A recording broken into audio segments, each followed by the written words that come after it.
Semper Fidelis, a novel of the Roman Empire, by Ruth Downie. Narrated by Simon Vance. Copyright 2013 by Ruth Downie. This unabridged audiobook is published by arrangement with Ruth Downie and Inkwell Management, and was produced in the year 2013 by Tantor Media Incorporated, which holds the copyright thereto. To Vicky and Mike Finnegan, you'll know why.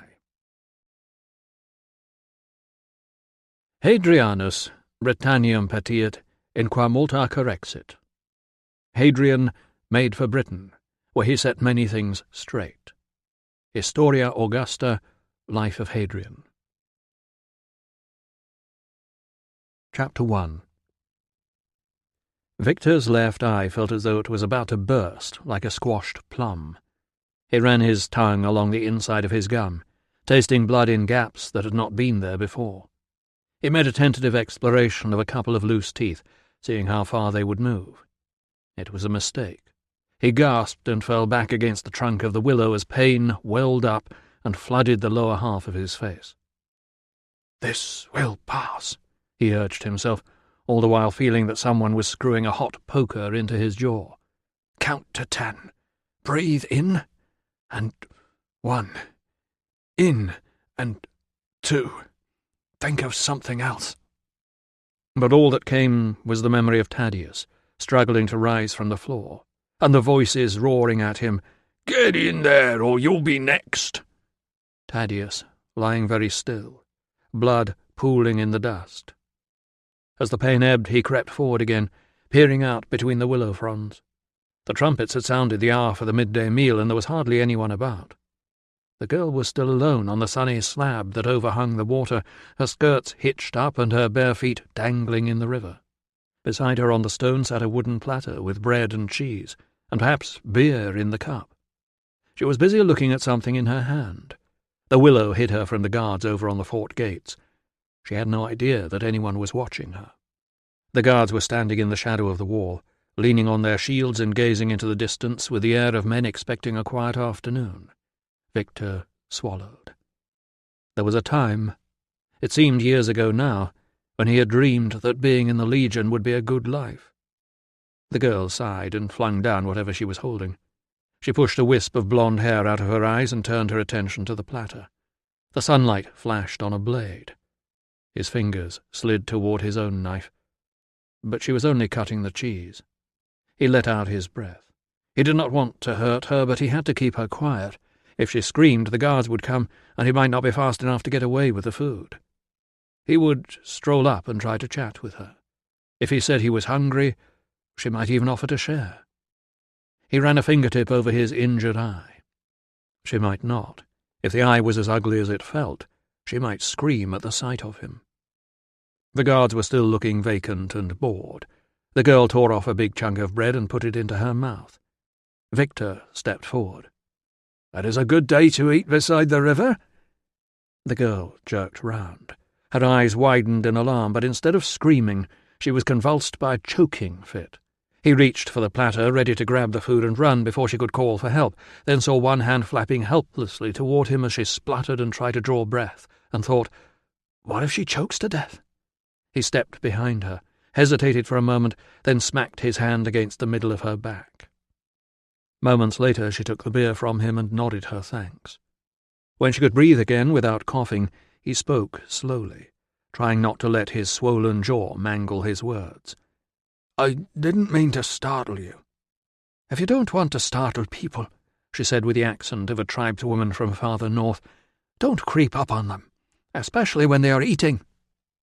She was older than he had thought, perhaps in her mid-20s, and attractive in a way that would have distracted him on better days.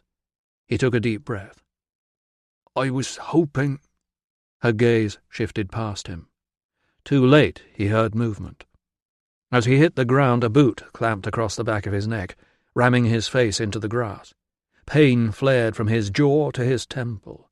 Something hard slammed into the small of his back, and a voice said in Latin, "We've been watching you, sonny." "Please, sir, she was—" "Shut up," the voice said, reinforcing its meaning with another blow. "Who do you think you are, striking an officer's wife?" "Oh, holy Breggans. She looked like a native. She spoke British. Where were the slaves, the jewellery, the fancy clothes? "Sir, she was—" "Shut up!"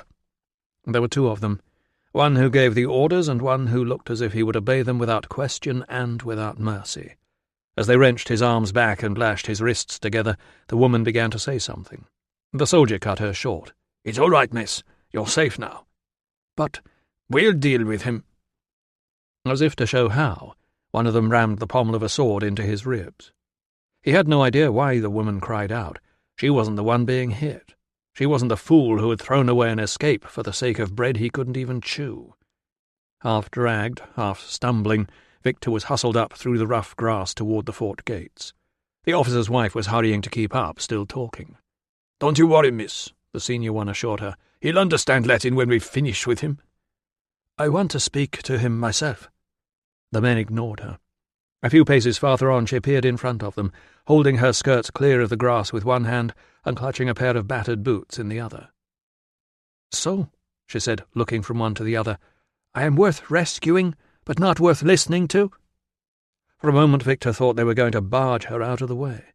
Then the senior one seemed to think better of it and said gruffly, "The prisoner was watching you, miss, hiding under the tree." She said in British, "Were you watching me?" He lifted his head to look into eyes that were not quite blue, but not quite green either. He staggered as a blow landed on his ear, muffling the roar of, "Show some respect!" Victor lowered his head. Trying to focus on the muddy toes poking out from under the woman's skirt, he heard himself mangle the words, "I'm very hungry, miss," she said. "Have you no family?" "Not here, miss." None who could feed him, anyway. Pale curls tumbled forward as she bent to pull on her boots. "You should have gone to a farm." He averted his gaze, afraid another clout would send him sprawling on the grass. He was not going to explain all the reasons why going to a farm was a bad idea. She seemed to think he was a civilian. If the men thought the same thing, there was a chance they might let him go with a beating. She finished tying her boots and stood up to address the soldiers in Latin. "I thank you," she said. "Now will you please fetch my husband? He will know what to do." There was a moment of hesitation. Then the senior one allowed himself a grunt of disapproval before ordering his comrade to take the message to the gate. "And ask him to bring his case," she called after him. Victor closed his one good eye and prayed that the mighty brigands would remember the pair of white doves he had promised to sacrifice if he got away safely. He was not to be taken into the fort yet. That was good. But now he had to explain to an officer why he had been hiding under a tree to watch a respectable married woman untie her boots, hitch up her skirts, and dangle her bare feet in the river. And as if that weren't enough, he had then stepped forward and hit her. Of course, the man should never have allowed her to wander the countryside by herself in the first place. But in Victor's experience, officers never took the blame for anything. His new bruises had already begun to stiffen up by the time more men emerged from the fort. The two big lads in chain mail must be part of the German unit based here. The one in the middle was taller than some officers and scruffier than others, but he had the colouring of a man from a hot and dusty place where they talked too much and thought they were clever. Besides, there was no mistaking that walk. They all had it, the confident stride of a man who knew what to do. Victor stifled the instinct to stand to attention while the men spoke in Latin about this native as if he were a stray dog. The Germans saluted and marched back to the fort. The officer turned to his wife. "This had better be good," he said. Chapter 2. Ruso had already noted with relief that the young man's black eye and swollen jaw were too mature to have been administered by his wife, or by the Germans, who had sloped off up the hill with obvious disappointment now that their sport had been taken away from them. "I've just left spiced chicken and a decent wine," he said. "Why aren't you over at the inn?" Tiller frowned. "If I have to listen to the driver and that woman for much longer, I shall get off and walk. I went to eat in peace by the river and look at your sister's letter, and this man came to beg for food. Do you think his jaw is broken?" Ruso, setting aside yet again the disagreeable prospect of a letter from his sister, cast an eye over the natives' injuries. They looked like the result of a brawl. Perhaps somebody else had caught him pestering their wife. The man had shortish ginger hair, appeared to be in his early 20s and, apart from the bruises, seemed to be in excellent physical shape. Still speaking Latin, Ruso asked, "Been in a fight, soldier?" The native looked up. There was fear in his eyes. "It is all right," Tiller assured him in British. But the words were still on her lips as the man sprang away and pelted down the slope toward the river. "Stop!" cried Tiller. Ruso seized her by the wrist before she could give chase. "My husband is a doctor," she cried. "He can help you. Come back." The man's tethered hands gave him a peculiar gait, as if he were trying to run through something sticky. Ruso released his grip on her wrist. "We will give you food." The man did not break his stride. "What is the matter with him?" Ruso folded his arms and watched as the man staggered across the river, lurching as the current pulled at him, and then recovering to struggle up the slippery bank without the help of his hands. Finally he vanished into the woods on the far side. "He's either stolen his civilian clothes," Ruso observed, "or his army boots. My money's on the clothes. Will you send the soldiers after him?" He bent to pick up his case. "I've got enough patience, without chasing after more." "What will happen to him?" "I'm guessing he's one of the British recruits they've started taking into the Legion. Not a very bright one. He's got rid of his belt, but unless he has the sense to change his boots and hide amongst the locals while his hair grows, he'll be caught." "But he has the voice of a southerner," she said. "He has no one around here." "So? The local tribe might sell him back to the army." Ruso reflected that British tribes were always more complicated than you thought. "Well, it's not our problem." Assuming that the spiced chicken would be cold and the wine would be finished by now, he accompanied his wife back to the river bank to compete with the local ducks for a share of her lunch. "My brothers," said Tiller, raising her voice over the din of a squawking flotilla lunging for the bread as it hit the water, "would never have joined the Legion." Since Tiller's brothers were not Roman citizens and had been killed by neighbouring cattle raiders before they were 20 years old, this was not surprising. "And would they have said, 'Our sister would never marry a soldier'?" "You are not a proper soldier," she said, flinging the next handful toward a lone bird hesitating at the back. "You are a medicus."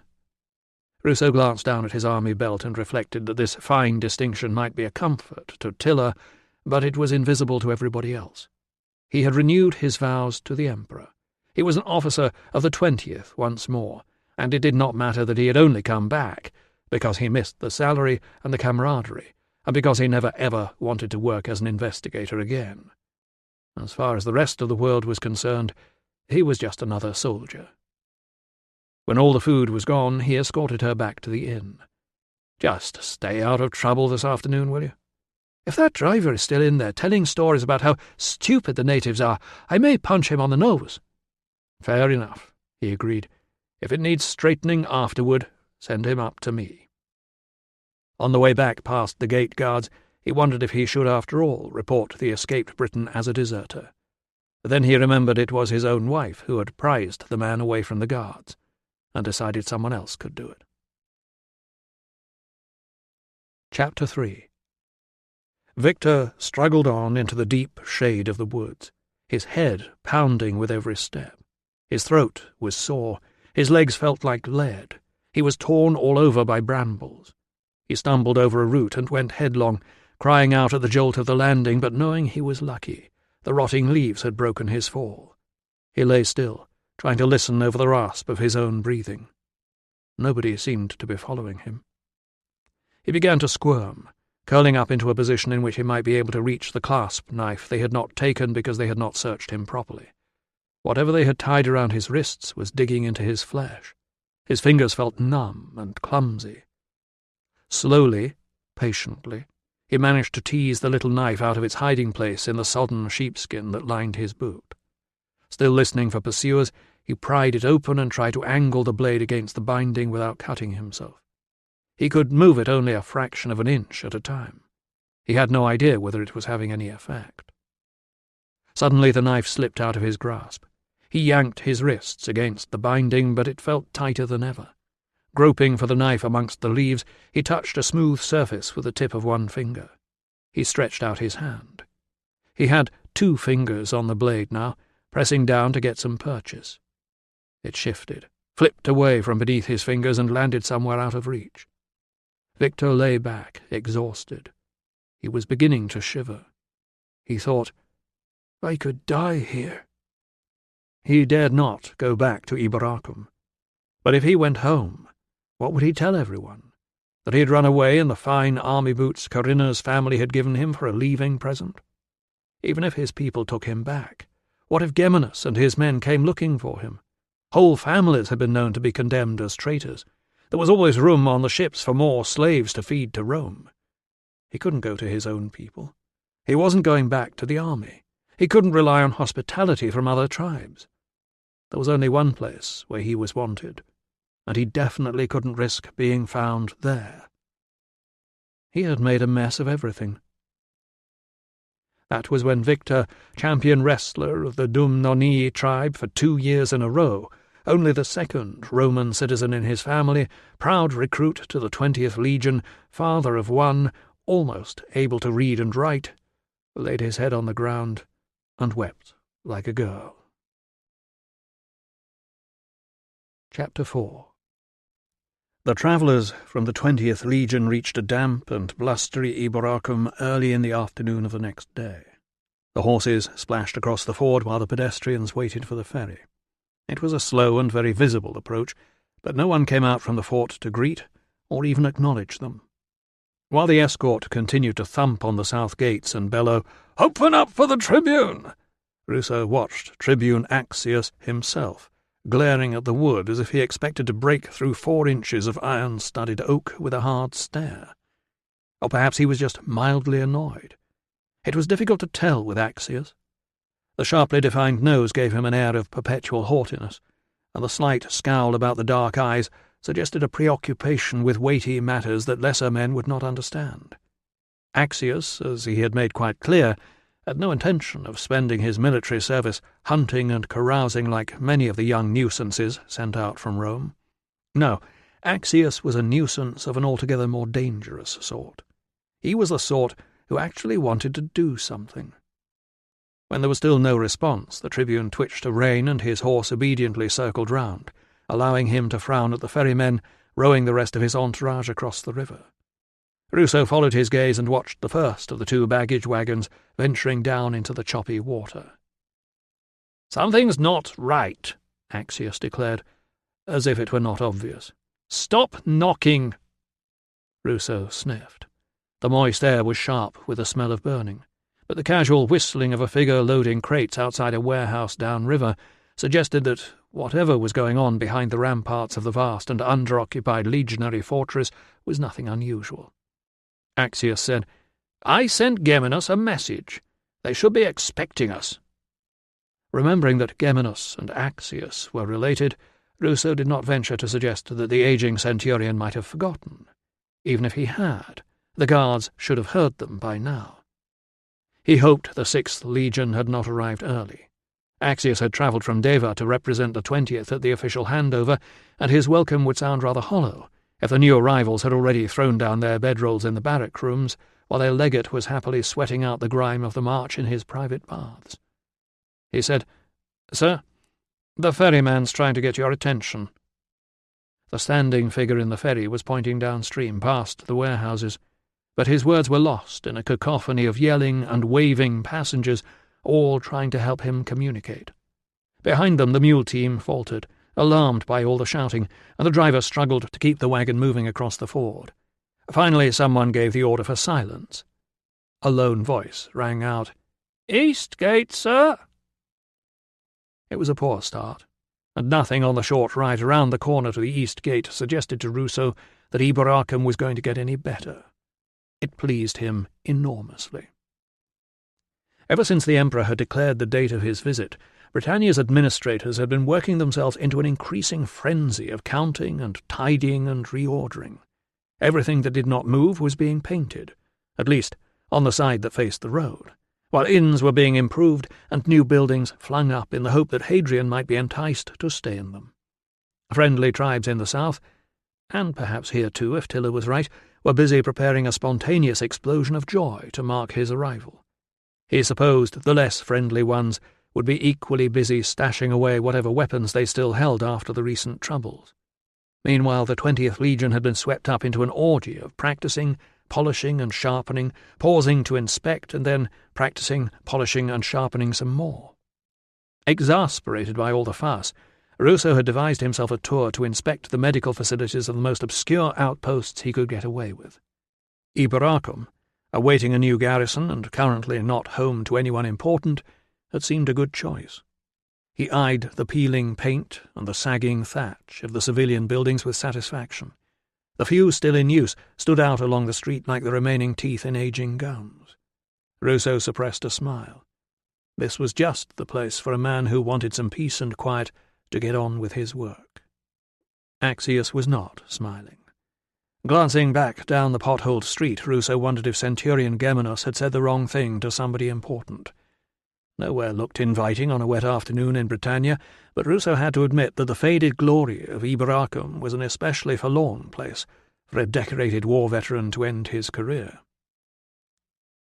The grand plaque honouring the late Emperor Trajan looked out over a protective ditch choked with weeds, but as the ferryman had predicted, the heavy gates beneath it were open. The guards who stepped forward to greet them looked reassuringly smart and efficient.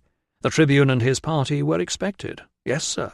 There was an accommodation prepared for him. Yes, sir. Evidently they had been taught to respond to questions in a manner that conveyed boundless enthusiasm. Only when asked where Geminus could be found did they falter. The blush and stammer that accompanied, "He's dealing with an emergency, sir," suggested they were not sure there could be any crisis more pressing than the arrival of a legionary tribune. "What sort of emergency?" demanded Axius, who evidently thought the same thing.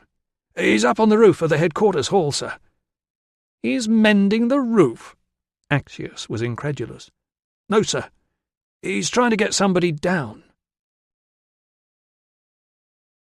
Chapter 5. Ruso looked up, tucking his flapping cloak under his thigh and raising a hand to shield his eyes from the spatters of rain. In the centre of the fort, at least 70 feet above the ground, a lone figure had straddled the gable end of the massive headquarters hall like a mouse clinging to the neck of a giant stone horse. He was too far away for anyone to make out his features, let alone any expression that might hint at his state of mind. All that could be seen was a bright blonde head above a brown tunic and one pale leg ending in a bare foot. Below and to the man's right, about halfway up the building, several other figures were moving about on the wet tiles of the side roof. They were trying to manoeuvre a ladder so that the hand dangling a swaying rope from a high window could tie it in position. Ruso could hear them shouting to each other, but the breeze and the distance snatched their words away. "There he is," said Axius, looking at the rescuers. "That's Geminus." The centurion must be the muscular, bald-headed figure directing the operation. Ruso shifted in his saddle. The roofs were not steep, but the wind was blowing in sharp gusts, and the tiles were slick with rain. He had seen what happened when a body fell from a great height. He had no wish to see it again, nor to hear the voices of desperate comrades pleading with him to help, as if there were something that could be done. He was startled by shouts from farther down the street. "Get on with it then, sonny! We haven't got all day. Are you jumping or not?" "Silence!" bellowed a third voice. "You men get back to work." Half a dozen legionaries in rough working clothes emerged from an alleyway and paused to gaze upward. One was clutching a trowel hastily scraped clean of plaster. Another was holding a brush against the side of a pot with blood-red paint dribbled down the sides. The painter jabbed a middle finger toward the figure on the roof, and they all shambled away, failing to notice the visitors. A thick-set man with greying temples appeared from the same alley. He was stopped in his tracks by the sight of strangers on horseback. He saluted the tribune and introduced himself as Centurion Dexter. Axius's scowl was directed at the man on the roof. "What's that idiot doing up there, Dexter?" "Geminus will have him down in a minute, sir." "No doubt," said Axius, sounding like a man who had just been proved right about something but was not pleased about it. He eased his horse forward to get a better view. "Or he'll kill himself in the attempt. I may order him to come down and send someone else. It's one of his recruits, sir. He insisted on going up there." He would. The hand from the window swung the rope around, and tied the ladder in position. 4 men attempted to hold it steady, while Geminus began to climb. He was halfway up the ladder when it slipped and screeched down the tiles. Axius gasped. The lone centurion clung on, his tunic rippling in the wind. Above him the rope was hanging loose from the window, now with a detached rung swinging about at the end of it. The rung fell out of the rope, struck one of the men holding the ladder, and clattered down the roof, gathering speed before it launched off the edge. Above them, the blonde recruit was motionless, still straddling the ridge tiles at arm's length from the drop. Geminus bent to say something to the men below him, who adjusted their positions one by one. There seemed to be a discussion going on. Finally the rope was retied to the side struts of the ladder, which was where it should have been in the first place. Axius muttered something under his breath as Geminus stretched up across the gap in the rungs and kept moving. This time the ladder held steady. Ruso's attention was caught by the sound of running feet. 10 or 12 young men appeared around the corner with mattresses slung over their shoulders. The mattresses were silvered with drizzle, and the straw had collected in the bottoms of the covers, so that they were swinging about and banging awkwardly into the men's thighs. Directed by the centurion on the ground, they piled them up on the flagstones directly beneath the gable end. Ruso, afraid someone might now encourage the recruit to jump, nudged his horse forward and murmured, "Centurion, you do know he's too high for that to help?" "Who are you?" "Ruso, medical officer from Deva. I've seen this sort of thing before." Dexter shrugged. "At least it'll be over." "What's his name?" "Sulio." "Your comrade seems to think he can get him down." Dexter snorted. "A real man would have killed himself in private, but the natives have to make a drama." Ruso was aware of a mutter of prayer from 1 or 2 of the young men. All were gazing upward at Sulio, several clutching good luck tokens strung alongside the lead identity tags around their necks.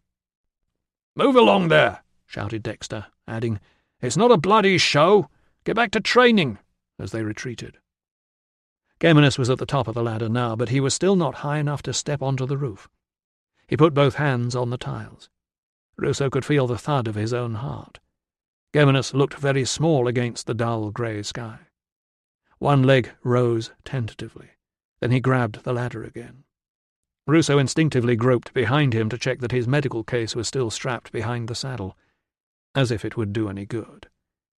Geminus repositioned himself, raised one knee, and finally eased himself up, over the edge, and onto the roof. Ruso wiped the rain off his face and spotted a medical team assembling a couple of stretchers against the wall of the hall, out of the recruit's line of vision. They had brought a box of dressings, but also, more realistically, a bucket of sawdust, a broom, and a shovel. Geminus was now picking his way diagonally across the roof toward the gable end. The blonde head turned toward him. Geminus came to a halt while they were still 10 feet apart. Nothing seemed to be happening. Perhaps they were talking. Down in the street, the arrival of breathless runners signalled the delivery of more mattresses. Dexter busied himself directing their arrangement as if they would make a difference. Above them, the conversation, if that was what it was, seemed to be over. The recruit was hitching himself backward along the ridge toward safety. Ruso let out a long breath, and then Geminus moved forward. Seeing him coming, Sulio stopped. Then he edged back toward the drop. Geminus, concentrating on his own progress, did not seem to have noticed that his man was moving in the wrong direction. "Wait!" Ruso yelled, aware that he might be making things worse by interfering. He cupped his hands around his mouth. "Stay still!" Dexter, seeing what was happening, shouted at his men to stand clear. "Centurion Geminus!" Axius's clipped voice rang out across the street. "This is Tribune Publius Valerius Axius! Halt!" Geminus looked down and paused. Just out of his reach, Sulio clambered awkwardly to his feet.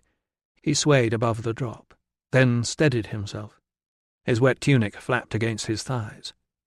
"Sit down!" everyone was yelling now. Cries of "Don't do it!" and "Stay there!" and "Don't be a fool, son!" filled the street, but Sulio did not seem to hear them. He looked back over his shoulder again at Geminus, who raised both arms, as if he were trying to hold him steady by embracing the air between them. Sulio turned away. He stretched his hands toward the dull sky. He looked as though he was praying. "Sit down!" "No!" The street was silent for one long and terrible moment. Then Sulio hit the ground. Chapter 6. Wherever two main roads met, there were soldiers, and wherever there were soldiers, there were women, and wherever there were soldiers and women, there would sooner or later be small boys. And one of the great delights of small boys was to watch the roads for the arrival of weary civilians and then descend upon them like a cloud of midges. On the way into the fort, Minna had slapped at the grasping hands and shouted insults in Latin. The small boys called her names in British that she did not understand, which was just as well. When Tilla emerged from the gates a short while later, still struggling with damp bags and boxes of medicines, but no longer with a wagon to put them in, she was glad she had not joined in the trading of rude words.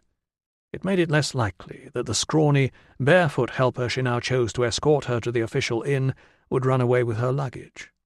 In case he was thinking of it, she looked him up and down and said in British, "Don't I know your mother?" Perhaps encouraged by this connection, or perhaps in the hope of a larger tip, he gave her a commentary on the sights of Iberacum as they passed. Tilla, however, was not interested in knowing where Demetrius, the famous grammarian, used to teach, or how to find the temple of Mithras, or the bar where the deaf wheelwright had murdered his wife's mother. What she wanted to do was get out of the wind and rain. What she wanted to know was whether the official mansio was better than the ghastly centurion's quarters she had just been offered inside the fortress. She shuddered at the memory of a kitchen spattered with mouse droppings, a dining room with a grey fan of damp spreading out from one corner, and a lone and worm-eaten cupboard with a door hanging off. She supposed that once it was clear the previous legion was not coming back, the few troops left to garrison Iberacum had looted the unused buildings and then abandoned them, and the cupboard was probably too damp to burn. "This is it," announced the boy. Tilla gazed at a wooden building on a prime corner site. It was obviously a bar, well used and properly maintained. It was also very obviously a whorehouse. Watching them from the shelter of the doorway with his one good eye was a man shaped like a bear. "Ah," said Tilla. The boy swung one of her bags toward a freshly painted slogan on the wall outside. "Look!" "Yes," said Tilla, squinting past the hair blowing into her eyes. "Are you sure this is the—" "I can tell you what it says," announced the boy. "It says, 'Lucina, Pamphile, and Hedone welcome our heroes from the 6th Legion.' Lucina is Ma'am's special work name." "We speak Latin," added Tilla. The boy looked at her in amazement. "You can read?" "A little," confessed Tilla, who was still not sure it was a good idea. The boy called across to the doorman. "Is Ma'am around?" "Working."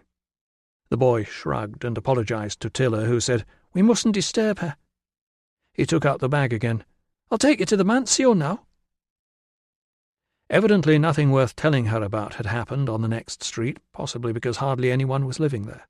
A shop was offering bread along with a pile of unidentifiable meat, a box of cabbages, and 5 cheeses arranged in a pyramid on a tray.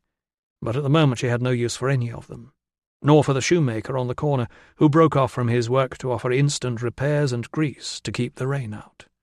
A third shop seemed to be offering the sorts of things soldiers collected in barracks and then found they could not carry with them when they left. An old carved chair, a birdcage repaired with twine. The official inn was just beyond the East Road, and it was a surprise. Its walls were bright with fresh white lime wash, its doors were in place, its windows had glass, its roof looked intact, and there was no sign of women or cabbages for sale inside. 2 slaves in matching cream and brown tunics rushed forward to take her luggage.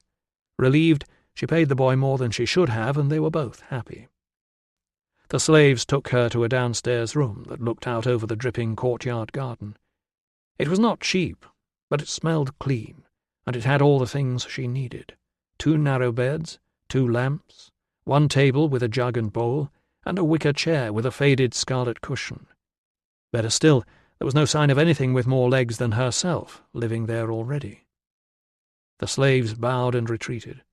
She opened the boxes of medicines to check that none of the bottles was broken and that the linen bags were dry after their journey, then slid them away under the beds.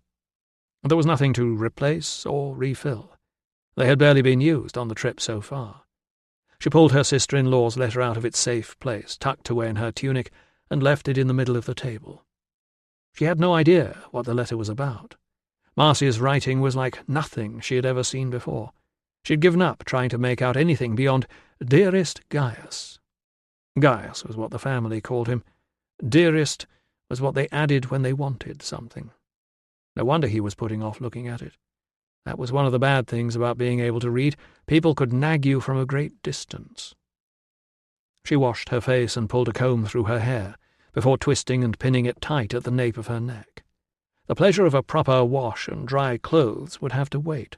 She must face the weather again to catch the shops and the shoemaker before they closed, and perhaps have a quiet word with bar staff before Lucina and her friends were busy selling their wares in a language that all men understood everywhere. She hurried around the covered walkway that enclosed the courtyard garden, patting the purse slung from her belt. She was reassured by the chink of several large but not very valuable coins. They would be enough for bread and boot grease, and whatever else she would need to buy to get into conversation. With luck, the tradespeople would spread the news that a very experienced and skilled army doctor was staying at the Mancio for a few days, along with his wife, who was a midwife. Both would be available for consultation when his military duties allowed, and their fees were very reasonable. In amongst the curious, the desperate, and the ones who had fallen out with the local healers, there might be people they could actually help, and who would be willing to pay. Two matching slaves emerged from one of the doors ahead of her. They paused to let her pass and bowed at exactly the same time.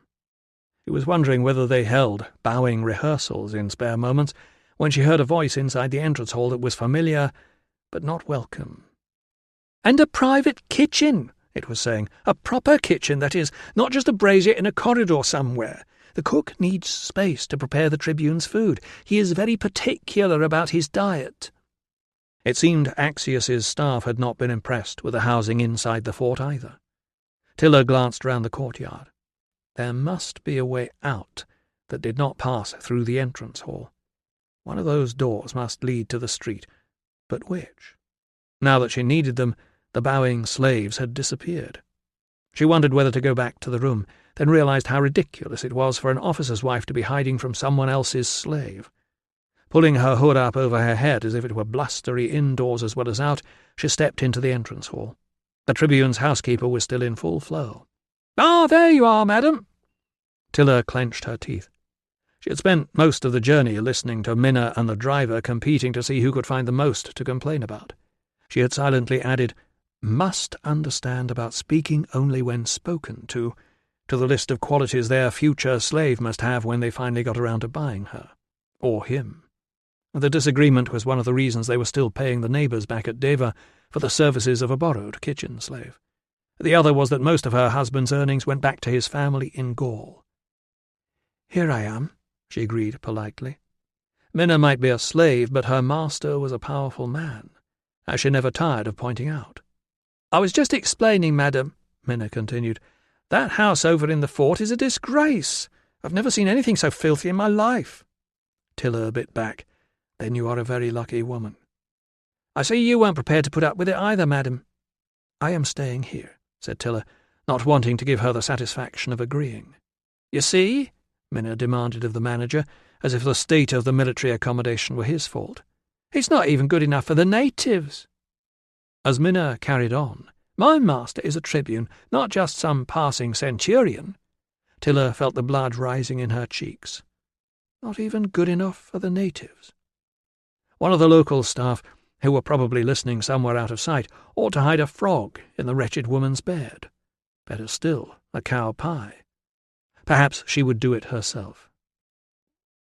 Instead of telling Minna to go away and use the servants' entrance, the manager was promising her that the very best suite was being prepared at this moment.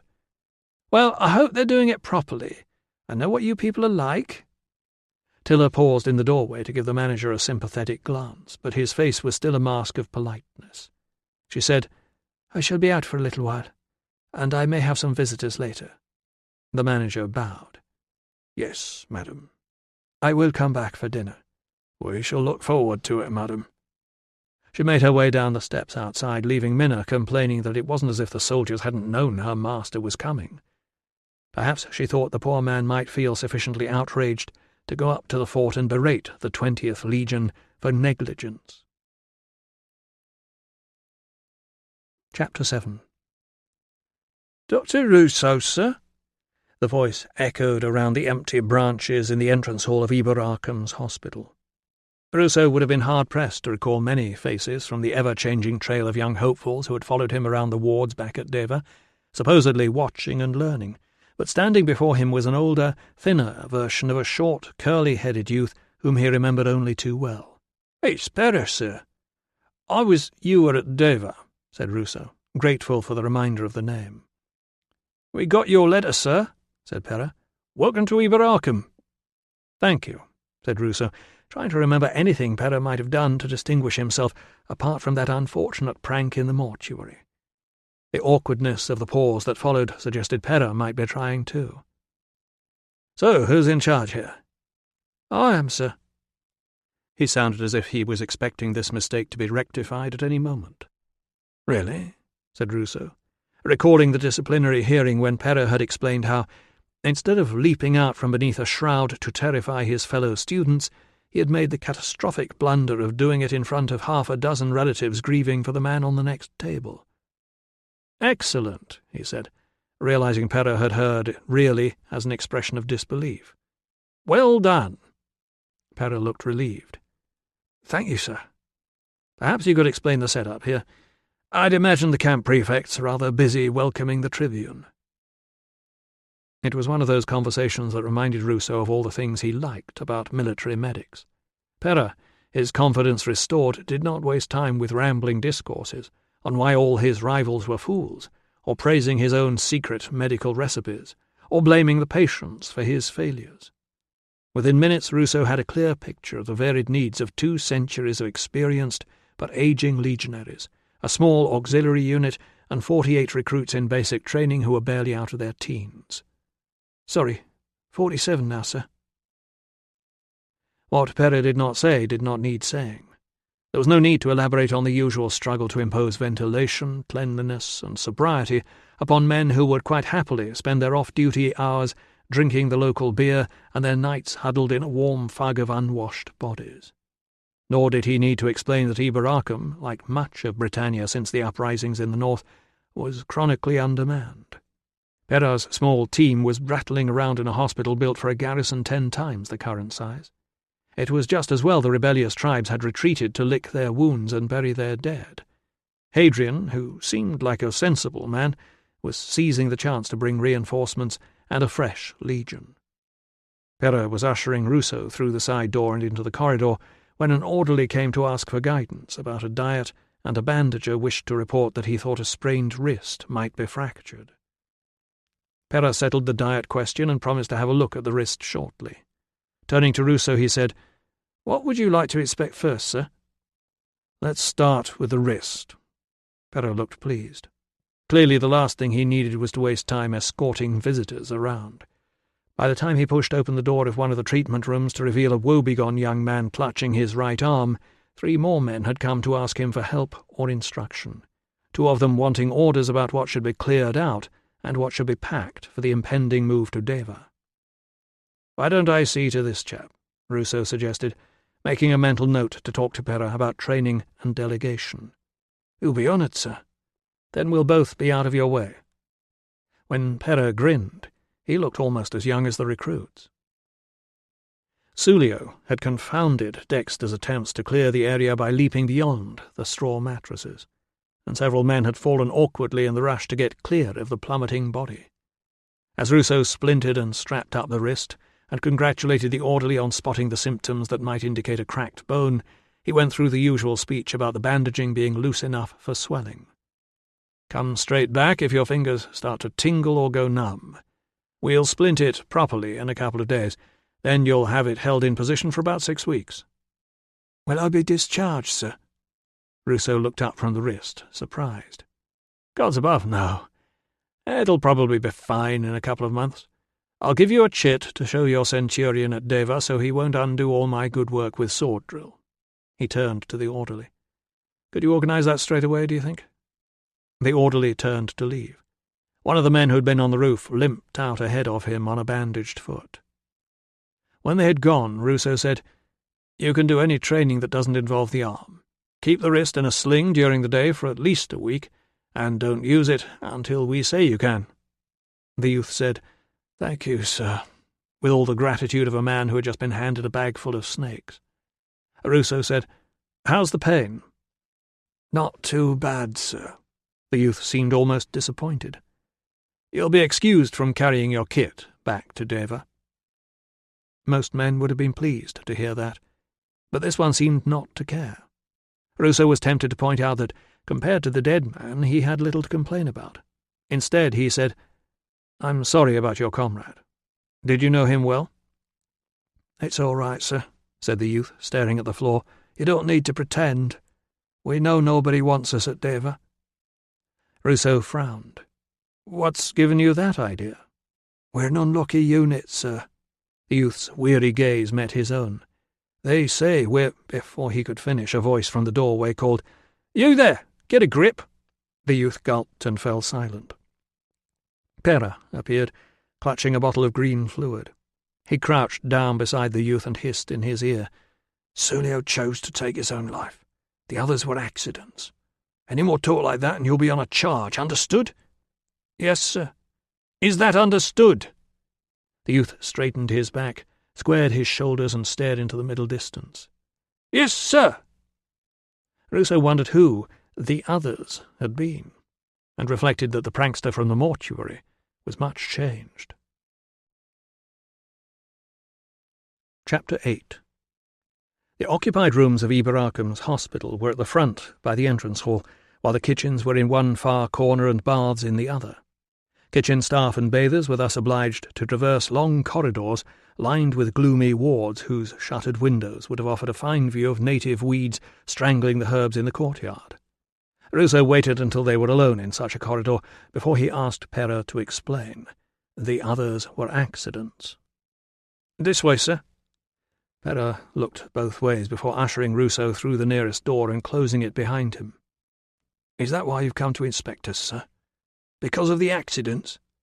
"No, this is just routine." It was true. A routine invented only last week was still a routine if one had plans to stick to it. "But since I'm here, can I help?" Instead of answering, Pera opened the door and stepped back into the light of the corridor. "Sorry, sir. Wrong room." Ruso stayed where he was. "Tell me about the accidents."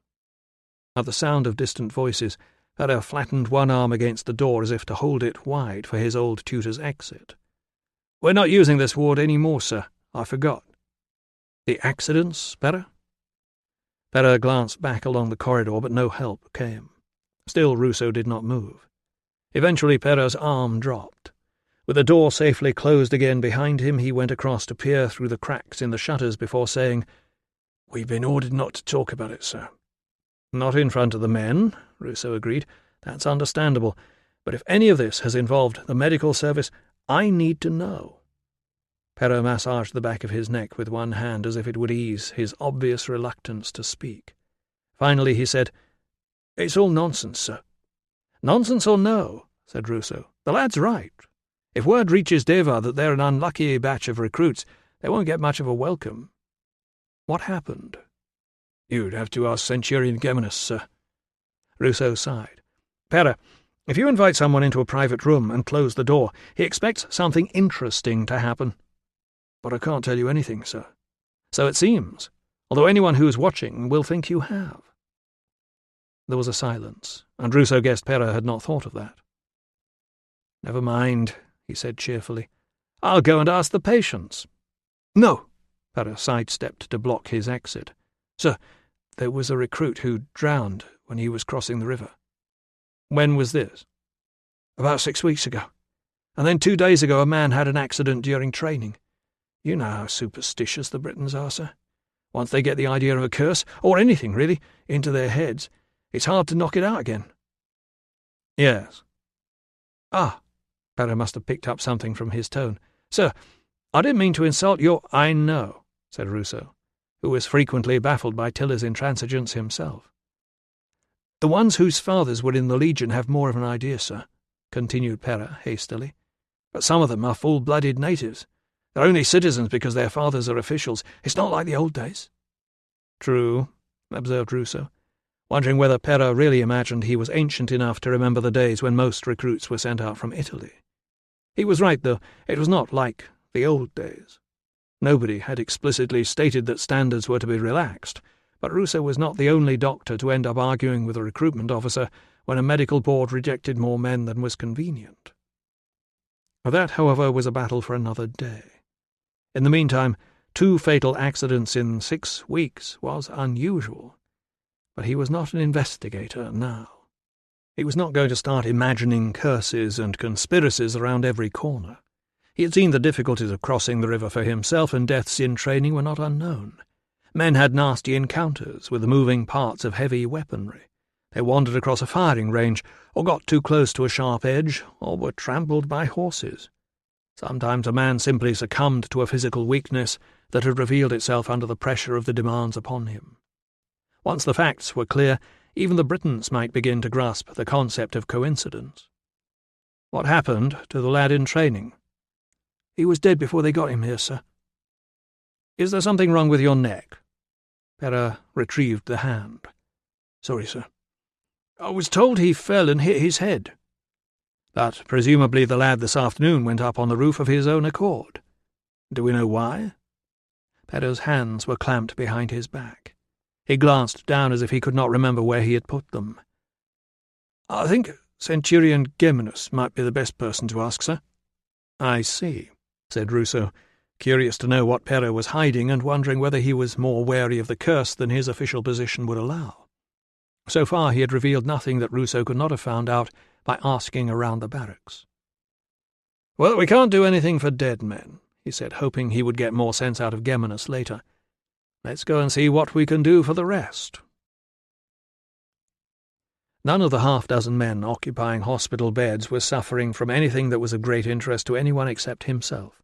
All appeared well kept, adequately fed and appropriately treated. The couple of recruits among them appeared subdued to the point of sullenness, but Ruso supposed that, after losing 2 comrades in 2 days, it was only to be expected. There was one remaining patient, a youth with haunted eyes and a heavily bandaged upper right arm. His name was Austerlitz, and he was being kept in isolation between 2 other vacant rooms, presumably in an attempt to provide peace and quiet.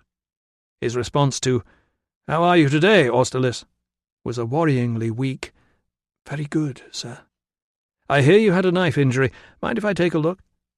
The patient appeared indifferent. Ruso lifted the edge of the bandaging with a finger and did not like what he saw. "That looks painful." "A bit, sir." Ruso glanced at Pera. "What are you giving him for pain?" Pera looked at the 2 junior medics who had crowded into the room behind them. One of them said, "He hasn't complained before, sir." "Did anybody ask him?" Nobody answered. "What's in the compress?" "Elm leaves and vinegar, sir." Ruso nodded. "We'll give you some poppy tears for the pain in a minute," he promised, surprised that Pera had not seen to it before. There was no stool, so he sat on the edge of the bed, feeling a pulse that was thin and too fast. "Are you normally in good health?" "Yes, sir." "How's your appetite?" The youth's hollow eyes turned to the bowl of something brown that sat untouched beside the water jug on the bedside table. Pera said, "We weren't sure whether to feed him, sir, but he didn't want it." Ruso lifted the spoon a fraction. A skin like a leather tent rose up with it. He handed the cold bowl to one of the juniors. "Get rid of it." Outside the room he said, "I'll clean the wound up in the morning. Meanwhile, move him where you can keep a close eye on him. Give him half a lozenge of poppy. Make sure he takes plenty of water, and call me immediately if there's any change." "I would have moved him, sir, but he's supposed to be kept away from the other men." "Why's that?" "Centurion's orders, sir. The injury was self-inflicted." "The Centurion doesn't know how ill he is," said Ruso, not wanting to pick a fight with Geminus over a man who had probably sliced up his sword arm to get out of training. "Move him carefully, straight away, and if there's any problem I'll take responsibility." For a moment Pera looked like a man who did not know which way to run. "This is the hospital, Pera," he said, trying to keep the impatience out of his voice. "I'm the medical officer." Pera looked relieved to be given no choice. He gave instructions to prepare a room opposite the staff office. 2 accidental deaths in 6 weeks, not to mention 1 suicide and 1 potentially fatal self-inflicted injury. The recruits of Iberacum did indeed seem to be under some sort of malign influence. Gevinus was trying to impose discipline. Pera was trying to patch them up. Maybe it was his own role to introduce some logical thinking around here. Meanwhile, he realized there was one place he had not been shown. "Where's your mortuary?" An expression that might have been embarrassment passed over Pera's face. "I didn't want to disturb them while they're preparing the body, sir." "You did tell your staff there would be an inspection?" "Oh, yes, sir." "They'll just point me in the right direction. I won't disturb them any more than necessary." Chapter 9. The mortuary floor was being washed by a lone orderly who leapt to attention, displaying large yellow teeth protruding from a face the colour of chalk. Beyond him, Ruso was surprised to see not 1 but 2 parallel tables with white, shrouded figures laid out beneath the flickering lights on the lampstands. He bowed to the shrine in the corner and introduced himself to the orderly, adding, "I believe Dr. Pera told you I'd be here?" The youth nodded and formed the words, "Yes, sir," round the teeth. "And no doubt he told you to answer my questions honestly?" The nod was less enthusiastic, the "yes, sir" a little more hesitant. Wondering exactly what Pera had said to his staff, Ruso glanced at the shrouds and had a momentary and inappropriate vision of one of them sitting up and shouting, "Help me, where am I?" "So here you have—" "Sulio came in this afternoon, sir." The youth pointed to the nearest corpse, which was the smaller of the 2. "Both going for cremation this evening." Ruso made his way between the bodies. The incense in the burners was fighting a good battle against the smell of death, and what he had momentarily taken for stains in the light from the high windows were pale pink rose petals scattered across the crisp linen of the shrouds. He had only to lift the cloth over Sulio's head to satisfy himself that the body had been treated with respect. It was both reassuring and alarming how the features relaxed in death. Apart from a cleaned graze on his cheek, the blonde recruit looked as though he were enjoying an untroubled sleep. He also looked about 15 years old. Ruso lowered the cloth and sprinkled a few of the displaced petals over the shroud. Whatever the hospital staff thought about the manner of Sulio's death, they were being very careful not to enrage his spirit. "And the other one is—" "Thaddeus, sir." "The training accident?" "Yes, sir." As Ruso reached for the cloth, the orderly said, "Sir, I was ordered not to—" "I'll take responsibility." The word trailed into silence as he stared down at the dead face. According to Pera, this man had fallen and hit his head during training. He also appeared to have given himself several bruises and broken his nose. Ruso reached forward. The lower jaw grated unnaturally when he tried to move it. The mortuary attendant had retreated toward the door. Ruso said, "What can you tell me about this man?" I'm not usually here, sir." Ruso noted with interest that he seemed far more nervous of the accidental death than of the suicide. "I gather the cause of death was a blow to the head." "Please, sir, I don't know. I don't know anything at all." Ruso crouched beside the body. Whoever had washed it had missed a trickle of blood from the opening of the left ear. That could be the result of a head injury he could not see without rolling the body over. "Perhaps," he said, getting to his feet, "you could ask Dr. Pera to step in here when he has a moment." The youth nearly tripped over his own bucket in his eagerness to escape. Pera found a moment almost immediately, but had the demeanour of a man who wanted to get a tricky job over and done with. Ruso apologized for interrupting him. "Just a few questions about this chap." "That's Thaddeus, sir." "The one you were told fell and hit his head?" "Yes, sir." There was no hesitation this time. "The occipital bone's fractured. You can't see it from there." "I just wondered," said Ruso, who had already discovered the fracture for himself, "what you make of the broken nose and jaw, the broken fingers on the right hand, the extensive bruising to the face and torso, and the circular abrasions around one ankle." "I'd imagine he got into a fight, sir." "Doesn't anyone supervise them?" "You'd have to ask their centurion, sir." "You didn't query it at the time?" Perra cleared his throat. "He might have fallen off the stretcher, sir." "Fallen off the stretcher?" It was such a farcical excuse that Ruso could not resist seeing how far his former pupil would take it. "This was after he'd received the blow to the head?" "Yes, sir." "Was this in the hospital or outside?" Perra seemed to be having trouble with his neck again. "On the steps outside, sir." "I see." If the injuries had been more plausible, he might have believed it. Accurately noting a cause of death was one thing. Admitting to dropping a patient was quite another. It was the sort of embarrassing mishap that nobody wanted on record, except perhaps the outraged patient himself. "So if you question the fight injuries, this fall will come to light?" "Perhaps, sir." Ruso nodded. "I suppose if he was dead when he came in, a few more bruises wouldn't have made much difference?" "Exactly, sir. He—" Perra stopped just on the edge of the trap. "Well, he wasn't quite dead, sir, but as good as. He was clearly slipping away." "I see." "There was just time for the bruising to develop before he died," Perra explained, digging himself deeper into the hole. "I see," said Ruso, baffled as to why the man would lie over a small mishap when it was clear that Thaddeus had been in much bigger trouble than anything that could be inflicted by incompetent stretcher-bearers. "Sir, there was nothing more we could have done for him." Ruso smoothed the young man's hair, then lifted the cloth and laid it over the body, adding another scatter of rose petals. "Are we in trouble, sir?"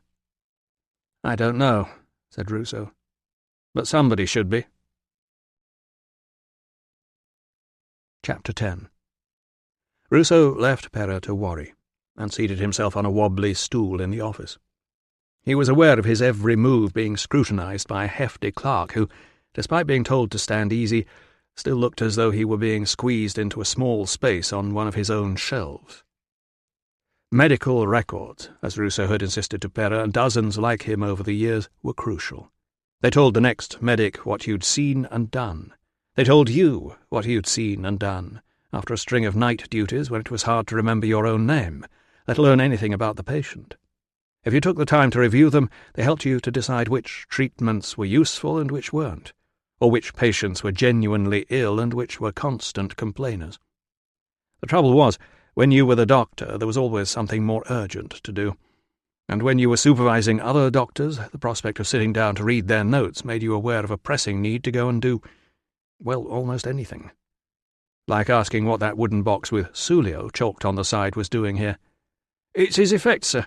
We're waiting for someone to collect them." Ruso eyed the blood-stained writing tablet sticking out from a fold of cloth. "Did he write a last note?" The man leaned forward and pulled it out. "Tucked into his belt, sir." Ruso had begun to read by the time the clerk added, "It's a letter from his mother, sir." He had already skimmed far enough to know that the mother was praying for her son's success and enclosing some lambskin to line his boots. He slapped it shut and handed it back. "If I'd known that, I wouldn't have asked." He tried not to imagine the woman's pleasure at receiving a reply. Eager for news, she would take it to someone who could read, perhaps the scribe to whom she had dictated this, and he would read out Geminus's words informing her that her faraway son had been dead for several days. "A waste of a life," he said, feeling as though he should make some comment. "Yes, sir." Still, Sulio's mother was not his problem. The medical service was. The clerk was watching him.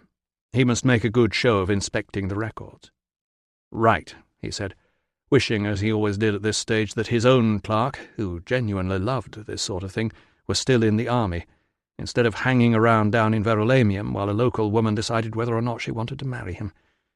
"Show me what you've got here, will you?" Moments later, a set of extra-long wooden tablets listing admissions was laid out before him on the desk. Running a finger down the entries, he noted the acceptance of a body into the mortuary some weeks ago. Danicus, dead on arrival, drowned. After that he could trace the seasonal transition from cold-weather coughs and catarrh to stomach problems and runny eyes and fevers. Something else was apparent, too. "What can you tell me about the training regime here?" This was clearly not a question the clerk was expecting. "You'd have to ask Centurion Geminus about that, sir." "I will. But first I'm asking you." "Well, it's just basic training, really. Drill and military pace. Learning the commands, physical training, jumping and vaulting, that sort of thing." "I see. "Use and maintenance of weapons," added the clerk, evidently keen to show that he had not forgotten. "So, throwing missiles, sir, and swimming in the river." "So, would you say it's significantly different from your own training?" "Running, sir, that's another one. Plenty of running. Long-distance marches with full kit twice a week." "So nothing unusual?" "I don't think so, sir." "There seem to be a lot of training injuries." "It's the recruits, sir," said the clerk cryptically. "The recruits?" "They keep having accidents, sir." It might not be as ridiculous as it sounded. Hadrian's promise of reinforcements had aroused fears amongst senior officers in Britannia that they would be fobbed off with all the idlers and troublemakers that none of the other legions wanted. The consequent pressure for hasty recruitment was bound to result in some bad choices. This bunch might be clumsy rather than cursed. Still, that did not explain either of the bodies in the mortuary. He found the second death 2 sheets further on. The entry was dated the day before yesterday. The word "deceased" was written next to Thaddeus's name. Squeezed above it, in a different hand, a word that could plausibly have read "post-mortem" was followed by a squiggle that must be a signature. When he asked to see the post-mortem report on Thaddeus, the clerk looked blank. "There isn't one, sir. Dead on arrival." Ruso pointed to the register. "Whose signature is that?" The clerk peered at it. "It's hard to say, sir." "Where would I find the records for Thaddeus?" Moments later the clerk was apologizing as he fumbled with the twine holding the post-mortem report together. "I can't understand how it got there without me seeing it, sir. They usually just leave everything in a heap on the desk for me to put away." On separating the pair of wax-coated leaves, Ruso was gratified to see a full set of neatly written notes covering both sides, dated the same day as the admission. His insistence on the value of record-keeping had not been wasted. The hurried scrawl by the admission notice had belonged to Pera. There was, of course, no mention of the nonsense about falling off the stretcher. It was a thorough report detailing the injuries he had seen just now, injuries sustained by a man who had died from a blow to the head following the sort of fight that should never have been permitted to take place on a training ground. Pera had recorded the evidence, yet for some reason he had taken the matter no further himself and seemed desperate to keep Ruso out of it too. Ruso closed the report, handed it back to the clerk for filing, and sighed. Iberacum should have been such a simple trip. If only Pera had come up with a good reason for silence, he would have been happy to collude with it, on the grounds that whatever they did, the man would still be dead. But Pera had not. Meanwhile, the recruits seemed to believe that they were cursed, and the glum recruit with a broken wrist had been right. If the story reached Deva, he and his comrades would not get a warm welcome. Ruso left the office deep in thought. He was not an investigator now. He could leave the business of Thaddeus's death alone and decide it was someone else's problem. But it involved the medical service, which was his responsibility, and what was the point of inspecting if he was not going to act on what he found? Nodding to the statue of Aesculapius in the hospital entrance hall, he could not help wondering if the gods had noted his decision to avoid all the fuss and bother of Hadrian's visit, and decided to have some fun with him. Chapter 11. As Ruso hurried down the hospital steps, the wind snatched at his cloak and spattered cold rain down his legs. He paused to get directions to the Mancio from a gate guard who looked as though he had just swum to his post, then sped past the luxuriant weeds waving in the fort ditch and tried to dodge the worst of the puddles as he sprinted down the street. One of the potted trees beside the Mancio entrance had fallen over. He paused to set it upright before entering.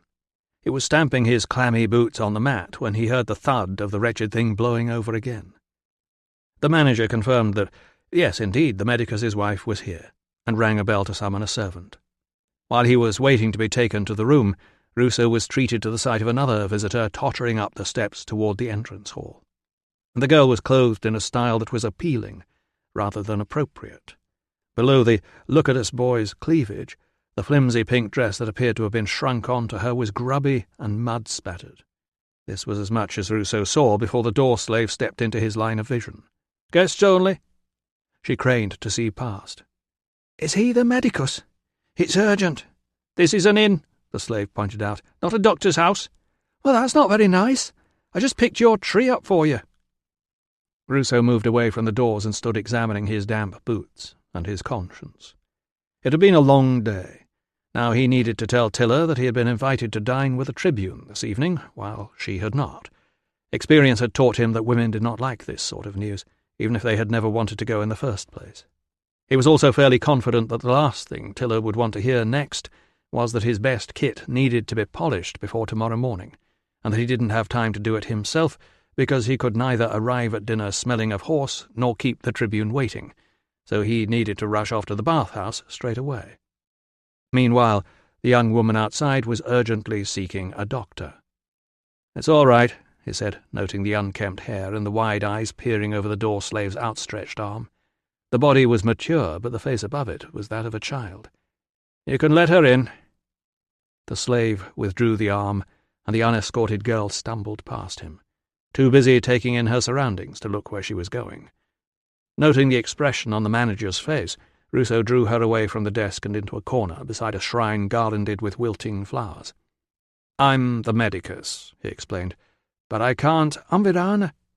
"I can't see you this evening, Virana." The girl was looking him up and down with undisguised admiration.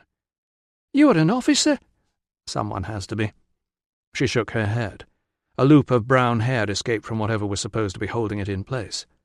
"I'm not here to see you. They said if I want to see your wife, I must come to the Mancio." "Ah," said Ruso. He turned to the manager, who was eyeing the girl as if he were planning to have her swept into the drain as soon as Ruso had gone. "Did my wife tell you that she might have visitors?" "She did mention something, sir." "Well, this is one of them," said Ruso, wishing Tiller had explained more clearly who those visitors might be. "Can she wait here while I fetch her?" It was not really a question, and the manager knew it. Virana was clearly delighted to be given more time to examine her surroundings.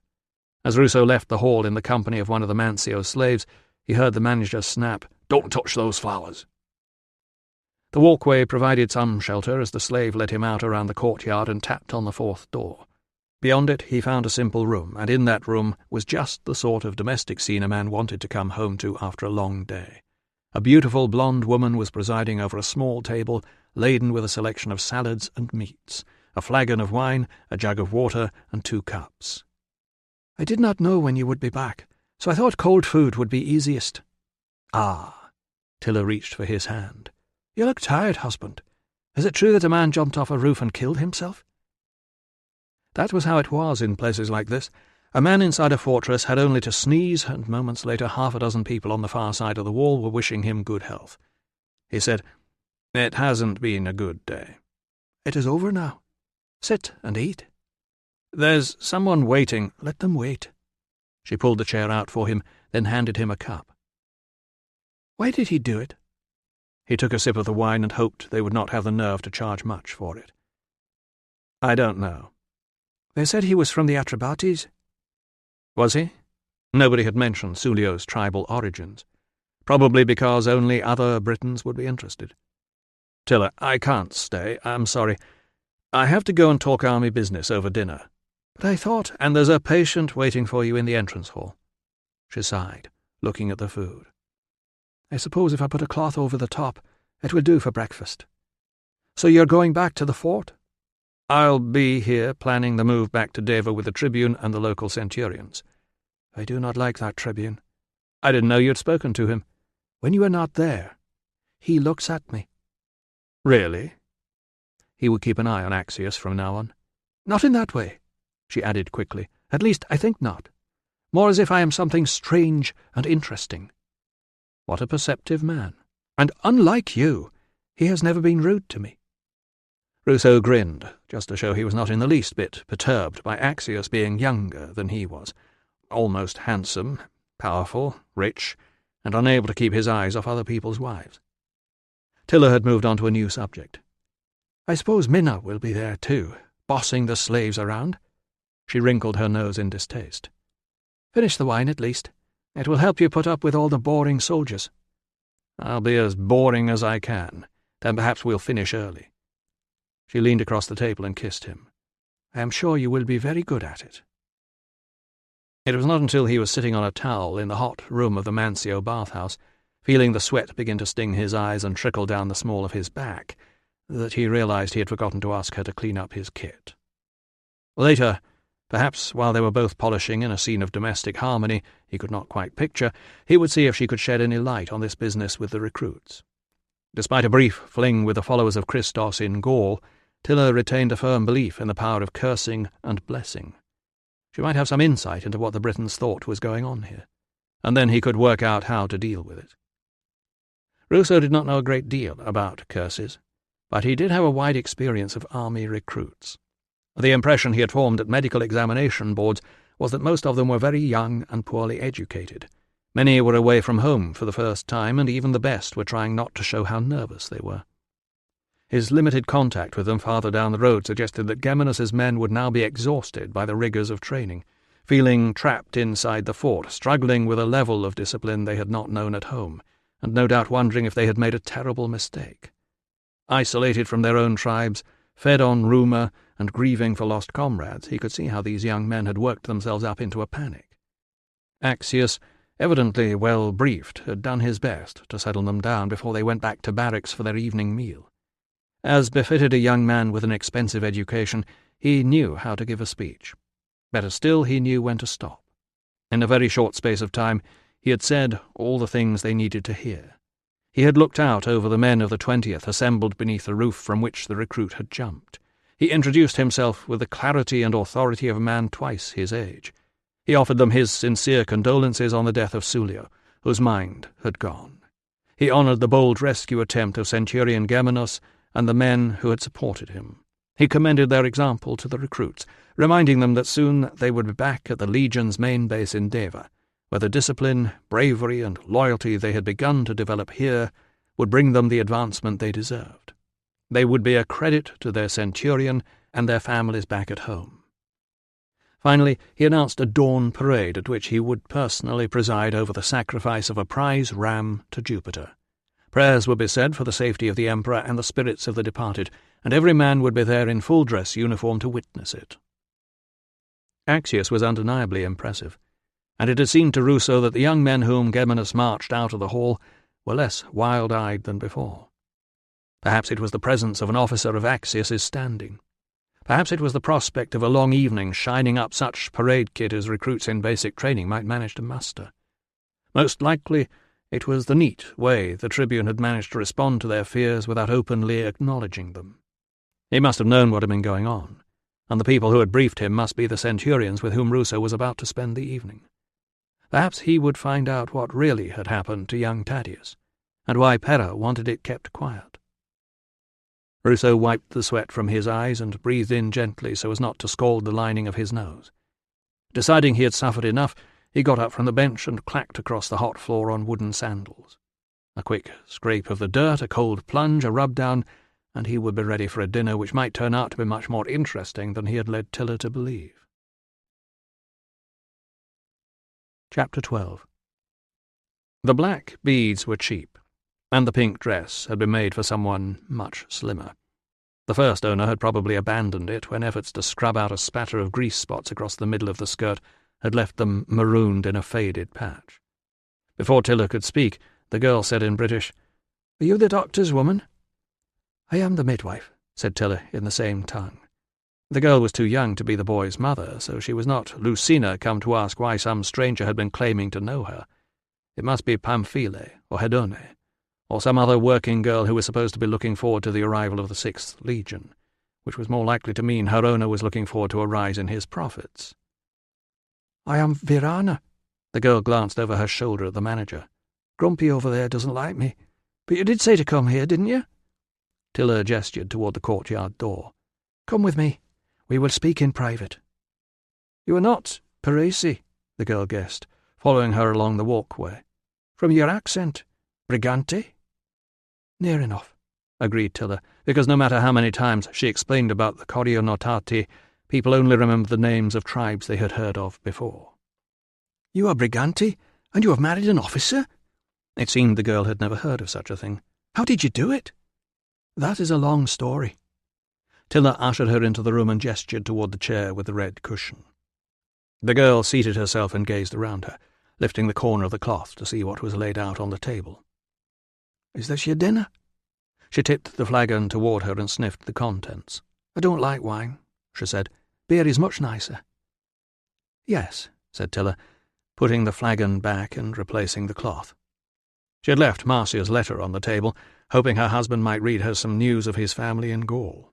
Now she moved that out of the girl's reach too, hoping this was indeed a patient and not just a local nuisance whom the Mancio manager had failed to keep out. "You look in good health, Verana." "Oh, I am. Is that your husband's armour?" The girl reached out and ran a fingertip along the curve of the metal plates. "Yes. Who else's did she imagine it might be?" "How can I help you?" Verana, having finished her inspection of the room, leaned across the table to where Tiller had seated herself on the bed and beamed. "I think I am with child." "That is good news," said Tiller, not entirely sure that it was. "I have herbs that will help the baby grow and keep you strong.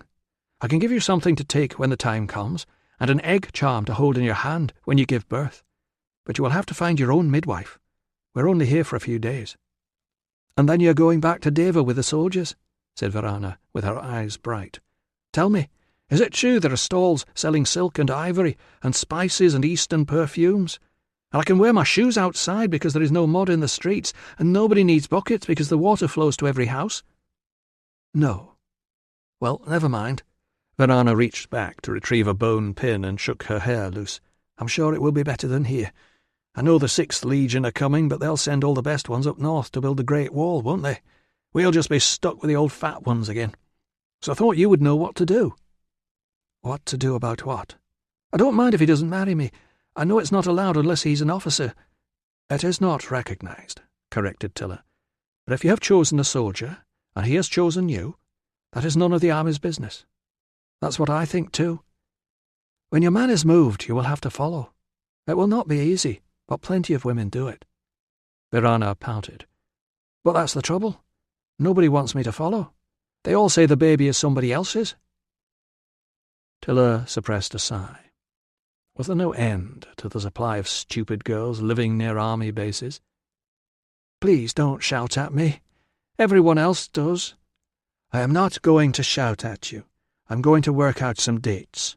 It is hard to be certain about these things, but at least we might know where to start." The girl shook her head, and her hair came loose again. "I don't know anything about dates. One day is much like another here. We don't have all those big festivals and games like you have in Deva. You must have a market day." Verana brightened at this, but it seemed one market day was also much like another, and the boredom of life around Iberacum was only made bearable by friendly encounters with young recruits on their weekly afternoon out from the local fort. "I was going to wait and see who it looked like," she said, "but now they're going back to Deva there isn't time." "I will examine you now," Tiller told her, "but these things are very uncertain, and if you cannot remember when things happened, I am not sure how else I can help." The girl lay down on one of the beds as instructed, then sat up suddenly. "You aren't going to take it away, are you?" "No, because if you take it away, I'll have to stay here, won't I?" The examination revealed nothing new. The girl was indeed pregnant, and all appeared to be well. Tiller felt a wave of jealousy. Why this stupid girl? Why almost every other woman in the world, and not her? She swallowed, hearing the echo of her mother's words after she had voiced some forgotten complaint. "Nobody likes a person who feels sorry for herself." "You don't understand, ma'am." "No, and nobody else will either. It's no good moping, girl. There's work to be done." Verana was still prattling. "What I was thinking," she said, "was that if you tell your husband that you know who the father is, then he could order him—" "My husband is not allowed to do that sort of thing." "Well, how else will I get out of this place?" Verana sat up and gave the pink dress a violent tug to straighten it. A bulge of pale flesh appeared through a hole in the side seam. "They won't even let me in to talk to anybody." "They are not going to help you," Tiller agreed. "Those horrible centurions don't care about anybody. It is not their job to care about you." The girl swung her feet to the floor. "They don't even care about their own soldiers." Tiller said, "My man does his best." The girl put a hand to her mouth. "I am sorry. I meant no insult." "You can speak the truth, Verana. I am not in the 20th Legion just because he is." Verana glanced at the window, then said softly, "You should tell him to be careful in there." Why? The girl leaned closer and mouthed, "People keep on dying. They say there is a curse. I heard about the man on the roof. Not just Sulio." Verana glanced at the window again and fell silent. Tiller checked that no one was listening at the door. Then she closed the shutters, plunging them into near darkness. "What do you mean? People keep on dying? What sort of people?" "I don't want to get into trouble." "There will be no trouble if you tell me the truth." The girl sniffed. "First Danicus, then Tadius, then Victor ran away, and now Sulio lies dead too." Tiller paused. "This Victor, does he have ginger hair?" In the gloom she could just make out Verana's nod. She said, "I think I have seen him." But Verana was not listening. "Fortune has turned her back on them. But you still want to go to Deva with them? They say the Tribune will offer a ram to Jupiter in the morning. Perhaps things will be better after that. But tonight—" "I will tell my husband to be careful," Tiller agreed. "These deaths, what causes them?" "Danicus drowned in the river." Verana shuffled on the bed. "So you cannot help me?" "I cannot see inside the womb, sister.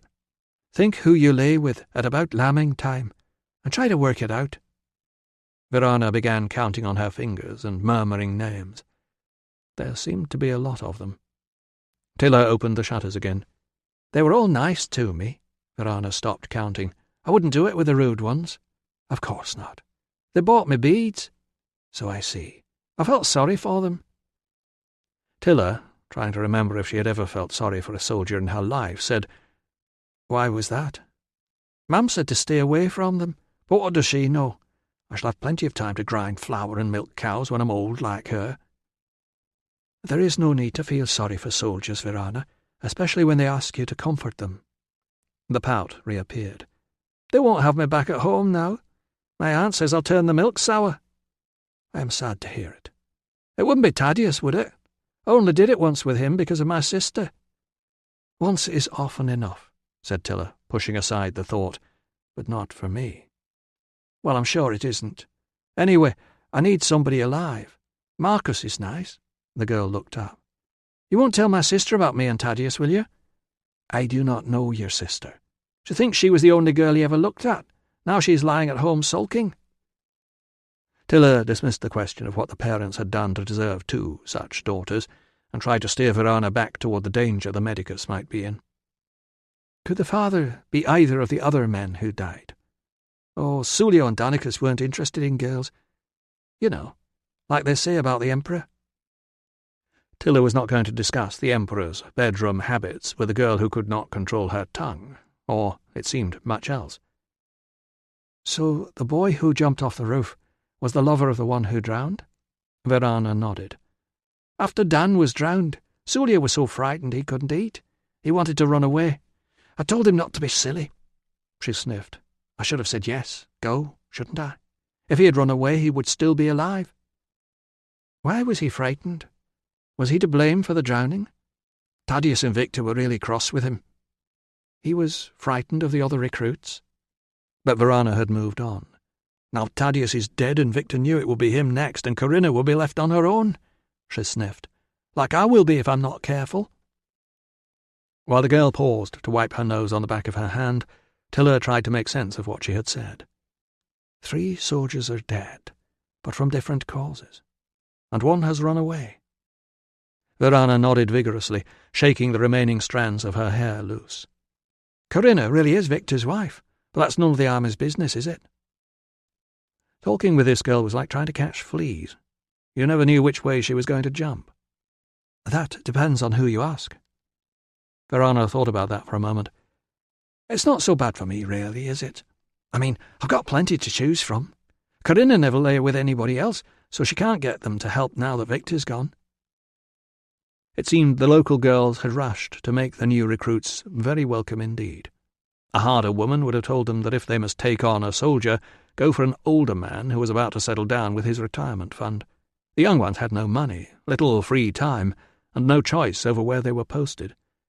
But of course they had clear eyes and smooth skin and full heads of hair, and they thought they were immortal. Until it seemed they came to Iberacum. She decided to approach from a different angle. "Who spoke this curse, Virana?" The girl glanced at the open window again. "I do not think one ram to Jupiter will make much difference." "What should I tell my husband to look out for?" Virana got to her feet and adjusted the pink dress again. "I have to go now. I don't have to pay, do I? You didn't help me." "I need something," Tilla insisted. "I have done everything I can for you, and I cannot have word go round that I see patients for free." Virana pulled at a strand of her hair. "I have no money." "You hoped I would help you because I am generous." "I hoped if I warned you about the curse." "What you have told me is gossip. I need to know exactly what my husband has to fear in the fort. Who spoke the curse, and why?" The girl twisted the hair around her forefinger until the fingertip went white. "It will probably be all right," she said at length. "It is only the recruits that bad things happen to. An officer from Deva will be safe." "I hope so, Virana, because if you have lied to me, I will find you, and you will be sorry." Chapter 13. The Empress Sabina had long ago formed her own theory about the nonsense in travel books. No traveller, having gone to the expense and trouble of venturing where most civilized people were too sensible to go, was going to come home and admit that it had been a waste of time. Instead, he had to pronounce his destination to be full of strange wonders, like the elk with no knees that could be caught by sabotaging the tree against which it leaned when it slept, Julius Caesar, or the men from India who could wrap themselves in their own ears, reported by the elder Pliny, who seemed to have written down everything he was ever told, or the blue-skinned Britons, Julius Caesar again. Strangely, no traveller ever brought one of these creatures home for inspection. Doubtless they were impossible to capture, or died on the journey, or the blue came off in the wash. Travel, in Sabina's experience, and the gods knew she had suffered enough of it in the last 20 years, was less a matter of wonder than of discomfort and disappointment. Londinium was no exception. It had been as empty of blue-skinned natives and promiscuous druid women as she had feared. Instead, the outgoing governor had led them on a tour of the local forum, followed by an interminable display of marching, fighting, and killing in the amphitheatre. In the evenings, she and the emperor had been trapped for hours in the palace dining room with provincial administrators and hairy native chieftains. As if the emperor could not see fora or amphitheatres, or eat oysters, or meet barbarians who spoke Latin everywhere he went. The irony, which of course the native chieftains would never be subtle enough to grasp, was that while they were eager to be Romans, their esteemed Roman leader liked to pose as an intellectual Greek. But since Julia had fallen pregnant, no doubt on purpose in order to avoid this trip, there was no friend with whom she could share the joke. The slaves were all chosen by Hadrian, and presumably primed to report her every complaint, yawn, and mutinous scowl. The governor's wife, poor woman, was as tedious as Sabina feared she herself might become if she were obliged to spend much longer marooned in the provinces. She was desperate for the latest gossip from Rome, as if Sabina had been there recently instead of dutifully shivering through a Germanic winter that froze your teeth if you opened your mouth and turned the slaves' feet and noses blue with cold. Perhaps things would be better when they finally arrived in Deva. Paulina had sounded positively thrilled to know that her distant and now very famous cousin was coming to visit.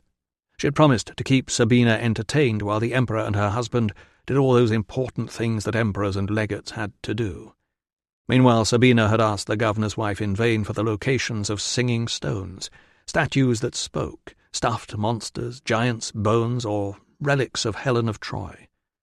She supposed pyramids were unlikely in Britannia, as were temples filled with treasures, or elephants trained to write, or fountains that miraculously spouted wine, although admittedly she had never been able to pin down the last two herself.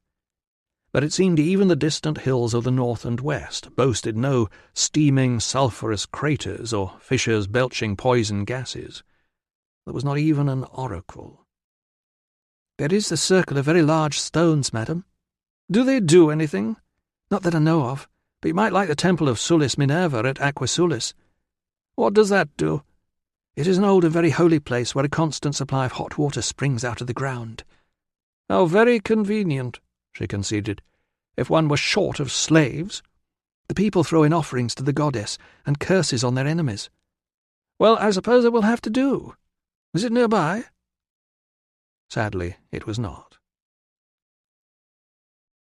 The only way to get to Paulina at Deva was to travel north with the Emperor. Even that was a better prospect than staying in Londinium, discussing cushion covers with the governor's wife. Besides, there was always a faint chance that the stories of a northern land of perpetual daylight might be true. Even if they were not, Tranquillus and Clarus would be amusing and intelligent company on the journey. Although they did not dare say so, she was sure they too wished they were back at home. Tranquillus working on his writing, and Clarus, who always looked as though his uniform belonged to somebody else, with his nose buried in a scroll.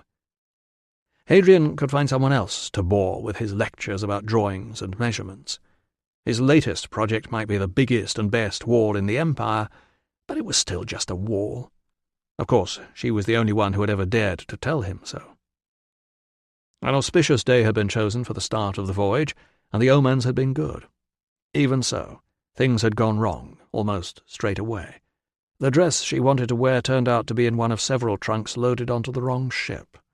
Clarus had been assigned to another vessel with most of his men, while the quiet and nondescript man who had been hanging around in the governor's palace, and was undoubtedly some sort of spy, turned up on deck and then vanished, giving her the uneasy feeling that he had hidden somewhere to watch everybody. Or perhaps just her. Tranquillus had shrunk yet again from letting her read his History of Famous Prostitutes, and still refused to tell her stories from it, lest the Emperor should disapprove. Then, after 2 days, the wind had risen. The mounting seas had hidden Clarus's ship along with the vessel carrying her luggage and the motley collection of ambassadors seeking an audience with the Emperor. She had felt increasingly ill.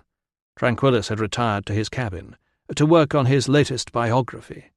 Her maid reported that the only sign of productivity was the occasional emergence of a slave clutching a covered bucket. She no longer cared. It was impossible to be amused or intrigued when the wallowing and heaving of the grey waters outside seemed to be competing with what was going on in one's stomach. It was a great pity that the author who had declared the sea around the north of Britannia to be sluggish and scarcely troubled by winds was already dead. She would have taken great pleasure in arranging to have him tied in a sack and thrown into it. The Emperor, of course, that was how she thought of him these days, the Emperor, not my husband. The Emperor was still striding about the deck, giving orders to the captain and encouragement to the crew before expecting his weary companions to join him for stimulating conversation over platters that slid about on the table. Hadrian had scant sympathy for those who succumbed to seasickness. Evidently it was one of the many forms of weakness to which one should not yield. There was a soft tap at the door. "Come!" A blast of damp air blew a slave into the little cabin. The slave was clutching a tray in one hand and had a cup clamped onto it with the other. She fell backward, slamming the door with her bottom. Faintly recollecting that she had asked for some water, Sabina said, "Just leave it on the floor." The slave, appointed by the Emperor, and so doubtless a spy, did as she was told and withdrew. A moment later the ship gave a violent lurch to starboard. Somewhere outside a woman screamed. The cup fell over, sending trickles of water exploring first one way and then another across the boards. Every timber around her seemed to be creaking, as if it was straining to part from its neighbour. Men were shouting. Footsteps hurried past the cabin. The bedchamber slave crouched to wipe up the water just as the ship hit another wave. The girl fell sideways, grabbing at the end of Sabina's small sleeping platform to steady herself. Seawater slid in under the door and sloshed across the planking. Normally silent, unless told to speak, the girl began to gabble prayers to her gods. More shouting, more lurching. The Empress Sabina lay on her side, closed her eyes, and prayed for sleep. Or death. Either would do, so long as she stopped feeling like this. But neither was happening. The pitching and rolling of the ship grew worse. She clung to the edge of the sleeping platform to steady herself. Finally, the prayers ended in a shriek as the world rolled sideways. Sabina lost her grip and landed on top of the struggling slave. The women slid in a heap of limbs into the corner. Water was streaming in from all directions now. They clung to each other, the slave sobbing and wailing, and Sabina trying to call out prayers to Neptune over the crashing of waves and the straining of timbers. They both screamed as the door burst open and a bedraggled figure staggered in, clutching a knife. It bent to slash the ropes that held the trunk containing her jewellery in place beneath the sleeping platform and dragged it toward the door. Remembering her duty, the slave made a lunge for it. "Thief! Stop!" "Captain's orders!" he yelled. Sabina pulled her back, put her mouth against the girl's wet hair, and shouted, "They are throwing everything over to make the ship lighter. Be glad you are not going with it.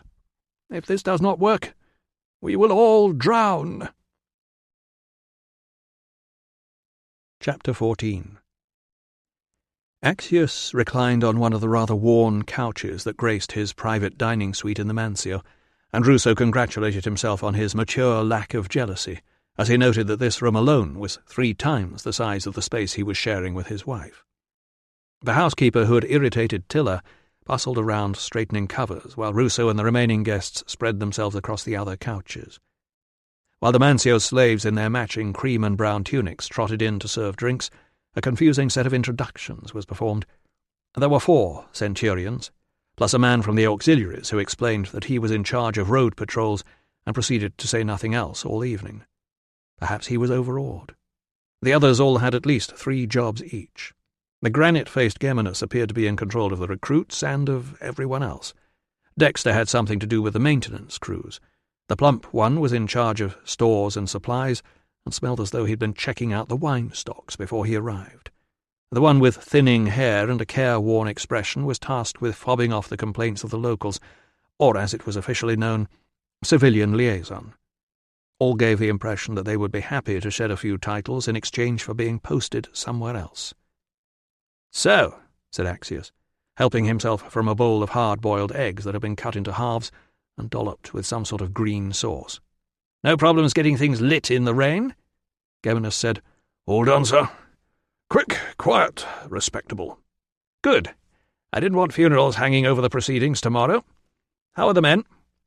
"Our lads are all right, sir," put in Dexter, apparently speaking for the plump one and the careworn one as well. "It's the recruits." "Hearing about the sacrifice to Jupiter seems to have settled them down a bit, sir," said Geminus. "And they took heart from what you told them about Deva. Well, you shouldn't have too much trouble on the march." The recruits Ruso had met seemed glum rather than rebellious. It had not occurred to him that there might be any trouble on the long march west to legionary headquarters, but as he listened to the practical arrangements for packing and transport being discussed around him, it became evident that the recruits were being treated with a certain wariness. "As soon as we get them back to base," said Axius, dabbling his hands in the finger bowl held out to him by one of the slaves, "they'll be split up between the centuries." He smiled. "And while the rest of us continue to endure the ghastly conditions on this island, Geminus, you'll be sitting in the sunshine on your little farm in Campania." Geminus inclined his head and said, "I shall, sir," without a trace of humour.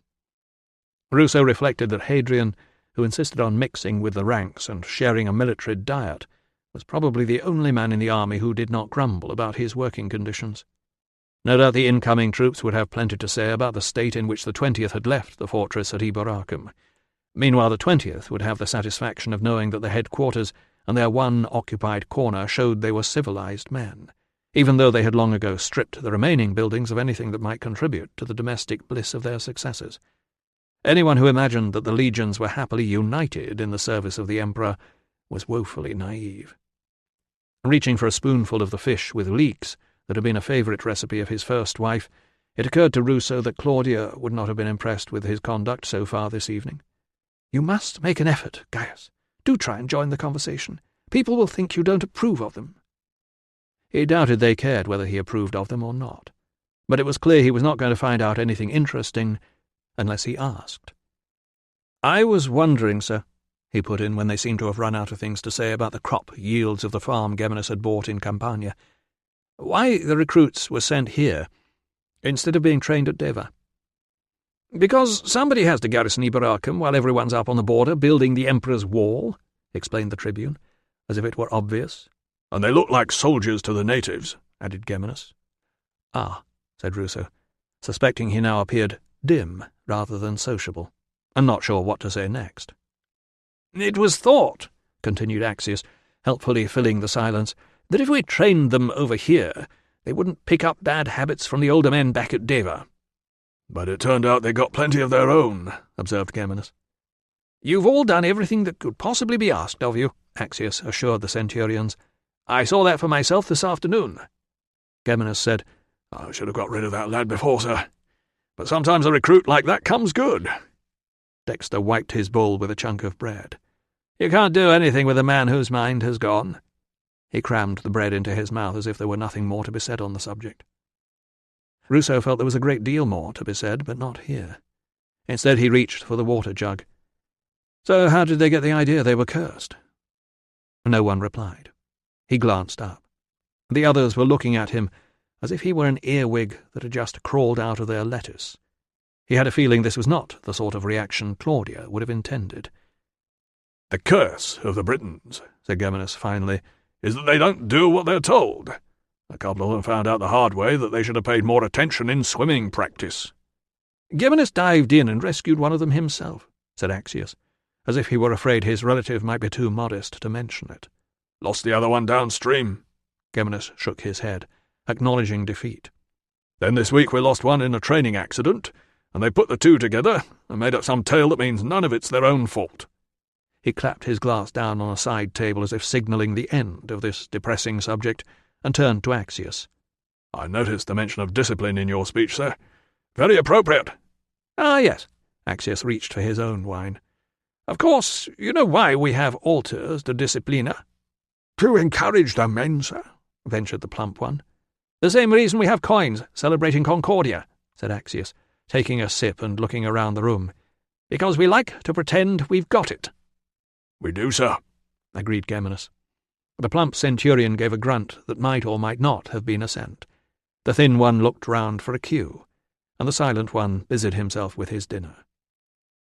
Ruso wondered how much wine Axius had drunk.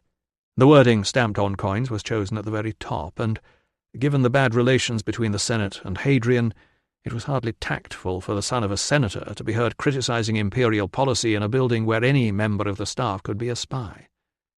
The spies, on the other hand, would not be anywhere near as interested as Ruso was in the loss of a few unimportant Britons, something Axius should have been concerned about, but apparently wasn't.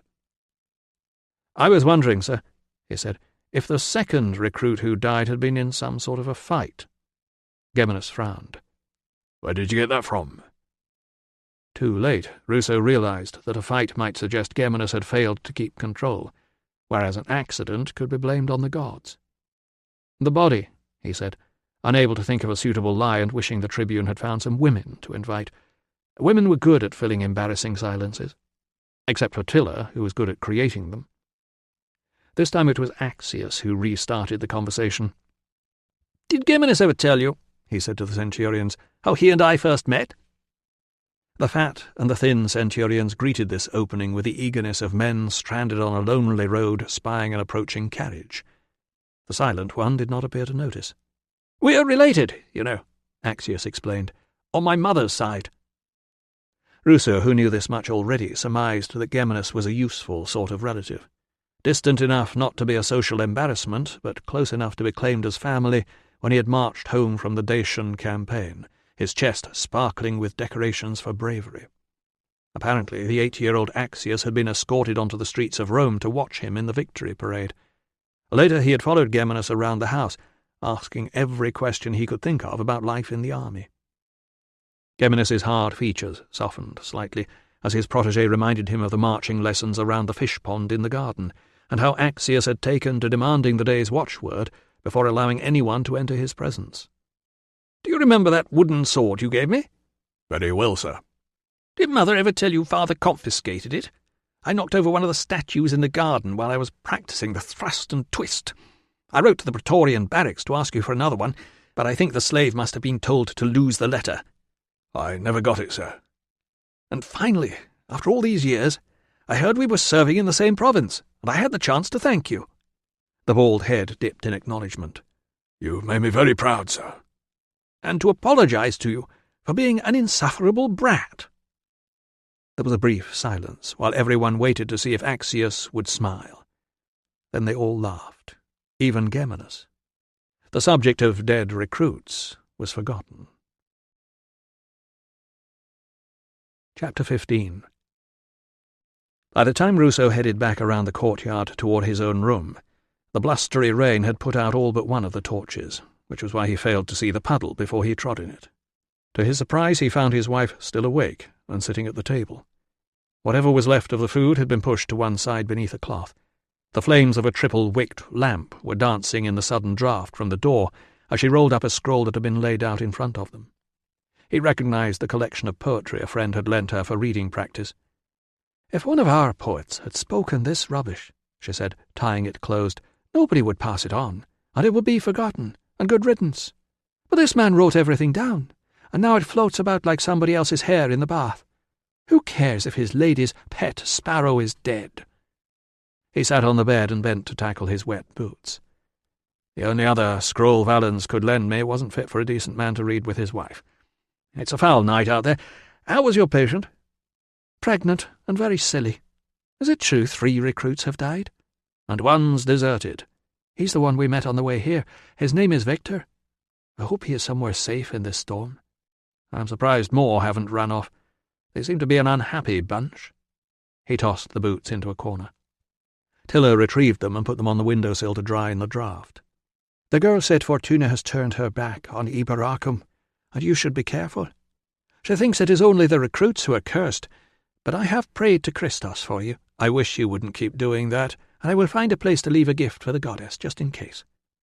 "Did you say how the second man died?" Tiller frowned, as if she was trying to remember exactly what she had been told. "The recruits were frightened of each other after the one who jumped off the roof lost his boyfriend in the river." "His boyfriend?" That might explain the suicide. Why were they frightened of each other? "She said, after the drowning, 2 of them were angry with Sulio." "Was it his fault?" "I do not think so. By the end, I was as confused as she was, but one of the angry ones is dead." "Thaddeus?" "Thaddeus, yes." "Does she know how he died?" "She was more interested in telling me how he bedded her and her sister. The other angry one is Victor, and he deserted because he thought he would die next." "Victor, like Thaddeus, had been beaten up. Why?" "I do not know. I do know he has a wife called Corinna." Ruso scratched one ear. Civilian gossip might move fast, but it degenerated into nonsense the farther it travelled. If Sulio had killed himself out of grief for a lost lover, he had waited a long time to do it. In the meantime, Victor had run away and Thaddeus was dead. "I'll see if I can make some sense of it tomorrow," he promised her. "Be careful." "I'm always careful." "Is it true the Tribune will try to lift the curse with a sacrifice in the morning?" "Oh, hell." Reminded, he reached down and lifted the shoulder plates of his armour. The attached segments rose one by one into a shape that could enclose a man's chest. "He's offering a ram," he said, scowling at the orange specks of rust. "Best not to ask why. Have we got any rags and some oil?" She delved into one of the boxes and pulled out a frayed linen bandage. "There is no sand." "We'll just have to rub harder." Moments later, he was wishing there had been an artist present to record the ensuing scene of domestic bliss, marred only a very little by Tiller saying, "If my ancestors are looking, I hope they know that I'm only helping you because you are just a medicus and not a proper soldier." He let it pass. "By the way, I think I found out what our noble Tribune is really doing here, so far away from all the action." She paused with a length of oily bandage in one hand. "Husband, are you jealous?" "Of course not," he said, demonstrating his indifference by the casual tone of his denial. "But Axius made a tactless remark, and when it was obvious people had noticed, he was very careful to explain that he isn't deliberately avoiding the Emperor." "The Tribune told you he is not avoiding the Emperor?" "Not directly, but he says he volunteered to come here because he wants to see Geminus before he retires. The old man's hanging up his vine stick after he's marched his men back to Deva." She frowned. "But if Geminus is marching his men back to Deva, why come all this way to see him? Would they not meet there anyway?" "Exactly." Even Tiller could see how obvious the Tribune's lie was, but she did not seem as impressed as he had hoped. "Axius is the son of a senator," he explained, realizing he should have explained the background. "Most of the Senate didn't want Hadrian in charge. They don't trust him." "And because the father is not a friend to the Emperor, you think the son would travel all this way to avoid him?" 4 of Hadrian's opponents in the Senate were conveniently murdered when he came to power. I have a feeling Axius may be distantly related to one of them. Even if he isn't, people find it very hard to forgive that sort of thing. Of course, Hadrian had nothing to do with their deaths. Why not? He blinked. Even now there were times when his wife took him completely by surprise. Well, because you can't do that sort of thing these days. The gods alone knew what went on amongst the Corionotate when a new leader took over. He said, "Everyone knows he wasn't involved because he said so." But this well-worn joke made no impression upon his wife. She had already moved on to the next question. "And did you tell him that is also why you are here inspecting the medical service?" "That's not the same thing at all," he said. "I just didn't want all the—" "Polishing?" she said. "Fuss." Outside, he could hear something loose banging about in the wind. "Is there anything left in that jug?" He lifted the cloth. The movement revealed the dark rectangle of his sister's letter. "Ah!" Tiller reached out and thrust it toward him before he could cover it up again. "You can read it while I finish this. Quick, while there is still oil in the lamp." "I'll read it tomorrow in daylight." She shrugged. "Perhaps I shall take it and ask that handsome tribune Axius to read to me." "It's no good," he told her. "I'm not jealous." She took the bandage from his hand and replaced it with the letter. Then she slid the lamp nearer. The flames wavered in the draught from the window. "All right," he conceded, not sorry to abandon the cleaning. "Let's get it over with." Most of his relatives never wrote unless they wanted something, but as the head of the family it was his duty to find out what it was before he refused it. He turned the thin wooden leaves to face the light and leaned forward to make out the crowded lines his sister had inked onto them several weeks ago in the sunny south of Gaul. No wonder Tiller had struggled with it. Marcia's spelling was always creative, but she could write perfectly legibly when she wished. This, however, seemed to have been composed with her eyes shut. If their father had lived to see the outcome of her expensive education, he would have demanded his money back. He ran a forefinger along the uneven line of script. "Dearest Gaius," he read with difficulty, "greetings from your loving sister. I hope you and Tiller are well, and so are we, although to listen to some people around here you would never believe it. Little Lucius fell off a fence yesterday and knocked his front teeth out. His mother made a great fuss. Your brother complains all the time, and now he is shouting at me because the man who says he will take this letter wants to get home before dark. But it isn't my fault that nobody told me he was coming, and I am writing as fast as I can. Our mother and Diphilus are planning an extension on the west wing, and he and your brother argue a lot." He paused. "The Tribune will be sorry he's missing this. The Tribune would read faster than you." "Good news," he continued. "Unless you have the same news for us, we have beaten you to it." The swish of linen on iron fell silent. "She is pregnant?" "It might not be that." It was. He put a hand on her knee. "I'm sorry." "You must wish them well from us both." He carried on reading, not because he was interested in what his sister had to say, but because he had long ago run out of reassuring things to say about their own failure to conceive. "Tertius is very pleased with me, as he should be, and is making sure I take plenty of rest every day. I expect Mother has written to tell you we will not have enough to live on when we are a family." "Has she?" "No, but it's good to be forewarned. As you know, poor Tertius has never really got the advancement he deserves. Well, really, there is no future in making clay pots for the next-door neighbour, is there? Of course, he was grateful for the job when he was injured, and I'm sure they are very good pots, but now he is as fit as you are, and probably fitter because you are so old." He paused again, waiting in vain for his wife to disagree. "He is also brave and honest," he continued, "and quite clever in his own way," he said. "Not clever enough to keep away from Marcia." Tiller had gone back to polishing. He scanned the rest of the letter in silence.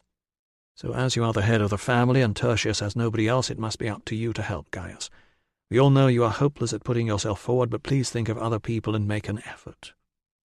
Gods above. His sister was starting to sound like Claudia before the divorce. Unfortunately, he supposed she was right. He ought to try and do something for Tertius. Having settled that, Marcia was displaying an unusual interest in current affairs. "Did you know that Hadrian is on his way to Britannia?" The reason became clear in the next line. "I hear he has thousands of people on his staff. I'm sure he could find something for Tertius if you ask him nicely enough." Ruso shook his head in disbelief. He supposed it was his own fault. He had once held several short and dust-covered conversations with Senator Publius Aelius Hadrianus about treating the injured in the aftermath of a terrible earthquake that had flattened most of Antioch and nearly killed the reigning Emperor Trajan. Some years later, when Hadrian had risen to even greater fame, Ruso had been foolish enough to mention these fleeting encounters to his family. Instead of being mildly interested, his stepmother had been convinced that persistent demands of, "And what else did he say?" would help Ruso remember a series of cosy chats that ended with Hadrian saying, "If there's ever anything I can do for you, my friend," and Ruso thanking him and promising to be in touch as soon as my stepmother's told me what I want. He continued to read. "Please don't let us down, Gaius. I know we are a long way away, and you probably don't think about us much now you have managed to get back into the army, but we are your family, and we will never get another chance as good as this." He sighed. Marcia was in for a disappointment. With luck, by the time he had made his way back to Deva, via every possible outpost and watchtower, the imperial tour would have passed by. He felt Tilla's hand close over his own. "We will have a good life," she said softly. For a moment he had no idea what she was talking about. Then he realized she had thought he was sighing over their lack of offspring. "Of course we will," he promised. Chapter 16. Ruso woke in darkness and stumbled across the room to find a bleary-eyed, matching slave waiting outside the door with a lamp. Tilla muttered something about getting up to help and promptly went back to sleep. He shrugged his way, unaided, into his heavy armour, which still smelled of olive oil, eased the hooks into place and fumbled with the slippery leather thongs in the poor light. When they got back to Deva, he really must find the money for a slave boy. The storm had cleared overnight. Munching on a wine cake he had grabbed from the table on the way out, he made his way to where Axius's flunkies were tacking up the horses by torchlight. After a brief acknowledgment when the tribune strode out of his suite to join them, the men from the 20th rode across to the fortress in silence. Ruso, who was on foot, left the others to dismount in the courtyard of the headquarters building and walked around the outside. The street was empty now. In the dull, pre-dawn light he stood on the spot where the blonde figure of Sulio had fallen. The flagstones had been washed clean, the gravel raked. He bent to pick up something beside his foot.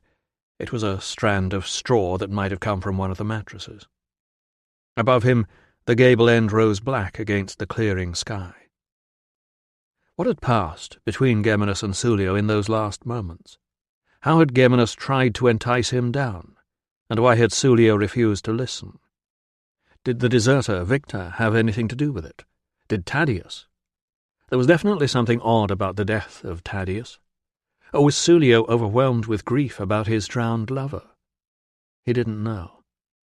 Somewhere in the southern tribe of the Atrebates was a mother who would never know either. He tossed the straw aside and headed into the headquarters hall for morning briefing. The dead had never been his patients. This morning he needed to concentrate on the living recruit who had taken a slice off one arm. The briefing was a formality, since most of those present had already met and discussed the same issues over dinner last night. The sun was just gilding the tops of the surrounding roofs by the time the men were marched into the courtyard, ready to watch the sacrifice. Ruso slipped in next to Pera. The plump centurion poked the line straight with his stick, and then moved on. After he was gone, Pera murmured, "Sir, I'm assigned to sanitary inspection this morning. Can you do the ward round?" As the senior medic, Ruso would have expected to be consulted about where Pera was assigned, but this was not the time to say so. Barely moving his lips, and with his eyes focused on a dent in the helmet of the man in front of him, Ruso said, "Of course." Then he added, I read your post-mortem report." When there was no reply, he glanced at Pera, who was standing like a statue. He showed no sign of having heard. "Why can you write the truth, but you can't speak it?" Still no reply. More men took their places ahead of them. One recruit was hauled out of line for some misdemeanour. As he was being marched out of the courtyard by a pair of Geminus's junior officers, Ruso heard Pera murmur, "Geminus's two shadows." The miscreant had barely disappeared when the tinny sound of a rattle being shaken around the courtyard served as a warning that the procession was on its way. There was no chance of further conversation now, with the centurions glaring along the ranks like schoolmasters watching for bad behaviour. Ruso had to admit that Axius looked imposing in his toga. The aristocratic voice rang out clearly, reading the traditional words with confidence. There was no stumbling and no interruptions. Not only auspicious, but a relief, since it meant they would not have to go back to the beginning and start again. The ram appeared content to be led to the altar, another good sign. The blade flashed in the early morning sun. The animal barely struggled. The blood spurted. It was all very professionally done. Even to a man whose religion consisted mostly of half-formed and unanswered questions, it was strangely reassuring. Ruso hoped the men would be impressed. Whatever words might be necessary to pacify the spirits of the dead would have been said over their pyres last night, and with this performance the pollution of the deaths and the nonsense about the curse should be over. The men now marching out of the headquarters courtyard in their best kit would soon head west across the hills to Deva, where they would be split up and assigned to their centuries. Older, wiser, and better disciplined, they would each make a fresh start in the Legion. On his right, a quiet voice said, "That question you asked me earlier, sir." "Don't tell me to go to Geminus." "It's best not to ask that sort of thing at all, sir. You really don't want to know the answer." Chapter 17. 2 days' march south of Iberacum, another dawn sacrifice was offered with more than the usual gratitude. This one was to Neptune and Oceanus. Sabina watched the smoke rise into the clear sky, fingered the cluster of emeralds in her one remaining pair of earrings, and tried to be grateful that the rest of her luggage had been saved instead of furious that most of her jewellery was at the bottom of the ocean. She was not sure where this outpost was, but of one thing she was certain: she would never set foot on a ship again until it was time to leave this ghastly island behind. She left the Emperor striding about the place, deep in conversation with Clarus and the local centurion. The centurion was probably still reeling from the shock of sighting a battered imperial flotilla in the estuary. Hadrian would be doing the rounds of the survivors, pausing to chat to exhausted sailors, inquiring about injuries to the horses, and sympathizing with the comrades of the men washed overboard. Meanwhile she was taken to the local inn, where she was to lie on a couch in some other woman's clothes, while her staff went in search of her missing luggage.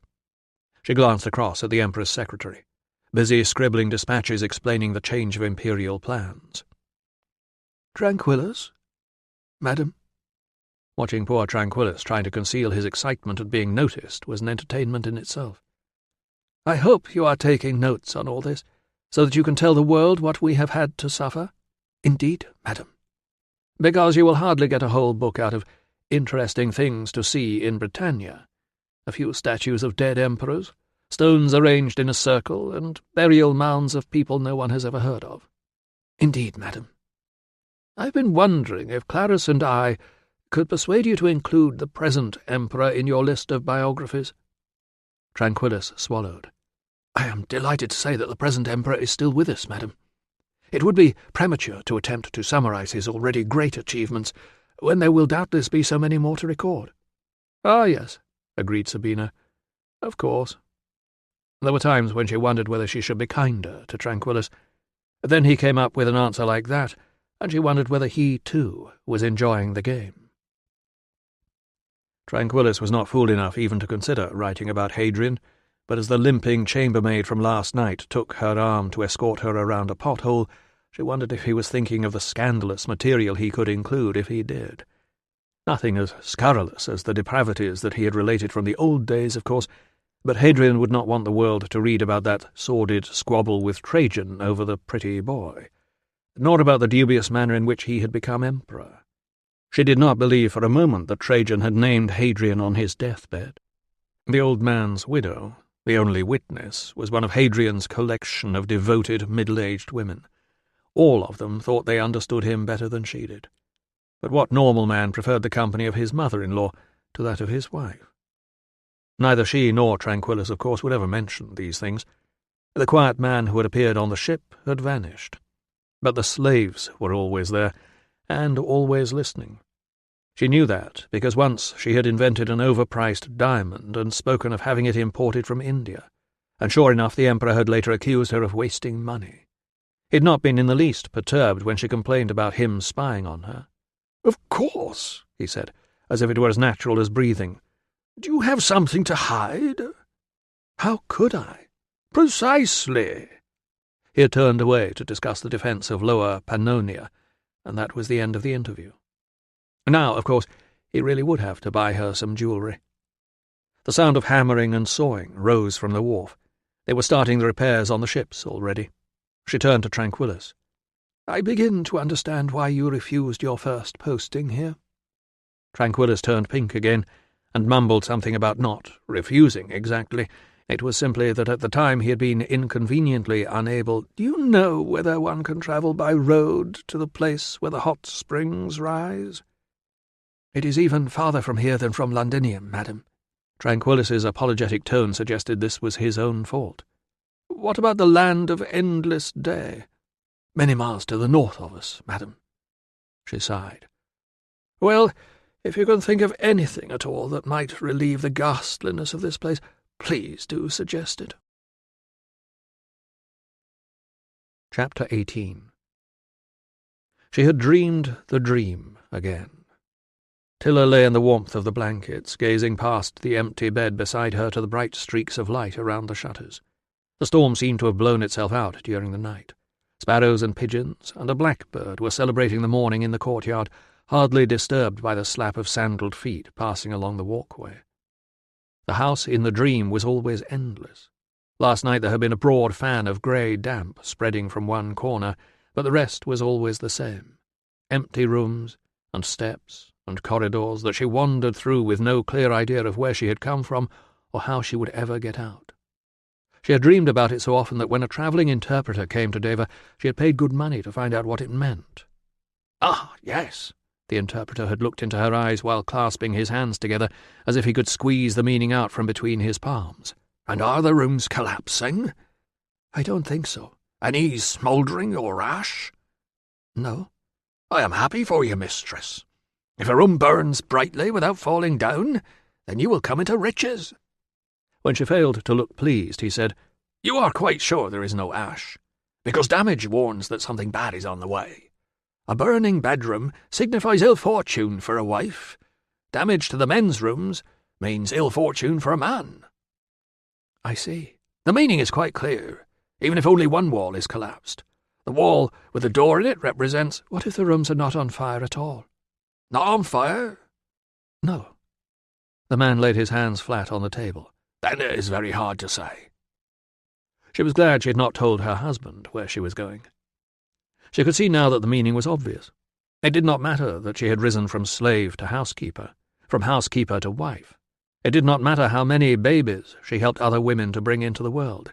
Marcy's letter had been a sharp reminder that her days were destined to be spent moving between empty rooms, with no family of her own to fill them. She closed her eyes, listening to the voice of her mother. "It's no good moping, girl. There's work to be done." "But, Mum, the slaves do all the work in Amancio, and I cannot make women have babies to deliver. Besides, do you not see how it breaks my heart to hold them when I have none of my own? Have you forgotten? Nobody likes a person who feels sorry for herself." "I try not to, Mum. And when we get back to Deva, I shall have plenty to do." "Lighting fires and fetching water? Cooking?" "Not every day. Some days we rent next door's kitchen girl." What other wife of a Roman officer ever does those things? You shame us by marrying him, and then you shame him by acting like a slave. He is not ashamed of me. No? What do his friends think? Why were you not invited to dinner with a tribune? Nobody's wife was invited, ma'am, and I had a patient to see. You spent the evening with a silly girl who said you were no help, and reading about dead sparrows. I don't know what to make of you. One minute you're cleaning his armour like a slave, the next you're trying to read as if you were some rich foreigner. You were the one who told me to get on and do things and stop moping, ma'am. Now I am doing things, and still you are not satisfied." She could hear again the sniff of disdain that meant her mother might be losing the argument, but she was still right. "You are trying to be many people at once, daughter, but you know from the dream that you're not going to be a mother, and you are a terrible cook. Why do you not ask your husband to buy some help?" "We cannot agree on what sort of slave to buy." "Nonsense, that is an excuse. Ma'am, I'm not going to be one of those wives who hang around the bathhouse all morning, eating cakes and complaining about everything. Then find yourself something better to do." Tiller, who in low moments long ago had considered trying to join her lost family in the next world, decided she was glad she had stayed in this one. The blackbird was still singing outside. Over in the fort, the sacrifice to Jupiter would be complete. It was a good morning to make a new start. Then perhaps the dream would go away. Chapter 19. Ruso yawned and made his way across to the hospital to shed his gear and see what fate had decreed for Austerlitz, owner of the wounded arm. As he approached, the acrid smell of burning filled his nostrils. A couple of bonfires were alight in the middle of one of the unused streets. The 20th were clearing out their rubbish and preparing to leave. The room opposite the office had a different and worrying stink, and Ruso was annoyed to see that nobody had opened the shutters. He was not fooled by, "We didn't want to wake him, sir." When had hospital staff ever shied away from waking their patients? The light revealed a figure whose sunken eyes were too bright. Sweat-darkened hair lay flat against his scalp, and the sheets were damp with perspiration. When Ruso spoke, he tried to reply, but seemed unable to form the sounds into words. His pulse was still fast and faint. Ruso turned to the man who was hovering at the door. "I left orders for someone to call me if there was any change." The only response was a meaningless, "Yes, sir." As Ruso suspected, nobody had checked the catheter. Another food bowl, this time of thin gruel, had gone almost cold beside the bed. Apparently, Austerlitz had been fed a couple of spoonfuls earlier and had vomited. So much for not wanting to wake him. Ruso gave a few terse orders, and the dressings tray finally appeared in the hands of the chalk-faced youth, who seemed to be the one given the jobs nobody else wanted, and now looked as though he might faint at any moment. He was followed by a porter, who delivered a jug of clean water and a smaller jug of vinegar inside an empty bucket, and then hurried out as if he was afraid he might be asked to assist. Ruso called him back and ordered him to summon all the staff to the office at the start of the next watch. The chalk-faced youth seemed to have some idea of what to do, but Ruso was forced to stamp on his toe as the bandages were unwrapped. It was not until the wound had been cleaned out and redressed with a poultice of ground pine needles, and they were splashing water over their hands down in the latrines, that he could explain. Looking at a wound and saying, "Ugh," is hardly going to boost the patient's confidence, is it? "Sorry, sir," said the youth. "I didn't think he could hear me." That belief has been the downfall of many great men. "Yes, sir." Ruso found the driest corner of a towel that someone should have changed this morning. "Apart from that, you did well." "Thank you, sir." A little colour appeared in the youth's cheeks as he ventured, "I haven't done anything like that before, sir." "You'll get used to it," Ruso promised him, wondering if that sounded more like a threat. "He'll be all right, won't he, sir?" Ruso handed the towel over. "If we keep on with the treatment, there's a slim chance he might get better by himself and still have 2 arms. What if he doesn't, sir?" "Taking the arm off might save the rest of him, but the longer we wait and the weaker he gets, the worse his chances are." The colour in the cheeks drained away again. "I can't believe any man would do that to himself, sir." Ruso said, "I doubt he intended it to end up this bad. Any idea what drove him to it?" The youth looked around him, but the wooden rows of latrine seats provided no inspiration. He said, "You could try asking Centurion Geminus, sir." Geminus, the man who seemed to know the answer to every question, the man with 2 shadows. By the time the trumpet sounded the next watch, Ruso had been relieved to find that Austerlitz was the only neglected patient. He had discharged a couple of men who looked sorry to be leaving, admitted another who arrived doubled over with stomach cramps, and been almost certain that the recruit who claimed to have walked into a door was the man who had been marched away by Geminus's shadows. He checked on the wrist and the injured foot from yesterday and looked in on Austerlitz again. When all the staff on duty had crowded into the office, he chose the most sensible-looking orderly to be responsible for Austerlitz. "I want him kept clean and comfortable, and I want to be told straight away if anything changes. And I want it made known that he's allowed a visitor. Just one friend, and very briefly. I don't want him worn out." The orderly raised a hand. "Sir, he's supposed to be in isolation." "I take it his centurion wants to put the others off trying the same trick?" If any men in the room had dared to guess at the centurion's intentions, they were not fool enough to admit it. "I'll square it with Geminus," he assured them. "And given the condition of the patient, I think we can count on his visitor to spread the word about the stupidity of self-inflicted injuries." Chapter 20. The Mancio's slave's directions were good. It was barely 200 paces upstream along the muddy path from the wharf to where the old willow bent to dip its leaves into the glittering silver of the river. She raised one arm, counted to 3, and flung the coin. The small splash was washed away in the flow. While the gift was sinking, she said a prayer to the river and to the goddess to look kindly on her husband and keep him safe. Then she asked for a blessing on her new start, and for courage, because the decision that had seemed so clear this morning had faded in the sunlight. "Who has ever heard of a woman being a medicus? What will your husband say? You can hardly read Latin, and nearly all the recipes for medicines are written in Greek. You cannot even understand Greek, let alone read it. Who will do all the work you do now? Do you really want another woman in the house? What if you get the wrong sort of slave, one who needs constant watching, or one like Minna? That will be even worse. What if—" Something white caught her eye.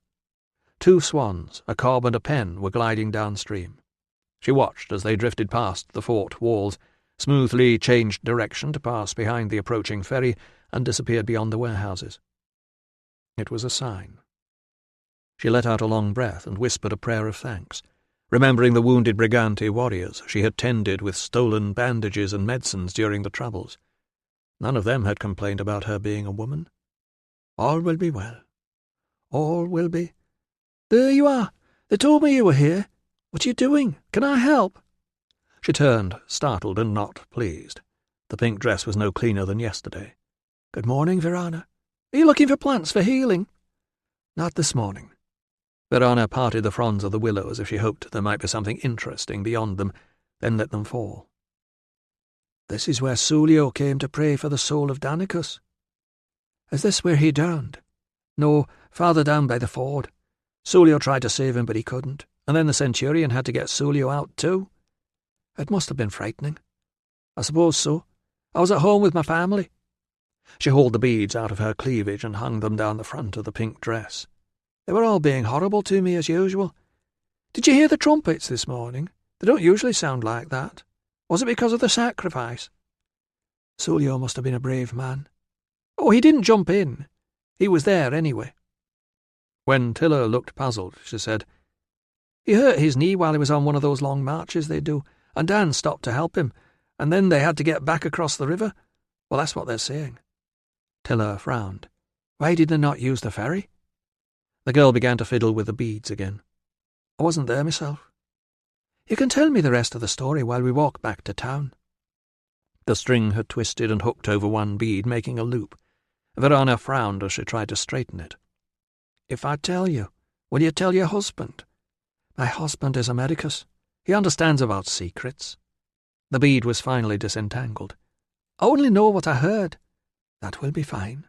You must swear on the bones of your ancestors that you won't say who told you." "I swear." The path was only wide enough for one. Tiller's skirts brushed through the overhanging grass, while Verana's voice sounded in her ears. "The river is always cold," the girl said, "and it rises with the tide. It's worse after a new moon. And it had rained a lot, so the water was almost at the top of the landing stage." Tiller could not remember much about the landing stage. She would have to go down and take a look. "So it was dangerous to cross? Even the ferrymen don't like it when it's like that. Anyway, they were late back, and the centurions were waiting for them, and somebody heard Geminus shout across to them that he wasn't going to send the ferry because it was their own fault, and he told them to swim. Did he not see it was dangerous? Dan was never any good at swimming." What had her husband said? I'm surprised more haven't deserted. She was beginning to see why. She did not need to ask why the recruits had obediently entered deep, fast-flowing water. She had spent long enough in and around army camps to know that they would not dare to refuse an order in case something worse happened to them. Verona said, "They got sticks to keep themselves steady, and they tried to cross hand in hand, but the current was pushing them, and then Dan lost his footing and they both went under. Then Geminus dived in on the end of a rope and they got Sulio out. But not Danicus." She shook her head. "The ferrymen found him washed up on the north bank the next day. He was a long way downstream." There was only one question left now. Did the centurions know that Danicus couldn't swim? "Well, I knew," said Verona, "and my friend knew, and I heard the other boys teasing him about it. So I should think everybody did. Wouldn't you?" Chapter 21. Ruso was searching the office in vain for the post-mortem report he had read only yesterday when he was startled by a rap on the door. He shoved the box onto the nearest shelf and turned just as a young man burst in wearing a sweat-stained tunic, exuberant tattoos, and an anxious expression. "Can I help you?" In Ruso's experience, recruits were perpetually hungry, but this one seemed to have given up the battle with a chunk of tough barley bread clutched in his hand. He also seemed to have forgotten how to speak. "The clerk's gone to find some lunch," continued Ruso, who had chosen this moment to visit the office for that very reason. "I'm the doctor." The man glanced down at the bread, then tried to hide it behind his back before more or less standing to attention. "Are you looking for somebody else?" "No, sir." "So," said Ruso, wondering if his visitor was also on a mission to sneak into the records while the clerk was absent. "Why are you here?" "I was told to come and see Austerlitz, sir." "Ah," said Ruso, helping himself to a seat. "Stand easy. Marcus, sir." A man called Marcus, who spoke Latin with that accent, had probably been given one of the few Roman names his parents knew. Ruso guessed he was a full-blooded native son of some sort of local chief. "You'll find him in the room opposite. Don't stay too long, he's very weak." "I've seen him already, sir. He looks terrible." Ruso said, "We're doing everything we can." "I think he will die." "Not necessarily." Marcus ran a hand back through his hair, inadvertently giving Ruso a better view of the blue horse rearing up his right arm. "He was fine just a few days ago." "I've been wondering why a man who was fine would deliberately take a slice off his own arm." The young man hesitated. "There are safer ways to remove tattoos." His visitor's face brightened. Ruso had guessed well. "Are there, sir?" "Well, nothing's completely safe, but I'd suggest burning them off slowly with a caustic potion." "Can you do these?" "Turn around and let me see." A serpent slithered down the other arm toward the left wrist. "If you had a slave brand," he said, "I could understand it, but as tattoos go, those are rather good. Marcus, haven't I seen you somewhere before? Or his arms, at least." "You were one of the doctors who said I could join the army, sir." "I imagine that seems a long time ago." "A whole life, sir." "What is in the potion? Can you do it before we go to Deva?" Ruso angled himself on the stool so that it was resting on the back 2 legs and dismissed a distant echo of his first wife's warnings about ruining the furniture. "First," he said, dodging the first question lest the patient should decide to slap lime all over himself, "tell me why you would want to bother." Moments later he was recording a conversation with a young lawyer in Antioch who had insisted that he was not ashamed of his own people. "I simply want to go to the baths and not be noticed, doctor. It's bad for business. Other men get, 'Oh, look, there's the lawyer,' or 'There's the man who won the Stephanus case,' or 'There's a man who looks reliable.' I strip off and I get, 'Oh, look, there's a Jew.'" Ruso had explained the difficulties of the surgery, the inevitable pain, the possible consequences of serious inflammation at the operation site, and the fact that nothing would fully restore what had been lost. The lawyer, who seemed to think he was bargaining, begged him to reconsider and offered more money.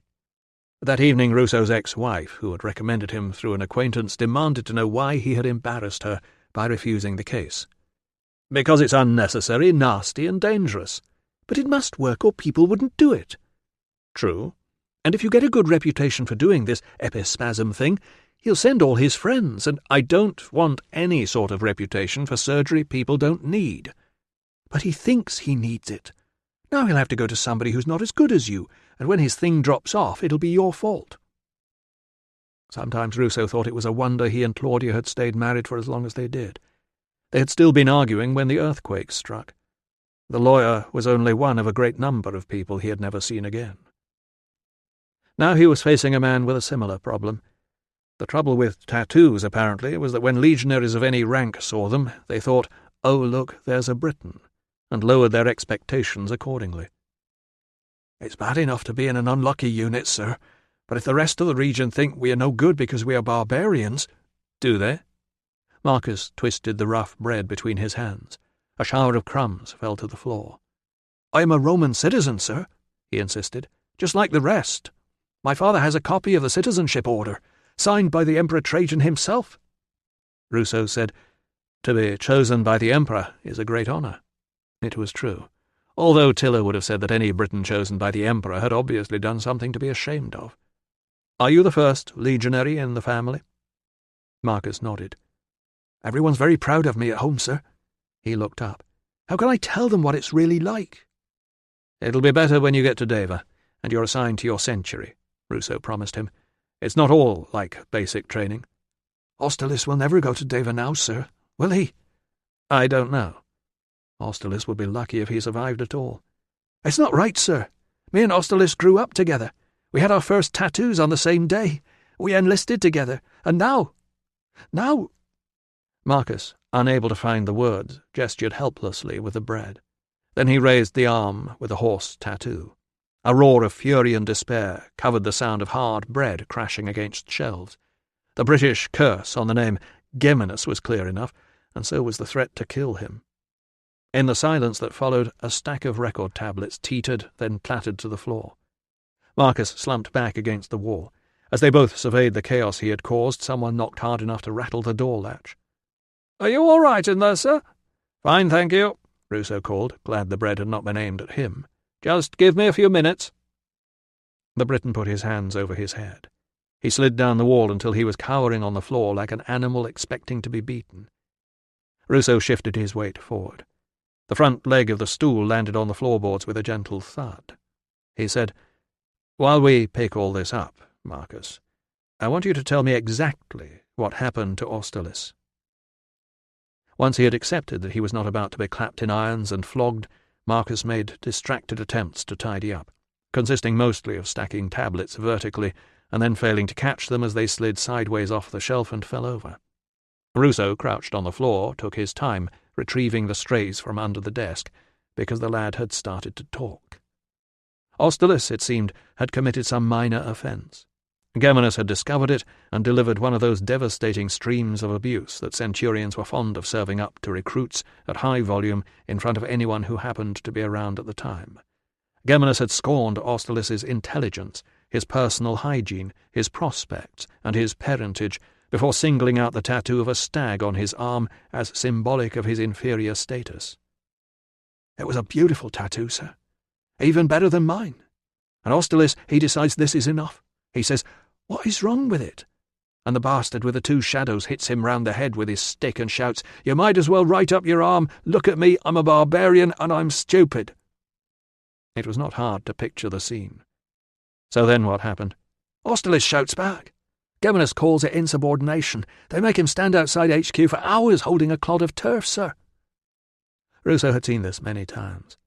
It did not sound like much, but the heavy turf would have to be held at arm's length, and before long the muscles would be screaming for relief. After they let him go, I think he went to find the beer supply. Marcus stopped. "This is why you aren't supposed to have one," Ruso pointed out, guessing they had stashed it somewhere in the unused buildings, and wondering how Geminus and his shadows had managed to miss it. Marcus rammed the last of the records into a space on the shelf. "When we found him, he was drunk and bleeding, with a stag cut out of his arm." Ruso handed up the last of the record tablets. Somebody had to tell the truth around here. "Geminus probably didn't mean it," he said. "Centurions sometimes insult their men to test their self-control." Marcus stared at him. "Is that true?" "I've seen it." And so had plenty of other men, and somebody should have had the grace to warn these lads.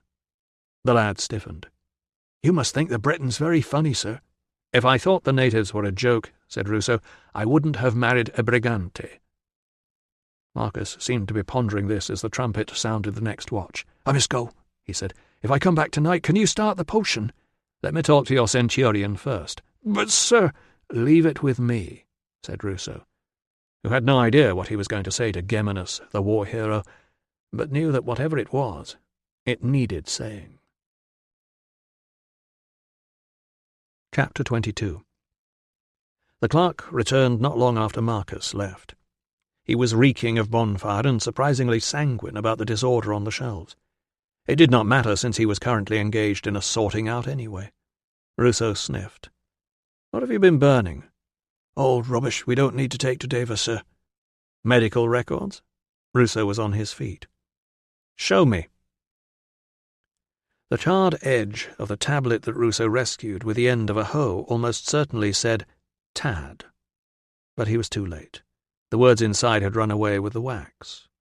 He slid the hoe beneath it and tossed it back onto the foully smoking heap, just as a voice said, How was the ward round, sir? Perra's hair was even wilder than usual. His tunic had damp patches, and there were smudges of black muck on his elbows that he had failed to quite wash off. Ruso said, That idiot clerk's just burned your post-mortem report. Perra squinted at the untended bonfire, where it seemed only the hospital records were burning with any vigour. Thick smoke was pouring from the old bed straw and worn-out rags that made up the rest of the pile. I told the clerk to get rid of any useless junk, sir. Not things you only did the other day. Perra was rubbing the back of his neck again. I'll have a word with him, sir. Ruso propped the hoe back against the wall, next to a bucket of water. The ward round was fine, apart from Austerlitz, he said, glancing around to make sure that no one was close enough to listen before he went on to explain the gravity of the situation. I wasn't impressed with the staff. They seemed to be trying to avoid him. I'll have a word with them too, sir. Ruso eyed his dishevelled state. Who put you on sanitary inspection? Geminus, sir. Don't you have engineers for that sort of thing? I was with an engineer, sir. The sewer's outlet's out of bounds otherwise. Ruso wondered what possible reason Geminus could have had to send a medic crawling around the drains. Perra should not have needed to do any more than ask the engineers whether what went in at one end of the sewer was coming out at the other. It was hard not to suspect that he was being punished for something, and, given the timing, it was probably something that Ruso had ordered him to do. He was wondering how to tackle the subject when the heavy figure of the clerk appeared, lugging the remains of a broken chair and a sack of something that proved to be old wood shavings mixed with floor dirt, some of them rich red-brown with the dried blood they had been scattered to absorb. They crackled and spat as he poured them over the flames. "Go to the baths before ward round," Ruso told Perra. "You'll frighten the patients." "Clean men are healthy men, sir." Ruso grinned, recognizing his own words. "Name the deadliest enemy of the army." "The deadliest enemy of an army is disease, sir." When the clerk was safely out of earshot, Ruso said, "He didn't seem to know that any report on Thaddeus existed before yesterday." "He didn't see it, sir. He wasn't on duty, so I put it away myself." "And then I brought it to his attention." Perra said nothing. "It was a good report." "You always taught us to record everything, sir." "And the purpose of that was?" "In case we could learn something from it later." "It seems you were listening after all." "Thank you, sir. But we can't learn anything from it now, can we?" Ruso glanced at him. "If you're going to fake a tone of regret, Perra, you'll have to try harder than that." "I'm very sorry, sir." "That's better. I'm sure between us we could remember most of it." "I can't be of much help, I'm afraid, sir. And it's not going to bring him back, is it?" "That's generally true of post-mortem reports," Ruso observed. "Was the clerk ordered to burn it?" "Sir, please don't ask. Nothing good will come of it." "Why not? Give me a good reason and I'll leave it alone." I can't, sir." "I've wasted enough time on this. Perhaps I'll get more sense out of Geminus." "Yes, sir, I expect so." "That's the wrong answer, Perra." "Yes, I know it is, sir." A gust of wind sent thick smoke billowing down the street toward the hospital. They stepped apart to avoid choking. Ruso leaned on the wall beside the hoe, waiting for the air to clear. "Let me tell you a better story," he said through the smoke. Thaddeus died as a result of a severe beating. There was a cover-up which you cooperated with because you were ordered to, but privately you were so outraged by what had happened that you recorded the truth. Then you hid it in the files, perhaps hoping to bring it out at Deva once you were safely clear of Iberacum. The breeze dropped almost as suddenly as it had risen. The buildings across the street began to reappear. Pera remained silent. "Well?" Ruso squinted through the smoke. The shape standing against the far wall was too big to be Pera. On either side of it stood 2 junior officers. "Do us all a favour, Doctor," said Geminus. "Leave the lad alone.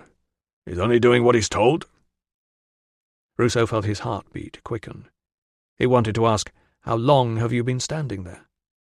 What he said was, "Why did you send him off to inspect the sewers?" "And the drains, and the water supply," said Geminus affably. "Can't have the 6th, thinking we're dirty." A section of the fire collapsed, sending out a fresh gust of smoke. Geminus stepped round it. His henchmen moved to reposition themselves on either side of him. "I hear you've been inviting young Austerlis's pals in to visit him." Ruso had hoped to be better prepared for this discussion. "Just one," he said. "It'll do him good to have a visitor." Geminus shook his head sadly, as if such ignorance was a disappointment to him. He gestured for Ruso to follow him. "You and I need to have a word," he said. "In private." Chapter 23. When a centurion lived with female relatives, entering the house on the end of his barrack block was like visiting a family home, where a couple of rooms were set aside for the work of keeping 80 legionaries in order. Geminus was a single man. The corridor was empty apart from scuff marks on the limewash. The office into which Ruso followed him bore no personal touches beyond the smell of dog and Geminus's parade uniform with its white-crested helmet looming over them from a stand. Geminus made a sign to a junior seated behind a plain desk, who hastily set down his abacus. His boots made a hollow sound across the floorboards as he went to join the 2 shadows outside. Ruso heard the latch fall into place behind him and stifled the foolish thought that nobody could rescue him because nobody knew where he was. Geminus did not waste time with niceties like sitting down. From the middle of the room he said, "If you don't like my orders, come and see me. Don't cause trouble behind my back." "What's the problem?" "I've enough to do here without being undermined by some smart-ass fresh out from Deva. You need to listen to your men. Austerlis was on his own, because if I give the recruits half a chance to get together and stir each other up, we'll have a whole lot more trouble. And before you ask, I do know why he took a slice off his arm." Ruso swallowed. Austerlis might have been cheered by the visit, but Geminus had a point. Marcus had certainly been stirred up. Still, there was a principle at stake. "Where I come from," he said, "the medics decide what goes on in the hospital." If they were lucky. Geminus appeared unmoved. "I had a morning's work lined up for Pera, and instead he went off looking at drains." "I was trying to keep him away from you." The grey eyes travelled slowly over Ruso, who was reminded of times when he had been summoned to his father's study. Geminus gave a as if he had just reached a decision. He reached for a stool and nodded toward another. "I was hoping to keep you out of all this, but now that you've insisted on poking your nose in, you'll have to know too." Ruso sat. He felt as though he had shrunk since he entered the room. Geminus let out a long breath and began. "You want to know what happened to Thaddeus?" "What people are saying doesn't make sense." "What's it to do with you?" "I'm concerned about what's happening to the men." "And do you think the rest of us aren't?" Ruso shifted position on the stool. "You didn't seem keen to defend them at dinner last night." Geminus grunted. "You saw what they did to Thaddeus." Ruso stared at him. "Thaddeus was killed by the other recruits?" "Who do you think it was? Me?" The question hung between them, unanswered.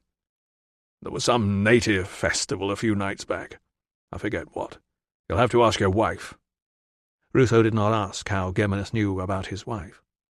"A bunch of my lads take it into their heads to play this tribal hunting game. They name one man as the Stag, and then they chase him all over the fort. Things get out of hand. I get there with Dexter and a couple of my men and find the Stag dying from a beating in a back street and the rest running away in the dark." He paused.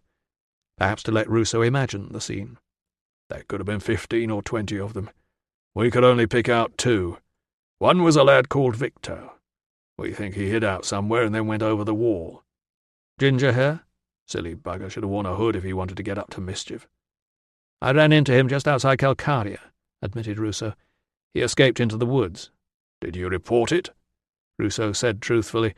I didn't realize he was one of yours. The other one was Sulio. So that was why Dexter had not cared whether he jumped. And now you're wondering why I haven't chained the rest of them up and flogged the truth out of them. Why haven't you? And then what? Ruso scratched one ear thoughtfully. I can't kick that many men out of the Legion without authority from higher up. Can't they be tried at Deva? We've got to get them there first. 5 days' march at least. Do your arithmetic, Doctor. 47 Brits, fit young lads who've just had a bloody good training in the use of weapons. Then count the men we can rely on if they turn ugly and divide it by 4, because the auxiliaries are staying here and a lot of the maintenance crews are going north in a day or 2 to help with the wall. Between you and me, they're a bunch of lazy lard-asses anyway. Whatever happens, there'll be plenty of stitching practice for your boys afterward. It occurred to Ruso that, being Britons, the recruits were unlikely to agree amongst themselves for long enough to organise a full-scale mutiny. But they could certainly cause trouble if they turned violent, and the opposite problem, a mass desertion, would be seriously embarrassing. Nobody's going to send us any help, continued Geminus. We need to keep them calm and get them to Deva. Geminus was a tough man, but he was no fool. He was not going to sacrifice himself for a legion that he would be leaving behind in a matter of weeks. Once they get there, they'll have a shock coming. But they're not bright enough to guess, and nobody's going to tell them, are they? I see. See lots of things now, don't you? Did the hospital clerk alert you to the post-mortem report? Young Curly was trying to be too clever, said Geminus. You medics need to know when to stop. Leave it to us. Ruso was rapidly reassessing his understanding of what was going on here. If what Geminus said was true, then he had contradicted and undermined a centurion who was already in a difficult position. Is there anything I can do to help? Yes. Stay out of it, and keep your mouth shut. Chapter 24. Verana said, "It was here." Tilla stood on the edge of the landing stage and watched the river drifting past the heavy oak posts below her. At the moment it would be a tricky jump down into the little flat-bottomed boat moored up with its ropes at full stretch. The ferryman assured her that in a few hours the boat would have risen, and it would be an easy step. Leaving Verana to chatter to the ferryman, both seemed flattered by the attention, Tilla tried to picture the scene when the centurion had ordered 2 of his men to swim across. She had been nervous when the wagon driver's mules had stopped on the ford in mid-river. The 2 recruits would have been contending with much deeper water, and no animals or vehicle to hold them steady. What had the centurion been thinking? That a man thrown into fast-flowing water would suddenly discover that he could swim? It might work with dogs, although even that was doubtful. It had not worked for Danicus. She was pondering the stupidity of the order when shrill screaming cut across her thoughts. It was not a scream of anger or excitement. It was the relentless, terrified, out-of-control shrieking of a child in serious trouble. Tilla hitched up her skirts and ran toward the sound, with Verana following her up the street toward the east gate, shouting, "Wait for me!" People were already clustering around the shop. A sheep's carcass swung wildly beneath the awning as a mostly female crowd elbowed past the cheeses and cabbages. From somewhere inside, the child's cries rose above a woman's wailing and shouts of, "Put him in the river!" and "Fetch a healer!" "The washing cauldron!" a woman was announcing as Tilla pushed her way toward the front. The listeners gasped in sympathy. "Boiling linen all over himself, poor little beggar, scolded like a pig." Tilla stopped. She was not a medicus. She was just someone who delivered babies as best she could for women who knew they were in danger anyway. She had thought that nothing could be worse than the sight of those warriors hacked apart by the army. She had been wrong. Boiling linen all over himself, scolded like a pig. She was not a medicus, and she did not want to be one. "The doctor's woman is here," cried Verana. Other voices took up the cry. "The doctor's woman! Let her through!" Hands reached out to seize her. She was hustled forward. She opened her mouth to explain that she was not what they needed, but nobody was listening. "This is like helping to bring out a baby. Stay calm. Keep your mind on what needs to be done. Do not be put off by the screaming, and never ever show that you are afraid too." "Corinna, the doctor's woman is here." Tiller paused in the doorway, glimpsing a small, struggling form beneath the cluster of women gathered around it. She took a deep breath. She was not what they needed, but for the moment she was all they had. "Everyone out!" she yelled over the din. Nobody moved. She seized two of the women who had been pushing her forward. "You clear the room except for the child's mother. You send to the fort for Medical Officer Gaius Petrius Ruso and tell him his wife needs help with a scalded child." "I'll go," insisted a third woman. "She's too fat to run." "What?" demanded the plump one. "I'm not." "Water," Tiller told her. "We need lots of cold water, quickly, and then the whites of eggs." And then a miracle. She began to shake only when it was all over, and she was sitting on the faded red cushion back in their quiet room in the Mancio. "You did well," he said. She watched the surface of the water tremble as she lifted the cup. "I wanted to run away." So would anyone. She let him think he had said something comforting. She did not tell him about her wavering resolve to become a medicus. He would have stayed, no matter what he felt like doing. She had only stayed because she'd had no choice. Virana had announced her. She said, "If he really had been scalded all over, what would I have done?" "Exactly the same as you did." "He would be dying now." He said, "Yes." "That neighbour needs a good slap for telling lies." Her husband did not seem to share her outrage. People panic. In a better light, Tiller had been able to see the angry red scald down one side of the struggling child's leg, and secretly rejoiced at the healthy skin everywhere else. She knew her husband had worried about putting too much poppy inside such a small body, and then about not giving enough to dull the pain. Whatever he did, the child would not feel as lucky as he undoubtedly was. The mother, who lived next door, had been baking and did not want him near the oven, so she had left him playing in the yard. He had crawled under the gate into the back of the shop and tried to stir the washing cauldron. She put the cup down. "I do not like this place." "I don't think anybody likes this place." He pulled off the tunic that was splattered with water and the egg white they had smoothed over the angry red skin. "Your Jupiter has not defeated the curse." "There is no curse, Tiller. Just a mother who didn't know her child could get under a gate." "Corinna has many things on her mind," Tiller explained. "She is the wife of Victor, who deserted." "That explains it, then. She's distracted." "Did you know people are saying your centurion drowned one of his men?" When she had finished telling him, he carried on buckling his belt in silence. Then he said, "Your secret informer. It wasn't the scalded like a pig woman, was it?" "No." "But this person didn't see it happen." "Lots of people saw it. My informer says they are too scared to talk." Instead of answering, he pulled the tunic straight, then bowed his head, and ran both hands through his hair several times as if that would improve it. She said, "Why would somebody make up things like that?" "Why," he said, "would a centurion deliberately drown his own man in front of witnesses?" "You don't believe me?" "I didn't say that. But they might not have understood what they saw. And it's none of our business. I'm not an investigator now." "Be careful of that man." He picked up his case. "I need to get back. I've got a critical patient to keep an eye on." "I will pray for him." "Tell the guards his name is Austerlitz." He leaned forward and kissed the top of her head. "You did well with the boy." "What will you do about the centurion?" "I'll think about it." He paused in the doorway. "What festival did you miss while we were on the road here?" She frowned. "Festival?" "Some native tradition, or a god of some sort. Might have something to do with hunting." "I have not heard of it." "Ah, just for men, perhaps." She wanted to say, "And you think that means a woman would not know of it?" But he was gone. Chapter 25. Austerlitz's face was the colour of porridge, and a sheen of sweat lay on his skin. Resting his fingers on a cold wrist with a pulse that was too weak and too fast, Ruso told him that Tiller was praying to the local gods on his behalf.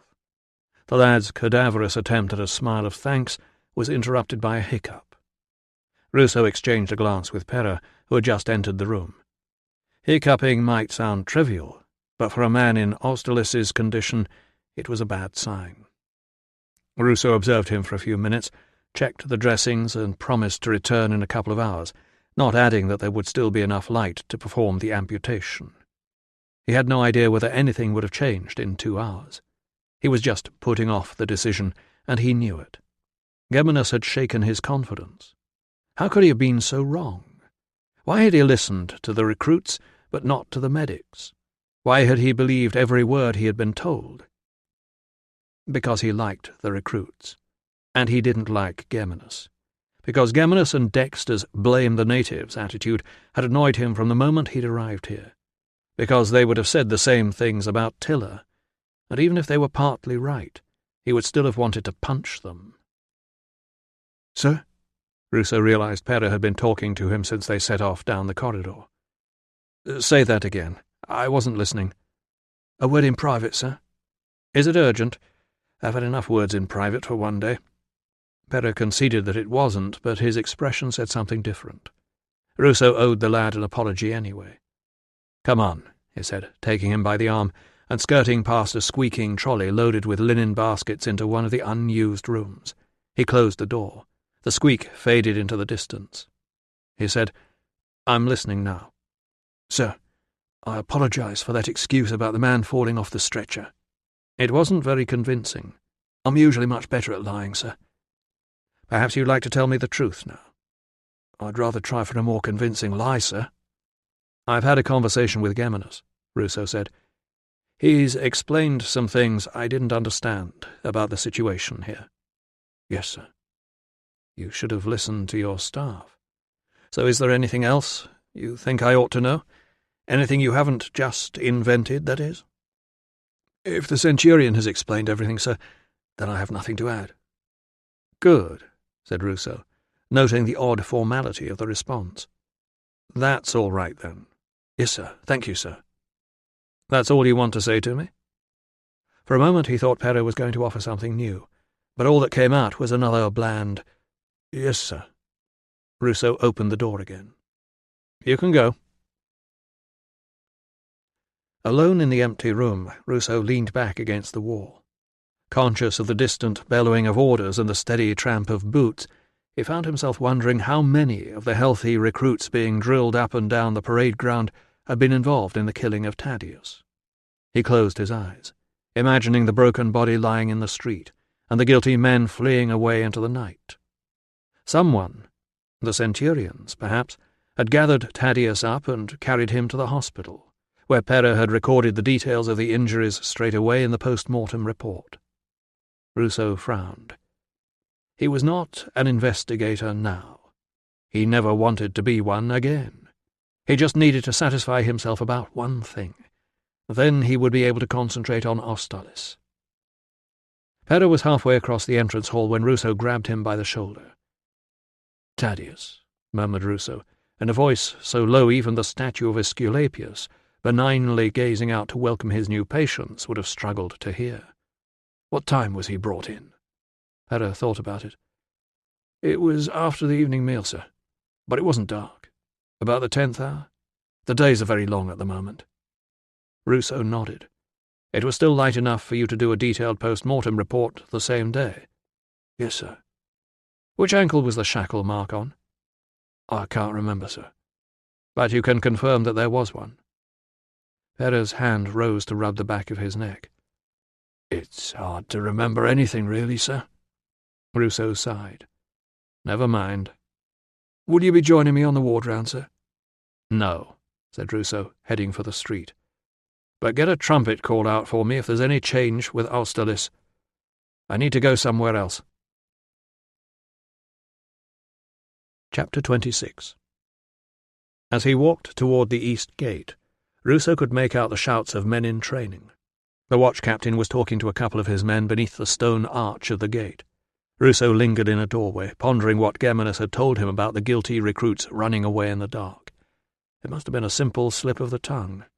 After all, how visible would Victor's ginger hair have been if there was no light? As soon as the watch-captain strode off toward the north gate, Ruso stepped out from the doorway. The guards on the east gate did not dare to ask why a doctor wanted to see the cells, where the unruly were usually dumped overnight to consider the folly of their ways. He found, as he had expected, chains attached to iron rings in the wall. But they were too high. The prisoners here must be cuffed by the wrists. The guards directed him to the north gate, in his medically inexplicable hunt for custody cells, but since he had just seen the watch-captain heading in that direction, Ruso decided to take his time. Without much hope, but not knowing what else he could do, he made his way along the walkway of a deserted barrack block, shouldering open, damp doors as he went. Normally, the first room behind each door would be used to cook and store equipment for the 8 men who slept in the room behind it. Now, in the gloom, he found untidy splatters of pigeon droppings, broken furniture, abandoned rags, an occasional worn-out shoe, and one wriggling nest of kittens.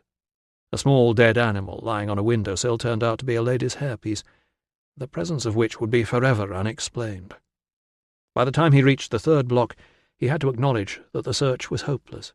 Even assuming that what he was looking for existed, and that he would recognize it when he saw it, the fortress was the size of a town.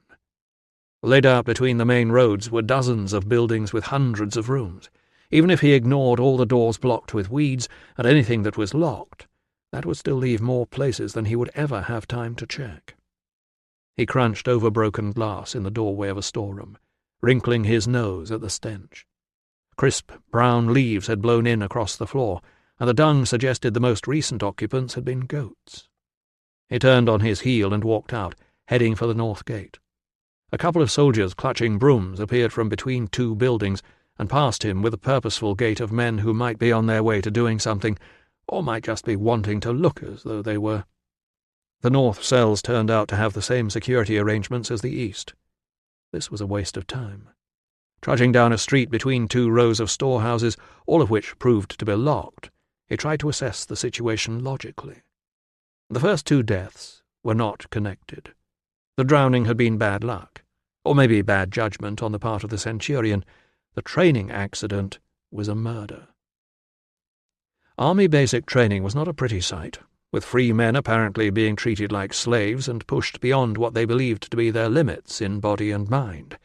All of them loathed the men who were making them suffer, and many would grumble freely to anyone who would listen. Normally, as the grueling weeks wore on, most of them found strength and resilience they did not know they possessed, and by the end they were proud of having survived the trial. But according to Geminus, these recruits had turned on each other like animals. They were lucky not to have been caged and whipped. He had no doubt that the punishment waiting for them back at Deva would be imaginative, memorable, and very nasty indeed. The men with the brooms appeared in front of him again, then vanished around a corner.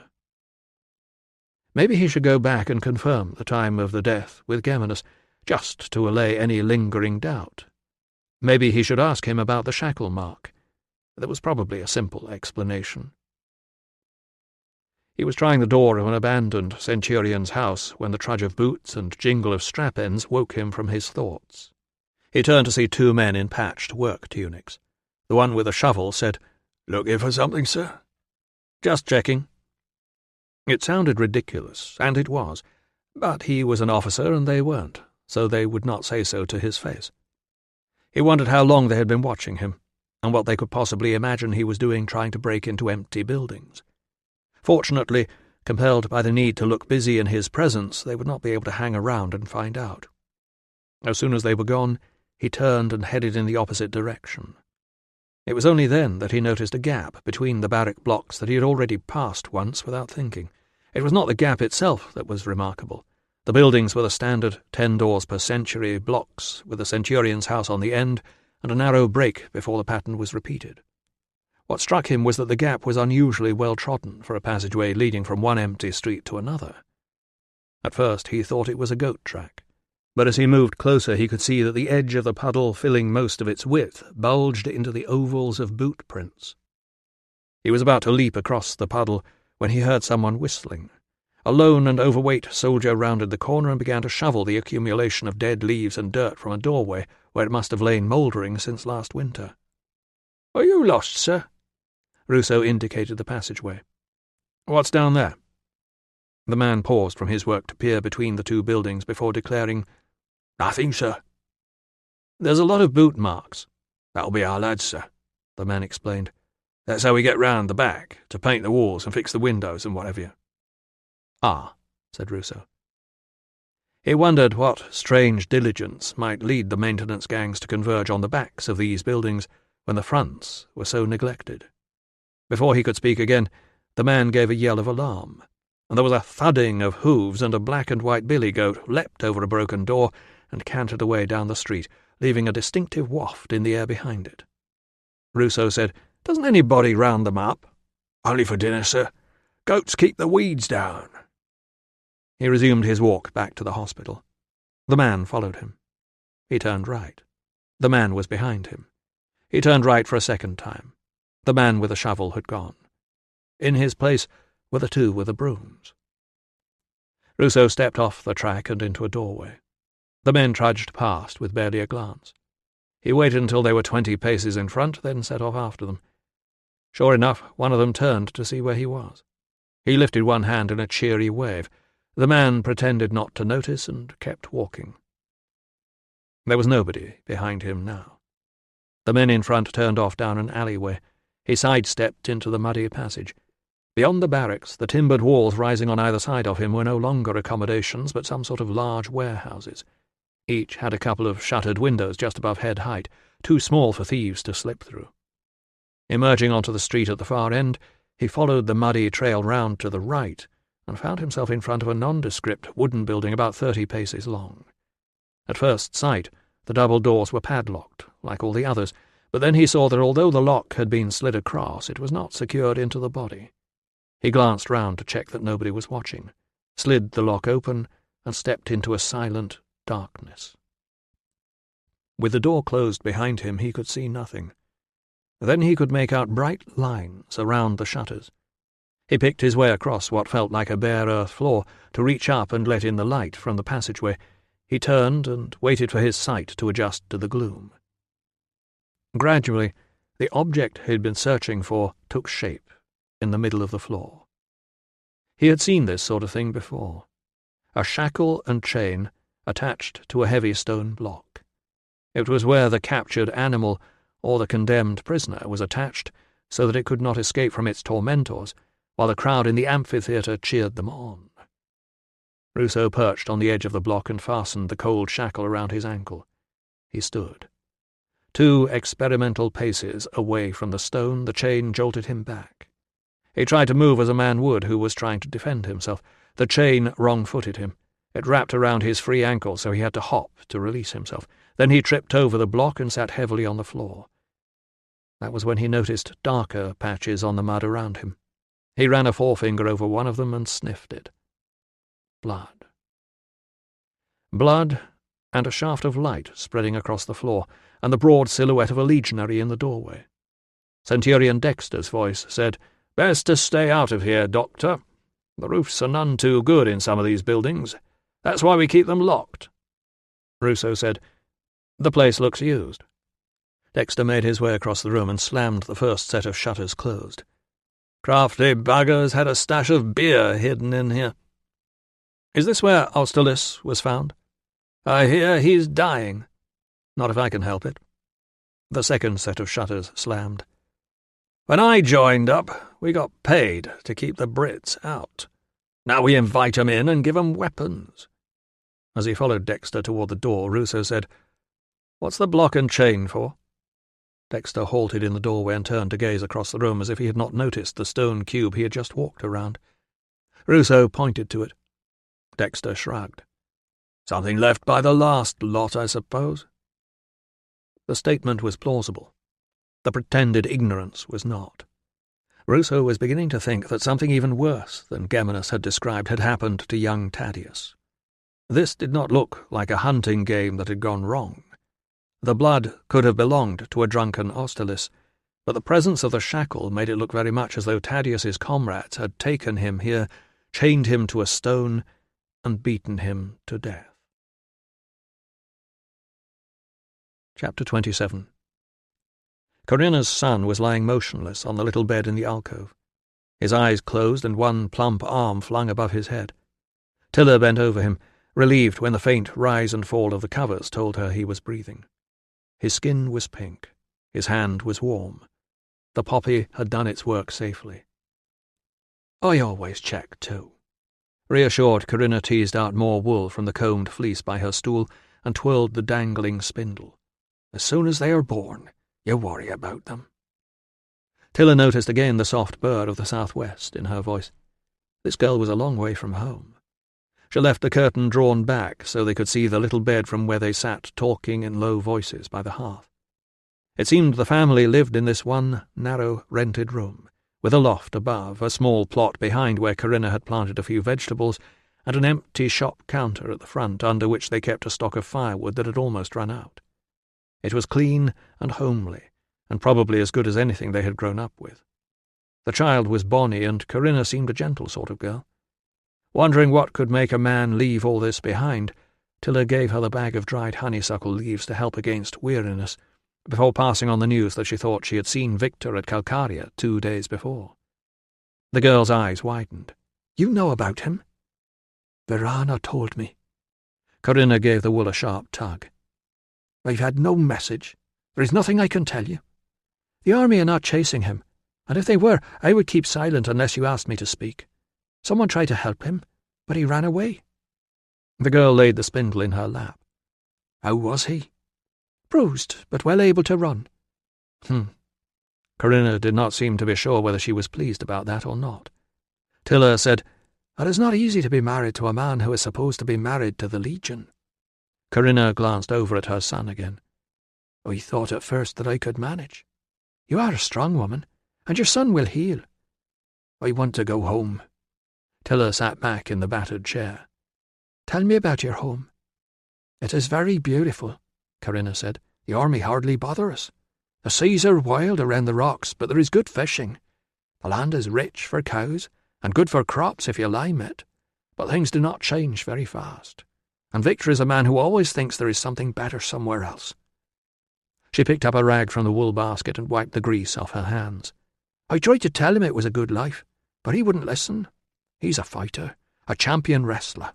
In the old days he would have been a warrior. But of course at home he was not allowed to train for battle or carry weapons. He used to talk all the time about the legions, how he wished he had joined when he had the chance." "This was after you were married?" "I doubt he meant it as an insult, but he kept saying I was the only thing that stopped him from joining. I knew the army would treat us as divorced, but he spoke of it so often that I was afraid he would run off and join anyway." "So it was better to agree than to lose him." "That is what I thought back then," Corinna shrugged. "My mother said he was a fool, and so was I. But my father had a pair of soldier's boots made for him as a gift.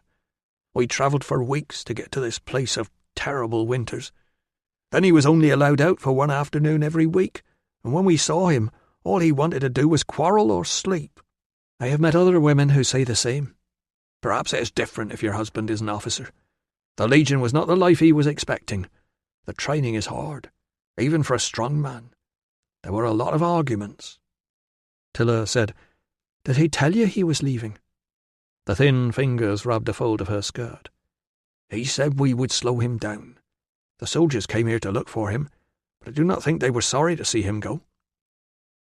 "Was there something that happened that made him leave, Corinna?" The girl eyed her steadily. "It was not for any reason they will tell you. That is all I can say." "Who hurt him?" "Thaddeus." Tilla frowned. "I have been told wrongly. I thought Thaddeus was his friend." "He was. A good friend." "Then why—" "There are things you don't know." "Tell me." The pale lips twitched into a smile that did not reach the eyes. "If you don't know, you are safe. You don't have to decide what to do. You can keep quiet and not call yourself a coward because you know nothing. And if you are a friend to my family, you will forget I have ever spoken to you of this." Tilla puzzled. "But if there is something wrong—" "Don't complain." Thaddeus complained. Victor wanted to. About what?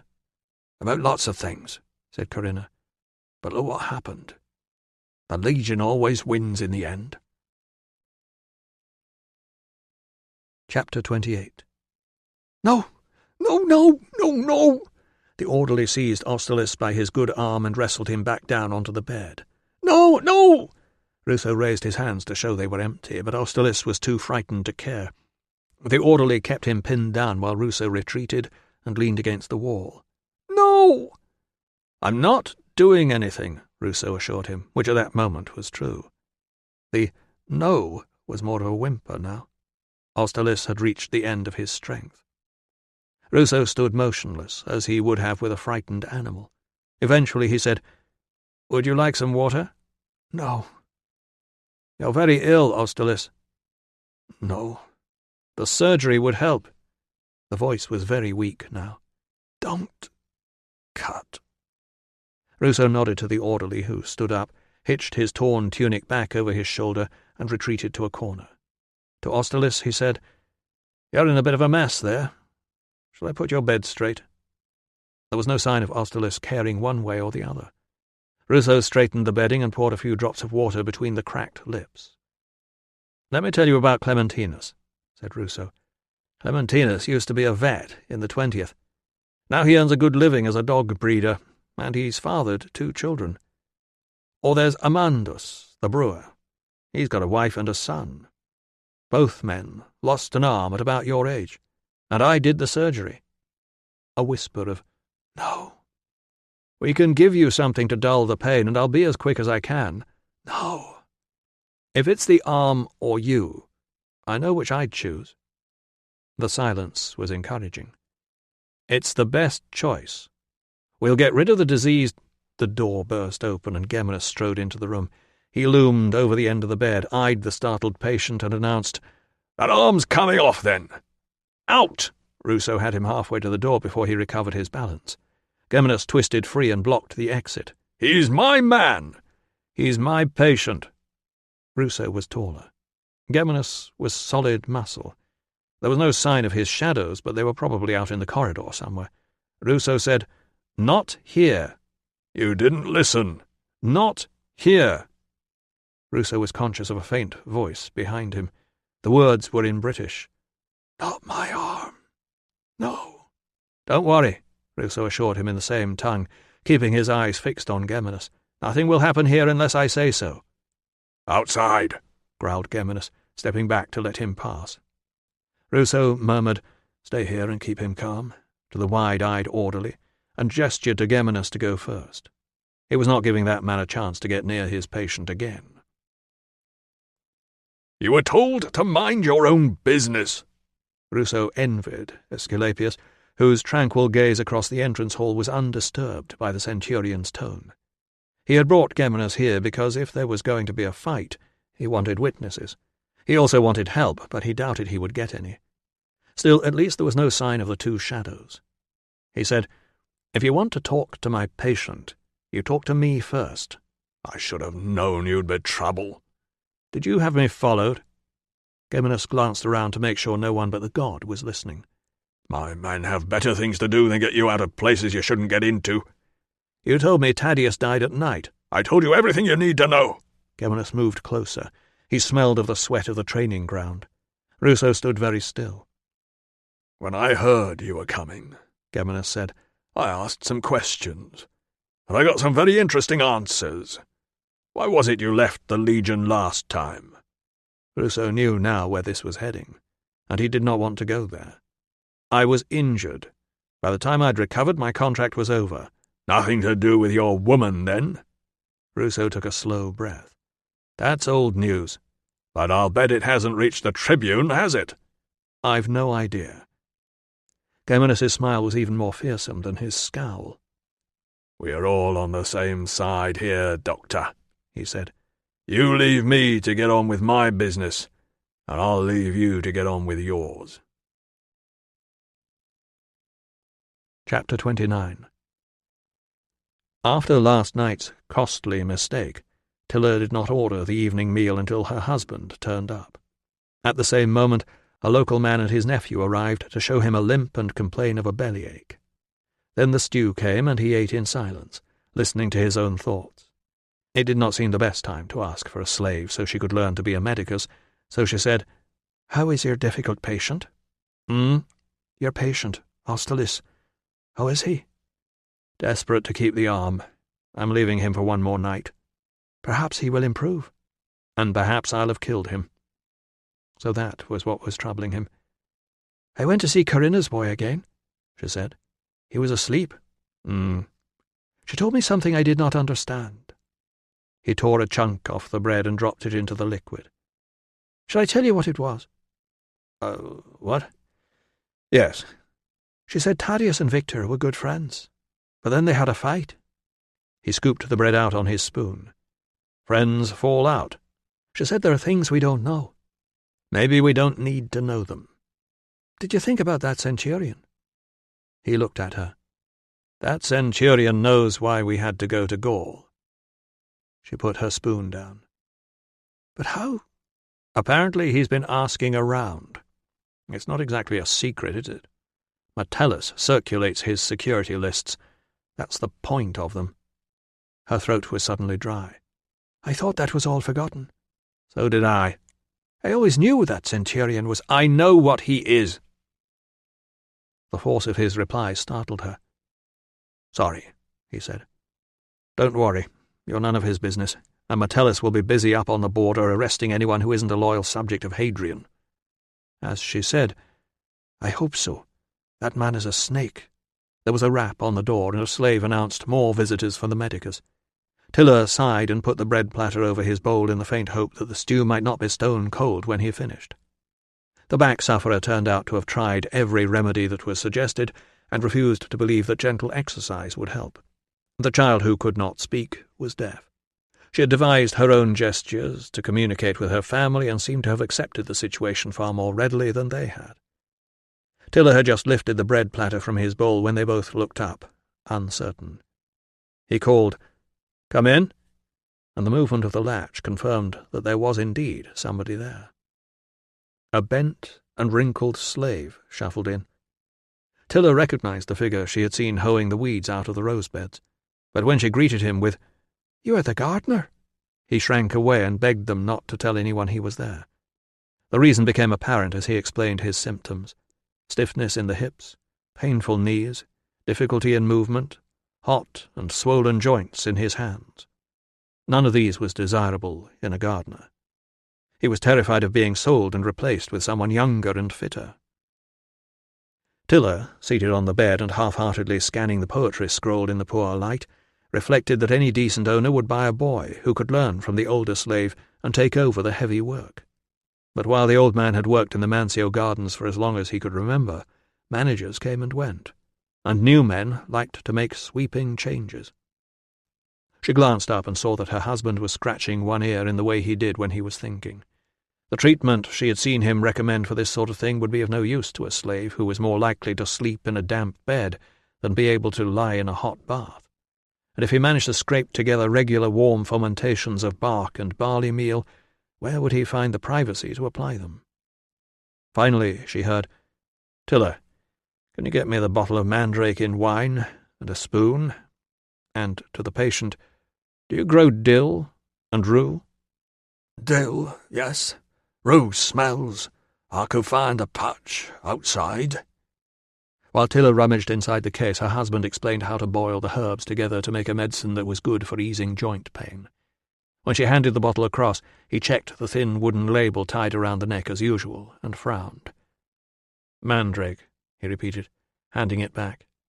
She took it, glanced at the two bubbles near the base of the thick green glass, and offered it back to him. "Mandrake," she confirmed. Silently he pointed to the label. "Mandrake," she insisted. He gave her a look of mild alarm that said, "You don't read the labels?" and reached for the case himself, picking out one of the 3 remaining bottles he usually carried with him. "That is iris, for purging," she whispered, placing her hand over his. The patient, who was sitting on the end of the bed nearest the window, was beginning to look worried. She placed both bottles on the table, pulled out a stopper, and sniffed before passing the bottle to him. He lifted it to his nose, paused, and turned to the patient. "Sorry about that. Have you finished work for the night?" The man nodded. 1½ spoons in a cup, please, Tiller." To the patient he said, "I don't recommend you take a lot of this, but for once it should give you a decent night's sleep." Tiller handed over the cup with a warm smile that defied any questions about whether this travelling medicus and his woman really knew what they were doing. After the slave had drunk the medicine and gone, Tiller watched her husband line up all 4 bottles on the table and scowl at them. "You must be more careful, Tiller." "Me? I am the one who got it right." "Just as well." Leaving the bottles on the table, he snapped the case shut and tightened the strap so that the buckle slid into the groove it had made in the leather. The stew bowl was barely warm, although he had not had time to find that out when there was yet another rap at the door. Tiller called, "The medicus is eating. Come back tomorrow." "The Tribune wants him."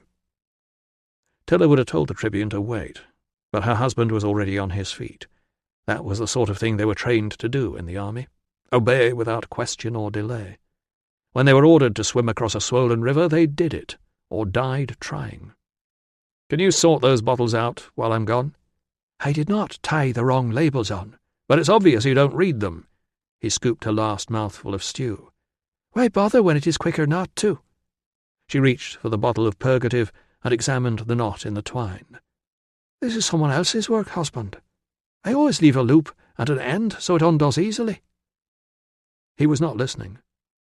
"If there's a message about Austerlitz, tell them where I am and tell them they absolutely must interrupt." And then he was gone. Chapter 30. Axius had disrupted the end of Ruso's meal, but he was not allowing anything to distract him from his own.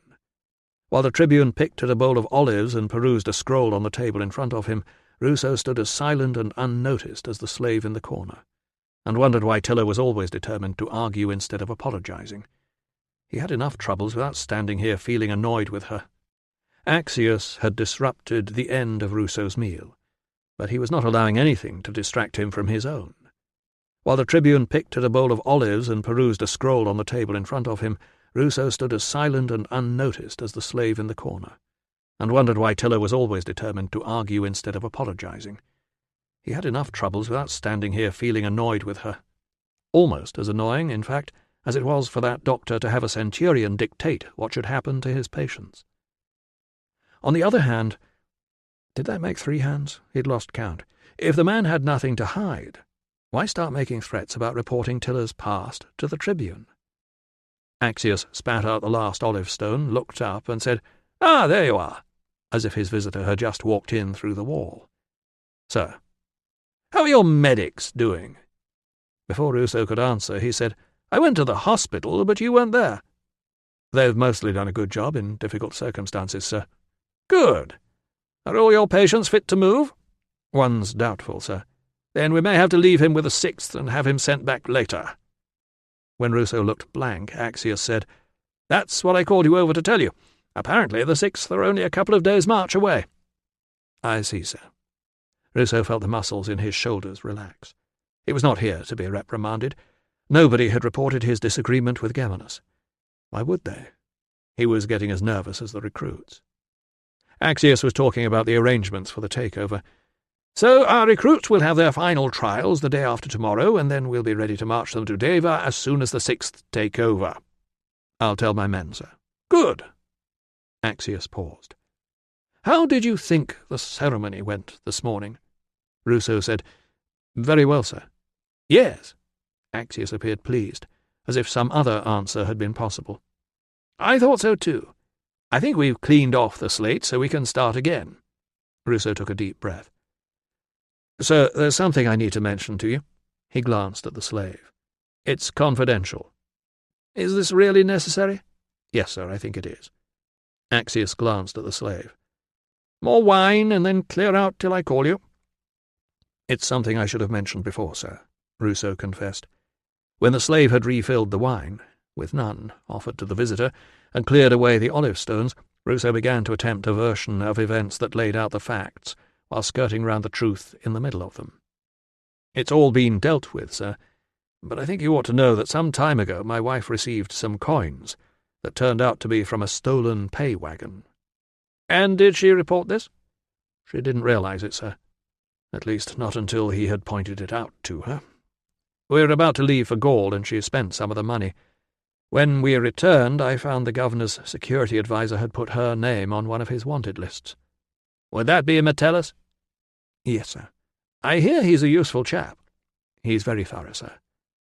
Ruso could have added sly and vindictive, and my wife calls him a snake, but he did not. Axius said, Do they know about this at Deva? I'm not sure, sir. You didn't think to mention it when the Legion offered you a new contract? No, sir. So why is it so important to tell me now? Ruso cleared his throat. He could hardly say that Geminus was attempting to blackmail him. It was starting to worry me, sir. Gods above, man, I don't have time to sit here while you tell me what's worrying you. No, sir. Make sure you report it when we get back to Deva. Ruso hoped his relief did not show. Thank you, sir. Frankly, I'm surprised to find an officer married to a local. Not that she's not attractive. Some of them do have a kind of, He paused, searching for a word. Rustic charm. But surely marriage was hardly necessary. It wasn't necessary, sir, no. Axius looked at him for a moment. I see. Yes. Very forward-thinking of you. Mingling with the natives, setting an example, bringing up standards. I do my best, sir. Usually without success. Just be careful they don't use you. Ruso lifted his chin. Use me, sir? Begging for sympathy. Expecting special treatment, that sort of thing, if they think you might be on their side. Ruso cleared his throat. I think we're all on the Emperor's side here, sir.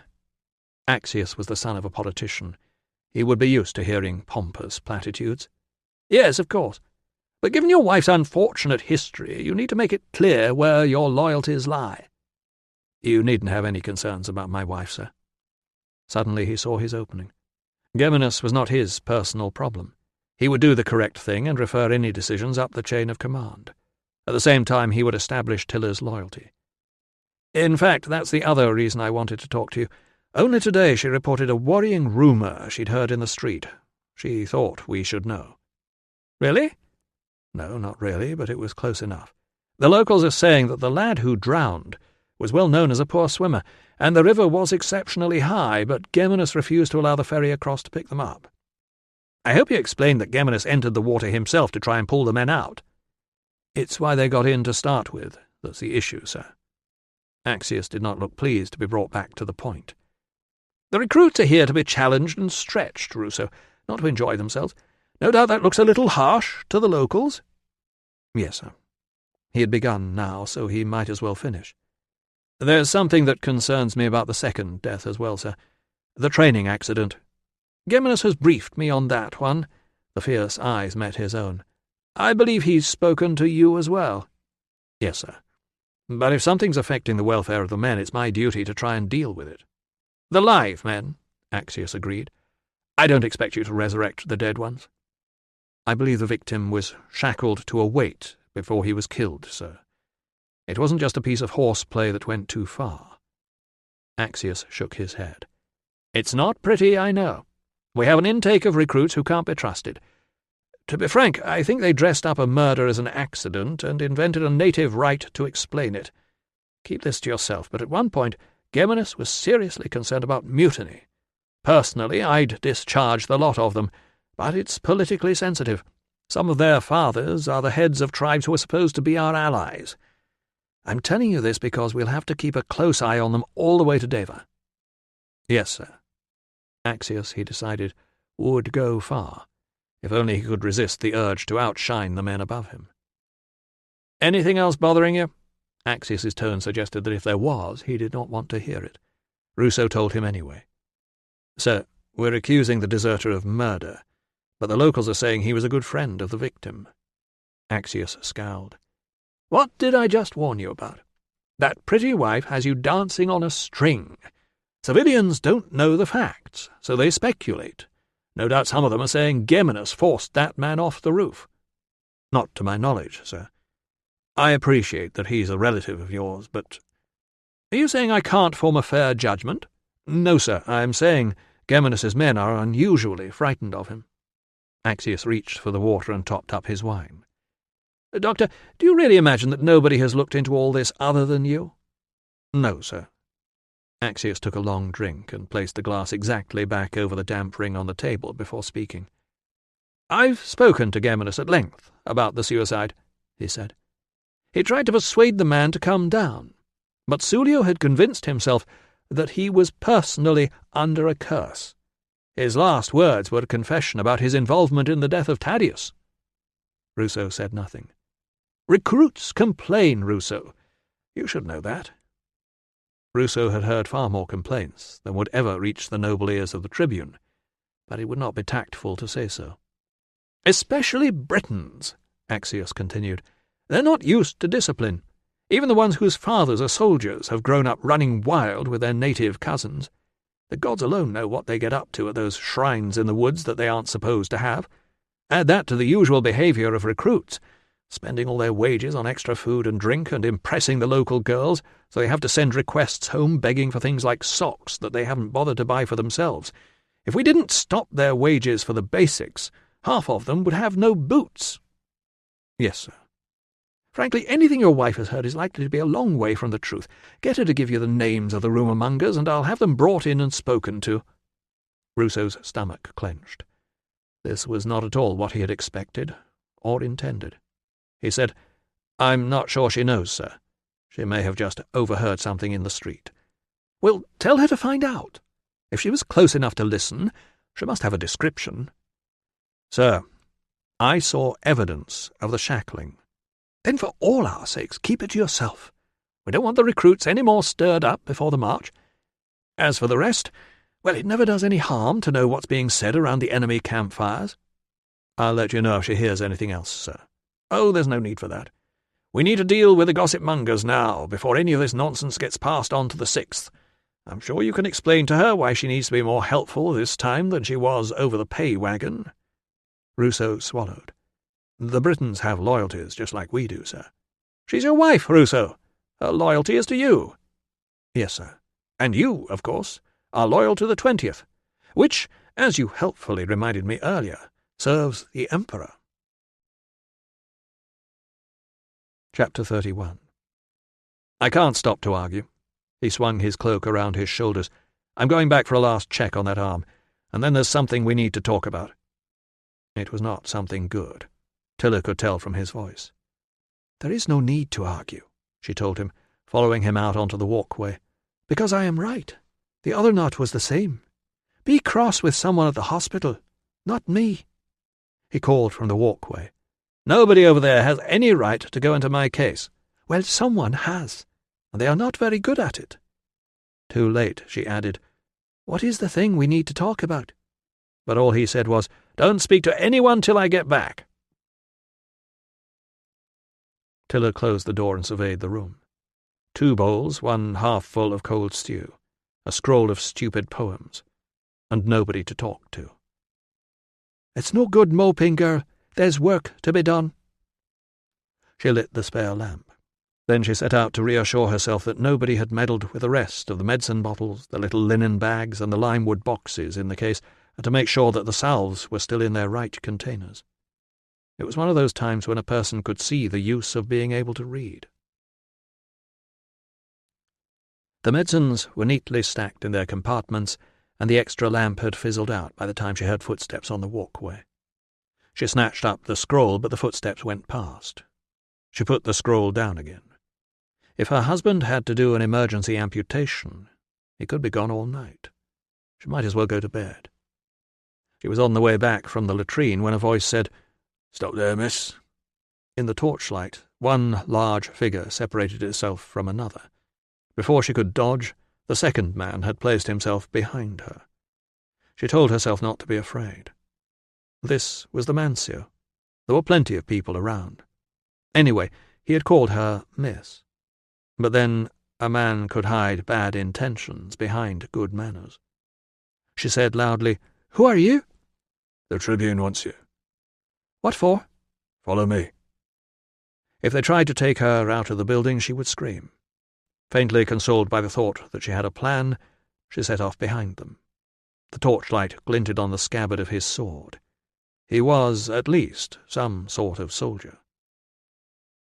"The medicus's wife, sir." Axius was scowling at a map on the desk in front of him, while a secretary hovered at his elbow. Tiller was not greatly reassured to see Minna perched on a stool in the corner, where it was much too dark to see the sock she was supposed to be darning. Finally, Axius rolled up the map and sent the secretary away with instructions about messages to the forts on the route. Then he dismissed the guards. Tiller heard the door clamp shut behind them. She fought an urge to haul it open and run.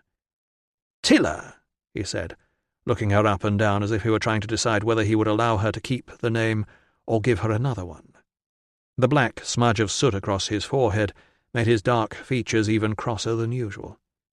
A man this rich would not light his own fires, so she supposed he must have been to a temple. "Real name," he continued, "Daludacha, from a small tribe amongst the Brigantes known as the Corionotate." Tiller stared at him. How did he know all of that? He'd even pronounced it correctly. "My attention has been drawn to the security records at headquarters. Your people were involved in the recent troubles on the border. Restoring order cost us a lot of men. Some of my people are—" No, that was wrong. Latin was always harder when she was nervous. "Some of my people were involved, sir. Many just wanted to bring up their families and tend their sheep." Why was he talking about this now? Why was he talking to her at all? Was that what her husband did not have time to say? That he had told Axius all about her? It was all very well saying, "Don't speak to anyone till I get back," but what should she do now? "Your concern for the Legion's reputation is noted." What concern? "I hear you've been collecting information from the locals for us." She was aware of Minna in the corner, listening to every word. Did he know about Varana? Or maybe even that she had befriended Corinna, wife of a deserter? How could she know what to say without knowing what he had heard? "I have spoken to your husband," he told her. "Since you are not—" He paused, searching for a word. "Since you do not have the usual background for an officer's wife, I have decided to make some things clear to you personally." By the time she realized she was supposed to thank him, it was too late. "As the wife of an officer of the 20th Legion," he continued, "your duty is to support your husband in the home. You need not trouble yourself with military affairs. In any way." Tiller opened her mouth, but before anything could come out, he said, "Civilians have no idea of the facts. They have no appreciation of all that your husband's Legion does for them. Any hint of encouragement from someone connected with the Legion merely fuels unfounded rumours that we then have to go to the trouble of correcting." He paused to let her regret any encouragement she might have offered. "You will confine your discussions with the natives to the necessary business of running your household." Minna's needle had stopped moving. "Your husband will be giving me a list of the names of the people who are behind this latest gossip, so we can visit them and correct the false statements they have been making." Tiller knew about visits from the army. They were not easily forgotten, even after the damage had been repaired and the bruises had healed. Minna had put the sock down and was watching to see her response. Tiller suddenly remembered how stupid most Roman officers thought the natives were. She let her mouth fall open and gazed at Axius with an expression of wide-eyed, tongue-tied awe. Was that a faint relaxation of the scowl? He said, "Meanwhile, madam, the Legion appreciates your wish to be helpful. If we ever need your assistance, I will let you know." Finally, Tiller managed to speak. "Sir, what must I do next time people try to tell me things?" The scowl returned. "Tell them that complaints should go through the proper channels." Tiller bowed her head demurely. "Thank you, sir," she said. "I will ask my husband to explain to me what the proper channels are." Chapter 32. Ruso took another swig of the wine with rose petals steeped in it before he set off, but by the time the torchlit entrance to the Mancio came into view, his headache was showing no sign of clearing. Still, Austerlitz seemed to be stable, and with luck, Tiller had heeded his message and gone to bed. The last thing he wanted tonight was an argument. That could wait until morning, when he would have to admit that his attempt to call Geminus's bluff had achieved exactly the opposite effect to the one he had intended. If only he had kept his mouth shut. "That pretty wife has you dancing on a string." Perhaps Axius had a point. Other officers' wives stayed back at base, tending their homes and children and meeting up at the bathhouse to gossip. Other officers' wives did not follow them around the countryside, raising awkward questions to which they would never understand the only answers their husbands had to give. In fact, now that he thought about it, Tilla's presence and her insistence on voicing the demands of the women outside the camps made his job infinitely more difficult. It was time they bought a slave. Next time he was away, the slave could look after him, and the wife could stay at home. He strode on, not looking at the light, but at the surface of the street. He did not want to round off a difficult evening by stepping in a pile of dung. There had been an accumulation of small exasperations back at the hospital. First the cook's failure, yet again, to remember his instructions for Austerliss's diet, and then someone had packed the pharmacy scales ready to travel, and when they were needed, nobody could remember which box they were in. The search was complicated by a period of semi-darkness when it was discovered that nobody had filled any of the lamps, owing to the non-arrival of the oil that stores insisted they had sent, but the hospital staff were adamant they had not received. An emergency request to stores to allocate some more had resulted in the messenger being told to piss off, which was more or less what Ruso had been told himself, only more politely, when he went across to insist on some action. He had been on the verge of losing his temper when the first amphora was traced to the headquarters building, lying in a side room with the words "Hospital Urgent" clearly chalked on the side. A less rational man would begin to think the gods didn't like him. A rational man would conclude that someone at the hospital, and he certainly didn't trust that clerk, was deliberately making his life difficult. He was so preoccupied that the rapid thud of hooves and the yell of "Look out!" took him completely by surprise. He felt a rush of air as the horse swerved to avoid him, no doubt as alarmed as he was by the sudden appearance of a pedestrian in the middle of the road in the dark. The rider yelled something at him and hurtled on toward the east gate. Ruso stepped aside in case there were more horses, but the cavalryman seemed to be a lone, late arrival. He took a last deep breath of cool night air before making his way up the Mancio steps. If Tiller was awake, he would begin with the good news. "I've cleared up this Metellus business with Axius," he would say. "We can stop worrying. He's not bothered." Seconds later, he found that rehearsing his lines had been a waste of time. He had started the scene in entirely the wrong place. Not only had Tiller received no message to say he would be late, but the first words after an accusatory "I was worried" were, "What have you been saying about me to the Tribune?" The headache gained him no sympathy at all. He helped himself to a cup of water. Clearly none was going to be offered, before sitting on the edge of one of the beds and trying to explain. "I thought he would listen," he said. "I even thought he might look into it. I never thought it would come to this." "But I told you it was a secret. How can I give him a name when I swore on the bones of my ancestors that I would not?" He heard himself offer the lame, "It seemed like a good idea at the time." "And it is not me who mixes up your medicines." "Forget the bloody medicines. Had you sat here all evening making a list of things to argue about?" "But the first thing you will be thinking is, it is Tiller again." "I think it was someone at the hospital." "Yes, but first you will be thinking it is me." She was getting her tenses mixed up, something she rarely did now unless she was very agitated. "I am a nuisance to you." "Oh, gods above." He lay back on the bed and pressed his hands to his temples. "Not tonight, Tiller." "No," she agreed, "not tonight. But this is worse than the pay wagon. This time I swore an oath to say nothing." He was not fool enough to think he could change her mind. "You realize if we don't come up with something for him, there will be consequences for both of us?" "That is his choice, not ours." "But we're the ones who will suffer for it." "Something in this place stinks," she said, lifting her chin as if the smell were under her nose at that moment. "I should have told him he must deal with what is wrong, instead of trying to silence a person who tells the truth." "I'm glad you didn't." "Perhaps we should say that to him." "Perhaps you should try presenting your witness, so he can hear the accusations for himself." She shook her head. "The Tribune would not believe a word this person said." "Marvellous." He raised himself up on his elbows and took another swig of water. The only way out of this is to convince Axius that the rumours about Geminus are true, and the only way to do that is to present a witness we can't produce." He glanced at her. "There must be other witnesses. It's not just this one person, is it?" "I could ask, but I do not know anyone who will talk." "Better and better." Tiller was silent for a moment. Finally she said, "We could go back to Gaul."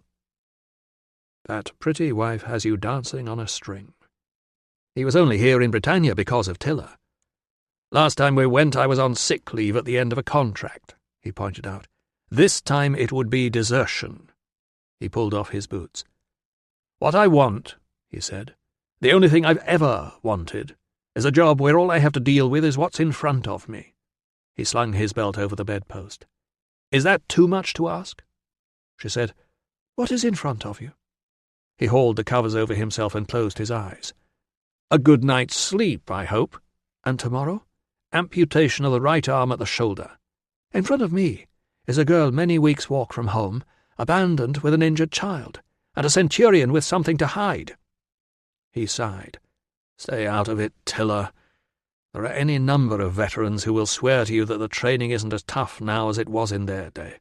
Geminus is a bully, but no doubt he sees himself as trying to restore standards." He opened his eyes. "Did you do any reading this evening?" "He should have sent the ferry."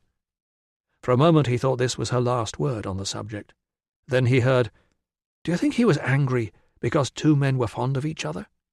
"They shouldn't have made it obvious," he said. "Somebody should have warned them. Never do anything to make yourself a target in basic training."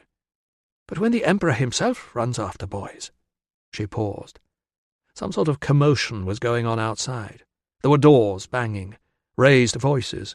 Footsteps and the jingle of military belts approached the window. Ruso lifted his head to listen, but the soldiers carried on past.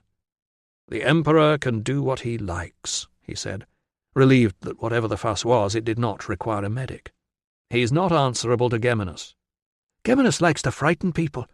"Recruits have to be toughened up and taught to obey orders. They don't drill them for fun. Discipline saves men's lives, Tiller. If I didn't believe that, I'd have no business being in the Legion." One of the soldiers was coming back. She had just said, "It is not saving very many lives here, is it?" when someone thumped on the door and shouted, "Message for the medical officer." Ruso sighed, rolled off the bed and padded barefoot to the door. His eyes widened as the captain of Axius's guard whispered the message in his ear. He said, "Is this some sort of joke?" "I hope not, sir." Reflecting that this was not going to help his headache, he buckled his belt and retrieved his boots from under the bed. "Don't wait up," he told Tiller. If the guard had not been standing 3 feet away, he would have told her the news. Instead, all he could say was, "Something's happening. You'll find out in the morning." Chapter 33. Tiller took a moment to recognize the hideous screeches that had woken her as the sounds of heavy furniture being dragged across the floor of the room next door. Outside she heard urgent voices, the slap of mats being beaten, and the frantic swish of scrubbing brushes. Distant and discordant clanging told her that more than one blacksmith was up and working. She rolled over and opened her eyes. The rumpled bed beside hers was empty. Why was everyone making so much noise? How late had she slept? That was when she remembered the second knock on the door, just after the medicus had hurried away without telling her where he was going. That time it was Minna, bundled up in a shawl, pushing her way in without invitation and hissing in a stage whisper, "Have you heard? The Emperor is coming." "I know," Tiller had said, bemused and not a little annoyed at the late invasion. "Everybody knows. No, he has landed somewhere called Petuaria. His ships were damaged in the storm and he's coming here tomorrow." Tiller's first thought had been that she did not much care where the Emperor went. Her second was that this would give the snooty tribune something bigger to worry about than tracking down local people who said things he did not want to hear. Minna had probably thought the smile meant she was excited about the visit. Tiller splashed last night's cold water from the bowl over her face, imagining the panic in the fort after the news arrived. Few of them would know any more about Hadrian and Sabina than she did herself, but they would know how vital it was to please them. Tiller had always felt sorry for Vibia Sabina, who appeared from her statues and coins to be both beautiful and vacant. Sabina, too, was childless, and after more than 20 years of marriage. There were people who wondered why the Emperor had not divorced her and found someone fertile. Tiller was glad he had not. Adrian himself always appeared on his coins and statues with a heavy jaw and a curly beard, an odd little crease in each earlobe, and beady eyes that were too close together. He was supposed to be a clever man, and a fierce improver of poor standards. It pleased her to imagine those eyes taking in the shameful state of the officers' empty houses at Iberacum. The breakfast tray and the fresh water finally arrived with two girls who were so busy whispering and giggling that they forgot to bow altogether. From somewhere beyond the rose beds she could hear Minna's voice raised in complaint. Moments later the manager, flustered and apologetic, arrived to explain that he had been given orders to prepare for 10 very senior officials and their staff, and would she and the medicus mind moving to another room? Behind him she could see more staff scurrying about with piles of bedding. "It's quite comfortable," he assured her. "Compact, very convenient to the dining room." She felt too sorry for him to ask if the Tribune would be moving too. The room was, as she had expected, only big enough for one bed, and a chest, and potentially very noisy, but it was clean.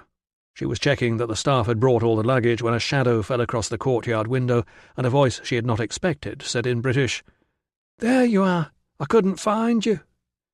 "Verana, what are you doing here?" "It's all right, nobody is looking. I got in through the side door. I've decided what to do. Let me in so I can tell you." They sat side by side on the bed, since there was nowhere else, while Verana revealed that she had not one plan, but two. The first was for Tilla's husband to give her the password so she could get into the fort and make a last-minute appeal to whichever of her former lovers she could find, since they might not be allowed out again before they marched away. When Tiller explained that this was impossible, she said, "I thought you would say that, but it doesn't matter, because the Emperor is coming." "I know. So I got this." She delved into her cleavage and pulled out a rolled and squashed scrap of parchment. "Look." Tiller unrolled it and made out the words, "Your Majesty." She stopped. "What is this?" Verana beamed. "The scribe down the road wrote it for me. He was very nice. I'm going to—" "He should not have taken your money," Tiller told her. "Oh, he didn't want money." "He knows as well as I do that you are not a citizen of Rome," said Tiller, guessing what he had taken instead. "The Emperor is the most powerful man in the world. If the officers here will not listen to you, why would he?" Verana looked crestfallen. "But he's the Emperor. He goes around the world giving out justice." "Not to you and me." "But somebody has to take me to Deva. I can't stay here."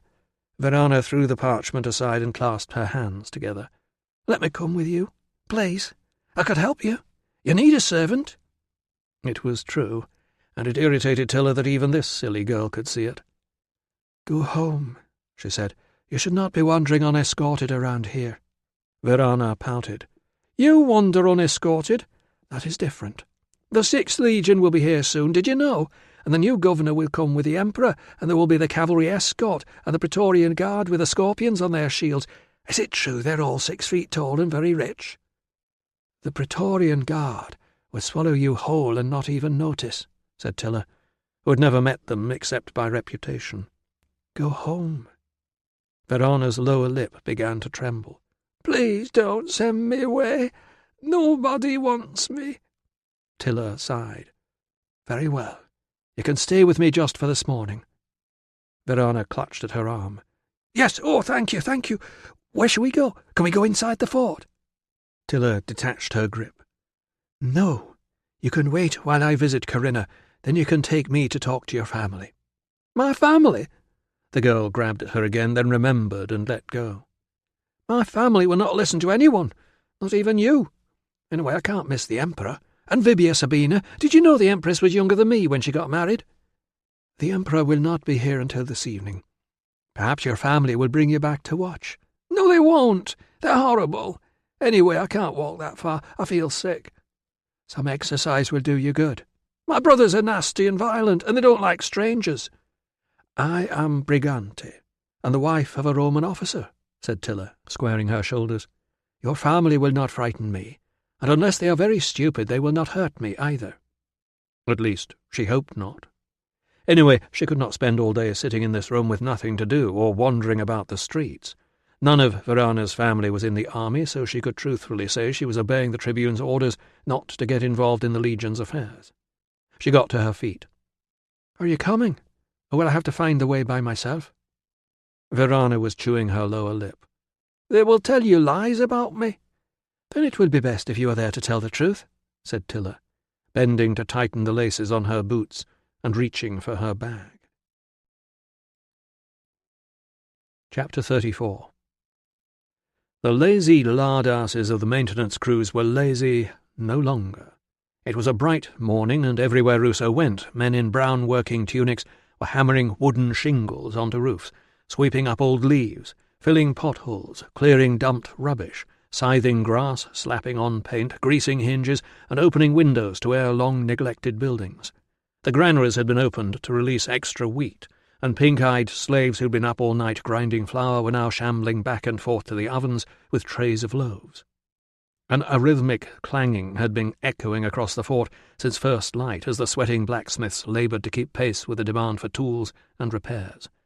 Evidently they were not succeeding. Ruso had been called upon earlier to patch up 2 men injured in a fight over a rusty spade, and a third who had been knocked out by the ill-fitting head of an axe.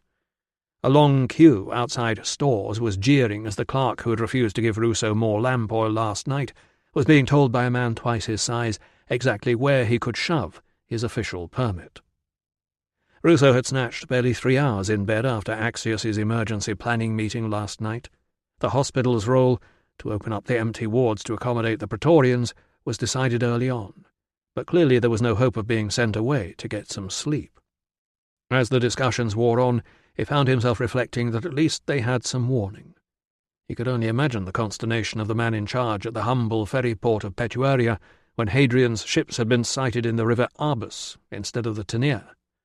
There had been a collective sigh of relief at the meeting when Axios announced that the tides were not high enough for Hadrian's rowers to bring him upriver as far as Iberacum. At least, if he was travelling by road, it would be possible to monitor his progress.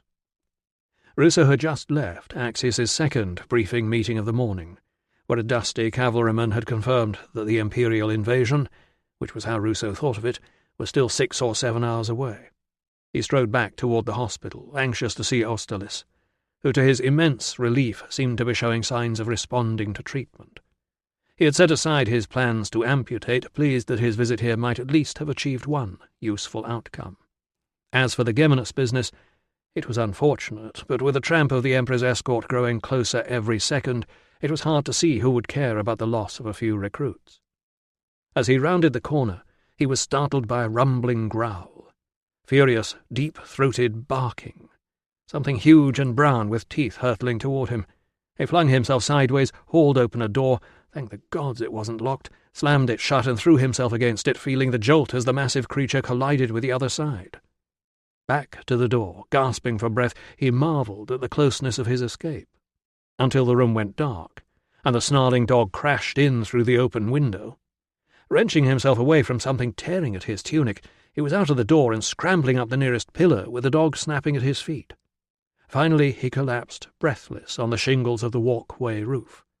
Below him he could hear the dog, scrabbling against the pillar, still barking and snarling as if he'd just attacked it, instead of the other way around. He ran a hand over the back of his left thigh, feeling torn flesh and the warm stickiness of blood.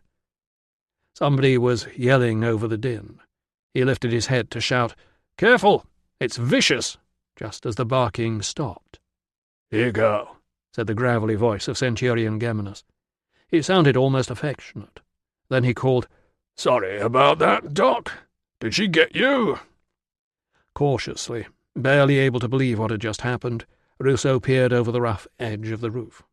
Geminus was standing next to a creature that was part large hunting dog and very definitely part wolf. Man and animal were joined by a slack rope that looped around the dog's neck. "Is that yours?" demanded Ruso, eyeing it with suspicion. "She tried to have my leg off. She shouldn't be out." "Oh, she wouldn't have had your leg off," said Geminus cheerfully. "Not Bella." He patted the dog. "Would you, girl?" Then he said, without a hint of irony, "If she was serious, She'd have had your throat out." Ruso manoeuvred onto his back and lifted his leg to examine the bite. It was messy, but as far as he could make out, not deep. The hem of his tunic was shredded and soaked with blood. He was aware that he was shaky and not thinking straight, his body still fearful even though his mind knew the danger was over. Geminus was saying something, but it was a moment before he could unscramble the words. "It's all right, Doctor. You can come down. She won't touch you." Insisting on escorting him back to the hospital, Geminus apologized again for his dog, but in a tone implying that Ruso should have known better than to be walking around while the dog was loose. Then he moved on to discuss the plan to invite Hadrian to watch the recruits' final tests tomorrow morning. Ruso, forcing his jittery mind to concentrate, gave him the latest news on Austerlitz. "Pity about that one," Geminus said. Ruso had just remembered that he had promised to talk to Geminus about tattoo removal when the centurion said, "No hard feelings over your complaint, by the way." "Complaint?" Geminus chuckled. "You thought he wouldn't tell me?" When Ruso did not reply, he said, "We're all grown men here, Doc. Good men have to stick together, not tittle-tattle like children." He gestured around him. "After all, you can't trust this bunch." Ruso could not think of a reply. His leg hurt, and the revelation reverberating around his mind was leaving no space for anything else. He had dared to complain to Axius. Instead of keeping it quiet, Axius had told Geminus about their conversation. Now Geminus's dog had attacked him. Geminus was still talking. "Only fair to give a man a chance to tell his side of the story, eh? You were honest with him. He was honest with me. I'm being honest with you. You only had to ask about the river. I'd have told you. Both those lads had swimming lessons. I taught them myself. They knew what to do. They'd have been all right if young Danicus hadn't panicked. As for what went on with Thaddeus, you're right. Shameful." He broke off to shout, "Oi! Sharpen your blade, son!" to a youth who was ineffectively swinging a scythe at a patch of nettles. They were outside the hospital entrance now. Geminus clapped a hand on Ruso's shoulder. "Sorry about the leg," he said, "but you look to be walking all right. Tell Stores I said not to bill you for another tunic, and let me know how young Austerlitz does, will you?" Ruso stood in the hospital doorway, feeling the blood pooling inside his boot. He watched man and dog walk away. Geminus had not explained what the animal was doing loose in the street at the very moment Ruso had been approaching. If she was serious, she'd have had your throat out. She had seemed serious. If he hadn't moved fast enough, would Geminus have stopped her? When nobody in authority cared about the fatal bullying of a few humble recruits, how closely would anyone have questioned the loss of one medic? His death would be just another accident for the unlucky garrison of Iberacum. This time he had escaped with a warning. Next time there might not be a roof within reach. Chapter 35. As she left Corinna's house, Tilla realized that reaching Virana's family was not going to be as easy as she had thought. News of the Emperor's arrival had galloped ahead of him. The streets of Iberacum were already thick with people and vehicles. Drivers were yelling at each other, trying to keep their animals under control, and ignoring the attempts of the legionaries stationed on each corner to direct the traffic. The air was thick with curses and children crying, and the calls of bewildered sheep and cattle being driven in for slaughter. She had hoped they might be able to pick up a lift out of town with a passing carter, but as they dodged their way through the crowds in a flurry of plucked chicken feathers, it was clear that the world was converging on Iberacum. Farther out, innocent of the chaos ahead, still more muddy farm vehicles were lumbering toward town, stacked with produce to sell. Everybody seemed to have brought something: a loaded mule, or a hand-cart, or a side of bacon, or a couple of hens in a basket, or just handfuls of freshly picked flowers.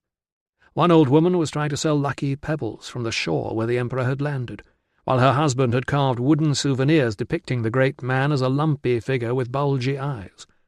All were hoping for a good price and a view of the famous couple. Tilla almost had to drag Virana away from a group of entertainers whose cart had a juggler balanced on top of the luggage, entertaining any other travellers willing to throw him a couple of coins. The road grew emptier, and Virana's spirits visibly sank as they turned north. Finally they were on a track that was mostly churned mud with patches of grass sprouting in the middle. After a few minutes, Tiller saw smoke, and beneath it the thatched cones of 3 or 4 buildings. "Is that it? I feel really, really sick." Verana's head hung down. She had let her hair fall forward over her face. "I think I'm going to faint." Tiller tucked one hand firmly under the girl's arm and urged her forward. "Not far now." Beyond the gate, a pair of geese announced their arrival to 2 young men who were loading a mule cart. Farther back, toward the houses, a barefoot girl of about 10 was milking a goat. It was a scene that reminded Tiller of her own home in the good days, before the raiders came.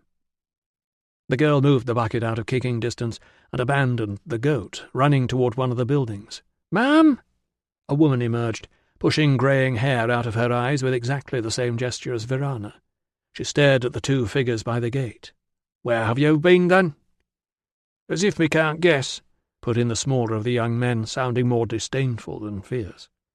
The girl chased the geese away and dragged the gate far enough open for them to squeeze through. "You're in trouble," she announced gleefully. "Barita's still sulking, and I'm not big enough to do things. Who's that?" Verana glanced at Tiller and mumbled something. The bigger brother looked Tiller up and down and gave a noisy sniff through a flattened nose before observing, "She could bring you here any time." Tiller introduced herself as a friend from Iberacum. The smaller brother swung a basket of cabbages up into the cart and said, "At least this friend's not in uniform."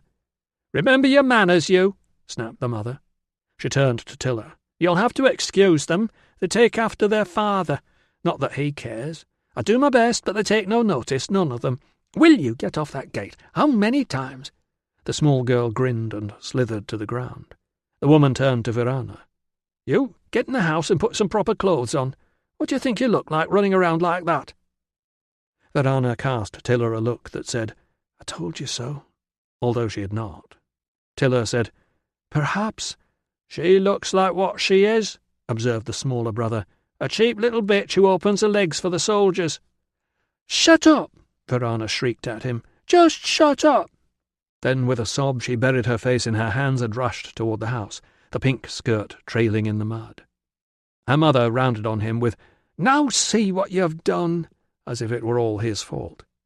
To Tiller she said, "Nothing but trouble since the day she was born, that one." Tiller said, "I think she has a kind heart." "Ha!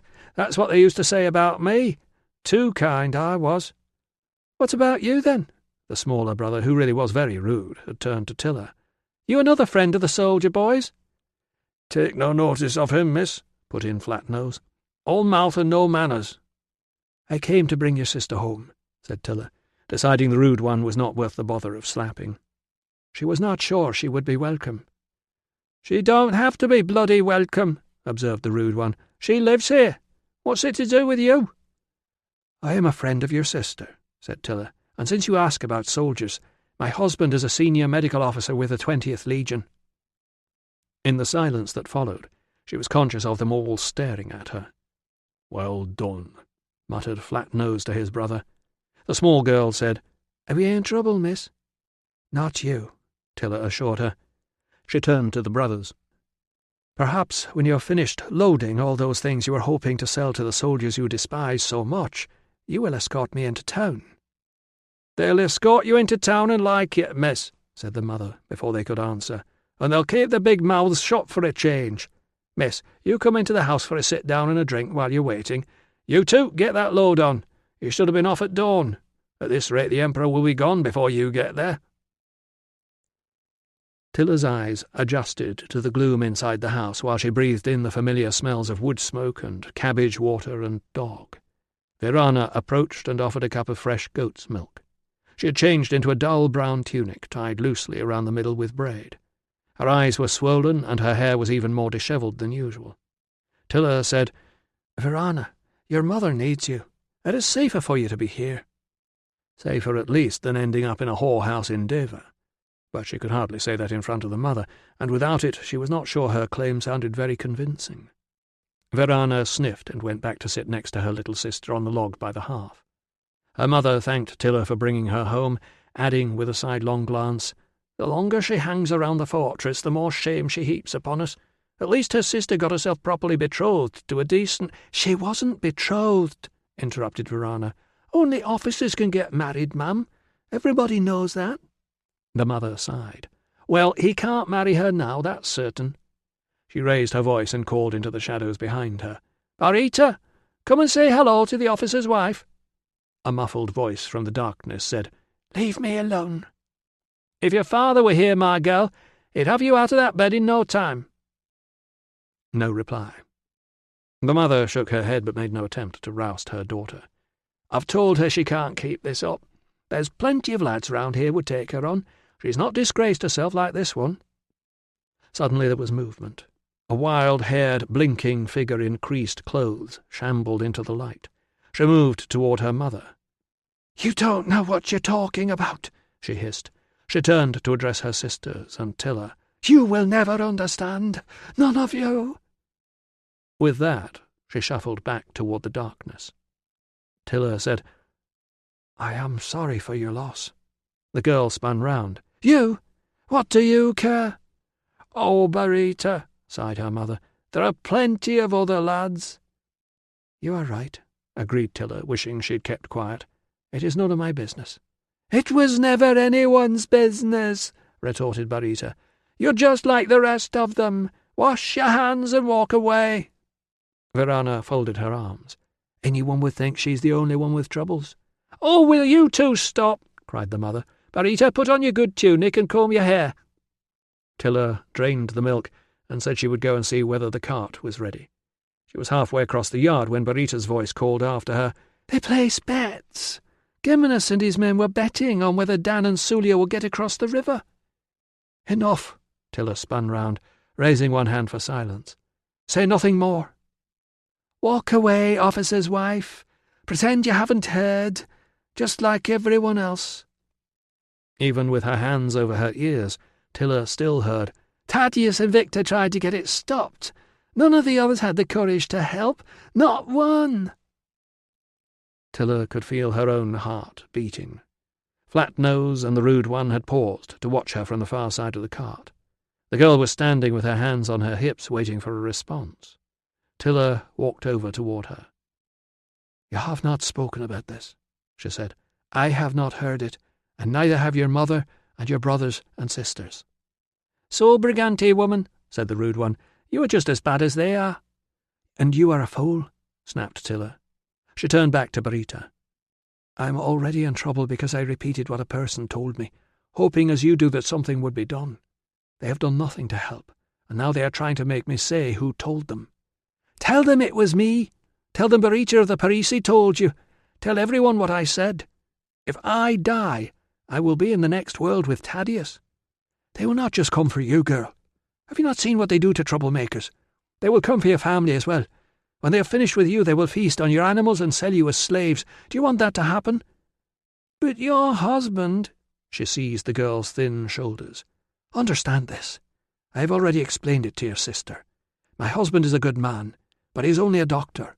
He cannot tell the other officers what to do." The girl's red-rimmed eyes glared into hers for a moment. Then she lowered her head. "It was my fault," she whispered. "All my fault. He talked of nothing but the drowning, and how wicked it was. I grew weary of listening. I told him he must either stop complaining or do something about it. So he did something." She looked up. "If you want to keep your man, tell him to stay silent." Tilla gathered the stale-smelling girl into her arms. "Your revenge is to live," she murmured. "They will go back to Deva in 2 days. Say nothing to anyone else, and you will be safe." "They tried to send a message to the legate in Deva, but they were betrayed." Barita drew back. "I have no weapons to avenge my man, but I tell you this, there really is a curse upon that place, and upon Centurion Geminus. I know this is true, because I am the one who put it there." Chapter 36. Tilla had left the room in the mansio with its shutters closed. It seemed very gloomy after the sunlit courtyard. That was why she took a moment to notice the figure in the bed. She stepped back, wondering if the slave had let her into the wrong room, but no. There was her bag, and the medicine boxes on the floor. She was not the one in the wrong room. She opened her mouth to call the slave back, then stopped. There was something odd about the sleeper. Keeping away from the bed and ready to spring toward the open door, she reached out and fumbled with the window latch. Eventually one shutter swung open. That was when she screamed. A couple of flies rose from the pillow and circled around the room. The slaves all arrived at once and crowded into the doorway, craning around each other to gawp at the blood-stained snout of a dead pig poking out from under the sheet. The pig was lying on the pillow, where Tiller had woken this morning next to her husband. Somebody said, "Who put that there?" Tiller swallowed and forced herself to step forward. Gripping the bedding between finger and thumb, she whipped the blankets back. The body was nothing but a couple of cushions. Standing above the bed, she could see that the spatter of blood up the snout was an arrangement of letters. They were clumsily done. It must be hard to write on a pig's snout with blood, but she managed to spell out enough to know what it said. One word. Traitor. She turned to face the slaves. "Did anyone see who put this here?" But of course, nobody had. The manager appeared, stared at the head in horror, and then hurried to promise investigations, punishments, and disposal of the offending object. He assigned Tiller a new room on the opposite side of the courtyard, escorting her there personally while the slaves followed with her baggage and the boxes of medicines. He promised to send warmed wine to soothe her nerves and a message to alert her husband. In the end, he seemed so worried about her that Tiller found she was trying to comfort him instead of the other way round. It was only a pig, just someone's idea of a silly joke. She was not hurt. She just wanted a clean bed, and this one would be fine, thank you. No, there was no need to leave one of the girls with her. But when she was alone, someone rapped on the door of the new room, and she found herself on her feet, knife in hand, before she had time to reason with her fear. It was a struggle to form the words, "Who is it?" And only when it really was the slave with the warmed wine did she feel safe enough to put the knife away. Chapter 37. The problem with the dog bite, apart from the damage, the shock, and the pain, was that it was behind him. From the front, Ruso looked perfectly capable of paying attention to someone else's problems.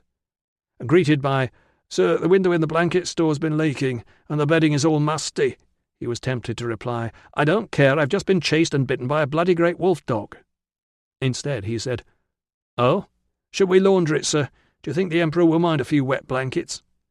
"The Praetorians will," he pointed out. "They're sleeping in them. We'll just air them then, sir, shall we?" "Good idea." He was relieved to find the treatment room empty. It was only a bite from a dog that wasn't mad. There was no point in wasting other people's time, and besides, he was no longer sure he trusted anyone else.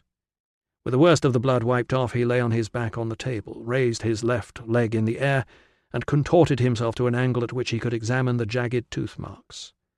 It was perversely disappointing not to have something more dramatic to prove how nearly he had ended up as dog food. He reached for the cloth, took a deep breath, and swore as the vinegar penetrated the torn skin. He was concentrating on the agony of prodding one of the deeper recesses when he heard a discreet cough, glanced through the crook of his left knee and saw 3 men standing in the doorway, watching him. "I see I'm interrupting," said Axius. Ruso rolled over and sat up, wincing as the wound came into contact with the wooden bench. "I was bitten by a dog, sir." "I'm here to inspect and encourage," Axius informed him. He might have added, "not to hear more of your complaining." "Any problems?" "None that I'm aware of, sir." "Good." Axius squinted at a couple of writing tablets held out to him by a secretary. "Looks like the heralds have whipped up a good crowd," he said, handing the first one back. "Tell them to send plenty of patrols out to keep order, and make sure the crowds know to cheer and wave, not just stare like simpletons." The news on the second tablet seemed to surprise him. "Already? This is turning into a circus. Tell them to wait outside. They'll have to give them to his secretary at headquarters tomorrow." He turned back to Ruso. "Embassies and petitions, swarming round like ants after honey. Anyway, it's just as well I had the men smarten up their kit yesterday, don't you think?" "Yes, sir." "I think we'll put on a good show. Which reminds me, your wife." Ruso felt himself tense. "She seems like a practical sort. Ask her to report to the legate's house, will you? Some steward chap of Hadrian's has turned up to oversee things, and he's making a fuss. I've sent my own staff in to help, so she won't be on her own. Housework. All he wanted was housework. Nothing to do with informants and names and consequences. Ruso should have been insulted to hear his wife and Axius's slaves mentioned in the same breath, but instead he was relieved. Hoping she was somewhere a message could reach her, he said, "I'll see what she can do, sir. She doesn't know any decent entertainers around here, I suppose?" "I don't think so, sir." "No, of course not. Respectable married woman. Well, we shall have to do without. Somebody found a juggler, but he wasn't up to much. Did Geminus have a word, by the way?"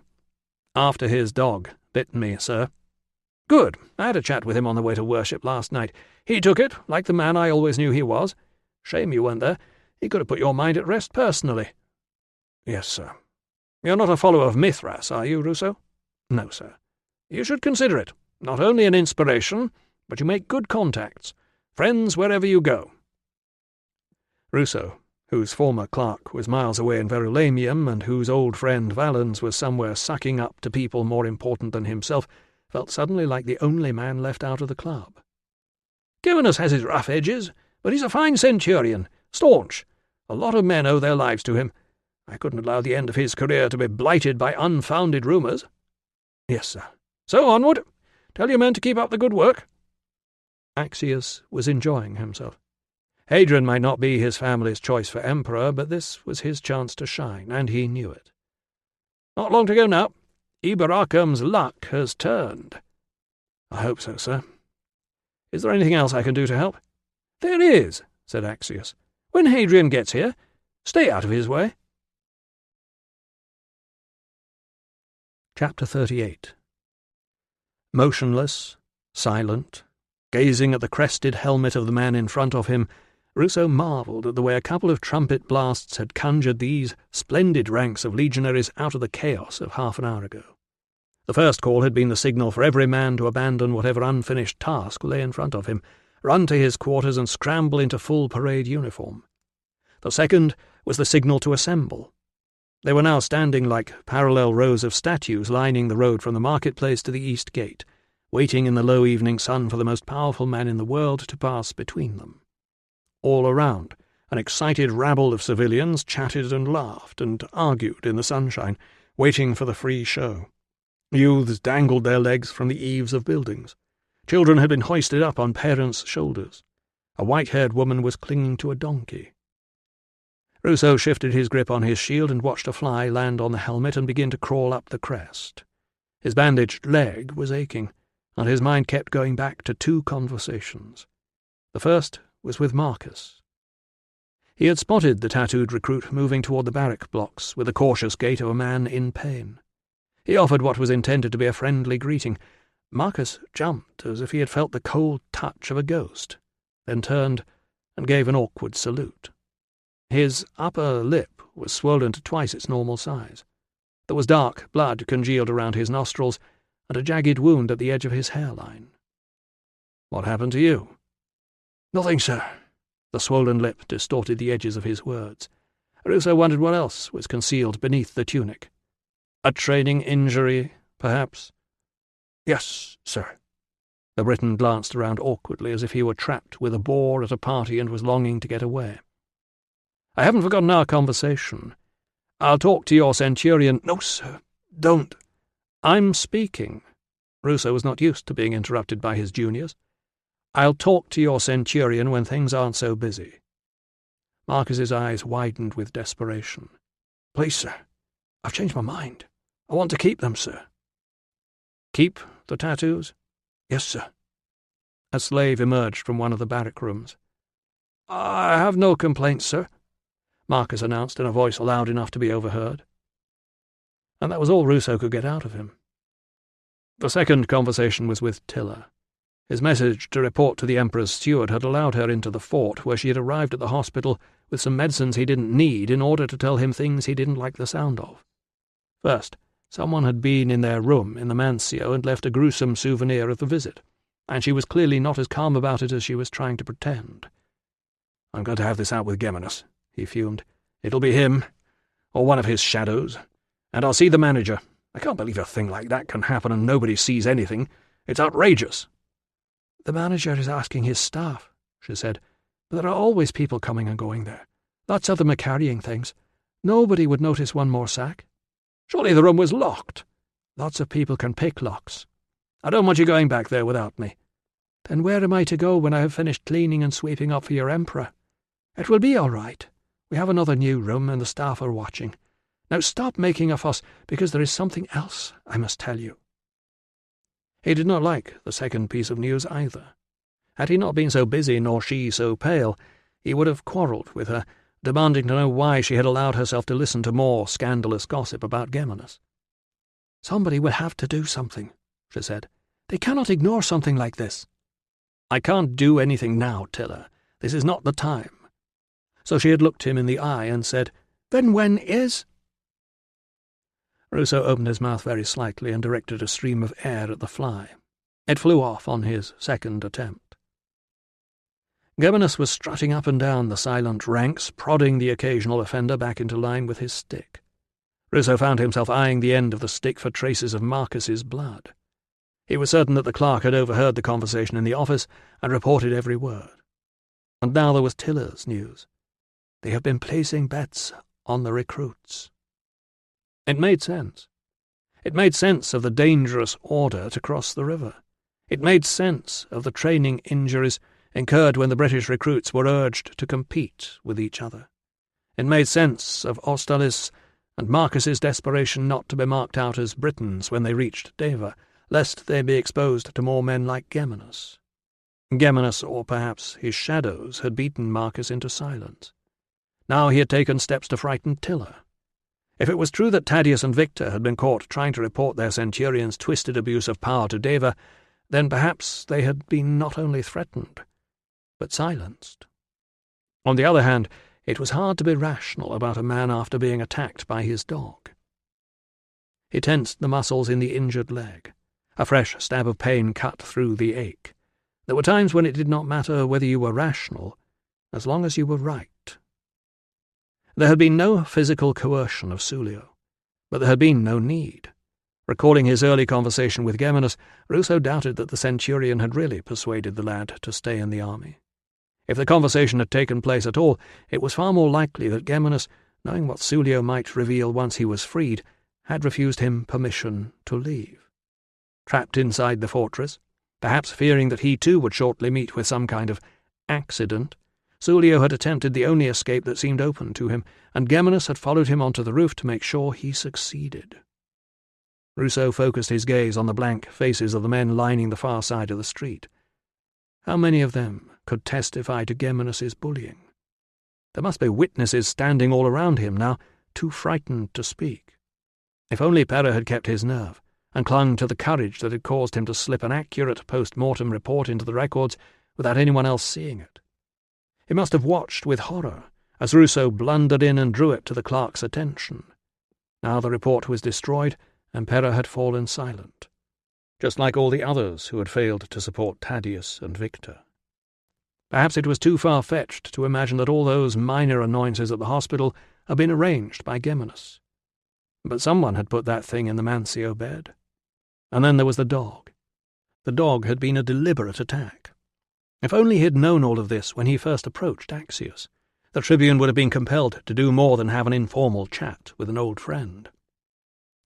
He caught a snatch of conversation behind him. A woman was saying in British, "To see how she gets it to stay up in coils like that." "It isn't hers," said a second woman. "It lifts off at night." "Really? She must have to pin it very tight to her real hair." "Well, I don't suppose she moves much," replied the first woman. As their voices faded, Ruso heard, "They don't even wipe their own backsides, these people. They have slaves to—" "Oh, is something happening?" There was indeed a stir in the crowd.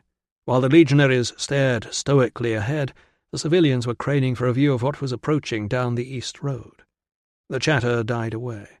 The bark of an order was followed by the tramp of heavy boots approaching from the fortress gate, as the guard of honour, with Axius at its head, marched out to meet the imperial party. The trumpets wailed above the sound of cheering and applause. Forbidden to turn and see what was approaching, the legionaries had to wait until the procession passed in front of their eyes. But all around them, Axius's instructions seemed to have had the desired effect. The locals cheered and whooped and waved at the horse guards as if Hadrian's cavalry were riding in to liberate them from the blighted presence of the 20th Legion. Behind them came the Praetorian Guards, identifiable to anyone who did not know them by the scorpions on their shields, and to anyone who did by their air of owning the place already. Ruso could see their officers scanning the crowd for trouble, as if they did not trust the local garrison to keep order. It was strangely satisfying to think that these highly paid arrivals from Rome would be obliged to march across Britannia in the rain, just like everyone else. The noise of the excited crowd rose even higher. Across the street, a couple of youths on a roof clambered to their feet, raising their hands in the air, and began to wave their arms from side to side on their precarious perch as if they were swaying in the wind. Ruso caught sight of the thin civilian liaison centurion trying to order them to sit down. It was hopeless. Others followed suit, and soon the buildings opposite were crowded with arms swaying back and forth in time with a chant of some sort of cheerfully chaotic native greeting. Geminus raised his stick twice in the air. The ranks of the 20th erupted into a roar of "Caesar! Caesar!" And there he was, a lone figure with a glittering breastplate over a surprisingly plain tunic, seated on a white stallion, one hand raised in greeting. The face a little heavier than Ruso remembered from Antioch, surveying the crowd with an air of approval. The lanky rider behind him must be the prefect of the Praetorians. Then more guards, and shrieks of excitement from the crowd as 6 bearers in scarlet tunics appeared, carrying an open litter. Children were held up to fling handfuls of white petals into the air. They caught in the breeze and floated down like snowflakes. The Empress Sabina looked out from beneath her elaborate hairstyle with no obvious emotion. Ruso tried to suppress the question of whether there really were slaves whose job it was to wipe the imperial backsides, and wondered whether the Empress's pallor was white lead makeup, or the after-effects of a rough sea trip, and the knowledge that if she wanted to escape this island of dancing and screaming barbarians, she would have to repeat it. Moments later, on the far side of more ranks of marching Praetorians, Ruso glimpsed a blonde woman smiling and waving at him. No doubt she was just caught up in the excitement of the crowd. But he felt oddly moved. It was not often that Tilla appeared to be proud of him. Then he remembered what they had been talking about earlier, and he knew it wouldn't last. Chapter 39.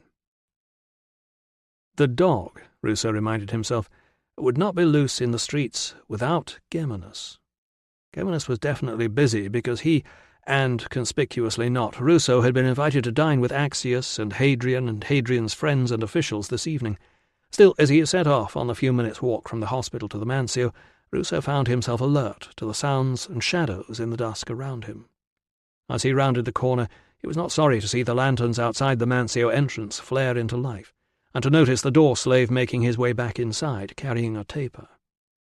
Reassured by the nearness of safety, Ruso clumped up the steps and sat on the bench next to the unstable tree, whose pot now seemed to have been roped to a post. In a minute he would go and find Tilla, but for now he leaned against the wall, stretching out his aching leg, and surveyed the street along which the Emperor had passed earlier this evening. Noise and light were spilling out from the bars. Groups of native men stood outside drinking, talking, and laughing. A couple had their arms around skimpily clad girls.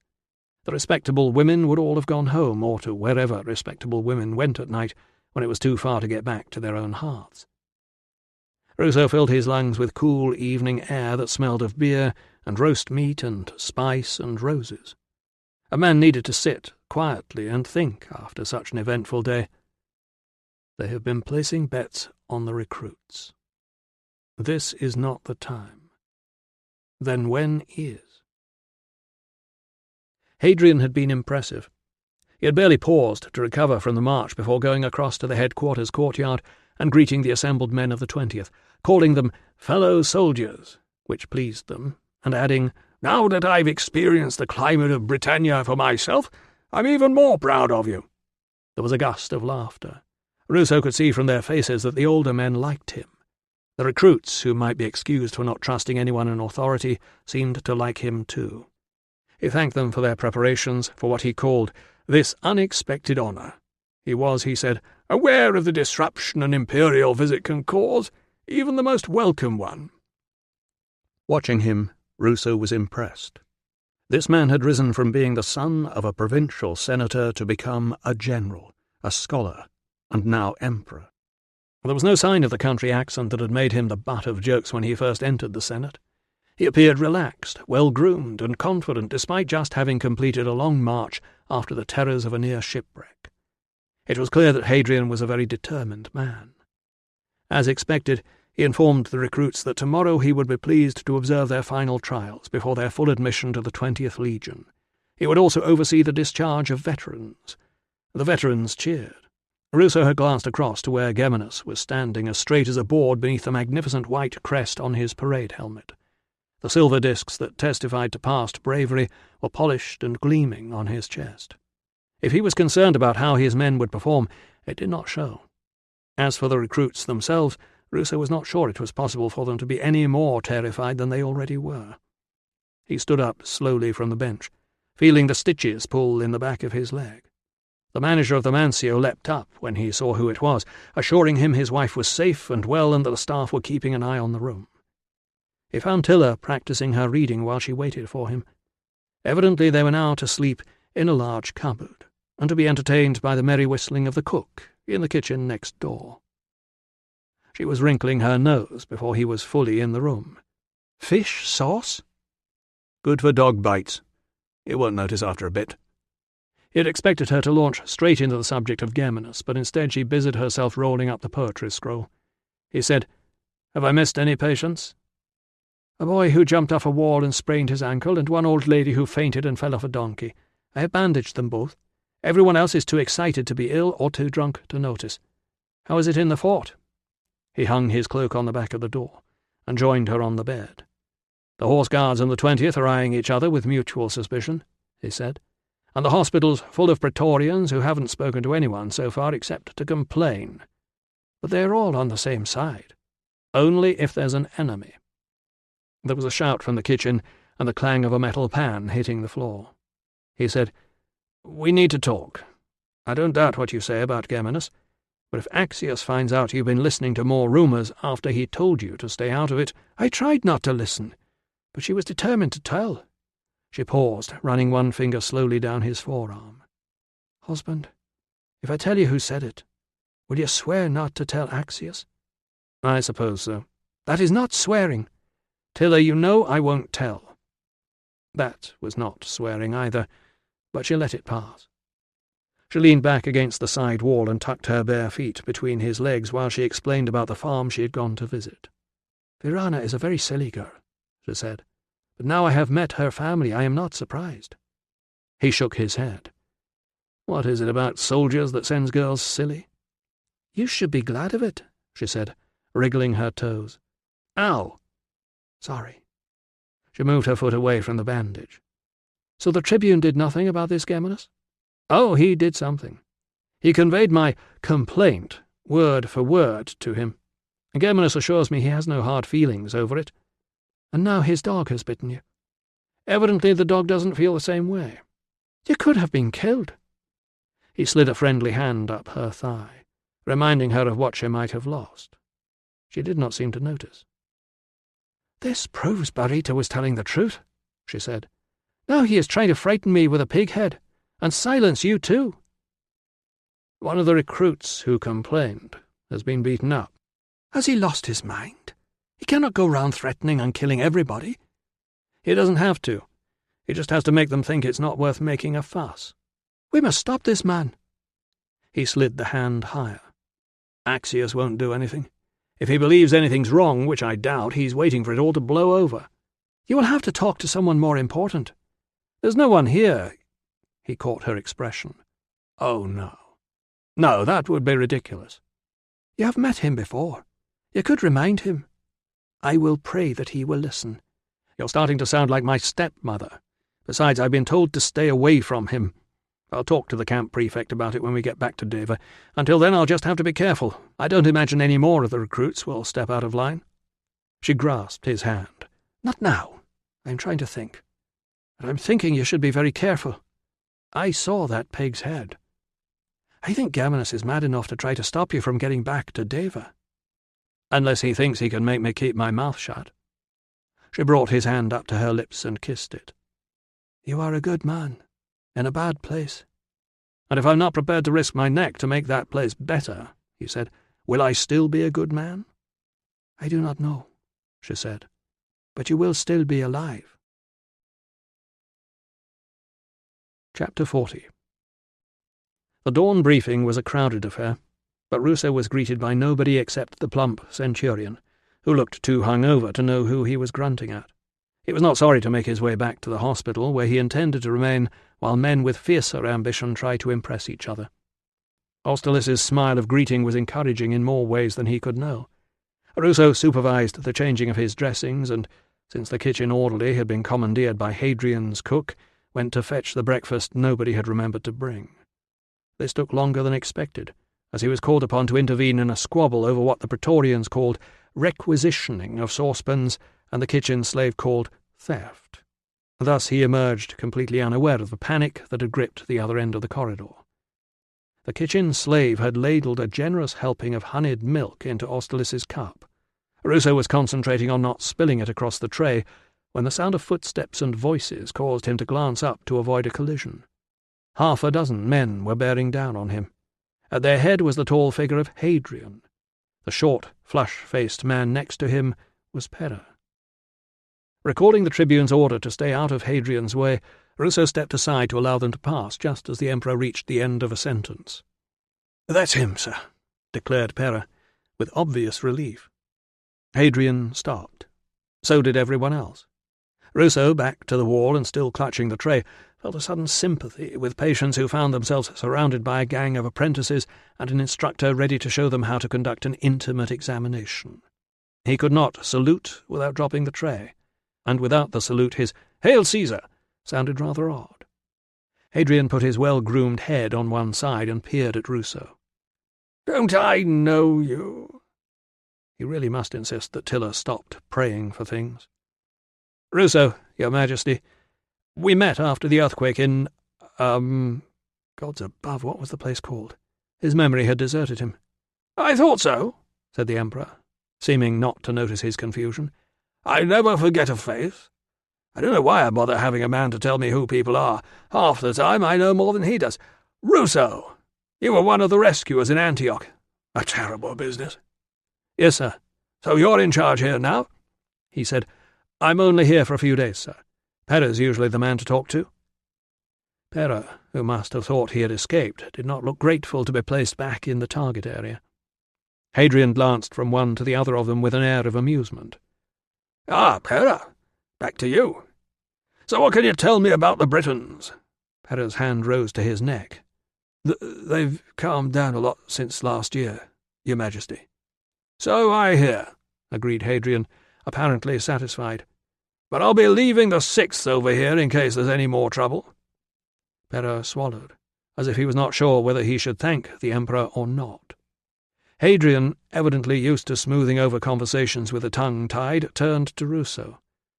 "So, Doctor who isn't in charge, how are you finding things in Iberacum?" Ruso glanced round at the faces. 1 or 2 sympathetic, most bored, Pera rigid. They were waiting for him to answer this bland question with something suitably reassuring. This is not the time. The Emperor had affairs of state waiting for him, and a crowd of ambassadors following him around like a long, unwieldy tail. He didn't want a litany of complaints any more than Ruso wanted a list of symptoms after casually asking an acquaintance about his welfare. But Geminus's regime in Iberacum had left recruits dead and injured, families bereaved, a woman and child abandoned. He was conscious of Hadrian assessing him, the famously piercing eyes seeing an officer who was too nervous to go far. He took a deep breath. "It's a lot better than Antioch, sir." Hadrian chuckled. "Indeed. Now, while the pair of you decide who's in charge, I shall visit some of your patients." Later, Ruso could remember very little about Hadrian's tour of the hospital. Austerlitz, whose injury was not explained, was declared to be a brave lad. There were occasional silences that Pera stepped in to fill. Meanwhile, Tilla's question was echoing around his mind. If this was not the time, then when was? As the senior doctor, He was surely not just here to patch up the sick and wounded as they were presented to him, any more than a commander's only role in battle was to stand in the front line and stab the enemy one by one. It was his duty to organize the defences, to devise strategies that might prevent them from harm in the first place. It was his duty to challenge something that was making the men here very sick indeed. Yet, when a man with the power to change things had asked him how things were in Iberacum, he had pushed aside his duty and said the sort of thing his superiors wanted to hear. Thinking of Marcus's battered face as he remembered the glib, "It's a lot better than Antioch, sir," made him feel hot with shame. Hadrian was leaving the bedside of the last, overawed patient. "Well, your men seem to be doing a good job in here," Pera said. "Thank you, sir." Everyone else began to shuffle out behind him. It was over. Hadrian was happy. Everyone was satisfied. The reputation of the 20th was intact. And Ruso had missed his chance. As the last flunky filed out, Ruso dodged past him into the corridor. "Your Majesty, sir." Everyone turned. The hangers-on looked shocked. Hadrian looked impatient, then glanced at his friends. "Did I forget something?" "Sir, you asked the question, and I didn't answer it properly." Beyond Hadrian he could see Pera in the corridor, eyes wide in horror. He should have rehearsed this, he realized now. Hadrian was used to receiving ambassadors who had been polishing their speeches for months. But it was too late. This was his moment, and instead of feeling bold, he was shaking as if he had just offered himself up to an underfed tiger. One of the flunkies stepped forward and murmured, "Sir, the recruits will be waiting to start their trials." "In a moment," Hadrian snapped. Ruso quailed at the annoyance in the voice. "My lord," he said, switching to Greek. At least the patients wouldn't understand. "My lord, I think I should tell the truth." Hadrian's expression was stern. "I think that would be a good idea."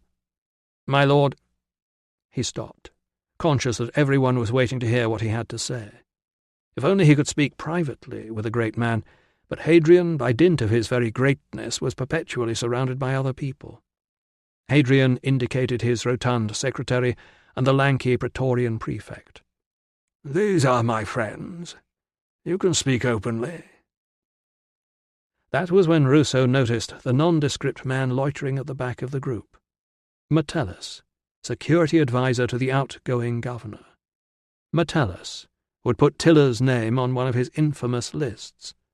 Metellus, whom Ruso had last seen flailing about in the muddy waters of the river Thamesis, after Ruso himself had pushed him in there. "Well," said Hadrian. Ruso cleared his throat. "My lord, there are good men here in Iberacum, but there are also men who order their juniors to face dangers just for the pleasure of betting on the outcome. 3 Britons who joined your legion to serve you are dead because of it."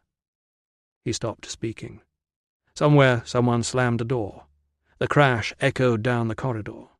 Everyone except Metellus was watching Hadrian to see how he would respond. Metellus was watching Ruso. This was not the time. He saw that now. He had allowed Tilla to push him into a terrible, catastrophic mistake. The great man lifted his head. "I see." Behind him, faces appeared, peering round the end of the corridor. Even if they didn't understand, someone would be bound to translate for them as soon as the Emperor was gone. "Have you informed your superiors?" It was a question he should have foreseen. "Tell the truth again. Just leave parts out." "Tribune Axius is aware that something's wrong, my lord, but I've only just found out the details for him." "Well, I'm sure he will deal with it appropriately." And with that, the moment was over. Hadrian and his entourage swept out of the hospital entrance and away down the street. Pera must have slunk away. Ruso was alone in the entrance hall. He leaned against the wall, feeling nauseous. At a time like this, a man should be comforted by philosophy. Virtue, said the Stoics, was the only possession worth having. But he was no longer sure that he knew what virtue was, and the faint whisper that Tilla would be proud of him was not going to be enough to sustain him through the storm that was to come. Chapter 41. "I am only saying what you are both thinking," declared Sabina, pushing away the bowl of dates whose shape and colour had reminded her that this place might have cockroaches. "Germania was bad enough. Did you see all those ghastly people?" "I am sure the Emperor knows best, madam," Tranquillus assured her. "And I'm sure this couch is damp." She gestured to the steward. "Have them find me something else to sit on." The steward nodded to one of the slaves, who flitted out through a side door. "Britannia is a very prestigious posting, madam," said Clarus. Sabina frowned at the flaking paint of what was supposed to be the best room, and ordered more coals for the brazier. "If Britannia were so marvellous," she continued, "Tranquillus would have come here when he first had the chance, instead of finding ways of wriggling out of it. Wouldn't you, Tranquillus? You could have had a glittering military career." Tranquillus modestly inclined his head. "I am honoured to be the Emperor's secretary, madam." "Oh, be honest, both of you. You would both rather be at home with your noses stuck in scrolls than trailing around all over the Empire, and after all this bother, not a blue face to be seen anywhere. Do you think the painted ones have run away?" "I believe they are on the far side of the Emperor's great wall, madam." "Along with the land of eternal day, I suppose?" Clarus examined a date before biting off one end. "Very possibly, madam. They murdered Lollia's husband, you know, and both of poor Favonia's sons." Tranquillus said, "I am sure the Emperor will not put you in danger, madam." She sighed. "No, I'm not even allowed to risk listening to your book about prostitutes." "Madam, if the Emperor thinks it suitable—" "We both know that if the Emperor thinks it will entertain me, it will not be suitable." Clarus glanced at his friend, but Tranquillus had developed a sudden interest in rubbing an ink stain off his forefinger. Clarus helped himself to another date while he was still chewing the first one. "Surely there must be something both respectable and interesting to do here while one's husband talks about walls," demanded Sabina. "What about the famous native warrior women? Could you find one of those for me to look at?" "I believe they're all dead, madam." Was that a touch of condescension in Clariss's voice? "Oh, dear, I shall have to spend the afternoon writing to tell Julia that you're both terribly boring and she isn't missing anything." Tranquillus looked worried. "Madam, if there is anything we can do—" "You can introduce me to someone who isn't a homesick officer's wife, a screaming barbarian, or some dreadful woman married to a tribal chief with hairs in his nose." Somewhere in the distance a military trumpet sounded. The silence inside the room was finally broken by the faint sound of someone clearing their throat. She turned. "You have something to say?" The steward took a step forward and bowed. "Speak." "Madam, there is a native midwife who is married to one of our officers. She came to help prepare the house for you." "Really? Is she a better midwife than she is a cleaner?" The steward did not know. She glanced at Clarus and Tranquillus, who were clearly hoping the steward's intervention would divert some of her irritation from them. "Shall we have her fetched?" Tranquillus looked appalled. "A midwife, madam?" Clarus said. "A house cleaner?" Sabina smiled. "And an officer's wife. I think I should like to meet her." "She'll have to be checked first," insisted Clarus. "I'll need a name." Sabina sighed. "Clarus, you have a very large sword. We are surrounded by the servants, and you can call your guards. If none of those can deal with her, Tranquillus will stab her with his stylus. I think I shall be safe from one woman, don't you?" Chapter 42. The legate's house still smelled of fresh paint, and the slave girl who had told Tilla to wait in the yellow entrance hall had a smear of the same colour on the shoulder of her tunic. Tilla, left alone to wonder why the Empress wanted to see her, glanced out at the courtyard garden. It had been a mass of brambles before yesterday's desperate slash-and-burn preparations. Plants in pots had been commandeered from somewhere, and slaves were scurrying back and forth between the rooms she had helped to sweep and air yesterday afternoon. Through an open door she could see the wall-hanging Minna had ordered put up to hide a damp patch. She wondered what it would be like to live surrounded by servants, with everything you wanted supplied for you, and with hundreds, maybe thousands of armed men outside who would do whatever your husband told them. It might be very lonely. An approaching male voice said, "They have searched her for weapons, I take it?" "Oh, yes," thought Tilla, "very thoroughly, and not with respect." The slave with the paint on her tunic reappeared. "The Empress will see you now." Moments later, Tiller was announced as the British woman, madam. She stepped into the big room with the cracked window panes and found herself under scrutiny. There were 4 women, 3 of whose plain slave tunics were finer than anything she had ever owned, and 2 ill-matched men in middle age, a lanky, bald one looking uncomfortable in Praetorian uniform, and a short one with a pot-belly and inky fingers. Sabina herself was seated in a basket chair and draped in pale gold silk. While 2 of the slaves adjusted the curls on her complicated hairstyle, she surveyed Tiller as if she were examining a piece of fruit for blemishes. The beautifully made-up eyes were puffy, and Tiller suspected she had not slept well. The slave girl who had brought her in stepped forward and murmured in Tiller's ear, "Do not stare at the Empress." "Her hair is rather scruffy," observed the Empress, "and she isn't blue at all. Ah, well. Do we have anyone who can translate?" "I speak Latin, mistress," said Tiller, addressing the thin fingers resting in the imperial lap. She was not sure what to call this woman. She did not want to get her husband into trouble. On the other hand, if empresses were fussy about who looked at them and what they were called, then they should arrange for someone to say so earlier. "How convenient," said Sabina, not sounding in the least embarrassed about her rudeness. "Not quite the barbarian I was hoping for, but never mind. Cheer up, young woman, I have not brought you here to terrify you." Someone must have told the Empress about her. Perhaps she was here to be thanked for all her hard work. Sabina said, "I hear one of our officers has married you." "I have married him also, mistress," said Tiller. "My people choose our own men." "So I hear. Well, I'm glad not all the Britons are hostile to us, though you are rather forward. Tell me something. I've also heard that your men share their wives." Tiller hesitated. Wretched Julius Caesar again. "I cannot speak for all the tribes, mistress, but I can tell you that no woman of my people would lie with a man she does not like." "You are very frank for a young woman with no position." Tiller was tired of looking anywhere but at the woman's face. "I am trying to answer honestly," she said, meeting the Empress's scrutiny. "You are a guest in these islands.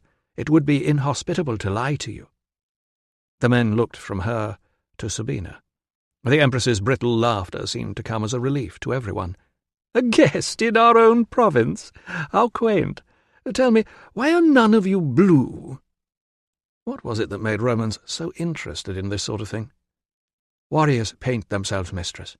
Perhaps everyone did in Caesar's day, but I have never heard of it." Just to be helpful, she added, "I have never heard of men hunting each other for sport, either." "Really?" The girl doing the hair above the left ear let go just in time as Sabina turned to the men. "You see, even the barbarians have stricter standards than we do." "I suppose there's no money for games here," put in the lanky man. "It does look horribly poor. Well, so far this is rather disappointing. Is it at least true that you are a midwife, and your husband is a medicus with the 20th Legion?" Relieved to be asked something sensible at last, Tiller said, "I deliver babies, mistress, and I help my husband with the civilian patients and medicines." And perhaps, she saw suddenly, she could help someone else. "My husband is a good man," she said. "He is trying to stop a centurion who is gambling away the lives of his recruits while the tribune stands by and does nothing." Sabina's face tightened. "The army is not our concern. The Emperor does not need advice, and he would not like anyone to interfere in his business." The Empress was not as empty-headed as she pretended to be. "I try not to interfere, mistress.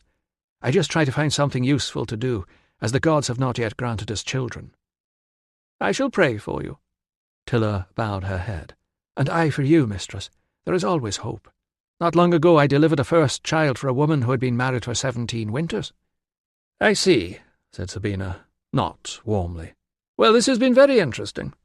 Again the hairdresser's slaves lifted their hands just in time as Sabina turned to consult the men.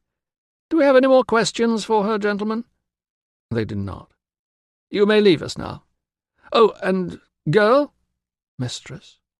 Was that a faint smile creasing the make-up on the imperial cheeks? "Do not pray too hard." As she backed out of the room, Tiller heard the Empress laughing. She hoped it was nothing to do with her. Chapter 43. It was mid-afternoon before the summons came from the Tribune. Ruso finished splinting the broken wrist he had treated on his arrival, then handed over his responsibilities to Pera, who was the only person with any authority who seemed prepared to speak to him. Neither of them had said a word to the other about Ruso's conversation with the Emperor, but just as he was leaving, Pera murmured, "Good luck, sir." "I don't think I've been much help here, Pera." "Only the gods can work miracles, sir. We mortals just have to do our best." Ruso shook his head. "I must have been a pompous ass as a tutor." "Not as much of an ass as I was, sir." They clasped hands. Then Ruso turned on his heel and followed the messenger down the corridor. He gave Aesculapius a farewell nod before he stepped out into the street. "You should have come to me first," hissed Axius, leaving gaps between the words for emphasis, as if he would have liked to shout but did not want to be overheard by any of the men passing back and forth across the headquarters hall outside. "You deliberately undermined me. I had to sit next to him for hours, looking like a complete idiot while he oversaw the exercises, as if I don't know what's going on in my own unit." "Sir, I told him—" "I ordered you to stay away from him. You disobeyed me." Common sense and experience were telling Ruso not to argue, but he was not in the mood to listen to either of them. "Sir, the Emperor asked me—" "Of course he did. That's what emperors do."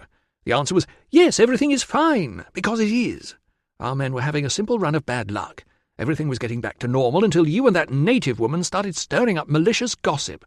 "Sir, I was going to—" "You ran after him to tell him, and you did it because you thought I wouldn't listen." There was no point in denying it. "Yes, sir.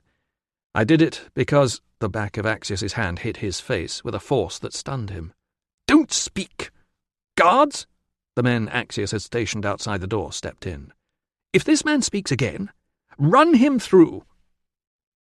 Over the ringing in one ear, Ruso heard, "You are demoted to the ranks, confined to the fortress and forbidden to speak until further notice. You can reflect on your disloyalty while you scrub out the sewers. As for that woman, have her sent back to wherever you got her from. You're divorced." Ruso opened his mouth to protest, heard the swish of swords being drawn and thought better of it. Axius shook his head sadly. "You're a fool, Ruso. You could have used your time with Hadrian to get yourself noticed. Instead, you've ruined yourself and embarrassed everybody else." He gestured toward the guards. "Take him to the sewers." Ruso tied his neckerchief over his nose and mouth. He turned aside, took a deep breath, hooked his fingers through the iron rings, and heaved. The trap door lifted. He did not need to inhale the stench. He could taste it.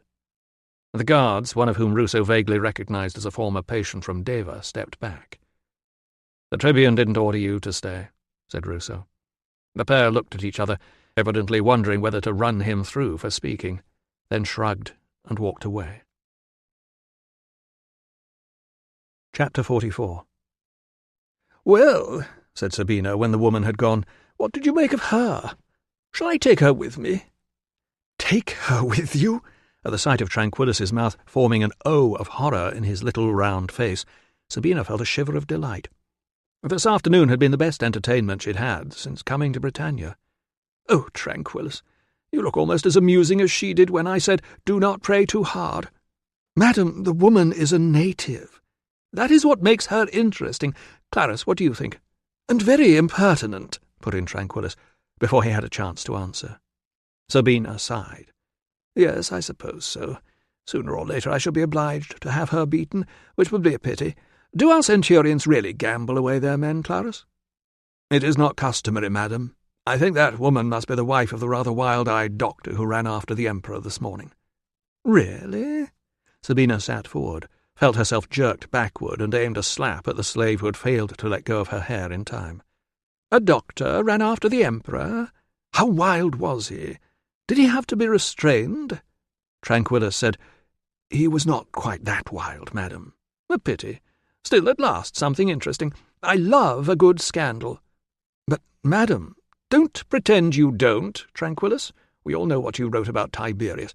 So what will happen to the gambling centurion?" But, disappointingly, it seemed nothing would happen to the centurion. The case had been referred back to the Tribune. "The same Tribune that the woman said does nothing?" "Perhaps because the centurion is innocent," said Clarus, setting aside the usual disdain of the Praetorians for everyone else, in order to defend a fellow officer. Tranquillus said, "One cannot believe everything the Britons say, madam." Sabina sniffed. "She seemed alarmingly honest to me, and not unintelligent." "She may believe what she says," put in Clarisse. "Apparently the natives here imagine all sorts of nonsense."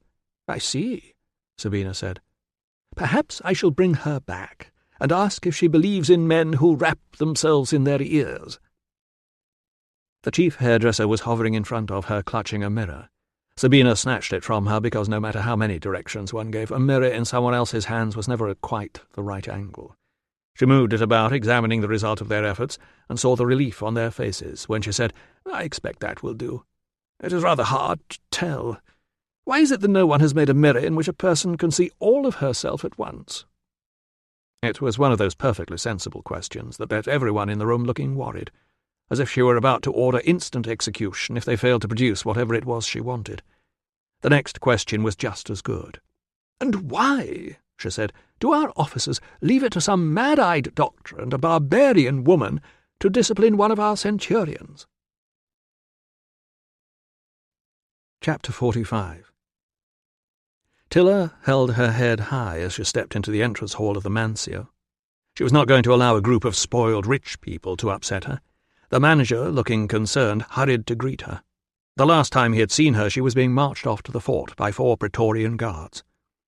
"It's all right," she assured him, not sure she wanted to tell anyone about her meeting with the Emperors. "It was nothing bad." But he was not interested in where she had been. He was interested in where she was going, which was anywhere but in this building. He was very sorry, but there was no room any more. "But I have nowhere to go. Everywhere in Iberacum is full." "I'm sorry, madam. You can't stay here. We've had orders." "But why? Is the Tribune's household still here?" "I can't discuss other guests, madam." She was about to answer when she heard shouting outside. "They're here! The 6th are here!" The manager straightened up, craning past her to look out through the open doors. She could hear the steady tread of boots now. This was not good. In moments the street would be filled with a blue and silver river of men in armour, sweeping away everything in its path. She would have to find a way out through a side door and hope that there would still be somewhere in the fortress for an officer and his wife to spend the night. "I need to find my husband." "There is also the matter of payment. Send the bill to my husband at the hospital." "Madam, our usual policy." She straightened her shoulders and looked him in the eye. "Do you want me to leave or not?" Corinna was kind and surprised and reassuring. No, they had no right to throw her out like that. "You are safe here," Corinna assured her, handing her a piece of bread and giving another to her son, distracting him from tugging threads out of the bandage on his leg. "The door is strong and there is no one here but us." As if to reinforce what she said, the sound of raised voices came from the street. Corinna looked up from stirring something that smelled good and sighed. "It was noisy last night, too. All these new people arriving. You must stay here until your husband comes to take you to the fort." Tilla ripped a chunk off the bread. "I sent a message. I hope someone will give it to him." She had managed to snatch a word with the lame gardener who had been sympathetic but able neither to help nor to explain. He did whisper, though, that he thought the order to throw her out had come from the Tribune. He did not know why, and Tilla could only guess. Was it something to do with what her husband had said about Geminus? Surely they were not being thrown out because she had stared at the Empress. She glanced up, startled by a sound that seemed to come from the top of the ladder leading to the boarded loft under the thatch. "What is that?" Corinna took a sip from the spoon and said calmly, "Just the rats. A nuisance. But last night they put off 2 ambassadors from Baetica, who banged on the door demanding beds. If we stay here, I must find a cat." Tilla shuddered and hoped the message would get through quickly. She thought about asking if she could spend the night here, but how could anyone sleep with rats running about the house? It was nowhere safe. She needed to be settled somewhere else before dark. She needed the medicus. Someone banged on the door, but it was only a Mancio porter bringing her luggage, just as the embarrassed manager had promised. She checked the contents, only too aware of how easy it would be for a slave to hide something and sell it quietly later on. When she had finished, she sank down onto the stool by the hearth. Corinna said, "Is it all there?" She nodded. Corinna wrapped a cloth around her hands and poured broth from the pan into the 2 bowls she had set on the table. "Eat," she said, wiping the drips from the metal rim of the pan. "We will think of something more cheerful. Tell me about the Empress. You know about that? This is a small place. People talk." "She wanted to meet a Breton," said Tiller. "I think I was a disappointment to her." "So is it true what they say about them? That he prefers boys and they hate each other?" Tiller looked up from her bowl. "They hate each other?" Corinna dipped a piece of bread into the broth, shook off the drips, and tested the temperature before handing it to her son. "I hear he was always more friendly with his mother-in-law than his wife." Tiller's spoon came to a halt as she heard an echo of her own voice. "I can tell you that no woman of my people would lie with a man she does not like." She hoped the Empress had not thought it was a deliberate insult. "Perhaps that is why she has no children," she said. "I thought she might have sent for me because she wanted medicine, but she did not ask." "They say she makes sure she will never give him children. I heard that she says any child of his would harm the human race." Tiller stared at her in mounting alarm. "Are you sure?" "Who knows?" Corinna shrugged. "That is what I heard." "Perhaps you heard wrongly," said Tiller, feeling her intestines writhe as she recalled the sound of laughter following her around the courtyard. So that was why the Empress had said, "Do not pray too hard." She had spoken with the best of intentions. She had tried to be kind. She hoped the Empress realized that. Still, no matter what the Empress realized, the words were out now. There is always hope. And then she had made it worse by gabbling about the patient who had been married for 17 winters. Tiller pushed a chunk of bread under the surface of the broth with her spoon. She was no longer hungry. She had made a fool of herself. It should not be any worse because it was in front of the wife of the most powerful man in the world, but it was. "So what does she say to you?" Tiller watched the brown liquid soak up into another piece of bread. It was bad enough to be laughed at, without having to relive the embarrassment every time someone asked. "I can't tell you," she said, shoving the second piece of bread down below the surface. "It was a secret." Chapter 46. Nobody seemed to know how the fighting started, but for once it was impossible to blame the recruits. Despite putting on a remarkably good show for the Emperor, they had been ordered to celebrate within the walls of the fort. Outside, there was talk of a local trader quarrelling with men from the 20th about settling their bills before heading west, but the putative trader seemed to have fled, and if the departing legionaries were involved, they were not going to admit it. There was talk of a fight erupting between the 6th and some of the maintenance crews, who did not take kindly to being called old men who could piss off now that the professionals were here. That version had the Praetorians trying to restore order. Other accounts had the Praetorians involved from the start, with comrades on all sides weighing in to defend each other, and nobody attempting to halt the spread of the mayhem until a gang of centurions and their staff charged out of the east gate, beating their sticks on their shields. By this time teeth and noses were broken, furniture had been dragged into the street as weaponry, and someone's roof was on fire. In the confusion, it was a while before anyone noticed the soldier from the 6th, who was leaning quietly against the wall of the Temple of Mithras, clutching both hands to his head, and staring in puzzlement at the dark liquid dripping into his lap. Meanwhile, Ruso, denied access to the bathhouse, had resorted to washing by stripping off beside the nearest water trough and tipping several buckets of water over his head. He then dunked his stinking tunic and loincloth into another bucket and given them several rinses before hanging them outside the crumbling barrack room where he would spend the night alone, since no one wanted to share with him. Those were the only clothes he had with him, and he supposed they would still be wet in the morning, but a man had to keep up some sort of standards. He untied his boots, which he had slung around his neck after a bathhouse slave had taken pity on him and slipped him a pair of wooden sandals. In a reversal of the usual practice, he now put the boots on to go indoors. He had been allowed the concession of a straw mattress, although not a clean one, and a thin grey blanket into which he now rolled his aching and chilled body. Stretching out on the mattress, he reminded himself that virtue was sufficient for happiness. The man who thought that one up evidently had no need of clothes, or a fire, or dignity, or dinner, or a wife who might or might not get the message that he had paid one of the bathhouse slaves to give to a friend who might or might not be going to the Mancio. He hoped Axius would leave Tiller alone. He hoped Pera would make sure the staff didn't neglect Austerlitz. He hoped the Emperor would get to hear about the plight of his old comrade from Antioch and order his immediate reinstatement. He hoped he wasn't becoming as deluded as his stepmother. After that, he could think of nothing else to hope for, so he closed his eyes and attempted to enter the last refuge of the desperate, sleep. He'd almost made it when someone crashed open the door and started shouting about needing a doctor. "I'm not on duty." "You are now," said Dexter. "Get out of bed. Jupiter's arse, something stinks in here. One whiff of you'll kill the poor bastard anyway." "On my way," said Ruso, flinging the blanket round his naked shoulders. "Like that?" "Or not at all." It was Pera who had insisted on having Ruso summoned to help with the injured. A spare tunic was swiftly produced, after which cuts were bathed and stitched, noses straightened, and one or two hopelessly loose teeth removed before the owners sobered up enough to care. In the midst of all this, a semi-conscious and dramatically bloody man arrived on a stretcher, and Ruso spent some time cleaning him up, searching for the source of the bleeding before he could staunch it. Eventually, the waiting area was cleared and the man with the bleeding head admitted for observation. Tomorrow the Centurions would have to sort out the recriminations.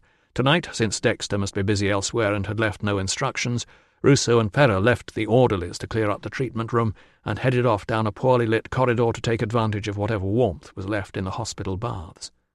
On the way, Pera murmured, "I'm very sorry to hear about your situation, sir." "You don't have to call me sir now." "Oh, no, sir." They had just stolen one of the few lamps from the corridor to light the changing room when Ruso said, "The password hasn't changed since this morning, has it?" Pera paused with his tunic halfway over his head. "Sir, you can't— yes or no?" "Not as far as I know, sir, but then I'll thank you for the respite, wish you good night, and go back to barracks." Before Pera could extract himself from his clothing, Ruso had snatched up the cloak he had just spotted abandoned in an alcove and was back in the corridor with it bundled under his arm. He hid it behind his back to stroll past a couple of off-duty Praetorians. True to form, they ignored him. The office door was ajar. He heard the murmur of conversation from the late-duty staff, but nobody seemed to notice his passing. He waited until he was out in the dark of the street and well away from the hospital before flinging the Praetorian cloak around his shoulders, tugging the hood over his head, and fumbling the arrangement of loops and toggles that seemed to fasten it together at the front. The last thing he wanted was for anyone to spot that they'd taken away his army belt. The guards on the east gate looked at him strangely, but decided to err on the side of caution, and added a "sir" to the very reasonable question of, "At this hour?" Ruso said, "When the Emperor says now, he means now." They stepped aside to let him pass. Whatever had gone on out here an hour ago, the streets were quiet now. The slave on duty at the Mancio took one look at the cloak and let him in, but the door to the courtyard rooms was locked, and he insisted he could not open it without authorization. Ruso stood in the entrance hall, still concealed beneath the hood, hearing a distant clatter from the kitchen. The convivial murmur of a dinner party swelled suddenly, then faded with the click of a door latch. A pair of matching slaves scuttled across the entrance hall, not pausing to bow. Moments later the manager appeared with the rumpled look of a man who had finally managed to snatch some sleep and had now been woken by someone he neither expected nor wanted to see. "My wife," said Ruso, without preamble. "Is she here?" The manager was eyeing the stolen cloak with an air of confusion when someone else hurried in from the street and clacked across the tiles in studded boots. Ruso shrank deeper into the hood as Dexter demanded to know if Centurion Geminus was on the premises. The manager consulted with the door slave and confirmed that he was not. "Then I need to talk to the tribune," declared Dexter, ignoring the lone Praetorian hunched over the counter with his back to him. To Ruso's relief, Dexter was sent into the courtyard to await the tribune's response. When he had gone, the manager reached underneath the counter. Etched across a wax tablet in a large and unevenly formed hand that Ruso recognized as Tilla's was, "Come for me at the house of Crina." Mercifully, the clouds had cleared. The moon was silvering one side of the street and plunging the rest into deep shadow. Ruso walked quickly, pushing aside thoughts of dogs and Geminus and what any stray Praetorians might do to a legionary deemed to be impersonating one of their own. Tilla answered his knock so quickly she must have been waiting behind the door. "At last," she whispered, giving him an unexpectedly warm embrace and murmuring in his ear, "There are rats." He closed the door behind him. "Rats?" She sniffed. "What have you been doing? Are you all right?" Were you in the fighting?" He shook his head. "I can't stay. What have they told you?" "We must go to the fort. If you take that box, I can carry the bags, and on the way you must tell me everything you know about the Empress Sabina." She stopped and pulled his hand toward the light from the fire. "Is that blood?" "Work." He wiped his hands on the borrowed tunic, but the ingrained red needed to be scrubbed. "Tilla, I'm in trouble." When he had finished telling her, she was silent for a moment. Then she took his hand. "This is my fault. I prayed that you would talk to him." "I chose to do it," she said. "Are we divorced? Will you ask me to go back to my people?" "Of course not. Lay low until the 20th march out tomorrow, and I'll send a message here for you. This will probably all blow over." "Probably?" "I don't know," he confessed. "I've never betrayed a legion, harassed an emperor, and humiliated a tribune before." "You are not the one who has done wrong here." "I deliberately disobeyed an order." She began to rifle through one of the bags. "I've made a bit of a mess of this," he said, feeling the stitches pull in his leg as he crouched beside her. "It does not matter," she insisted, placing a hand on his knee. "You have done a brave thing." She turned back to the bag. "What are you looking for?" "I am taking out the things we do not need," she said, tugging at some sort of female undergarment. "And we do not carry too much. And we start now. We can be 10 miles away by morning." "What?" "Tilla, I'm not—" "Shh!" She put her fingers on his lips. "Corinna and the boy are sleeping in the loft." "I'm not going to run," he whispered. "Then what are you going to do? The Legion will not want you." He shrugged. "I swore to serve. But besides, where could we go where we wouldn't be noticed, you and I?" Her silence was his answer. She said dully, "They execute men who disobey orders." "Oh, it won't come to that," he assured her, pushing aside the moments in the dark depths of the sewer this afternoon when he had felt almost paralyzed with terror. If disease really was caused by foul air, then spending time down here could kill him as surely as having his head severed, only more slowly. "I'll send a message as soon as I can. Have you got enough money?" She cast an eye over his beltless tunic. "Have you any to give me?" "No." "Then I have enough." He took both her hands in his blood-stained grasp and kissed her on the lips. "Be safe, Daludica, of the Corionatate." She stroked his hair. "May the gods smile upon you, Gaius Petrius, the medicus." "Look after my kit, will you?" She nodded. Halfway out the door, he paused. "Why did you want to know about Sabina?" "Is it true she and her husband hate each other?" "I believe so." "Why did you never tell me this?" He shook his head, baffled. "You never asked. Does it matter?" "No," she said. "Not now." Chapter 47. The men of the 20th had been ordered to have everything packed and ready so they could march out at sunrise, but when dawn came there was no call to assemble. The old hands began to gather round the water fountains, rinsing and filling their leather bottles for the journey. With no orders to follow, the men stood chatting in the cool air, checking the comfort of their boots, rearranging their packs, and occasionally glancing up into a cloudless sky, hoping to get going before the sun was too high. Loaded mules flicked their tails and looked bored. When the trumpet finally sounded, it was not to assemble the men, but to summon the Legion's officers. Ruso, who would normally have been amongst them, was left to wait in ignorance along with everyone else. Some of the recruits began to look anxious. The grumblers demanded to know the point of getting up in the middle of the night only to stand around and wait.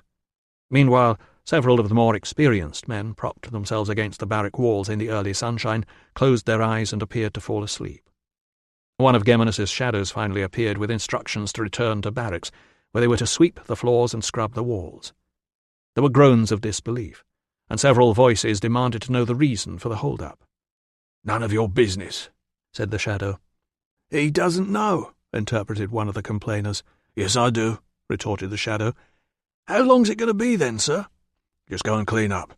I'll be round to inspect in an hour. Not you, Ruso. You're on latrines." Catching the spirit of the moment, Ruso asked, "Why me?" "Because you ask bloody stupid questions. And if anyone's seen Centurion Geminus since last night, speak up." That got their attention. "Geminus is missing?" demanded one man, evidently sharper than another, who asked, "Where is he?" "Has any man here seen the Centurion since last night?" While Ruso's mind scurried round a series of possibilities, nobody replied. "Then go and get scrubbing," said the shadow. "Sir, are we leaving today or not?" "You'll be told later." To be an officer on latrine duty added humiliation to the routine discomforts of tedium, loneliness, and bad smells. But Ruso had one great advantage over the men consigned to sprucing up their barrack rooms. A man who kept his head down and appeared to be concentrating on scrubbing the flagstones could overhear a regular stream of outside gossip from the occupants of the wooden seating that ran along both sides of the room. "He'll turn up. He's just gone off somewhere to see someone. One of his many friends, eh?" The confidence of the sarcasm told Ruso the voices did not belong to recruits. "And then what? He got lost? Perhaps he's been struck down for not believing in the curse. Perhaps he's on a secret mission.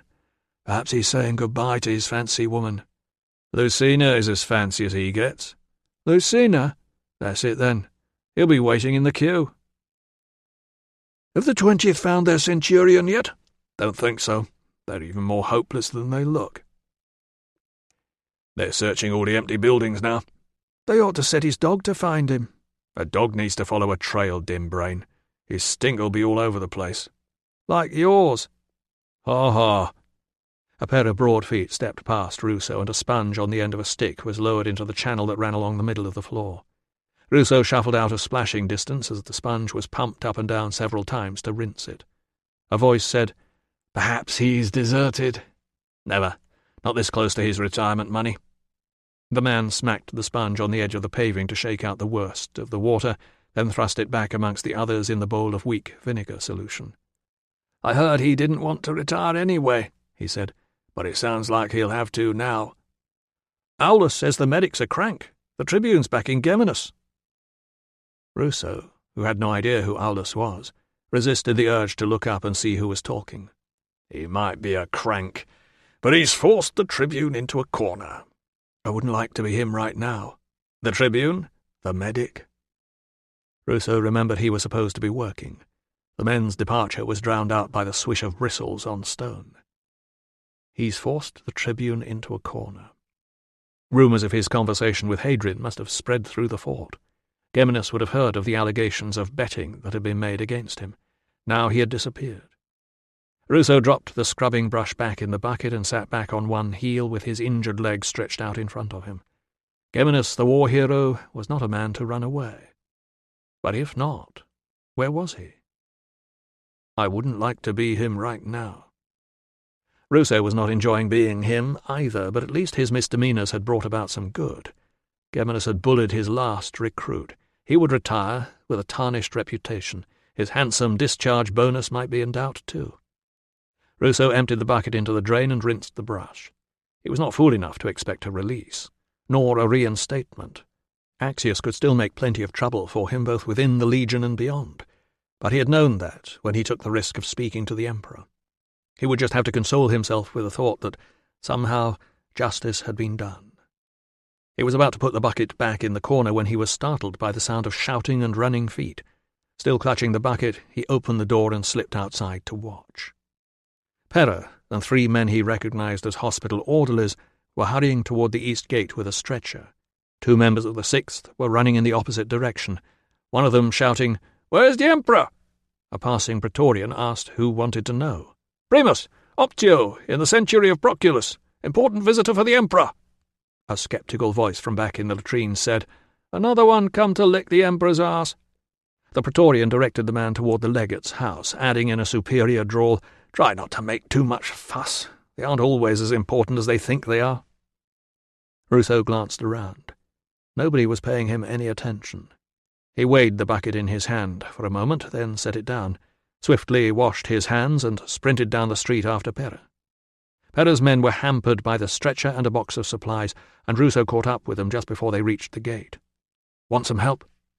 Pera looked alarmed, but then grasped the situation and gestured to one of the orderlies to hand over the box. Ruso hoisted it onto his shoulder. The men of the 6th, who had taken over guard duties, Axius must have made his handover speech, were standing strictly to attention at the gates. They paid no heed to the unknown medical team and their shabbily clad slave. Pera murmured, "You've heard then, sir?"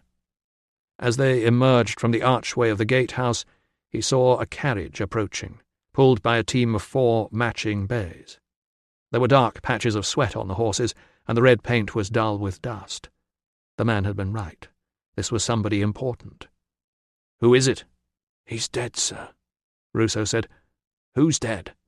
But his voice was lost beneath the rush of the carriage and its guards sweeping past them into the fort. Pera led his men for about 30 paces along the outside of the perimeter ditch to where a burly squad from the 6th Legion stood, apparently guarding the weeds that the maintenance crews had failed to clear in time for the Emperor's arrival. Pera beckoned Ruso to follow. Then he stepped forward and peered into the ditch. "It's true, then," he said. Below them, protruding from a battered patch of nettles, was a muscular and blood-smeared arm. Centurion Geminus had been found. Chapter 48. "What do we do?" Ruso stood beside Pera at the bottom of the ditch, running one hand through his hair. He could not believe what he was seeing. Geminus's throat had been cut open and his head pulled back with an efficiency that suggested the practised butchering of an animal. A blood-stained dagger lay beside him. He crouched beside the body, feeling the tingle of nettles against his skin. The dagger slid neatly into the empty sheath at the centurion's side. Pera said, "He couldn't have done that to himself, could he, sir?" "No." "What do we do?" Ruso closed his eyes for a moment and tried to detach his mind from the shock. "Time of death, cause of death, any other matters of note," he recited. "You can do the rest of the details up at the mortuary. Did you bring anything to write with?" "Sorry, sir." Pera extended a hand, put it on the centurion's arm, and then quickly withdrew it. "He's cold, sir." "Sometime last night.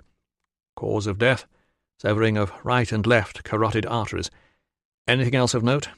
He stood, slapping at the nettle stings. "Did you slide down here or jump?" "Jump, sir." "So did I." Ruso peered at the side of the ditch, where he could now make out smears of blood. Several clumps of grass were hanging by pale roots. "Looks as though they did it up there," he said, and then tipped him in. "They?" Ruso said. "You think one man could take Geminus?" There were 2 thuds as a couple of orderlies landed in the ditch behind them. They complained vigorously about the nettles as they lifted the body onto the stretcher and manoeuvred it up to their comrade waiting at ground level. The men from the 6th finally produced a ladder from the gatehouse, and Ruso was halfway up it when he heard a growing sound of tramping boots and jingling belt straps. It was followed by a cry of, "Make way for His Honour the Praetorian Prefect and Tribune Axius!" Pera emerged from the ditch and crouched to wipe his hands on the grass before saluting. Ruso recognized the lanky man who had been riding behind Hadrian in the procession.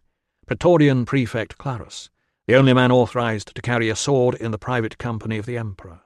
Axius was beside him, looking like a man who had not slept well. And behind them, Dexter was craning to see what was on the stretcher. Prefect Clarus approached and gestured for the orderly to draw back the top of the sheet. Both he and Axius blanched and turned away from the sight. Dexter stared down at the mutilated body of his comrade, betraying no emotion. The man replaced the sheet. Clarus said, "Is that him?" Axius swallowed. "Yes, sir. Who found him?" "The perimeter patrol, sir," said one of the 6th. Axius shook his head. "Terrible, terrible. He was just about to retire. What a tragedy." Suddenly he noticed Ruso. "You!" His voice was hoarse. "Get away from him!"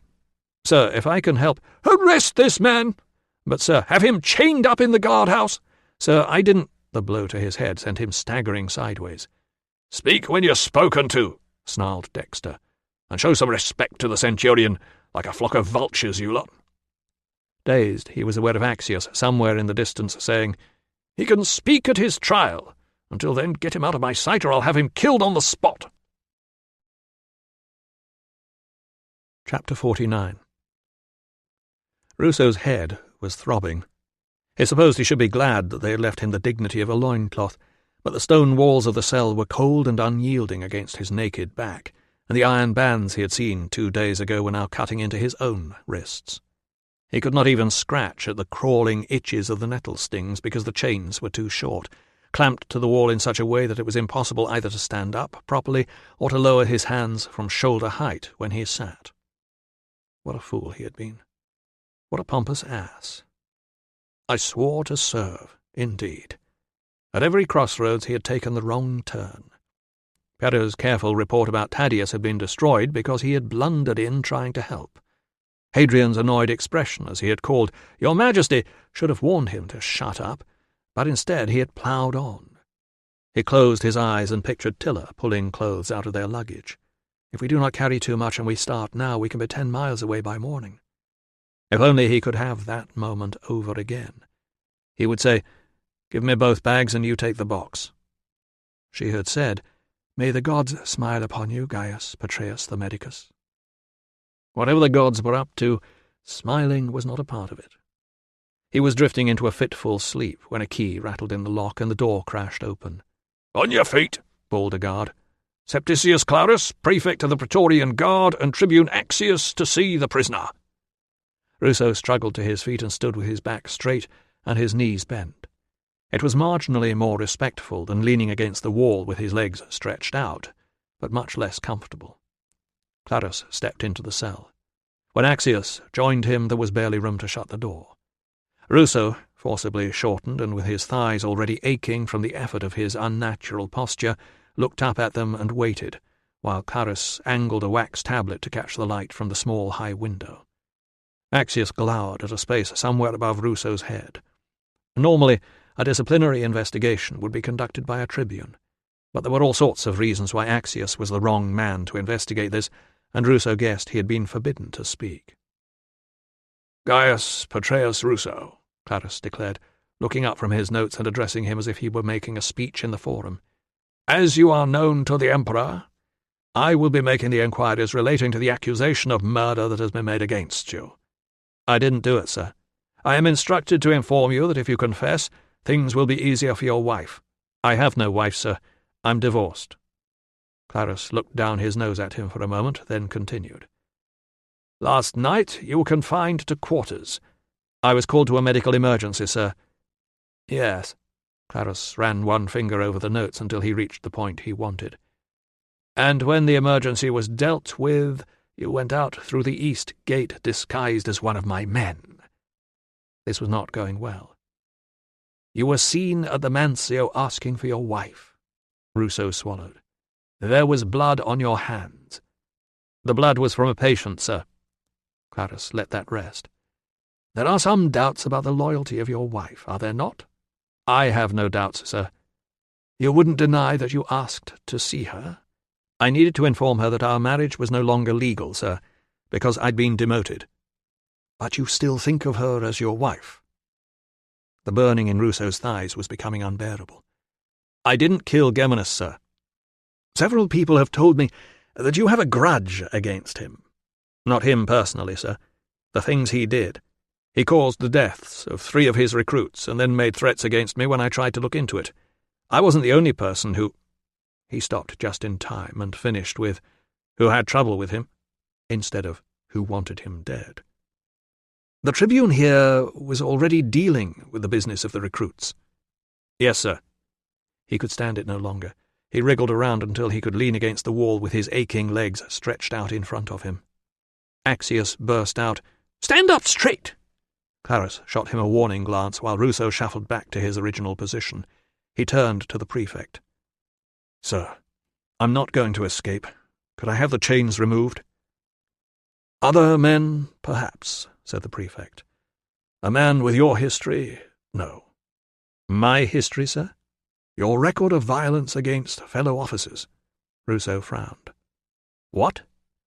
Clarus sighed. "You see, Ruso, we know a great deal about you." Ruso closed his eyes, realizing at last what, or rather who, was behind Clarus's interest in him. "I once pushed Metellus into a river, sir. I did it because he deserved it. And did Geminus deserve what you did to him, too?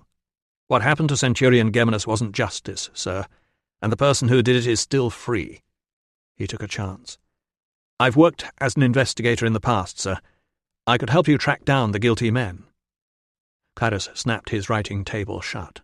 "Do the honourable thing and confess, Ruso. You don't want to meet the questioners, and we don't want to have to use them on a man of your former standing. It's undignified." He turned and thumped the door with his fist. "Guards, we've finished with this man." Chapter 50. "Where are your toes?" asked Tiller. "Can you show me where your toes are?" Lucius, seated on a rug on the mud floor, grasped the end of one chubby foot and looked up for approval. "Oh, clever boy." It was hard to reconcile the grinning toddler with the red-faced, screaming creature she had seen thrashing about in his mother's arms 3 days ago. "Now where's your hair? Where's Lucius's hair? Shall I show you?" The wispy blonde hair was duly located and admired. "How about your ears? Oh, look, there they are. 2 ears. Tiller hoped his mother would be back soon. The child was barely old enough for stories. She was running out of games, and she would be glad to get away from this place. Corinna had clearly not been pleased to come down and find her still here this morning, and was even less pleased when Tiller explained that her husband had told her to wait here for a message. So Tiller had promised to find lodging elsewhere, and although they both knew that rooms were as rare as fish feathers in Eberacum at the moment, Corinna had thanked her and offered to pass on the message when it came. Meanwhile, perhaps Tiller would wait behind and watch Lucius while she went out to buy bread. Tiller had duly noted that she was not to let the boy eat mud, or pull off his bandage, or go near the hearth, or out of the gate, which was now barred, or up the ladder. A board was tied across the rungs to keep him off, and at the least sign of fidgeting or hiding in a corner, she was to insist that he sit on the pot. Corinna had been gone a long time. There must be queues at the bakery, and no doubt much gossip to be exchanged after the rioting last night. Perhaps Corinna was glad of the break. Caring for a small child all day and night must be tedious. Was that how it would be if they ever had children of their own? And where would home be if Axius had her husband thrown out of the Legion? She wished the message would come. "I think," she said, "it must be time for your milk." Lucius, easily contented, bounced with delight. While he slurped at the pointed spout, he insisted on holding the cup himself. She busied herself checking the repacked luggage. Essentials were in one bag and things that could be abandoned in the other, just in case she had to move quickly. The medicines would have to stay here until she could collect them. Corinna, whose son had benefited from them, would not begrudge her that. She divided her small stock of coins into 3. Some went back into the purse that she would tie to her belt. She glanced up to make sure Lucius was still safely occupied, then slipped others into a little linen medicine bag slung on twine around her neck, hidden inside her tunic. Then she unrolled a bandage, knotted the last remaining coins inside it, and hitched up her skirts to tie it around her waist.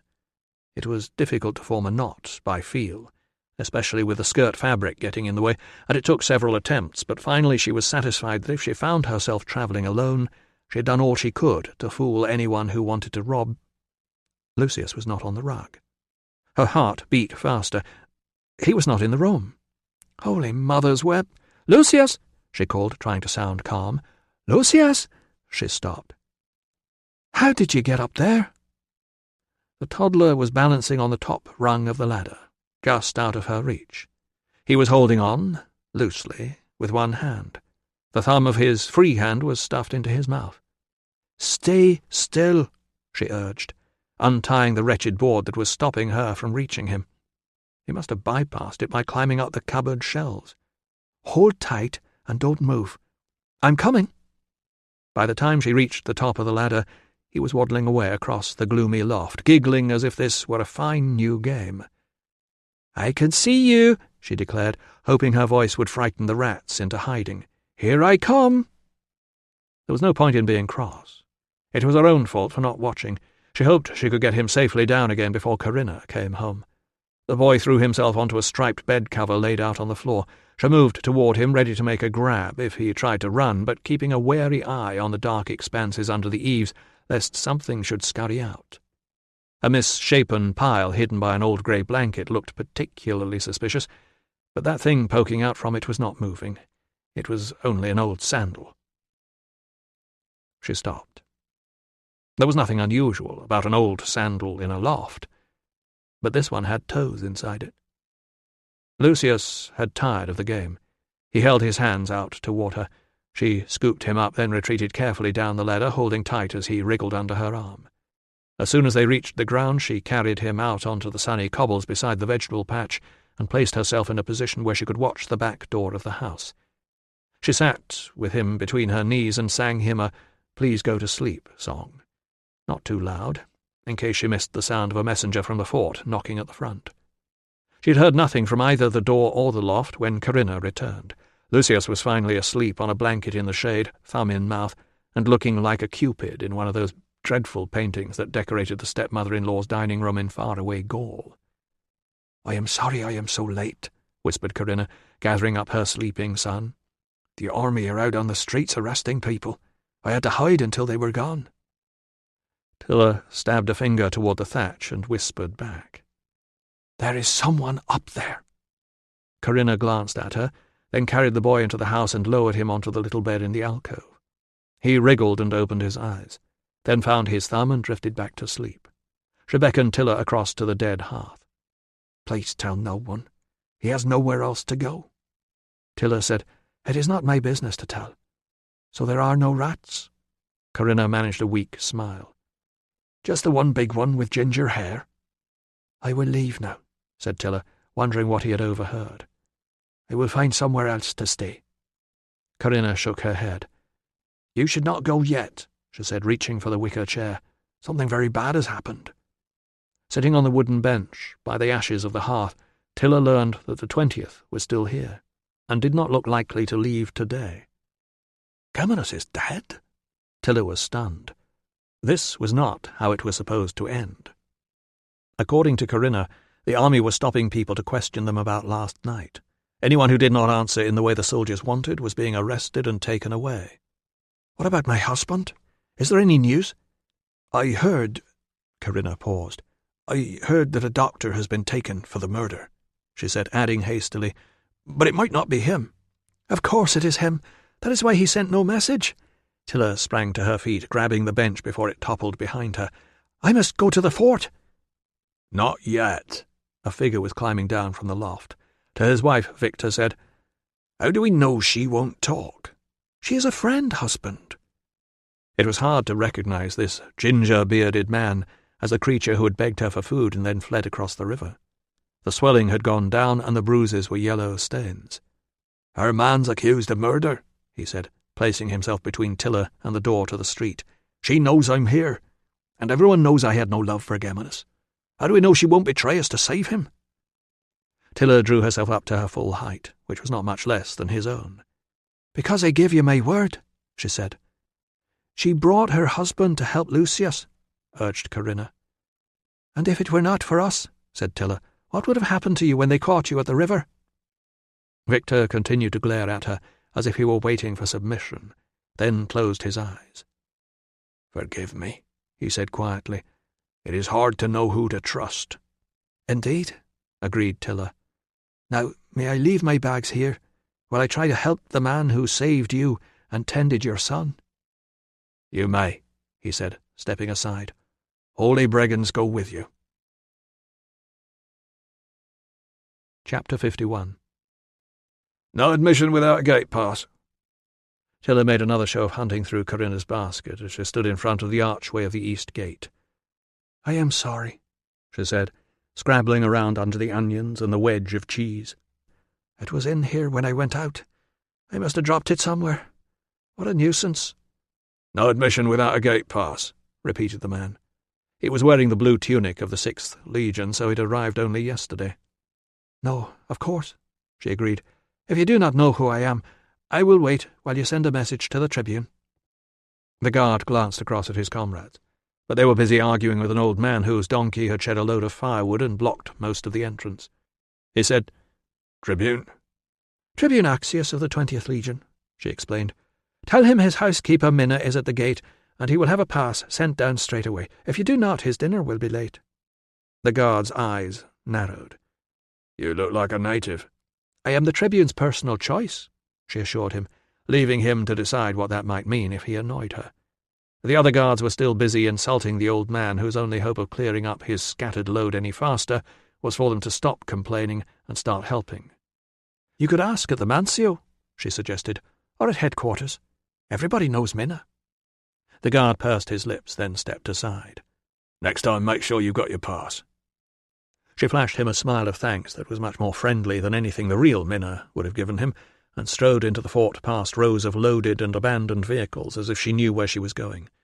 Nobody challenged her. With all the recent comings and goings, everyone would assume that somebody else knew who she was. It crossed her mind that a Brigante woman intent on mischief might see her chance to set fire to those vehicles. Today she had more important things to think about. A slave carrying a basket of loaves on his head gave her directions to the hospital. A heavily built clerk told her that Medical Officer Ruso was not available, but he would see if the deputy was free. While she waited outside the office, wondering what she was doing in the fort and how she was going to get back out again, an orderly arrived to deliver linen to the room opposite. She caught a glimpse of a pale figure propped up on pillows. She hoped it was Austerlitz, because as far as she could see, the figure still had both arms.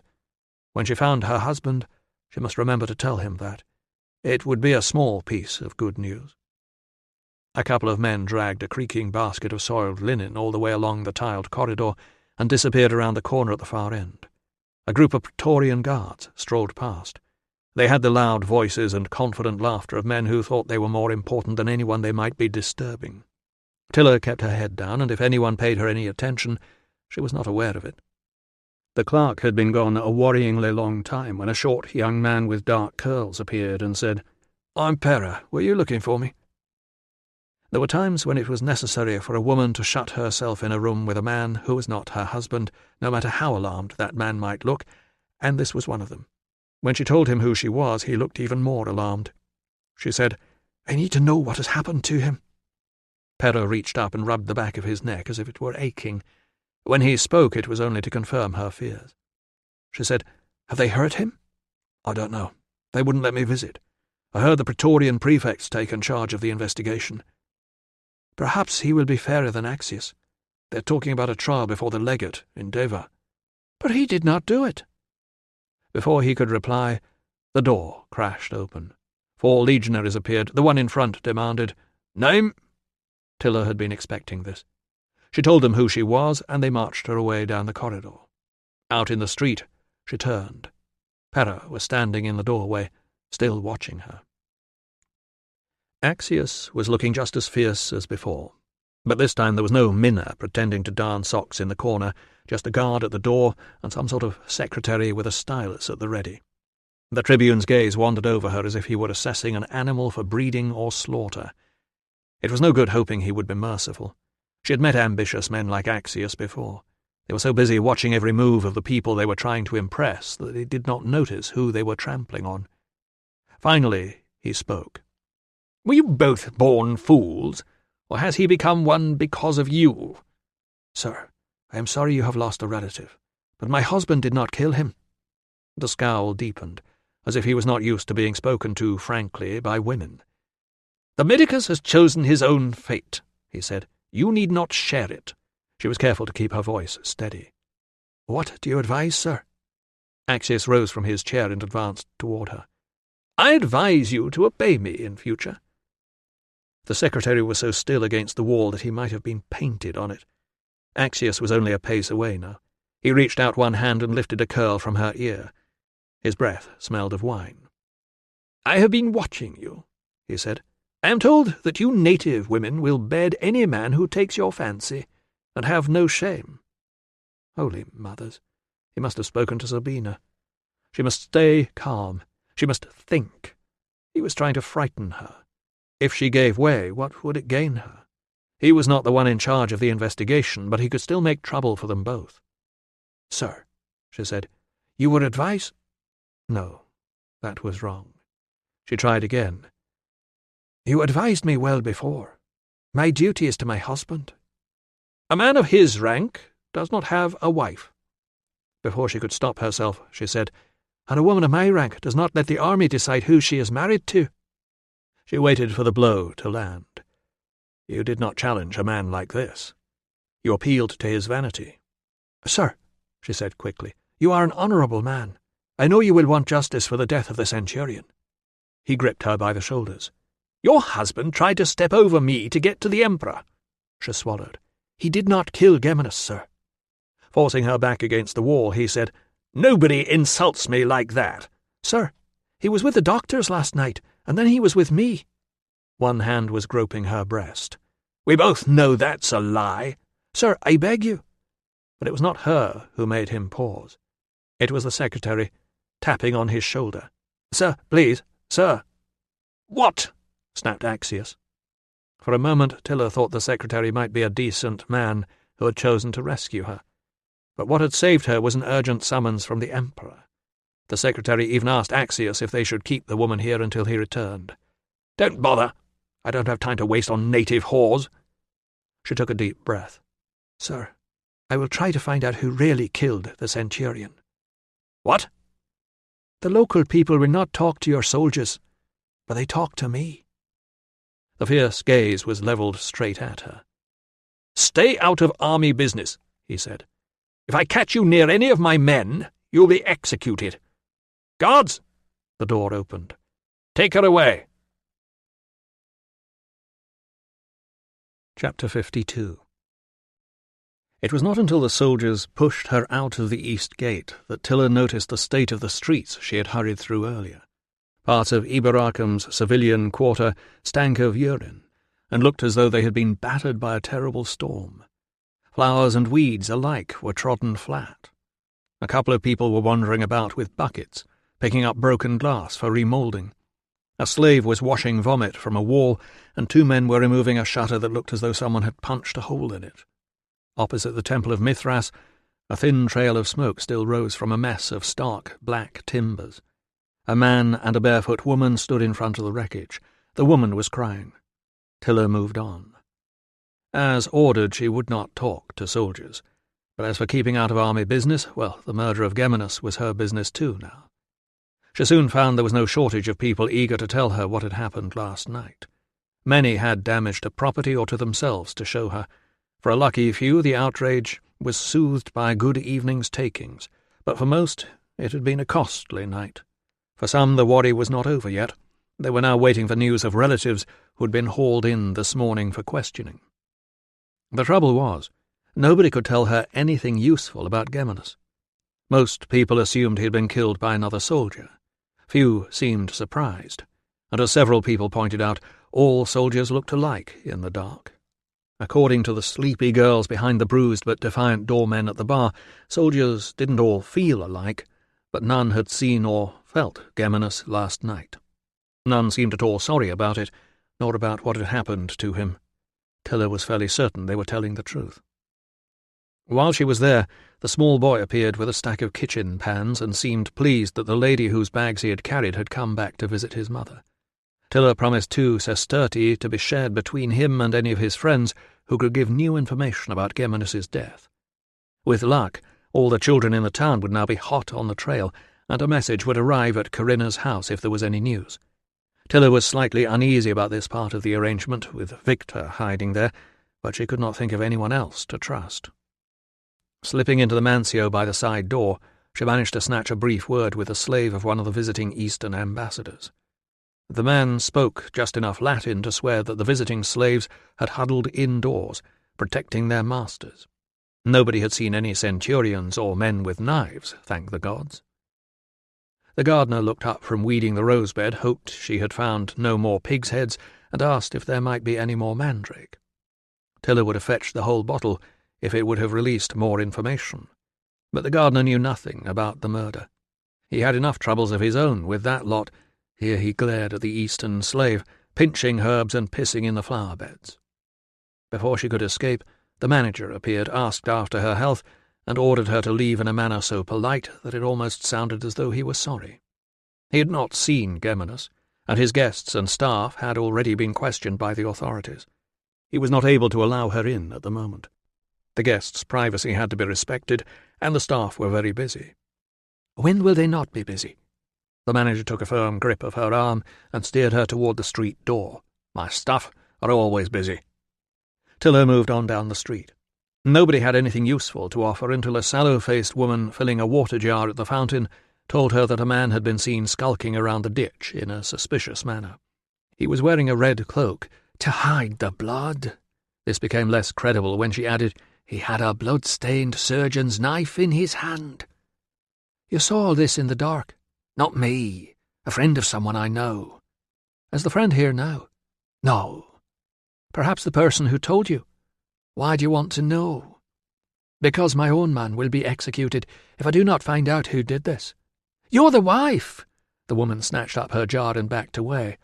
"I can't help you. Nobody knows anything." "If nobody knows anything," Tiller called after her, "then stop spreading rumours." The shopkeeper's small daughter was helping by passing him the nails one by one while he hammered a diagonal strut across a broken door shutter. He recognized Tiller and offered his sympathies on the medicus's arrest. "He did not do it. Does anyone know who did?" The man assured her that they knew nothing at all. "No," added the small daughter. "We're not going to tell anybody. My da says so."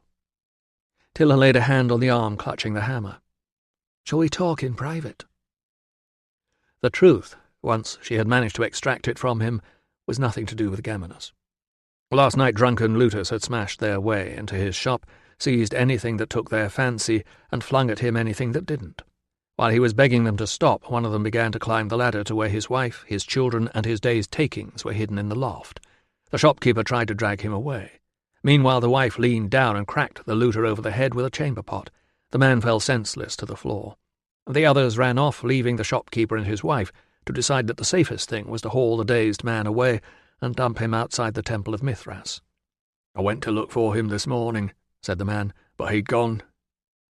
Tiller surveyed the chaos of broken furniture and cabbage leaves. "I am sorry for your troubles." The heroine of the chamber pot appeared from somewhere at the back of the shop. "It could be worse." She retrieved an onion and a shoe from under the counter. "Anything worth having was already sold, and they didn't stay long enough to find the money." "We didn't mean to hurt him," the man said. The woman said, "I did." The man ignored her. "We don't want to lead off on the wrong foot with the new legion." "I think," said Tiller, "that he and his friends will say nothing. They know they should not have been here." "That's what I told him," the woman agreed, "but he likes to worry." "But they will ask you about the dead centurion," Tiller warned them. "You need to have the girl better trained. Never mind what she is not to say. Think what they might ask, and get her to practice what she will answer." As she was leaving, she heard the woman's voice rise from the back of the shop. "What do you mean, much too hard? Next time, you do it." Chapter 53. Ruso shifted in the chains, wincing as the stiff muscles in his neck and shoulders were forced into movement. He wriggled his fingers to bring the blood back, then wriggled them again to disperse the stabs of pain as the feeling returned. What if the injury was permanent? What use was a surgeon with damaged fingers? What use were any sort of fingers if they cut his head off? He shifted his elbows, shrugged his shoulders up toward his ears, clenched and unclenched his fists, and wondered what time it was.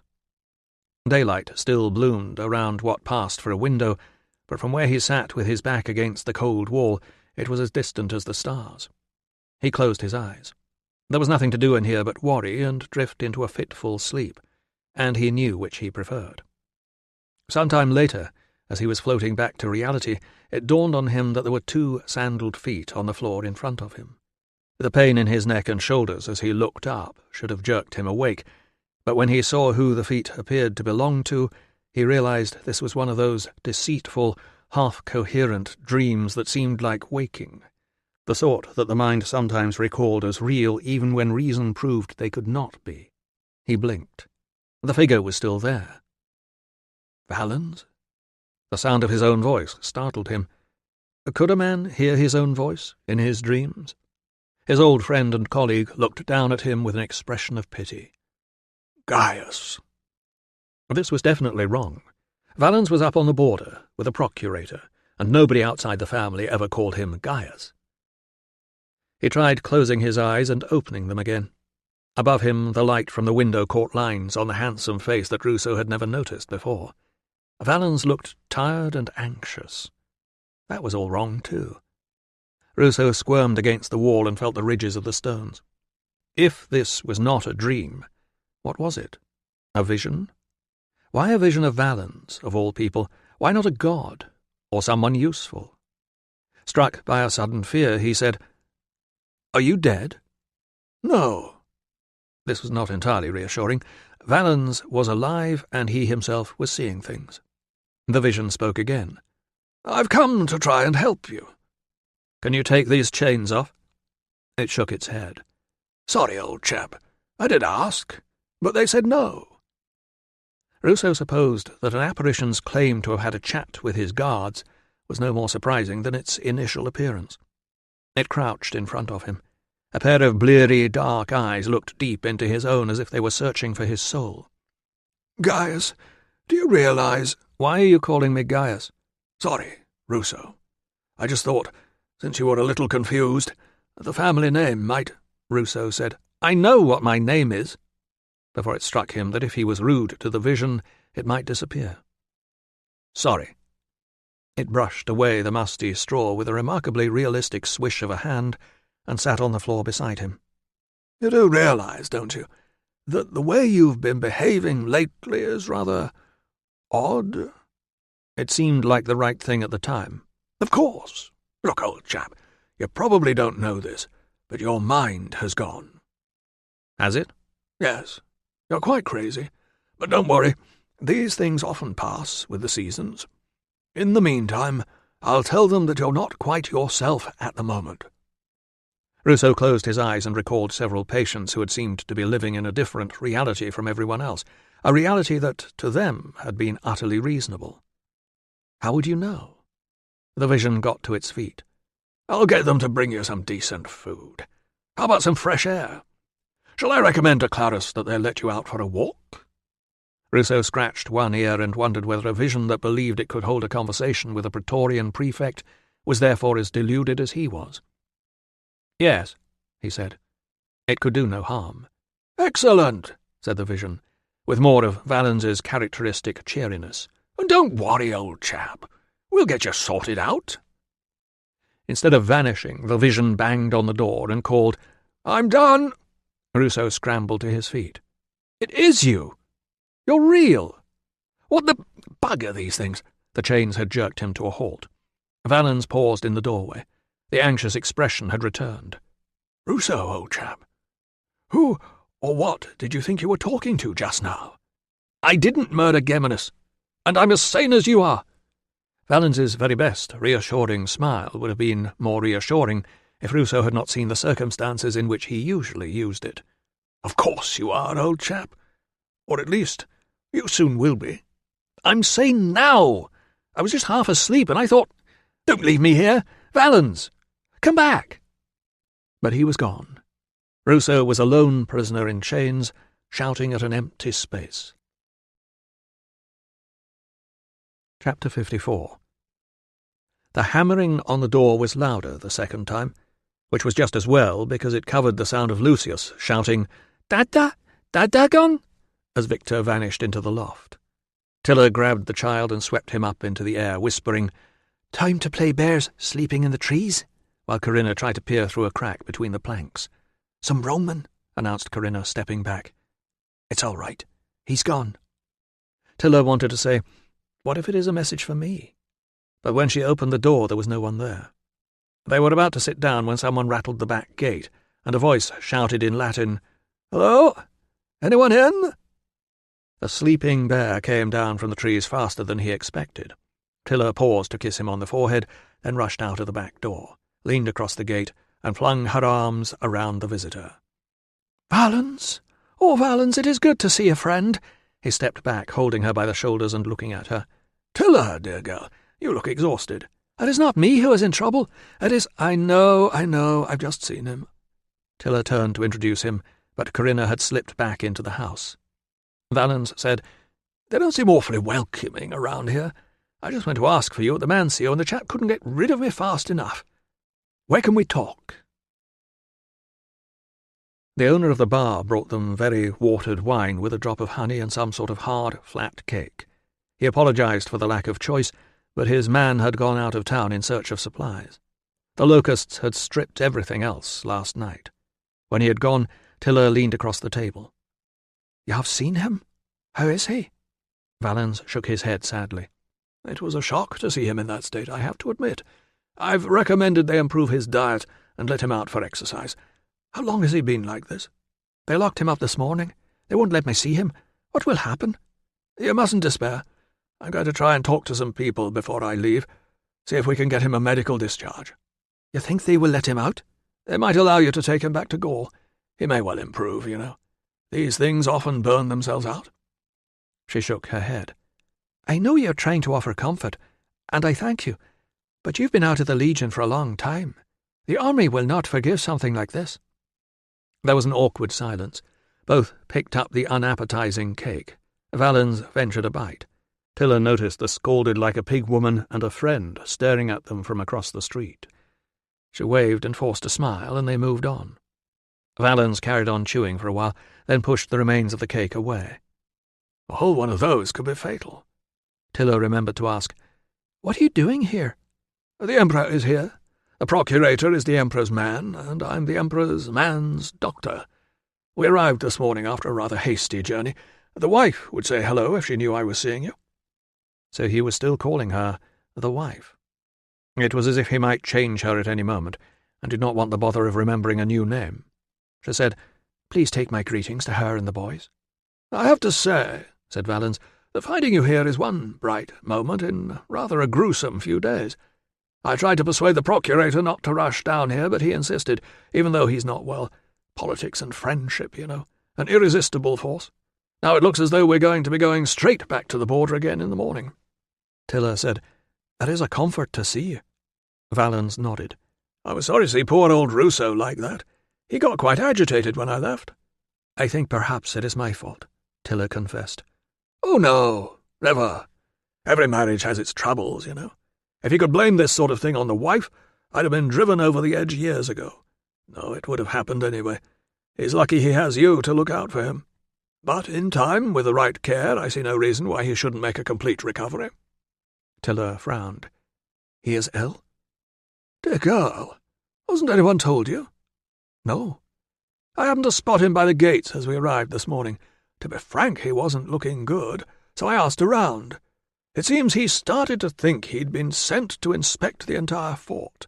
He's been breaking into buildings and spying on the maintenance crews, countermanding other men's orders, making accusations, and... Well, they should have kept a closer eye on him last night, but you don't think he would have spoken to Hadrian like that if he were in his right mind, do you?" She wrapped her hands around the cup to stop them trembling. "There was no problem with his mind last time I saw him." Valens gave her the look he would have given a patient who had disagreed with his diagnosis. "He looked me in the eye and asked if I was dead, Tiller." "Oh." Gripped by a sudden worry, she said, "Is he thirsty? He was bitten by a dog." "It didn't look like hydrophobia, no." She said, "I was the one who wanted him to appeal to the Emperor. I thought it would help." Valens looked blank. "Help what?" It occurred to Tiller later that if the local gossips had enjoyed seeing the wife of the murderous doctor breaking bread with a handsome stranger, they must be even more excited now that stranger and doctor's wife had taken a long and unchaperoned walk together beside the river. The fact that stranger and wife kept a respectable distance would not, of course, be reported, nor, and this was why they had gone there, would anything that they said to each other on that walk. "So," said Valens, as they passed beneath the trailing willow on their return, "if it wasn't Ruso who cut this chap's throat, which I must say I found very hard to believe when they told me, who was it?" "Plenty of people had a reason, but it was dark, and there was a lot of fighting going on. How can anyone know which of them did it?" Valens sighed.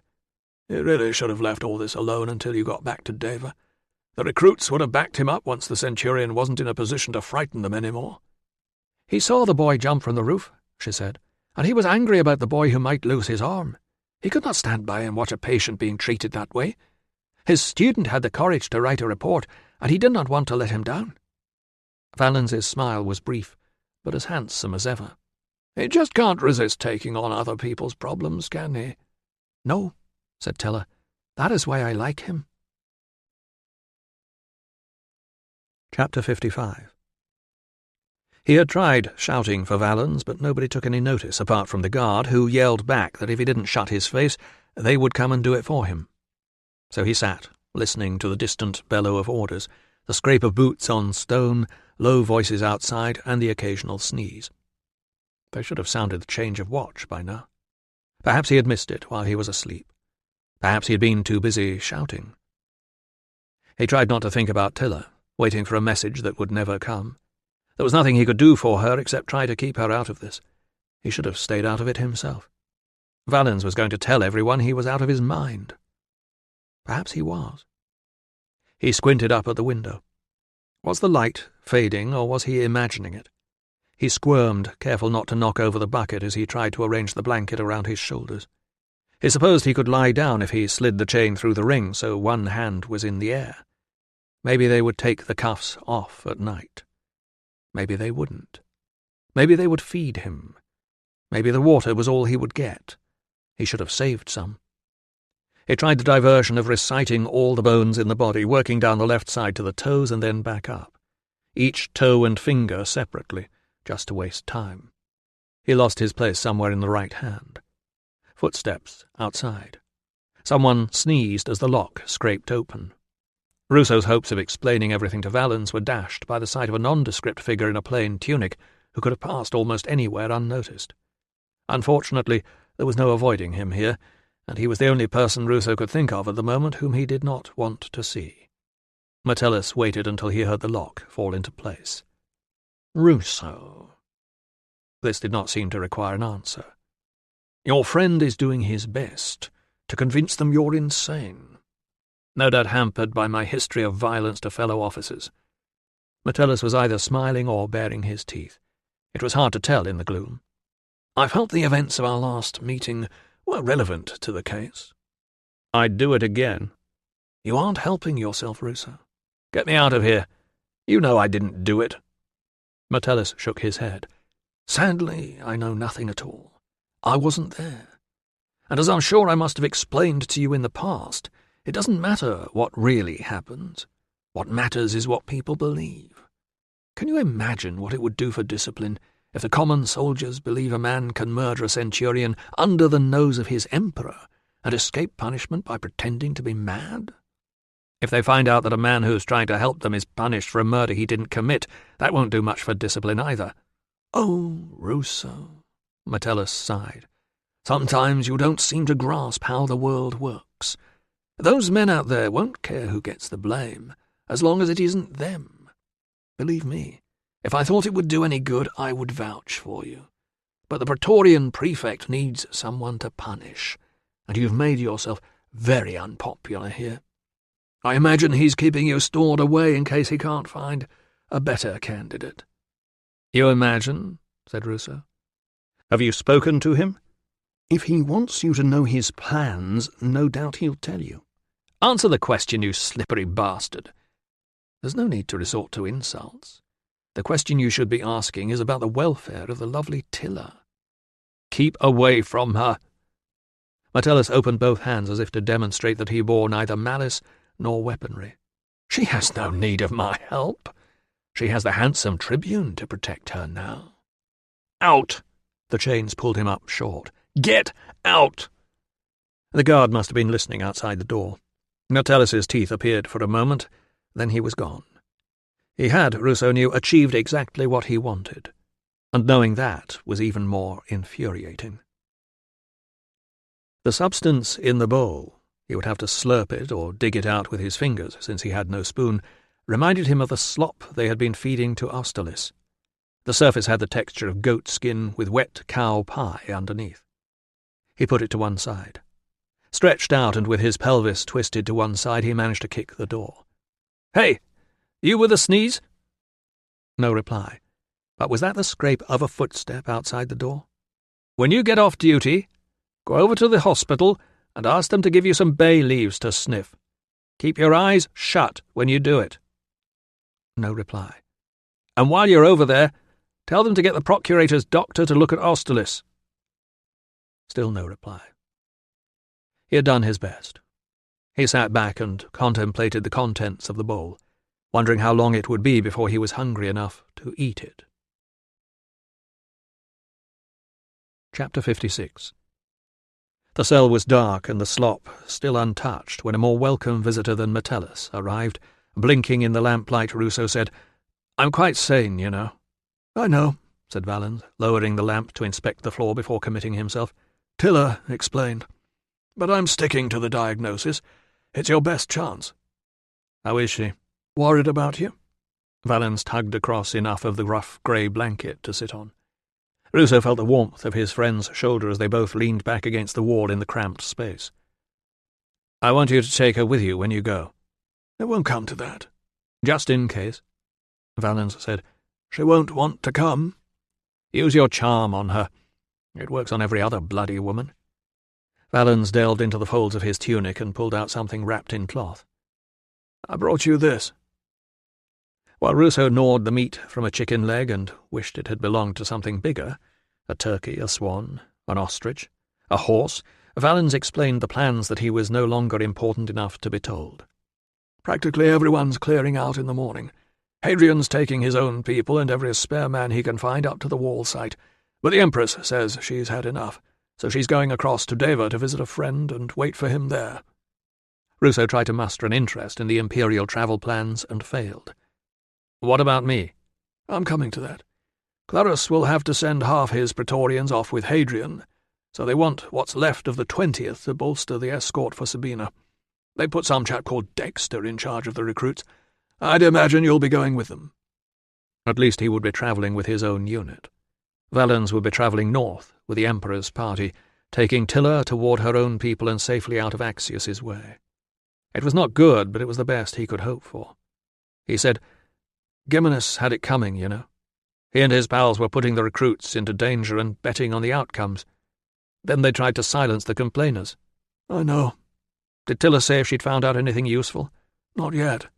Clarus's men are pressing on with the questioning tonight, but they don't seem to be getting anything sensible out of anyone either. It was dark, and there was a riot. Ruso supposed he ought to be grateful that Clarus was bothering to investigate at all, although his witnesses would not be. People who knew nothing did not suddenly discover the truth just because they were frightened of pain. They became people who made things up, and the more desperate the witnesses, the more false signposts began to clutter the road to understanding. I'd imagine they all want it to be me, Ruso observed. None of the commanders will want his own men blamed, and the 6th won't want to start here by executing any of the locals. He frowned. In fact, if I weren't myself, I'd be hoping it were me too. Valens did not contradict him. Thanks for coming back, anyway. When you get out, you owe me 4 denarii. I had to give the guards 1 each. You were robbed. I know. And I can't stay long. The procurator has a bad attack of gout, and he's exhausted after rushing down here. I need to be around if he calls me. Ruso swallowed. Valens had his own duties. It would be neither appropriate nor dignified to grab him and beg him not to leave. Instead, he said, So you won't be a provincial much longer? Valens gave a modest shrug. The wife didn't want to bring the boys up in Britannia. Understandable. If fortune's kind to us, we'll be in Rome by autumn. Well done. Valens retrieved the chicken bones and the cloth. You're not a bad surgeon, you know. If things had gone differently— I'm a better surgeon than you are, Ruso pointed out, alarmed by his friend's sudden generosity. I always was. Bollocks. Ruso smiled. I wish I could travel with you, old chap. Really, I do. I'm not happy leaving you like this. If there were something else I could do— You could shout louder, tell the truth to everyone you meet. Scrawl all over the walls of headquarters, Ruso is innocent. Harass people until they listen. Tell everyone what an evil bastard Metellus is.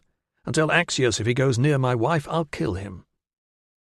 No, Ruso said. You've done all you can. You know what it's like. Always people waiting to push you aside.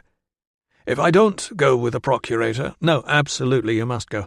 It's a good opportunity for you. If it wasn't for the family— Of course. They had run out of words. Perhaps Valens, too, blamed the awkwardness of their parting embrace on the restriction of the chains. Ruso remembered something. I don't think Metellus will bother Tilla now that he's got me locked up, but watch out for him. I promise. Valens was on his feet, and then he and the lamp were gone. Ruso swallowed hard and then began to count bones again in the dark. Then, when he reached the right elbow, he stopped counting bones and began to count the number of suspects in the murder of Centurion Geminus. After the 2,000 or so soldiers and the untold number of civilians who had been in Iberacum last night, the only ones he could definitely eliminate were the recruits, Hadrian, Tilla, and himself. And now that he thought about it, for most of the evening he had no idea where Tilla had been.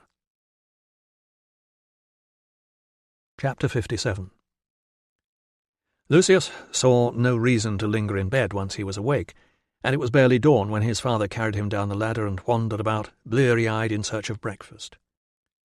Lucius saw no reason to linger in bed once he was awake, and it was barely dawn when his father carried him down the ladder and wandered about, bleary-eyed, in search of breakfast. The boy closed his eyes.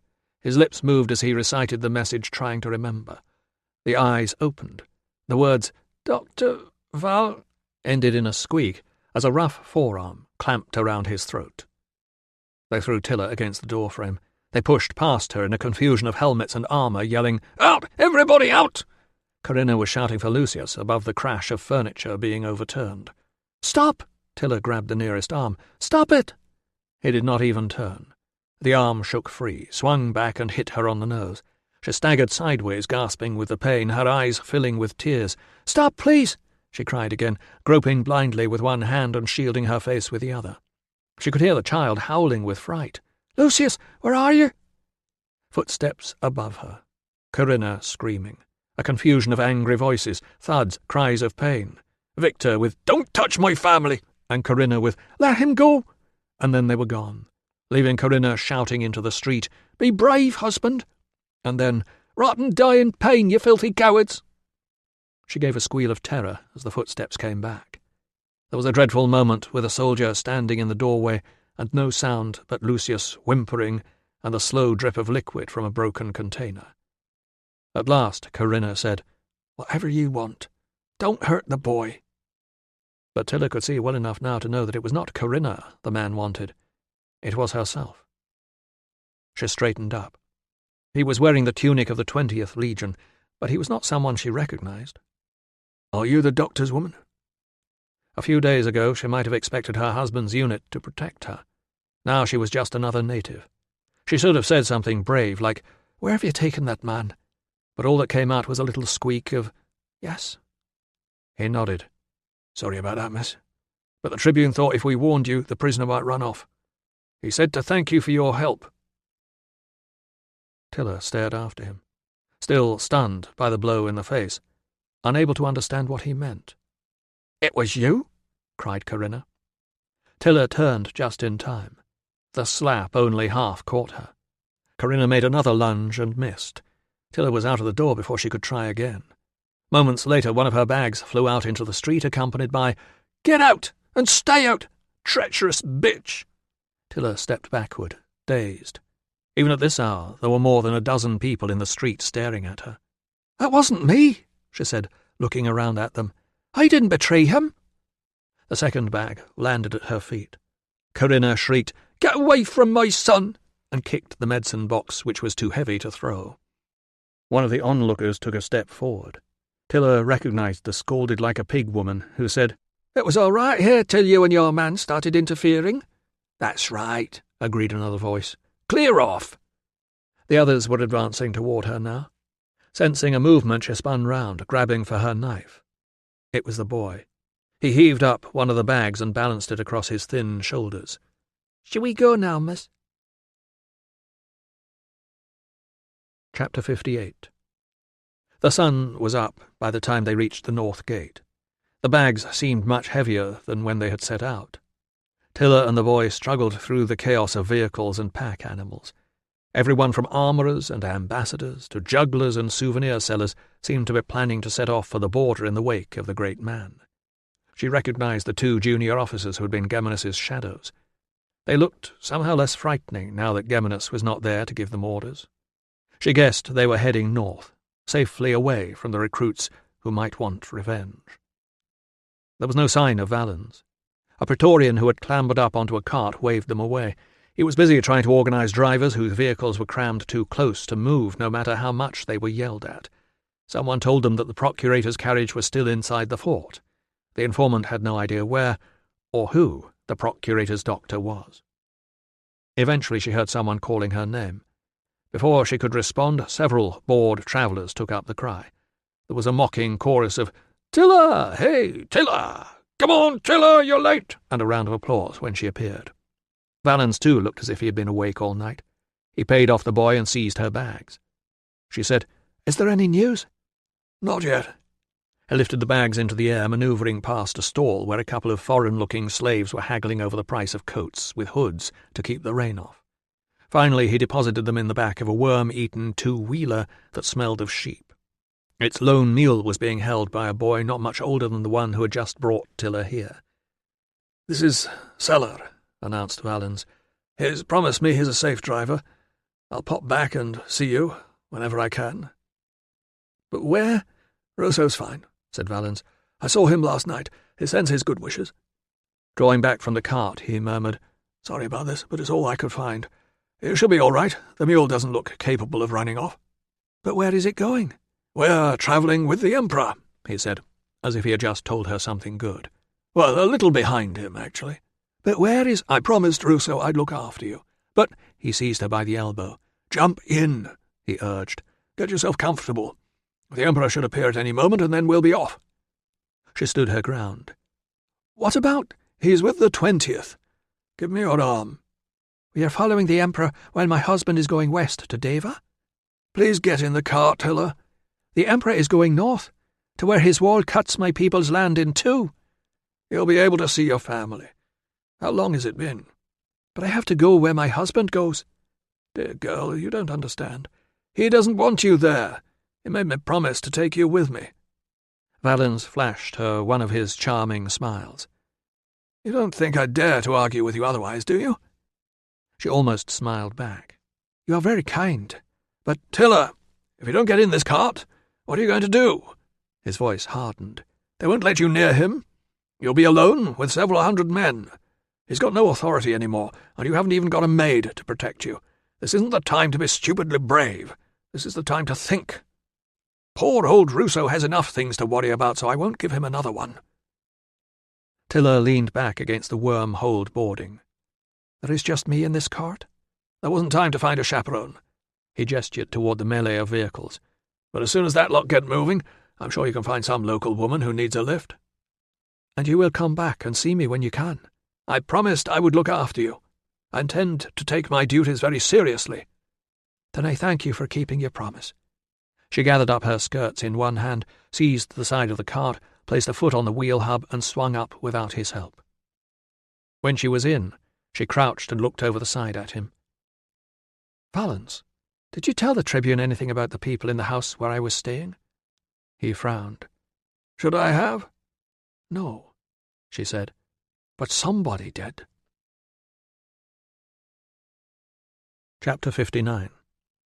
The hound guardian of the underworld barked, "Breakfast!" and the gates of Hades crashed shut. Ruso opened his eyes, squinted at the new bowl of slop that had been placed inside the cell door, and realized with relief that he was not being crucified after all. He winced as he eased his stiff body into a new position, trying to angle his raised arms so that the cuffs bit into a different area of flesh. It provided some temporary relief. There are 8 bones in the human wrist, and not enough padding around them. Very soon the skin would break down. There would be sores. He had tried lining the cuffs with corners of the blanket during the night, and woken up shivering. Since the only window faced north, he had no idea what the time was, and no way of finding out. The slop was paler than last night's offering, but smelled no better, although it was hard to tell over the stench of the bucket in the corner. He hoped he would be out of here before he was starved enough to eat it. He had tried asking the guards last night, but if they knew any more than Valens about the travel plans, they were not telling. He realized now what a privileged position he had held as an officer. Of course, he had never known the secrets that were whispered in the legate's private rooms, unless a patient happened to let something slip, but at least he had been entitled to know the official version given out at morning briefings. Now he had no information, no responsibilities, and no right to decide anything, not even what he would eat for breakfast. From now on, unless he could find a way out of these chains, his every action would be decided by other people. Tiller was safe.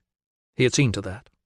He was almost certain that Valens would take his responsibilities seriously because he was a friend, and because Tiller was an attractive young woman, and because it would make Valens look like a hero, and that would please him enormously. There were people outside his window. He caught a snatch of a discussion about the state of the roads, and then a blast from a trumpet and a voice that said, "See you later," and he supposed Hadrian was about to set off for the border. and Tiller would be going too, and he was reminding himself to be glad about that, when the guards opened up his cell and threw in a new prisoner. Ruso waited until they had gone before saying, "You're Victor."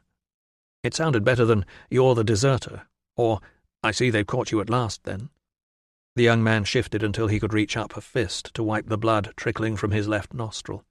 Then he looked down at the fist, spat on it, and tried wiping again. The streak across his upper lip became a messy smear in the ginger stubble. Ruso said, "We've met." Victor slumped against the wall and glared at the army boots that had betrayed him at their last meeting. "By the river at Calcaria," Ruso prompted. He was not sure why he felt responsible for lifting the youth's low spirits. He was not an officer any more. Still, a gloomy companion could lower a man's own morale. "Have you any idea what they're doing with us?" Victor glanced up from his feet. "Leave me alone." Ruso closed his eyes and leaned back. If the youth wanted to sulk, he was not going to argue. Some people did not want to be cheerful. At the moment, he was one of them himself. An hour passed. Or half an hour. Or 2 hours. It was hard to mark the space between the watches when they were punctuated only by the use of the bucket and the frequent need to change the position of his arms. With every passing moment, the absence of a parting message from Tiller became more apparent. So did his disappointment. It seemed Valence's charm had been so persuasive that she had forgotten about him entirely. "It was your woman, wasn't it?" Victor's words startled him out of his thoughts. "What?" "I knew we were fools to trust her." "What was my woman?" "Sneaky little cow. Sits by our hearth, eats our food, and this is the thanks we get." "You think Tiller betrayed you?" "Who else?" "Almost anyone else," said Ruso. "Well, it didn't work. They haven't let you out." "Not Tiller," insisted Ruso. But in the silence that followed he began to wonder if he was wrong. Perhaps there was hope. Tiller would never have betrayed the husband of a friend for desertion, but for murder? It was possible. If Victor had been hiding in Iberacum with his family, he could have seized the chance to take revenge on Geminus under the cover of darkness. Perhaps her message was already here, sitting in front of him, while she was negotiating his freedom. He felt the muscles in his shoulders relax until a stab of pain from his right wrist reminded him of where he was, and that there was still the business of the insubordination. He could, in theory, be executed for that as well. Perhaps that was why they were keeping him here, even though Victor had been caught. "Up!" roared a voice outside the cell door. The lock rattled. The door burst open. Had they come to release him? "Shift your arses, the pair of you. I don't want the bother of burning your stinking carcasses here. They can do it on the road." Chapter 60. There were cheers, perhaps of relief, from the waiting travellers when the soldiers finally cleared the road and the Emperor rode out of the north gate of Iberacum. Valens, mounted on a grey horse behind a gleaming carriage, drew admiring glances from some of the local women as he passed through the crowd who had come back to take a second look at the Emperor. He caught sight of Tiller, seated in the cart, and gave a nod of approval. She smiled, knowing the women were looking at her with envy. A woman from these islands who had a man in the imperial party. If only they knew. Once the official travellers had set off, the soldiers who were not escorting them marched back inside the fort. The locals scattered. The civilian vehicles made a brief surge forward and stopped. Nobody seemed to know what was causing the hold-up. Sella tied the reins, jumped down and ran ahead. Moments later he returned with the news that 2 wagons had gone for the same gap and were now blocking the road with their wheels locked together. Tiller yawned and rolled up her blanket to make a pillow. This was going to be a long wait. She had grown used to the sheep smell, and there was nothing to do now but sleep. It seemed only moments later that she was jolted awake. Pulling herself up, she peered over the side. The walls of Iberacum were growing smaller behind them, and her husband was farther away with every bump in the road. "He doesn't want you there. He made me promise to take you with me." Was this how it ended? With him sending her away? She curled up again. The sun would bring out the freckles on her nose. It was hard to care. It was hard to sleep, too. Finally she gave up and opened her eyes. A figure was sitting beside her in the cart. She blinked. The figure was still there. "Verana?" "You were asleep," said Verana, as if that excused her inviting herself into someone else's vehicle. "But what are you doing here?" The pink dress was looking cleaner than before, and as the cart lurched and Verana grabbed the side to steady herself, Tilla could see that the hole was bigger. "Does your mother know where you are?" Verana wrinkled her nose. "She told me to go away." Tilla sat up straight. "She didn't mean this far. Get down and go straight home." "Is it true they've arrested the doctor and Victor, and they might cut their heads off?" "Go home." "Corinna wouldn't talk to me. She's upset about Victor." "Yes." "She said you were a treacherous bitch. I told her you weren't." "You are right, and she is wrong. Now go home." Verana pouted. "I've got money. I can buy my own food." "Get down." This was worse than talking to a dog. Tilla was too busy arguing to notice the roan mare that had drawn up alongside them, and was startled when its rider wished her a good journey. It was another traveller she did not wish to see. Metellus indicated the road ahead. "North. I think you've made a very wise choice." Tilla lifted her chin and tried to ignore Verana, staring at Metellus with her mouth open. "Was it you who betrayed Victor?" "Was that his name?" "Have you been watching me?" Metellus shook his head sadly. "If only I had the time. I confess I had quite lost interest in you until I heard someone was claiming to have had secret meetings with the Empress." "The Empress and I talked about nothing." Metellus nodded. "So I hear. But occasionally a surveillance of one person happens to turn up someone else of interest. The informant who was keeping an eye on you started to wonder why the deserter's wife was buying so much food, if she was only feeding 2 women and a toddler." So that was how it had been done. Corinna would be mortified. She said, "The men who took him came back specially to thank me for betraying him." Yes. If a snake could smile, that was what it would look like. That was a nice touch, I thought.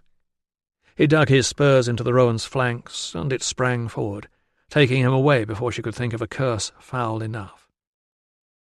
"He is not a nice man," observed Verana. She watched the roan ease through a gap. "He is quite good-looking, though." "Get down, before you have a long walk back." "You can't throw me out on the road. I'm your patient. You have to look after me. We are barely out of Iberacum, and we aren't going to Deva." "I don't mind." Tilla half rose, stabbing a forefinger at the ground. "Down! Right this moment, or I will throw you out." Verana slumped into a corner and folded her arms. "I don't mind not going to Deva. There will be plenty of soldiers at the border." Tilla leaned forward. "Sella, pull off the road." The lad turned. "Here, miss. Anywhere we won't get stuck." Stopping was no problem, but Sella had been hired to follow the Emperor and needed to be offered several half-truths and more money before he agreed to turn the cart around. Finally the road cleared of riders and baggage wagons, and the number of pedestrians thinned out. Sella was able to swing the mules out onto the hard surface and bring the cart around. Meanwhile, Tilla had made 2 skinny little girls repeat her message in their mother's hearing before handing them a small coin each and promising there would be more when the job was done. "We give him the scroll," they chanted, "and we say, 'Tilla thanks you, Dr. Valens. She says she is not travelling alone, and may the gods give you good health and a safe journey.' And we do not tell him until everyone stops for a rest at midday." Talking was so much quicker than writing. The mother, who was carrying a toddler on her shoulders and now a scroll of Catullus's poems in one hand, seemed grateful for the cash. She hurried the family away to catch up with their luggage. "You have a choice now," Tilla hissed to Verana as Sella urged the mule back the way they had just come. "You learn to keep quiet and do as you are told, or I take you home again." "I can keep quiet." "And leave me alone when I tell you to. I will have things to do that are private, and I cannot always have you trailing around with me like a strand of goose-grass." "What things will you have to do?" Tilla rummaged in her bag for a spare tunic. "First, I will hold the blanket around you while you put something sensible on." "Where are we going?" "Wherever my husband goes," said Tilla. "Oh, yes," agreed Verana as she disappeared inside the blanket. "That is exactly what I would do, and I can help you with all the private things." Chapter 61. The Praetorians were streaming out of the fortress in the sunlight like one huge, shining creature with many legs. The barbs of spears rose above their glittering helmets like bristles. "So fierce," gasped Verana, as if it were a good thing. "What do we do now?" "More waiting." "Then what?" "I don't know yet." Leaving her husband to face trouble alone would be very wrong. Knowing what was right was more difficult.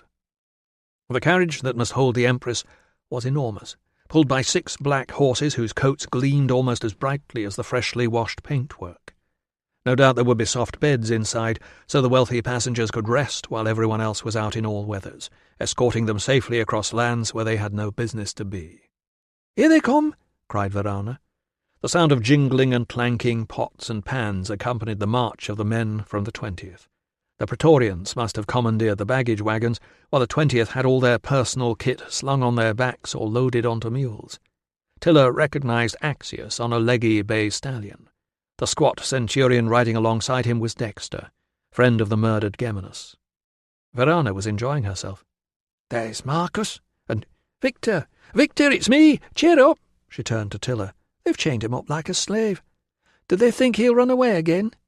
Before Tilla could answer, she said, "I can't see the medicus. Can you?" Tilla raised one hand and pointed to a covered wagon that had just emerged from the gates. Behind it was a figure whose bearing and boots said he was a soldier. The loop of chain between the back of the wagon and his wrists told another story. Tilla leapt down from the cart, waited until Dexter was shouting at a man who had dropped something, and then ran across the rough grass toward the wagon. "Husband!" He seemed to be concentrating on the uneven stones beneath his feet. She fell into step with him. "That is me?" He looked startled, as if he had just woken. "What are you? I'm not leaving you." He glanced around. "Careful. They'll be watching." "Are you all right?" "Your hands. Valens was supposed to look after you." "He did. He does not know yet." Pale faces were peering out at her from the gloom of the covered wagon, where a skeletal young man was lying under a white blanket. "Those are the people who should be in the grand carriage," he said. "I'll ask the Empress to swap." She lowered her voice so that the patients could not hear. "Victor has been arrested, and they see he is accused of the murder." "I know. He says he didn't do it." "He is telling the truth. He was hiding in the loft at Corinna's house, and I was downstairs. I was awake, listening for rats. I would have heard if he had crept out. They said I betrayed him, but it was Metellus." "Metellus?" "He is a slimy liar. If Victor is accused, why have they not released you?" "I don't know. Probably because Axius—" "Get away from the prisoner!" Something hard smacked into Tilla's upper arm. She ducked and ran, leaping across the ditch beside the road. When she turned, a centurion was striding away from her husband, who seemed a little less steady on his feet. "Do not despair," she called to him, half running to keep parallel with him and stumbling in the long grass. "I will do something." The wagon moved on, taking him away with it. I will do something. What? What could one woman do to change the mind of the army? Their only friend here, unless you counted Verana, was going north with Hadrian. Meanwhile, now that the Legion no longer recognized her marriage, she would be lucky if she was allowed to speak to anyone with influence. Even if she could, they would all support each other. Look how they had all refused to believe their own medical officer when he spoke ill of Geminus. How could a British woman get a soldier released when he was chained up not for a crime, but for speaking the truth about the mistreatment of Britons? She stood alone by the side of the road, rubbing her bruised arm and watching the lines of mules and pack ponies plodding past. She supposed they would make him walk all the way back to Deva. A hard week on the road, and then someone, Axius, she supposed, would accuse him of murder, and the legate of the 20th Legion would decide his fate. While the rest of the baggage train rumbled and squeaked past, she whispered a quiet prayer to Christos. The Amen was still on her lips when it struck her that Christos was not known for saving innocent men from suffering at the hands of the Roman army. Perhaps she should look elsewhere. She would find a place this evening to make an offering to the goddess, but it had to be said that the goddess had not done much to save her people from the Romans either. Perhaps, if they stopped to Calcaria, she could make a promise at a shrine to one of the army's gods. By the time she had decided this, the orderly baggage train had given way to a straggle of hired vehicles and farm carts. Slaves following their masters, and families eager not to be left behind. She stepped forward so that Sella could see her in good time to pull in. No sooner had she done so than a familiar voice cried, "That's her!" It was the scolded-like-a-pig woman. "Traitor!" cried a voice from another cart. Someone spat. "Whore!" yelled somebody else.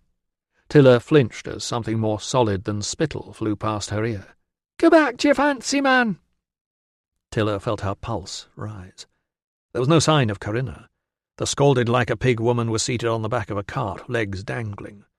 At least, she was until Tilla grabbed both feet and pulled, and the woman landed on the gravel, screaming that she was being attacked, and all her friends rushed in to defend her. In the end, nobody was badly hurt, although clothes were ripped and dirtied and hair was torn out, and somebody complained afterward that girl had stamped on her toe and ruined her shoe, and was Tilla going to pay for it? No, said Tilla, trying not to sound out of breath. She was not going to pay, because that girl had only come to defend her when she had been called bad names by women who should have known better. Had she herself not helped when Corinna's son was scalded? Had she not helped Victor to escape when he was caught the first time? They did not know about that, did they?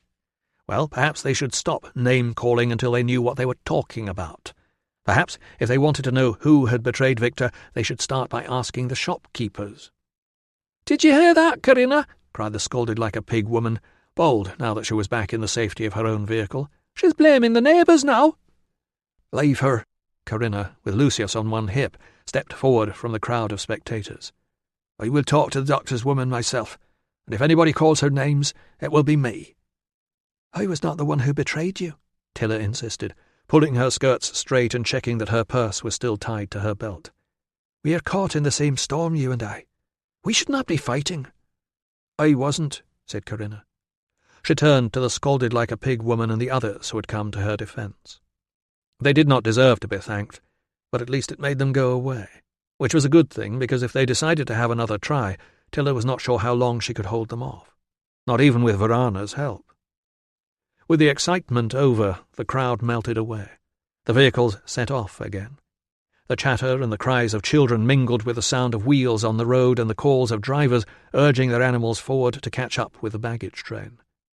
In the safety of their hired cart, Tilla cleaned the gravel out of a graze on Varana's elbow and put some salve on it from the medicine box. "I was glad you were there, sister," she said. "Thank you." The girl's features were transformed. It was the smile of a child who had just been given an unexpected present.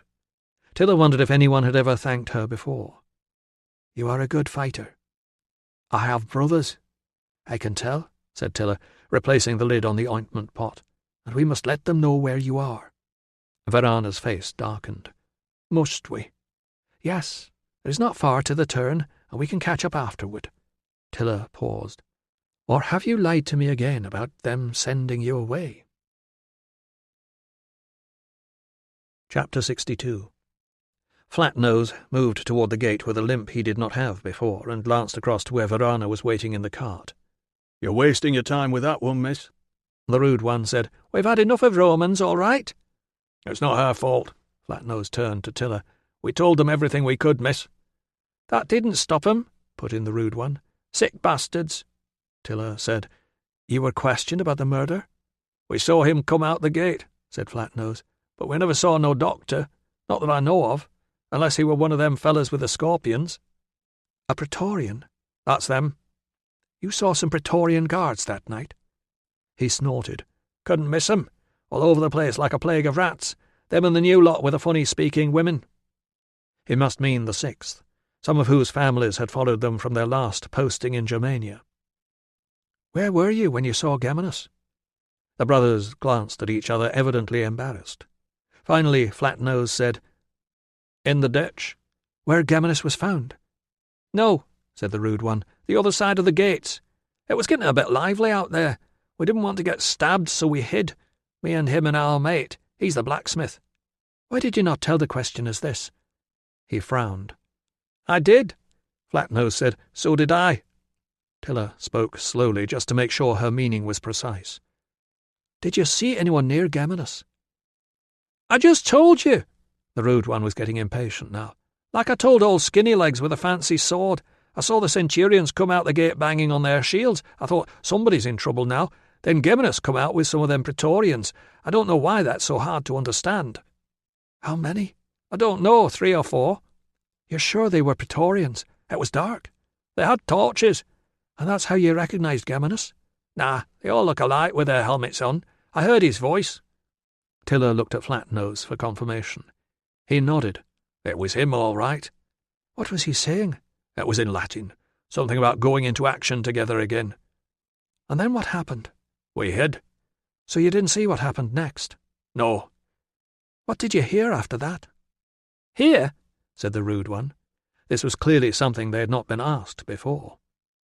"You knew Geminus from his voice. You must have good hearing." The brother sighed. "Are you going to call in a man with a whip, too?" "Shouting," suggested Flatnose. "Grunting, like a fight." The rude one said, "Did you hear someone breathing funny?" They looked at each other for confirmation. "We had a good laugh after," said Flatnose. "Somebody had the same idea as us, see? We heard him go into the ditch the other side, only that side's all nettles." "Did you hear him complaining?" They looked at each other, but neither could remember any complaints. "Well, he wouldn't shout about it if he was hiding, would he?" Or if he was dead. "And then?" "We followed the ditch away from the gates, got out where nobody could see, and went back to our mate's workshop to sleep it off." Flatnose rubbed his leg and winced. "The next day we all got woke up and marched into the fort to see a man who didn't believe a word we told him." "Romans do not believe that ordinary people will tell the truth unless they are in pain," explained Tiller. "Did you see Geminus again after that?" "No. Well, he were dead, weren't he? Lucky they didn't throw him in our side." "From what I hear," said the rude one, "good riddance." Tiller allowed herself a smile. "Yes," she said, "I think we are all better without him. Now, about your sister." "How much are you offering?" "I am not offering to buy your sister." Tiller was shocked. "I am come to ask your mother's blessing for her to travel with me to Deva. Then I will see to it that she gets safely home again." Back at the cart, Tiller merely told Virana that she had the family's permission to go to Deva. She left out the brother's demand for money, and the fact that the mother had said she need not bother coming back. Chapter 63. One of the few pleasures of long-distance marching was that it left a man alone with his thoughts. Today, however, Ruso's thoughts were not good company. It was difficult to ignore the fact that every step was taking him nearer to... He was not sure what, but it would not be good. Once they got to Deva, Clarus and Axius would report on events at Eboracum to the legate. Ruso had not had the heart, or indeed the time, to explain to Tiller that it barely mattered whether or not he was accused of murdering Geminus. Insubordination was a capital offence in itself, and there was no shortage of witnesses. There were also mitigating circumstances, but who would listen? Axius would undermine anything he might say by forewarning the legate that the accused was a known complainer with a history of violence against fellow officers. The legate, with whom Ruso was no better acquainted than he was with the moon, would support his tribune, because that was what officers did. It was called loyalty. Ruso could think of better words. A painful tug on his wrists brought him stumbling back to the present. He quickened his pace to keep up with the wagon and felt something shift around his left ankle. Trying to adjust his pace to get a better view, he prayed that the knot in the leather thong was just slipping and not working itself undone. If the ends came apart, the lacing would gradually loosen all the way along the boot. He would be left shuffling and hopping and trying not to leave it behind until the order came to halt for water. He must think about something else. At least it wasn't raining. Inside the wagon, Austerlitz had his eyes closed. The patients seated along the bench had all adopted different poses, trying to brace themselves against the wheels jolting over the uneven road. Their faces spoke of boredom, although there was at least one man up there who should have been looking pleased with himself. If Ruso had been in charge instead of Pera, the slackers would have been walking. The patient at the back, a man with a torn knee cartilage, was gazing out blankly as if he had not noticed there was a doctor attached to the back of the hospital wagon. Could a soldier appeal to the Emperor? And if he could, would the Emperor listen? Especially when listening would be an admission that he had been wrong not to believe the soldier in the first place. Come to that, How exactly would the soldier go about getting any appeal past his commanding officers? The boot felt no looser than before. He glanced back over his shoulder. The driver of the hospital supply wagon was keeping his mules at a safe distance, which Ruso supposed was the only kindness he could offer. Tiller would be farther back with the camp followers. He hoped she was not alone. He was in no position to protect her. He had managed to exchange a few surreptitious words with Pera, who had promised to look out for her, but Pera had other duties. "Do not despair. I will do something." The gods alone knew what bizarre plan Tiller had in mind, but whatever it was, he was glad of it. Even if it did not work, and he could not see how it could, at least she was here with him. She had been given the chance to go with Valens, and she had done what he had not dared to ask of her. She had chosen him instead. He was still warming himself beside this small glow of comfort when the trumpet sounded the order to halt. Somewhere ahead of him, the Empress would be treated to the sight of a couple of hundred men guzzling from their water-skins and lining up to pee in the ditch. Here the not-quite-walking wounded rose stiffly to their feet and were helped out of the wagon by a couple of orderlies. One or two of them murmured, "Thank you, sir," perhaps because he had had the sense to step out of their way, or perhaps because they could not think of anything else to say to him. Whatever the reason, it was good to have his existence acknowledged. Since nobody else seemed to be paying him any attention, he clambered awkwardly into the vehicle and shook the grit out of his boots before turning to find his former patient, reaching a hand toward him. "Sir." "Austerlitz, how are you?" "Not too bad, sir," said Austerlitz, which probably said more about his mental resolve than his state of health. He should have been left in the care of the 6th until he was stronger. "I expect Pera will be along in a minute." Ruso was surprised he was not there now. He stretched out one manacled hand and just managed to reach the man's pulse. As he was counting, he heard the scrape of hobnails on wood behind him. "Could I enter, sir?" Marcus, the recruit whose split lip and splendid tattoos Ruso was ashamed to realize he had forgotten, was already looming over the bed anyway. "I'll get out," offered Ruso. "You probably shouldn't be seen talking to me. Give him some water if he wants it. There's a skin in the corner." "Sit down, sir. We respect what you did." He turned to his friend and murmured in British, "I'd have brought you a beer, but there was nowhere to hide it." Ruso, still in Latin, said, "You shouldn't be calling me sir, either." Reverting to Latin, the recruit said, "He deserved it, sir." "I didn't kill anyone, Marcus. I just spoke to people." Marcus untied the stopper and held the waterskin steady as Austerlitz tried to tip it with one thin hand. "Did you hear the doctor went to the Emperor about Geminus?" "It didn't turn out too well," said Ruso.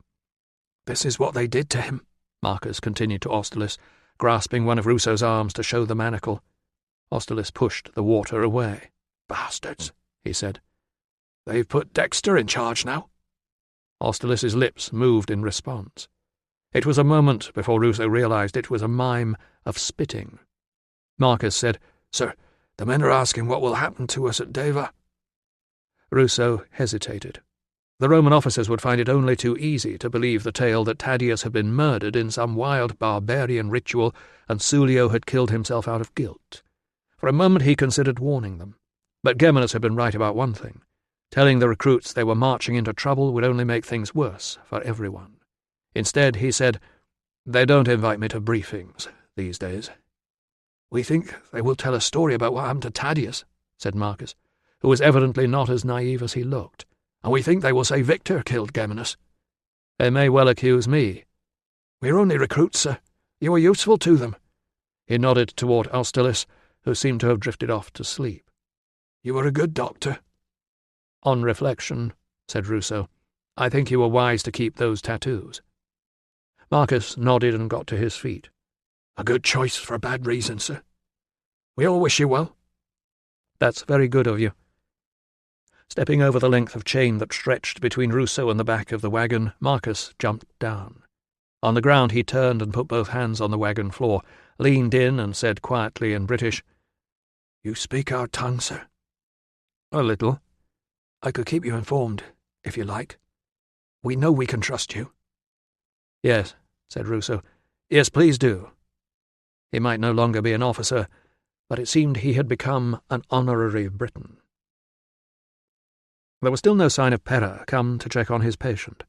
In fact, there was no sign of anyone, since the driver of the second wagon had tied the reins of his mules and left them with hay nets while he went to tend to his own needs.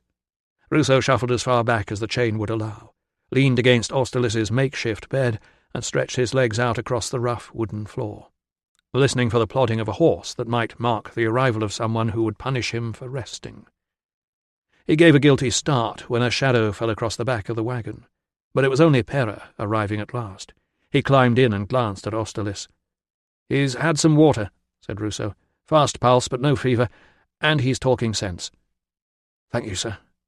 Pera was evidently satisfied that he did not need to be woken. "Sir, there's a message from your wife." Ruso sat up straight. "Is she all right?" "She's fine, sir. She's travelling at the back with a—" Pera seemed to be considering his choice of words. "Another woman." He lowered his voice. "She said to tell you that Geminus was seen with some Praetorians just before he was murdered." "What? Does Clarus know?" "She said to tell you Prefect Clarus questioned the witnesses himself not long after the body was found, sir." Ruso stared at him. "He knows? What did he do about it?" Pera looked nonplussed. "Sorry, that's an unfair question. I need to make sure Axius knows what you've just told me." "She's going to try and talk to him herself." "Right," said Ruso, pushing aside his unease about the Tribune's interest in his wife. "It might help both you and Victor, sir." "Yes, don't say anything to anyone else, will you?" "Are you sure, sir? I was thinking it might raise the morale of the recruits." "Exactly. Then the gods alone know what they would get up to." Chapter 64. "Not like that." Tilla snatched at the comb in Varana's hand. "Start at the bottom, where the tangles are smaller, or you will pull the teeth out." Varana looked surprised, as if nobody had ever suggested this before. Tilla was surprised, too. She would have expected such ignorance of an empress who only had to call a slave to have her hair attended to, but how could an ordinary girl not know this? Had Varana's mother bothered to teach her anything at all, or just shouted complaints from a distance while her children fought and argued amongst themselves like wolf cubs? When the hair was combed, Tilla shifted back awkwardly on the seat and styled it herself, winding in a cream braid with blue edging.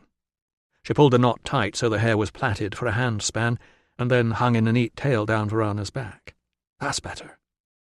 Varana pulled one end of the braid round to examine it, then fingered the beads that were hidden inside the plain brown tunic, and pouted. "What is the matter? I look dowdy." "No, you look how a Roman officer thinks a modest woman should look." "I don't want people seeing me like this." People, Tilla supposed, meant the recruits of the 20th Legion. "Do you want to meet the Tribune or not?" "Can't I just put the necklace out?" "No. You are supposed to be my slave. You can't wear more jewelry than I do, and remember, you must stay silent about anything you hear." "I know. If you whisper a single word, the gods will make sure the Tribune finds out. Then he will have you tracked down by his torturers before they send you to the slave market." "I know."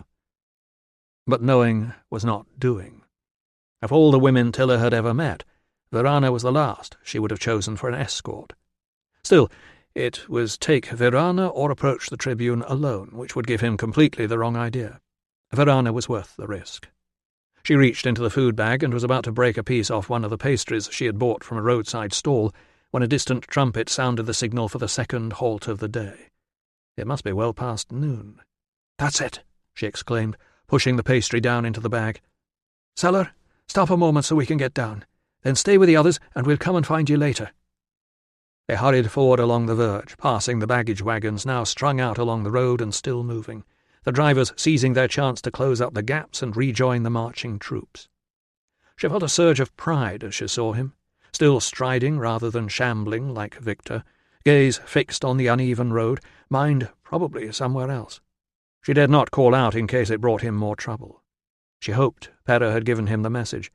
It would give him hope. Varana was more interested in the recruits. "There they are," she exclaimed, pointing ahead beyond the lines of pack animals munching on their hay nets. "Don't draw attention," warned Tilla. "I am not," insisted Varana. "I'm only a slave. Why have they got those guards?" Tilla was wondering the same thing herself. The recruits were sitting in formation on the ground, munching food from their packs and swigging what she supposed was watered vinegar, and which they probably wished was beer. They were surrounded by the upright figures of officers with Dexter on horseback. When several men returned from standing by the ditch, Dexter shouted, "Right, next lot!" and another squad rose to relieve themselves. Tiller, who had trailed behind many a military unit on the move, had seen plenty of guards posted during meal breaks, but they had always been looking outward for possible enemies. They had never been turned in to watch the men who were supposed to be their comrades. Both the Praetorian Guards and the small group of older soldiers of the 20th who were returning to Deva were more relaxed. Some were asleep.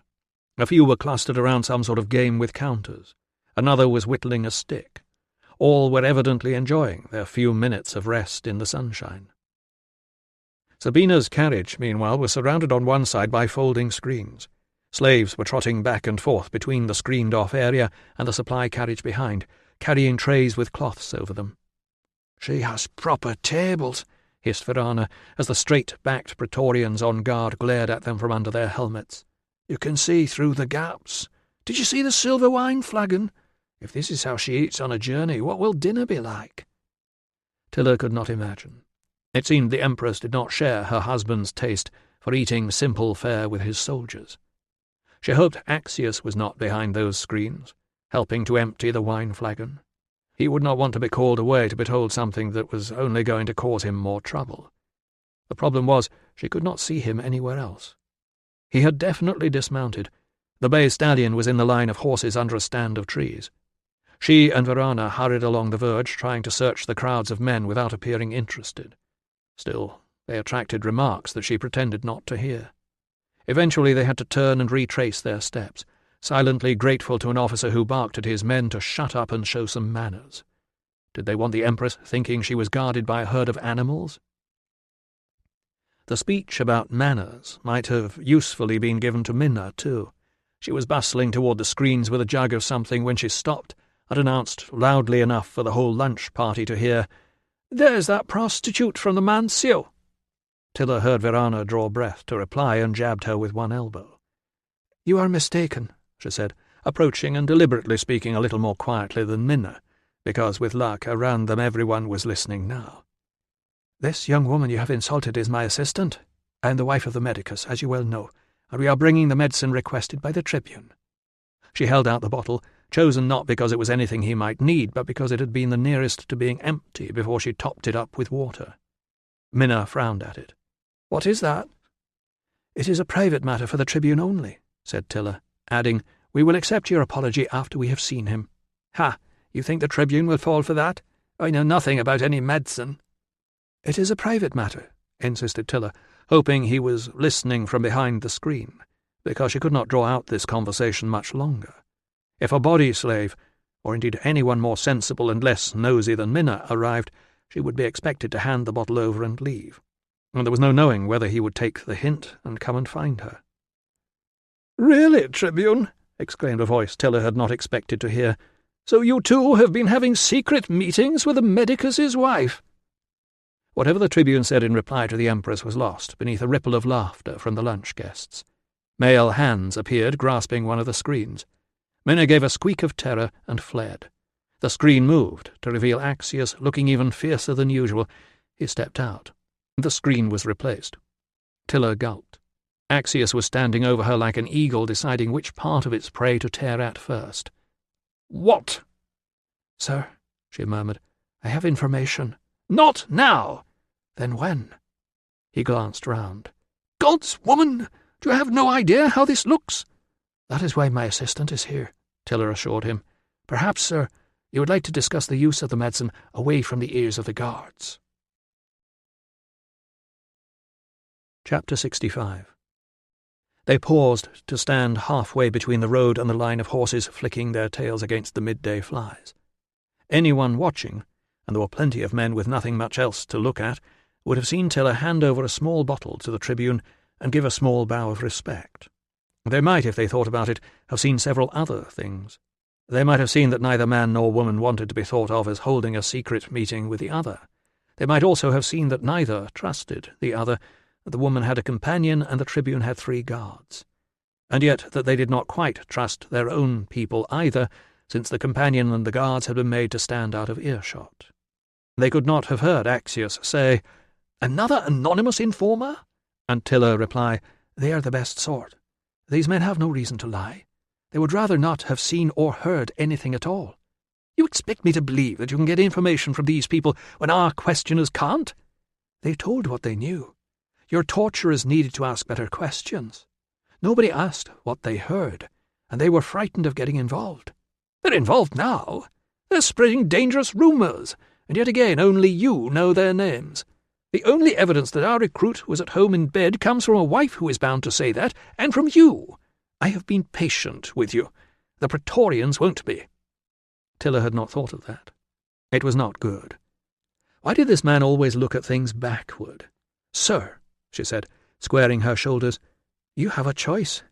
You can hand me over to the Praetorians for questioning, and I will give up the names before long, because I am not brave, and they can catch the witnesses and silence them. Or you can bring justice for your lost relative, and defend your own men against false charges of murder. Don't presume to tell me what my choices are." "No, sir, I am sure you can see them for yourself." Was that a smile? It was gone before she could be sure. "It's very convenient," he said, "that you should find anonymous informers who point away from your husband." "Any true witness would point away from my husband, sir." "It won't free him, you know." "No, sir." "Who else knows about this?" This was it, the tricky moment that she had known would come. Naming Pera might put him in danger. On the other hand, if she said nobody else knew, Axius could find a way to silence her and carry on as if nothing had changed. "I have sent a sealed letter ahead to Deva with a merchant, sir. It is addressed to the legate." She might as well have punched him in the stomach. "You've done what?" "Saying that if anything happens to you, he should know that you were investigating the murder of a centurion by the Praetorians." "You're lying." "No, sir. I knew you would not want anyone here to be told, but this knowledge may put you in danger, and you know how easily a bad thing can happen to someone, and then it can be covered up." The smile was definitely gone now. "So some common scribe knows as well?" "No, sir. I wrote it myself. My writing is not good, but I think he will be able to read it." He stared at her for a moment, trying to decide whether this ridiculous invention was true, or perhaps whether a native woman really could write. She did not blink. Finally he muttered, "You stupid, interfering... A letter like that should be in code." Yes, he believed it, or at least he was not sure it was a lie. She lowered her gaze. "I do not know the codes, sir. I have only just learned to write, and I did not think. I am sorry." He gave a sigh of exasperation. "This trip has been nothing but trouble." There was no need to reply to that. He peered through the glass of the bottle. "What is this muck?" "A mixture to ease coughs, sir." He put a thumb over the stopper and shook it in a way that suggested he would rather be shaking her. Then he handed it back. "Drink it," he ordered. "But it was only all of it." Conscious of everyone watching her, she twisted out the stopper. Then she raised the bottle to her lips, wondering what an overdose of cough mixture might do. It tasted disgusting. She was glad she had not brought the mandrake. That would definitely have killed her. "If you're still alive later this evening," he said, "report to me. Alone. Then I'll consider what you've said." Chapter 66. The gods, Ruso decided, could never be accused of lacking a sense of humour. A few days ago he and Tiller had saved Victor from being locked up inside the fort at Calcaria. Now not only was Victor locked up in a damp and stinking cell at Calcaria, but Ruso was in there with him. He examined the crust on the chunk of barley bread that had been issued with his cup of water, and which seemed to have been left to mature for several weeks before serving. That mark was probably just a scrape, although it could equally have been the tooth marks of a rat that had made a failed attempt to break into it. It felt hollow as he tapped it on his knee. He wondered how well Victor's jaw had healed, and whether the recruit would have to smash off chunks of bread against the wall and then suck them. At the moment Victor was ignoring the food altogether, and sitting with his elbows propped on his knees and his head in his hands. This was not good. He had walked 10 miles. He needed to eat. "You could build houses with this stuff," Ruso observed. No response. "I found out who betrayed you," he said. Victor gave a vague shrug as if he did not care. "Tiller's doing her best to get us both out of here." If he was pleased to hear this, it did not show. "If you want to survive this, you need to eat." Another shrug signalled that at least the man had heard what he said. "I believe this is food," remarked Ruso, eyeing the tooth marks again, "although it's rather hard to tell." He was trying to think what else he could contribute to this one-sided conversation when Victor's head jerked up. "What does it matter? I'm cursed anyway." Gods above, was he back to that? "If there's a curse, Victor, it's not on you." "No?" demanded Victor. "Then you know nothing." Ruso's reply was formed in British. "So my wife often tells me," he said, "but I am willing to learn." Victor buried his face again. Ruso had run out of things to say. Perhaps that was why Victor started to talk. At times his voice dropped to a whisper, and it was hard to follow what he was saying, but the outline of the story was plain enough. It was a sorry tale. Geminus had devised a ruthlessly efficient system of punishment for offenders, of whom there would doubtless be many amongst a bunch of raw recruits. Instead of going to the bother of flogging them, he would gather all the other recruits together and have the miscreant of his choice chained to a block like a baited beast in the amphitheatre. The other wrongdoers were lined up to attack him one by one. "He made us roar," mumbled Victor, "like animals. If you didn't hit hard enough or roar loud enough, you were the next one chained up." That was not the worst of it. According to Victor, while Geminus's desperate victims fought like wounded beasts, their comrades were expected not only to cheer them on, but to place bets on the outcome. "It could go on for hours," said Victor bitterly. "They called it sports night." Ruso let out a long breath. There were many questions he wanted to ask, but he dared not interrupt. "Then they let Danicus drown. Sulio heard the ferryman yelling at Geminus, asking permission to go and get them. Geminus made him stay back, saying it was too dangerous." Victor snorted. "Too dangerous for the ferry. But he still made them swim." "Why would he do that?" "Because him and Dexter had money on Dan not making it," said Victor without hesitation. "That was when me and Tad stopped trying to pretend it would be all right in the end. We wrote a letter to the legate." With each day that passed, their hopes rose that the message had got through. Almost a week had gone by when Geminus announced the latest sports night. As they stumbled down the dark streets to the warehouse, they tried to assure each other that tonight would be no worse than usual. It was too soon for a reply, and too long since the letter had left. If it had been intercepted, Geminus would have acted before. But Geminus was a man who enjoyed a slow revenge. When all the recruits were assembled, he called Victor and Thaddeus out into the centre, held their letter up, and made them read it aloud. "And they kept us there. And Tad was chained. And they... Victor hid his face in his hands. "He was my best friend," he whispered. "But I was too frightened to stop." Ruso let out a long, slow breath. "I just wanted it to be over." "You should never have been put in that position." Victor shook his head. "Marcus bribed the gate guards to get me out. He said all the lads chipped in. I think he lied." He shifted his position on the damp mud floor. "I wouldn't have bothered saving someone who did what I did." Ruso said, "It had to be one of you." But Victor was beyond comfort. "Every morning," he said, "I wake up to another day Tad will never see. And he'll never see it because I was a coward." He looked up. "We were all cowards, sir, one way or another. That's the curse." Ruso closed his eyes, imagining the shame of men forced to make the choice Geminus had given them. Men made complicit in the deaths of their comrades. How would he feel if he had been compelled to fight for his life against a friend? It was unimaginable. Valens, he supposed, would have fought back. Albanus would probably have apologized for his blood making a mess on Ruso's fists. Victor was still talking. "I went to see his girl. I told her the truth. I thought perhaps if she forgave me." Ruso already knew that forgiveness had not been granted. Victor said, "He said it would turn us into men." It had turned them into beasts. Ruso felt almost a physical ache in his chest at the cruel waste of young men who had joined the Legion eager to better themselves in the service of an emperor who had never heard of them. He asked gently, "Did you kill Geminus?" "I wish I had." "Do you know who did?"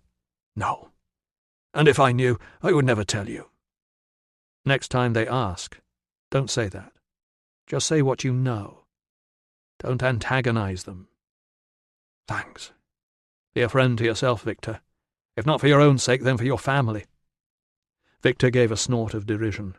"Like I was a friend to Thaddeus." Heavy footsteps were approaching. A key scraped in the lock, and within seconds Ruso was being unchained and ordered to his feet. "Where are you taking me?" "Tribune wants to see you." "Ha!" he heard Victor shout after him, his voice suddenly hard. "Tell the Tribune his little trick failed. The native didn't confess." Chapter 67.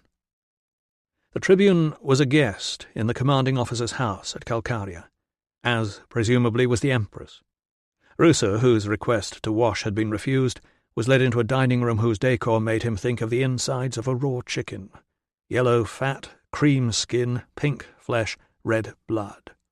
In the midst of this lay Axius, propped on one elbow on a yellow couch. He was surrounded by the debris of a formal dinner. Standing in front of one of the tables was Tilla, looking alarmingly pale. He glanced from her to Axius, slightly reassured by the fact that she was fully clothed and her hair was no more ruffled than usual. Her eyes widened when she saw him. The quick pout and lift of the eyebrows told him only that he should have learned to interpret her facial expressions by now.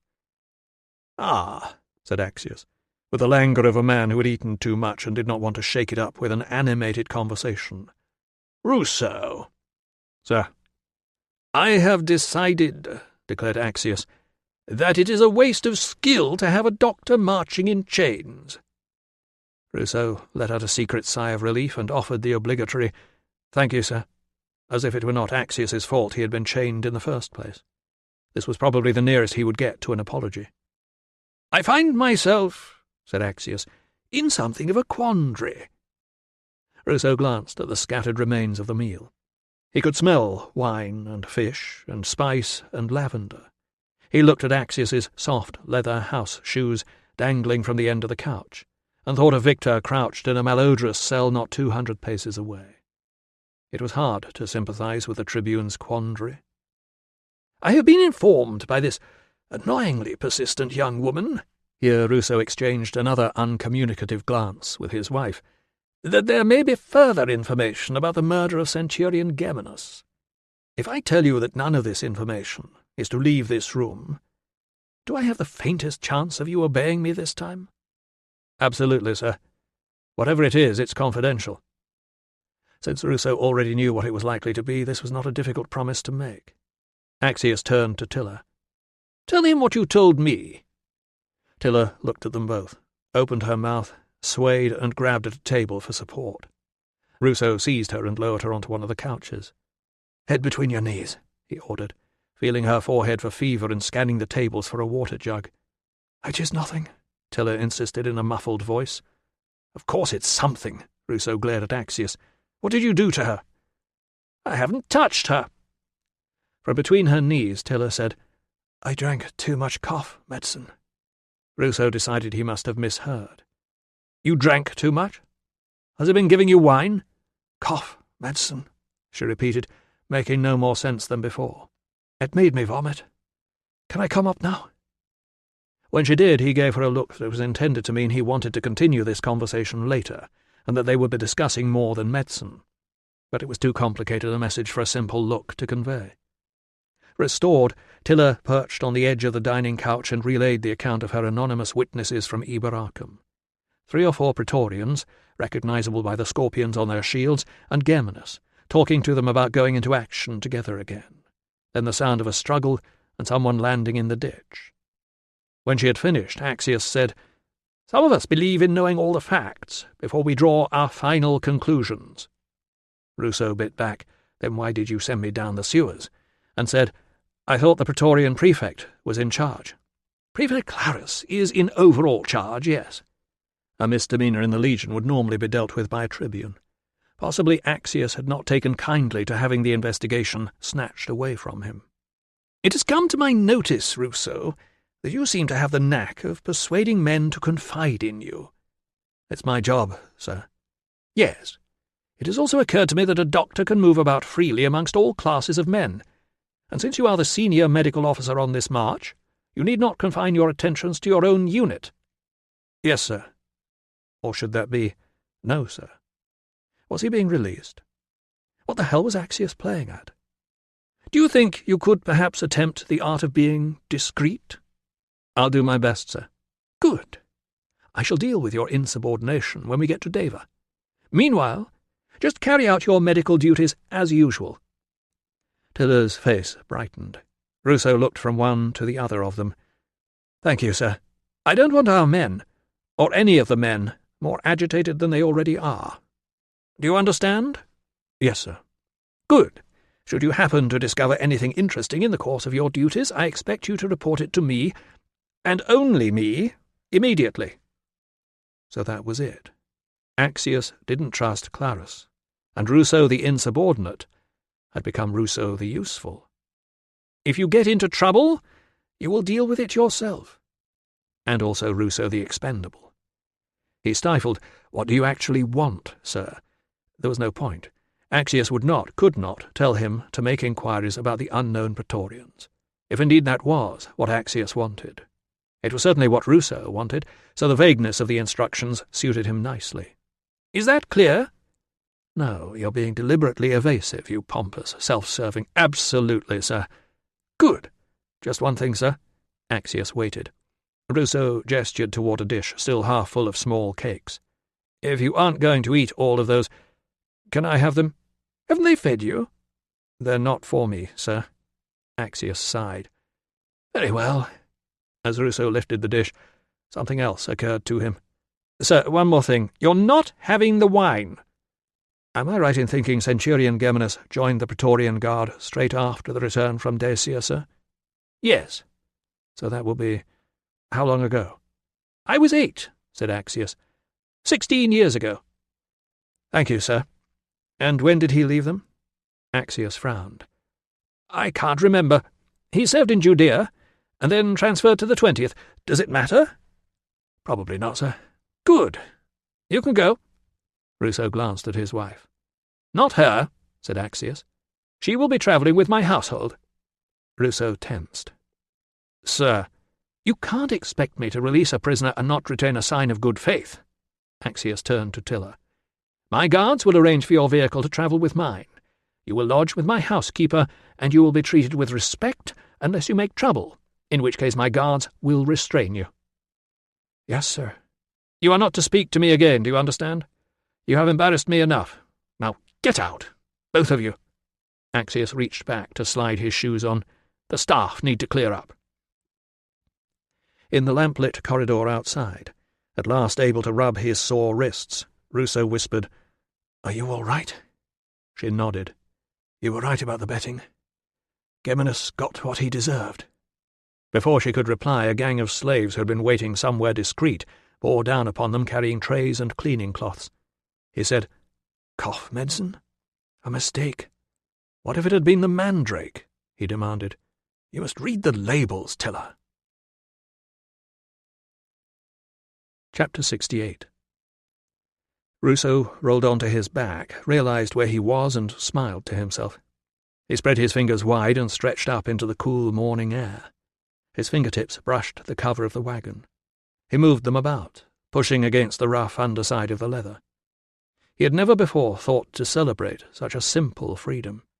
It did not matter that he had spent the night adjusting his sleeping position around the hard corners of boxes of hospital supplies. Briefly, nothing else mattered except the fact that his hands were under his own control once more, and seemingly undamaged. Several things would matter in a moment, not least the question of how he was going to worm information out of the Praetorians, if indeed the soldiers he wanted were here, and not marching north with the Emperor and Valens. But first, he must make himself look like a man who was supposed to be carrying a medical case, rather than a man who had just stolen one. He dealt with his hair by running both hands through it, and with the stubble by ignoring it, a habit that had helpfully come into fashion with a bearded emperor. Most of his kit could stay with Tilla and the girl that he was sure he recognized from somewhere, but he needed his belt. He had not seen it since they took it from him at the guardhouse in Iberacum. It took half an hour of negotiation, and the last 3 slightly stale cakes from the Empress's dining table. Victor had eaten the rest to get it back. As the march set off once more, he slipped the leather tongue through the heavy silvered buckle with a sigh of relief. Without it he had felt half-dressed, and without it nobody would take him seriously as a soldier. Now he could face the Praetorians, and what? He had dismissed this question several times, telling himself that when the moment came, so would the inspiration. With luck, one of them would report sick. But the moment was here. The inspiration wasn't. And the guards that had streamed out of Calcaria's west gate ahead of the 20th all looked disappointingly healthy. Still, he was not going to find anything out by spending the morning hanging around the hospital wagons of his own legion. "If anyone wants me," he murmured to Pera, "I'll be with the Praetorians." Pera grasped the significance of this immediately. "Do you need any help, sir?" "Probably," Ruso admitted, "but I think it's best if one of us stays with the patients, don't you?" "A memorial to whom?" demanded the Praetorian officer, looking down on Ruso from the height of his horse, the gleam of his armour, and the superiority of his education. "Centurion Geminus," repeated Ruso. The man could hardly have failed to hear about Geminus. He was just being deliberately awkward. "He used to be with the guard in Rome. The Tribune wants me to check the details with men who served with him, probably just after the end of the fighting in Dacia."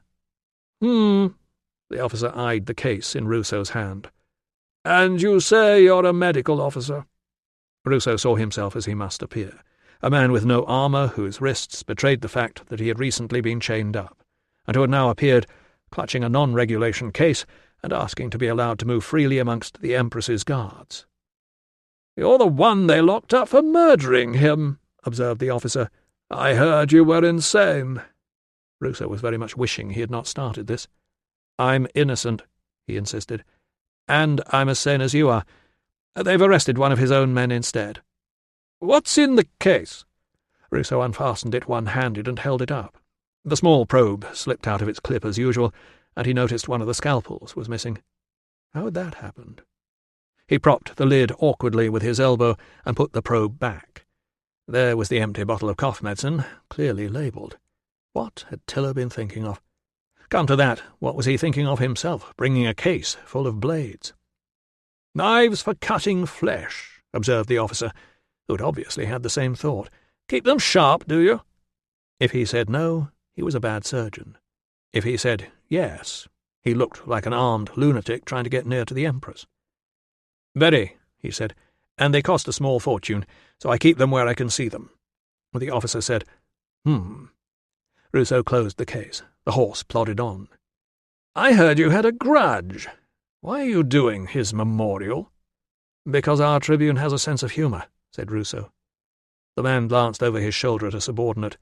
"Go and get Fabius," he said. "We'll see if he wants to talk about the old days." He turned back to Ruso. "Fabius might remember more than I do," he said. "All I can recall is that Geminus didn't make very many friends. The Tribune may not want that inscribed on his memorial." Chapter 69. The Empress's carriage had been parked on the verge at the crossroads, and again screened, so the sight of her protectors did not put the great lady off her lunch. Ruso found Axius deep in conversation with Dexter. They were casting occasional glances at the recruits seated just out of earshot.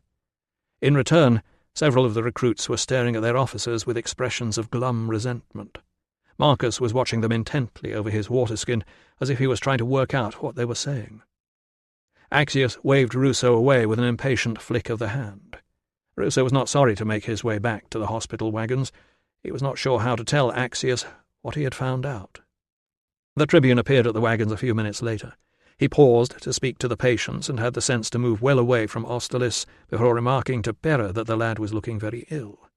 To this Pera replied that had it not been for Dr. Ruso, he would be dead. Thus Pera unwittingly provided the cue for Axius to move on and engage Ruso in a conversation during which they strolled away from the others. "So?" demanded Axius. "Sir, could you just describe for me, without looking, the doctor and patient on the wagon?" Axius's scowl deepened. "What?" "It's important, sir." Have you found out anything or not?" "Yes, sir. If you could just describe for me—" "The doctor had curly hair. The patient was all skin and bone, with bandages on his arm. Get to the point." "Hair colour. Eye colour? What were they wearing? What colour was the blanket?" "The men's blankets are grey. Get on with it." "Thank you, sir." Without explaining, Ruso began with the easy part. There had been 4 Praetorians with Geminus as they marched out of the east gates. 2 had been old comrades of his, and one of those was currently travelling north with Hadrian. But he had spoken to the other one, a man called Fabius. Fabius said he had lost sight of Geminus just after they began to advance down the street. He had thought it would be wiser to stick together, but he assumed Geminus had gone to find the men from the 20th, and he was not concerned when he did not see him again. Ruso could see that Axius was impatient for him to finish. The moment he stopped speaking, Axius demanded, "How exactly did you go about this conversation?" "I told them I was researching Geminus's life for a memorial, sir." "And they believed you?" "No, they thought I was there trying to clear my name." "As long as you didn't involve me." "No, sir. What was really interesting was what Fabius said next." Ruso paused, hoping Axius was going to listen to all of it and not just what he wanted to hear. "He said he's thought more about that evening, and now he remembers seeing a native hanging about by the ditch off to their left. He didn't seem to be causing trouble, so they left him alone. When I asked for a description, he explained that it was dark, but they were carrying torches, and he thought the native had pale colouring, and his hair was unusually short for a Briton." "Victor!" exclaimed Axius, as Ruso had known he would. "Excellent!" It was not excellent for Victor, but Axius was not the sort of man to worry about that. Then he referred me to the other 2 men who were there as well, sir. And this is where I think it all gets rather strange. "Never mind what you think. Tell me what they said." "The 2 men I spoke to gave exactly the same description as Fabius." "Good! A description of the murderer and 3 witnesses. You're a lucky man, Ruso." "It's too good, sir." "How could it be too good?" "Sir, Pera has dark hair and eyes, and he's wearing chain mail. Austerlitz is blonde and blue-eyed, and he's got a green tunic over his good shoulder. The blanket isn't grey, it's white." "Get on with it." "People don't remember things accurately. Were you present when Clarus interviewed his own men, sir?" "Of course not. Otherwise I wouldn't be—" Axius stopped. "There was no need for me to be there." So Axius's interest in this was definitely unofficial. "Did he say anything about his men seeing a native?" "His men must have seen dozens of people. He would hardly tell me about all of them." "Yes, sir. Yet these 3 all said exactly the same thing, in the same order. It was as if they'd rehearsed it." He paused to let that sink in. "I'm willing to bet that none of them remembered the native before Victor was arrested." Axius sighed. "I should know better than to listen to a doctor. You people see a pimple, call it a deadly disease, and prescribe 6 weeks in bed with daily visits. They're hiding something, sir. They're describing the same man. Besides, they couldn't have known you were going to come asking. Why would they all get together and make something up?" It was a fair point, and one Ruso had already considered. "Sir, think back to your childhood. When my brother and I did something we weren't supposed to, we agreed what we'd say in case we got caught." "I wouldn't know," said Axius. "I don't have any brothers." Ruso was struck by a picture of the lonely young Axius wandering through a large house, wishing he had somebody to play with, and suddenly thrilled by the attentions of a storybook war hero. No wonder he had been determined to defend him. "The point is, sir," he said, "we only ever did it when we knew there was something to cover up. And the more clever we tried to be, the more likely we were to trip up. If they said they hadn't seen anyone, which I imagine they told Clarus, they'd have been fine. But they decided to embellish their cover story when Victor was arrested. Or they could have discussed their memories around the campfire one night. Then they would have gone to Clarus, sir, and Clarus would surely have told you that he had evidence against one of your men. One of the other veterans told me that Geminus wasn't popular when they served together. I think this may go a lot further back than we realize." The silence that followed was interrupted by the trumpet signalling time to move on. "Well," said Axius, "that's something to think about."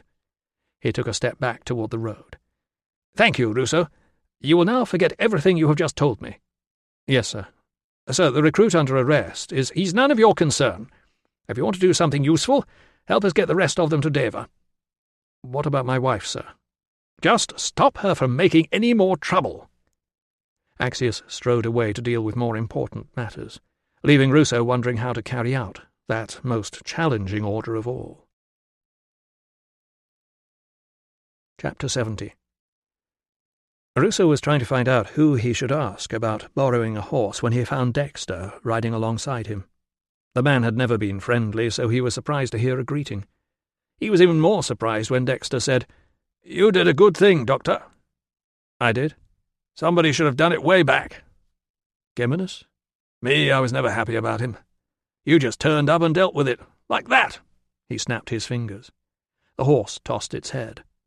"I didn't do it." "Shame about young Victor. But he's not the sharpest tool in the box, is he?" "He didn't do it either." "I bet you're thinking, how did the old man get away with it for so long?" "Sports night," said Ruso, unable to keep the disgust out of his voice. "You know, then?" "Where did you think you were? The amphitheatre?" "It was just a bit of harmless fun to start with, but the old man didn't know when to stop, and I didn't have the authority to stop him. Men were being injured." "They weren't my men." "Perhaps not, but Dexter must have been betting on them." "Then he went and lost that lad in the river. Even Geminus could see he'd gone too far there." "But by then he'd implicated everyone else," Ruso surmised. "He was a clever bastard." "Was it you who told the maintenance crews to follow me?" "We had to know what you were up to. They were keen enough to help. Nobody likes an inspector." "You could have backed me up." Dexter shrugged. "What's done is done. The old man said if we talked, we'd all be thrown out with no payoff, or worse. So we decided to keep the lid on it. And they said centurions were the bravest men in the army." "You don't know how it was," continued Dexter, as if he had guessed what was in Ruso's mind. "You weren't there." "I got the general idea from his dog. Where is it, by the way?" "Still with him," said Dexter, unexpectedly. "We couldn't have a dangerous dog on the march, so it went on the pyre." Ruso pictured the wolf dog standing calmly alongside its master, and felt more kindly disposed to it in death than he had in life. "Bella," he said, as if he felt he should mark its passing by naming it, and then tightening the muscles in his leg so that the stitches pulled. "How much does the Tribune know?" Dexter shrugged. "That's what he'll be trying to decide, ready for telling his story at Deva." He paused. "Nobody meant it to end like it did, you know. It was just a bit of fun." "I didn't kill Geminus," Ruso repeated. "Neither did Victor. So where were you that night?" Dexter was staring ahead to where the recruits were marching in ragged lines 4 abreast. "Busy knocking heads together," he said.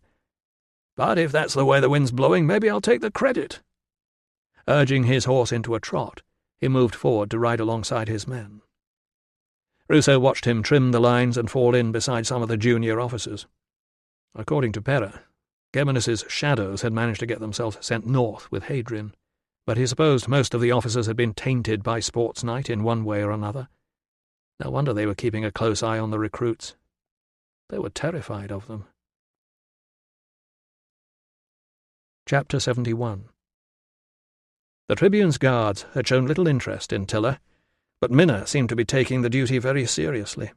Her approach to guarding a hostage who might yet turn out to be an officer's wife was to travel behind, watching her every move, ask from time to time if she was quite comfortable, and then do very little about it if she wasn't. Tiller was bored, frustrated, and still feeling faintly queasy from the cough medicine. Only the fear of causing more trouble for her husband had kept her in her seat all day, watching the land gradually begin to rise and fall as the convoy trudged toward the hills at the speed of the slowest ox in front. From time to time she had sent Virana to find out what was going on. There was no good news. The medicus was busy. Victor was spending another day limping along behind a supply wagon. He must be in agony. Already his wrists were rubbed raw, and his feet would be blistered where he'd been unable to shake the grit out of his boots yesterday. The medics had bound them up, but another day of marching must have made them much worse. There were at least 80,000 paces between here and Deva, and Victor would feel every one of them. The sun was well past its midday height when the convoy ground to a halt yet again for no apparent reason. Tiller had had enough. Without glancing back at Minna, she and Verana jumped down and went forward to see if there was anything interesting happening. By the time they got there, the Empress's painted carriage had been unhitched and was propped on stacks of wood by the side of the road. The front wheels lay in the grass. As was the way with breakdowns, there were a lot of men standing around, pointing at various parts of the carriage and telling each other what had gone wrong and how to fix it. Several more were crouching by the props to hold them steady, and offering advice to the one man underneath who was actually trying to do something. As Tiller approached, a loud and very rude word suggested things were not going well down there. "Really?" Minna, of course, had not been able to resist following them. "Fancy speaking like that in front of the Empress." The Empress, seated on a folding stool under a parasol held by one of her slaves, looked weary rather than shocked. Minna managed to corner another of her slaves and ask if there was anything the Tribune's household could do to help. And that was how, somehow, the Empress, the parasol, and the first slave ended up in Sellers' smelly cart, while Tiller and Verana walked behind them the mile to the Falcon's Rest. Tiller remembered the Falcon's Rest from their journey to Iberacum. It was the sort of inn that was only there because it was on the way to somewhere else. It squatted on a minor crossroads and scowled down from its high barred windows at any travellers who might be approaching in search of a meal and fresh horses. Its defensive stance had made her feel oddly cheerful. It was a reminder that, without soldiers to hide behind, the Romans were frightened people. There was no fort here, and the air was already filled with the clatter of mallets on tent pegs by the time Seller delivered his important passenger to the front door of the Falcon's Rest, and Tiller and Verana scrambled back in for the short drive past a straggle of smaller eating houses to the stable yard at the back. Tiller had already worked out that there would be a shortage of beds, and she was not going to risk being turned away. As soon as they were in, she sent Verana off to buy something to eat and looked around for somewhere better than the cart to spend the night. The main Mancio building formed one side of the stable yard, 2 stories pierced with more mean little windows, those of the better rooms glassed to protect the guests from smells and flies and draughts. By the time the Empress and her hangers-on were installed, there would not be much room in there. The rest of the yard was surrounded by stables with what must be stores above. She thought about mice and rats. Then she thought about sharing a room with Minna. She climbed down so Seller could unhitch the mule and slipped a couple of coins to a stable hand. He directed her to the corner of a hayloft and then went back to dealing with more horses than they probably saw in a month. Tiller was unloading their luggage and wondering whether it had been wise to send Verana out on her own with money when Minna arrived to ask if she had found a comfortable place to spend the night.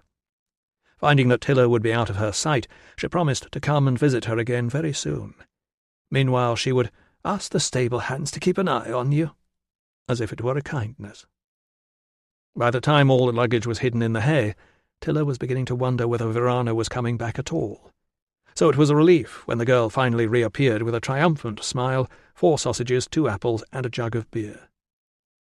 "The medicus says," said Verana, lifting one hand out of habit to push away hair that was no longer in her eyes, "he will talk to the Tribune as soon as he can."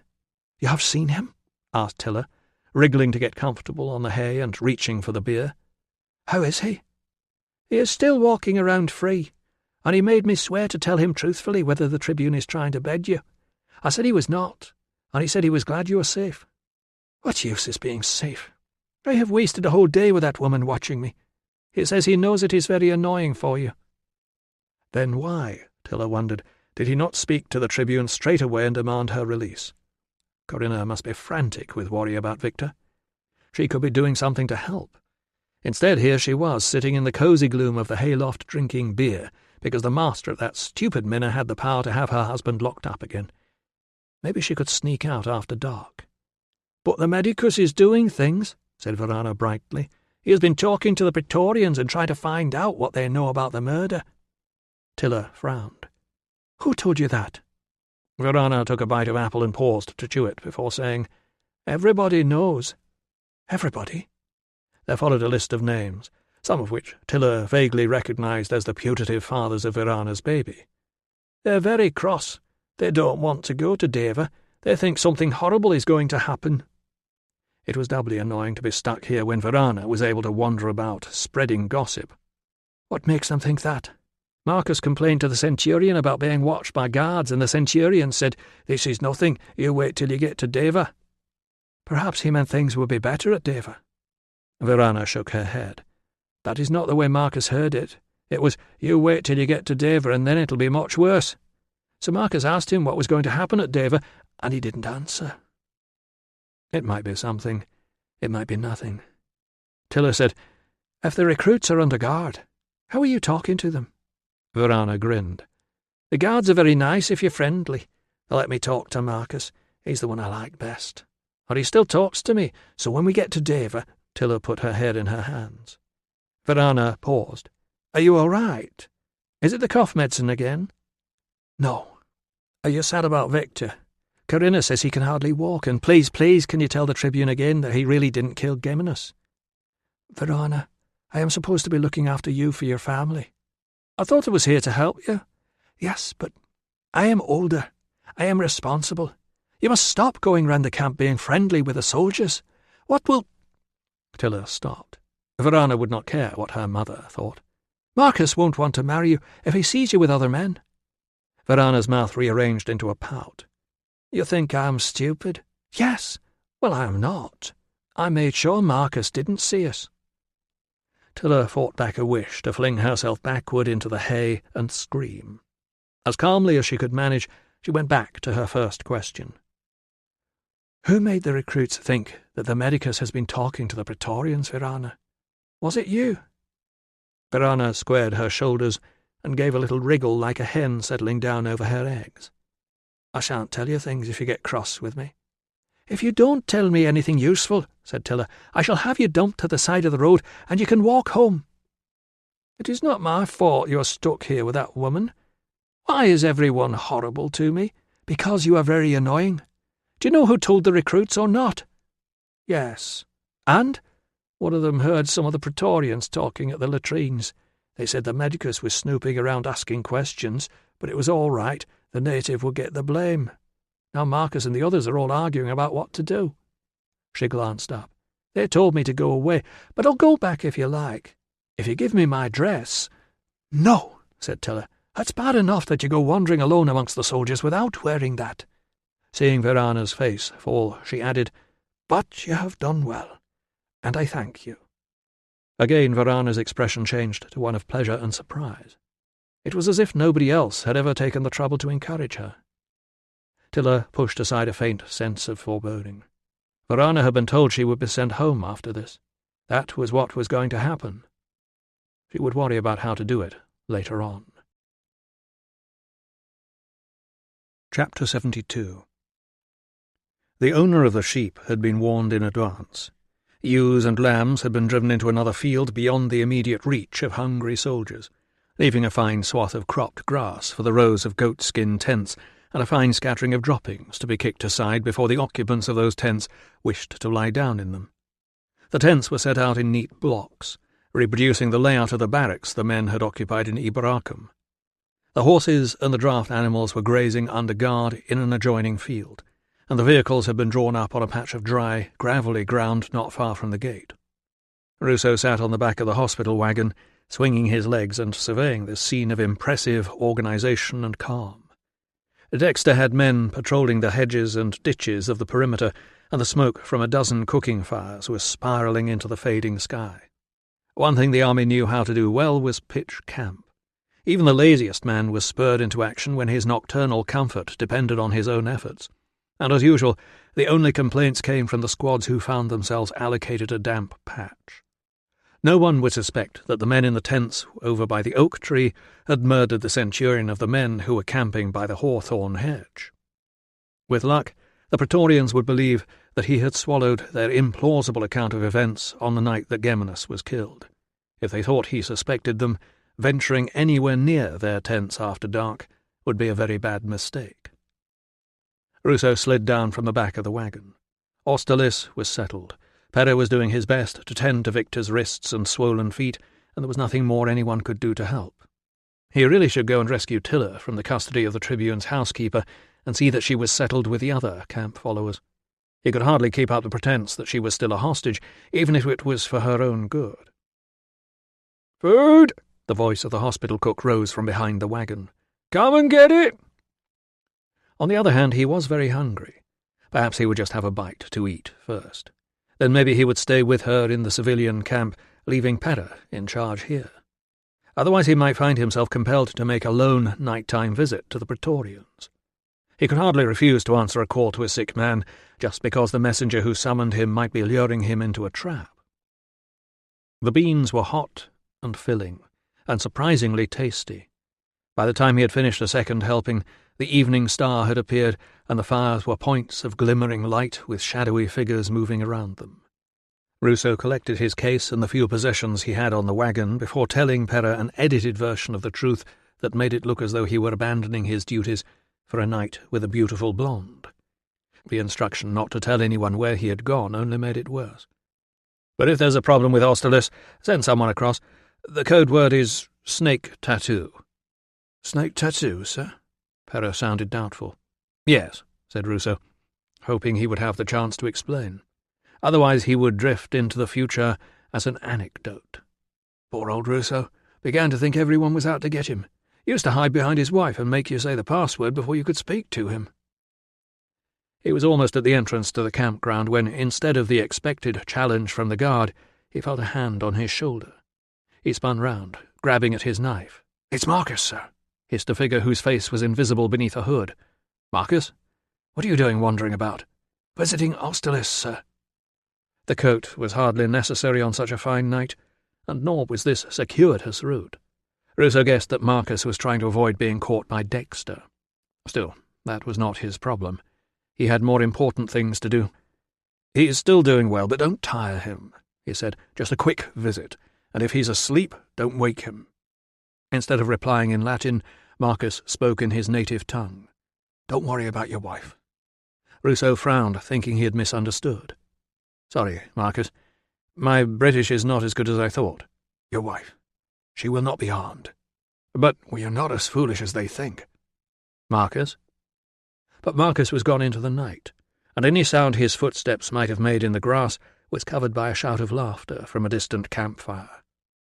Ruso strode out through the entranceway and turned left, toward the faint glimmers of light that marked the buildings. As he did so, it occurred to him that not only had he not been challenged on leaving, but there seemed to be no guards covering the gateway at all. Dexter's men were slipping. And the Britons were up to something. He turned and walked back into the camp, still unchallenged. He would go and find Tiller in a minute, then come straight back. Meanwhile, Dexter needed to be told. Chapter 73. Sabina tried a mouthful of the soup, confirmed that it tasted exactly how it looked, and pushed it away. Still, what could you expect from a place that thought it was acceptable for guests to dine upstairs in a room overlooking the stables?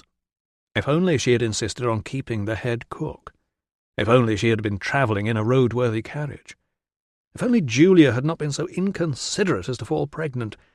At least they could have assured each other that one day they would look back on this and laugh. Separating from the Emperor's party had been a mistake. This was only their second night on the road, and breakdowns aside, it was already clear that her companions had more important things on their minds than entertaining a lone empress. There was plenty of wine, and the innkeeper had found a couple of moderately attractive girls to tootle on flutes, but the scowlingly handsome young tribune of the 20th Legion still reclined so stiffly on his faded couch that he might have been lowered in through the ceiling. Meanwhile, Clarus glanced up every time someone entered as if he was hoping to be called away at any moment. Even the wild, murderous doctor, not present, of course, proved to be less wild and murderous than she had hoped. Apparently he had been released, and a native arrested in his place. "So you were both wrong?" "There will be a trial at Deva, madam," explained the tribune. "And was he right about the evil-minded centurion?" The two men exchanged a glance. Clarus said, "We will see at Deva, madam." Both men returned stoically to the soup and offered no further information. The flutes trilled on in the corner. The door opened. A slave placed an item of no obvious origin in front of them and proceeded to cut it into slices that steamed gently in the light of the lamps. Having established that it was pig's stomach, stuffed and roasted in bran, they ate in silence. Sabina sighed. The Emperor never had this problem at dinner. No one would dare to look tired or distracted in his presence, and besides, since he had an informed opinion upon everything, the room was never short of conversation. There were 2 more courses to get through before she could spend the rest of the evening composing another bland letter to Julia — she was sure someone read them before dispatch — and beating her staff at board games. She considered pleading a headache, but to leave in the middle of a dinner could look like an insult. Clarence would understand, but it was never a good idea to insult the son of a potentially useful politician. Although, since the Emperor vastly outranked them, it was possible the other 2 were equally worried about insulting her. Meanwhile, someone had to tell those annoying flute players to stop blowing and go away. And then someone was going to have to make conversation. "Perhaps," she said to the Tribune, aware that she should have asked this before, "you could tell us what we are to expect in Deva, apart from my cousin Paulina and a murder trial." At least that got him talking. His tactical briefing on the fortress at Deva lasted through most of the fish course. Had she been planning to lay siege to it, the construction techniques currently being used for the stone curtain wall would have been of enormous interest. Unfortunately, she was not, and there was still an egg and milk sponge to get through. This was desperate. Either she would be forced to plead a headache, or— "That Briton," she said, "the one who lent us her smelly cart, married to the wild doctor. She was rather quaint. I think we should invite her in to keep us entertained." The Tribune was too busy wiping the wine he had just spilled down his chin to reply. Sabina smiled. "Did her medicine work, Axius?" "I needed no medicine, madam." He snatched a towel from the hand of a hovering slave. "The woman wanted an excuse to appeal for the release of her husband." Clarence said, "She does not know her place." "She'll be busy serving her husband's dinner," put in Axius, who evidently thought she did. One of his staff raised a hand. Axius snapped, "What?" The woman whispered in his ear. The Tribune's scowl deepened to the point where he was no longer handsome. "I told him to take her back hours ago. What's she doing in the stables?" Sabina smiled. This would serve them both right for being such poor company. "Let's ask her, shall we?" They were still waiting for the egg and milk sponge when the Briton arrived. If she was pleased to be rescued from a stable yard in the middle of nowhere, she did not show it. She had not even bothered to comb the hay out of her hair, but at least this time she did not stare in that insolent fashion. Sabina said, "I am pleased to hear that your husband's difficulty is resolved." "I thank you, madam, but the man they now have in chains is not guilty either. I see you are as refreshingly forthright as before." The young woman looked up. "I said some wrong things before. I did not mean offence." "Not at all. You were most entertaining. And are you still finding useful things to do?" Axius burst in. "Madam, this woman should not be in the Mancio." Sabina said, "The Tribune thinks you should be busy serving your husband's dinner." The Briton looked confused, as if this were some sort of trick. "But before that, perhaps you could tell us about all the things we have to look forward to in Deva." "Deva? You have been there?" "I live there." The woman thought for a moment and then said, "The cheese is salty, but very good." Sabina nodded to Clarence. "We must try the cheese. Which reminds me—" She beckoned the serving staff with one finger. When nobody approached, she turned to see 2 of the Mancio's slaves staring vacantly across the room. She sighed. She should have insisted on bringing more staff, too. "You there? Have they forgotten us down in the kitchens? Go and see where the next course is." To the Briton she said, "Go on." "The best bakery is the one opposite Marula's bar, and the baths are open to women in the morning." She paused again, then added, "But I think the legate has his own baths." "I do hope so." Clarence was poking at an olive with his knife, as if he were trying to goad it into life. Axius was having his wine refilled. The woman seemed to have run out of things to say about Deva. "There must be something else." The woman met her gaze. "Madam, I go to market and talk to my friends, and deliver babies, and keep house for my husband, and try not to anger the gods. I do not know what would interest a lady like you in Deva. You must ask the legate's wife." "You were more helpful in answering my questions last time we met." "You asked better questions." Sabina chuckled. At last, this was more like it. "So what else should we travellers know about the Britons? Is it true that you believe chickens are gods, and nobody should eat them?" "A chicken is not a god, madam. It is a bird that lays eggs. And your warriors—" Sabina stopped. "What is that?" Everyone looked up as it came again, an irregular cracking and scraping somewhere above them, almost as if someone were walking about on the tiles. The woman said, "Perhaps there are rats in the loft, madam." Sabina shuddered, imagining the size of a British rat. She would have to make sure every hole was stuffed with rags tonight, and one of the girls would have to lie across the gap under the door. The others could take turns to keep watch. "Is it true," she said, making an effort to regain her composure, "that your warriors fight naked and live in bogs?" "I cannot speak of warriors, madam. The Tribune has ordered me to speak only of matters concerning civilians and women." Sabina exchanged a glance with Axius. "That is very good advice," she said, wondering exactly what had gone on between them. "I believe I told you something similar." "But I can tell you about a woman and child from the Dumnonii people who are travelling with your escort, who will soon be left widowed and fatherless, because—" "The Empress does not want to hear idle gossip," Axius interrupted. "But you are the one who ordered her not to speak of anything else," Sabina pointed out. Now the scowl was positively sulky. She turned to the Briton. "Why will this woman be left widowed?" The Briton lifted her chin. "I cannot tell you, madam." She pointed to the other 2 dinner guests. "But your friends can." There was no shortage of conversation now. The awkwardness was forgotten, as were the rats. Clarus and Axius both hastened to explain that the Dumnonii woman's husband was a murderer, that this Briton did not know what she was talking about, that a full investigation had taken place, and that Britons always made trouble. Meanwhile, the source of all the upset was glancing from one to the other of them with a small smile of triumph on her face. Nobody seemed to have noticed the legionary standing in the doorway. "Stop!" Sabina cried. "Both of you!" She nodded toward the legionary. "Speak!" "Message for the Tribune, mistress." Whatever the message was, it sobered Axius immediately. He excused himself and left in the man's company. Sabina addressed the Briton. "You and your husband seem to enjoy stirring up trouble." The woman bowed her head. "I am sorry to have disturbed your dinner, madam." "On the contrary, you have helped to pass the time in a most entertaining manner, which is just as well, since it seems the wretched staff have forgotten us entirely." She frowned at the one remaining inn slave. "Go and fetch your master, girl. This is ridiculous." To Tiller she said, "Unfortunately, I am not in a position to do anything about your friend from the— Who are they?" "The Dumnonii." "The Dumnonii? I can do nothing about anything because I live perpetually surrounded by spies." She gestured toward her own slaves, lined up against the wall. Nobody flinched. They were used to it. "Rest assured that one of them will be reporting this evening's conversation. For all I know, all of them will, so I never interfere in military or political matters.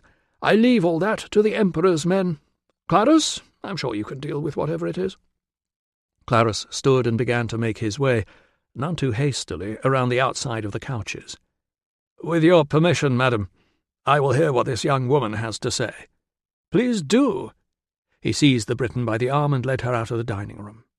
Sabina, alone with her staff, held out her glass for more respectably watered wine. "The Emperor's health," she said wearily, raising her glass. As she did so, she glanced at the badly painted ceiling and wondered if even Julia would have found it possible to laugh about rats. Chapter 74. Marcus's words might have been intended to reassure, but they had the opposite effect.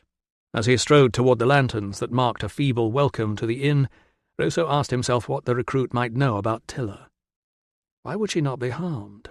Why might any harm have come to her in the first place? Why might harm come to anyone? He should have stayed in the camp.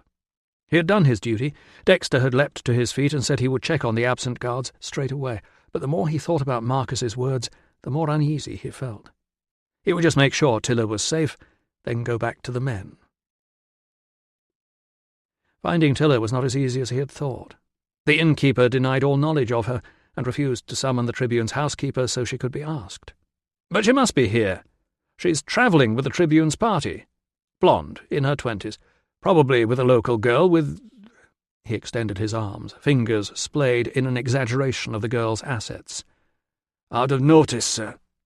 "Let me in, and I'll find them myself." But the innkeeper was not inclined to let him in. and the doorkeeper was very inclined to throw him out. So he made a tactical retreat with, "When you find her, say her husband's looking for her." With the brisk stride of a man caught between anxiety and irritation, he headed down the road to where the civilians had set up a makeshift campsite. Tilla had gone missing. Something had happened that might put her in danger. Something that Marcus, up to no good, had tried to warn him about. Where was she? Why had he not had the sense to grab the tattooed Briton by the throat and demand to know what the hell he was talking about? Tilla was not missing. Any minute now he would find her amongst the camp followers, curled up beside a fire and wanting to know why he was making such a fuss. Tilla was missing. She had found out that she was no longer the Tribune's hostage, realized her husband had failed to come for her, and taken herself off somewhere that the Britons knew about, and he didn't. Tilla was missing. Still clutching his case and the blanket he had brought thinking he was staying the night, he picked his way through the huddled confusion of vehicles and makeshift shelters and guard dogs and murmured conversations and crying babies and cooking smells that made up the civilian camp. None of the voices that responded to him in the darkness would admit to having seen her. The girl Corinna called out from somewhere to ask how her husband was. He reassured her as best he could, wishing he had better news. Finally, he resorted to shouting, "Tilla!" in the hope that she was hiding and might relent. The only reaction was a cacophony of barking and voices telling him to shut up. People were trying to sleep. He glanced down the road to where the black shapes of roofs were silhouetted against the starlit sky. Had she taken a room somewhere? There was only one way to find out. Slowly, so as not to trip over tent pegs invisible in the dark, he began to make his way toward the buildings. That was when a movement caught his eye. A figure creeping along the grass verge, just this side of the ditch. Then another. And another. He ducked down, ready to raise the alarm. Then he saw the glint of metal from some idiot who thought he could skulk around unseen in shiny parade armor. Suddenly the blast of a trumpet set a dozen dogs all barking at once. The soldiers leapt up, looking like monsters in the starlight, and began a rhythmic, relentless crash of sword hilts on shields. Ruso could sense movement all around him as cries of fear and protest rose from the camp. "This is an inspection!" roared a voice that had been educated in Rome. "Everyone stay where you are!" It was the Praetorian officer he had met this morning. But an inspection? Of a civilian camp? In the middle of the night? What was the matter with him? Children cried, dogs barked, adults muttered and cursed as they fumbled with covers and tent ties in the dark. "The camp is surrounded! Nobody is to leave! Stand still outside your own shelter!" Gods above, was he going to perform a roll call next? And why, having made his point, did he not stop that awful thumping beat? "Keep those dogs under control!" Somebody protested, "There are children here!" and several other voices rose in support. "No one will be hurt!" The beat was silenced at last. All around Ruso, whisperers were asking each other what was going on. One brave soul shouted, "What have we done, then?" And a bolder voice ventured, "Clear off back to Rome." "Silence!" roared the Praetorian. "Everyone onto the road in an orderly manner. My men will be performing a search. As soon as we have finished, you may return to your beds." Was that supposed to be reassuring? Eventually everyone seemed to be moving toward the road, although in a manner that was far from orderly. Ruso went with them, hearing the sound of soldiers crashing about behind him. The search did not sound too orderly either. He joined the disgruntled and shivering collection of civilian travellers lined up for inspection by the flare of torches, and was taken by surprise when the officer ordered him to step forward. Surely the Praetorians had not arranged this search just for him. No, they had not. When he responded truthfully to "Name?" the officer peered at him and said, "Ah, you again," and looked down at his medical case. "Another memorial, is it?" Before Ruso could reply, another voice called out his name. "Sir?" The torchlight picked out the gleam of Axius's armour. This was turning into a very strange night. Leading him away from the melee on the road, Axius said, "What are you doing out here?" "Looking for my wife, sir." "What's going on?" "Your wife is over in the Empress's dining room, upsetting people as usual. Where's your kit?" "On a wagon, sir." Axius sighed, as if Ruso were being deliberately unhelpful. "Never mind. Arm yourself with something and get down to the camp. The British recruits have deserted." "What?" Centurion Dexter is also missing. I don't care about the recruits, but if Dexter's not already in a ditch with his throat cut, I intend to get him back."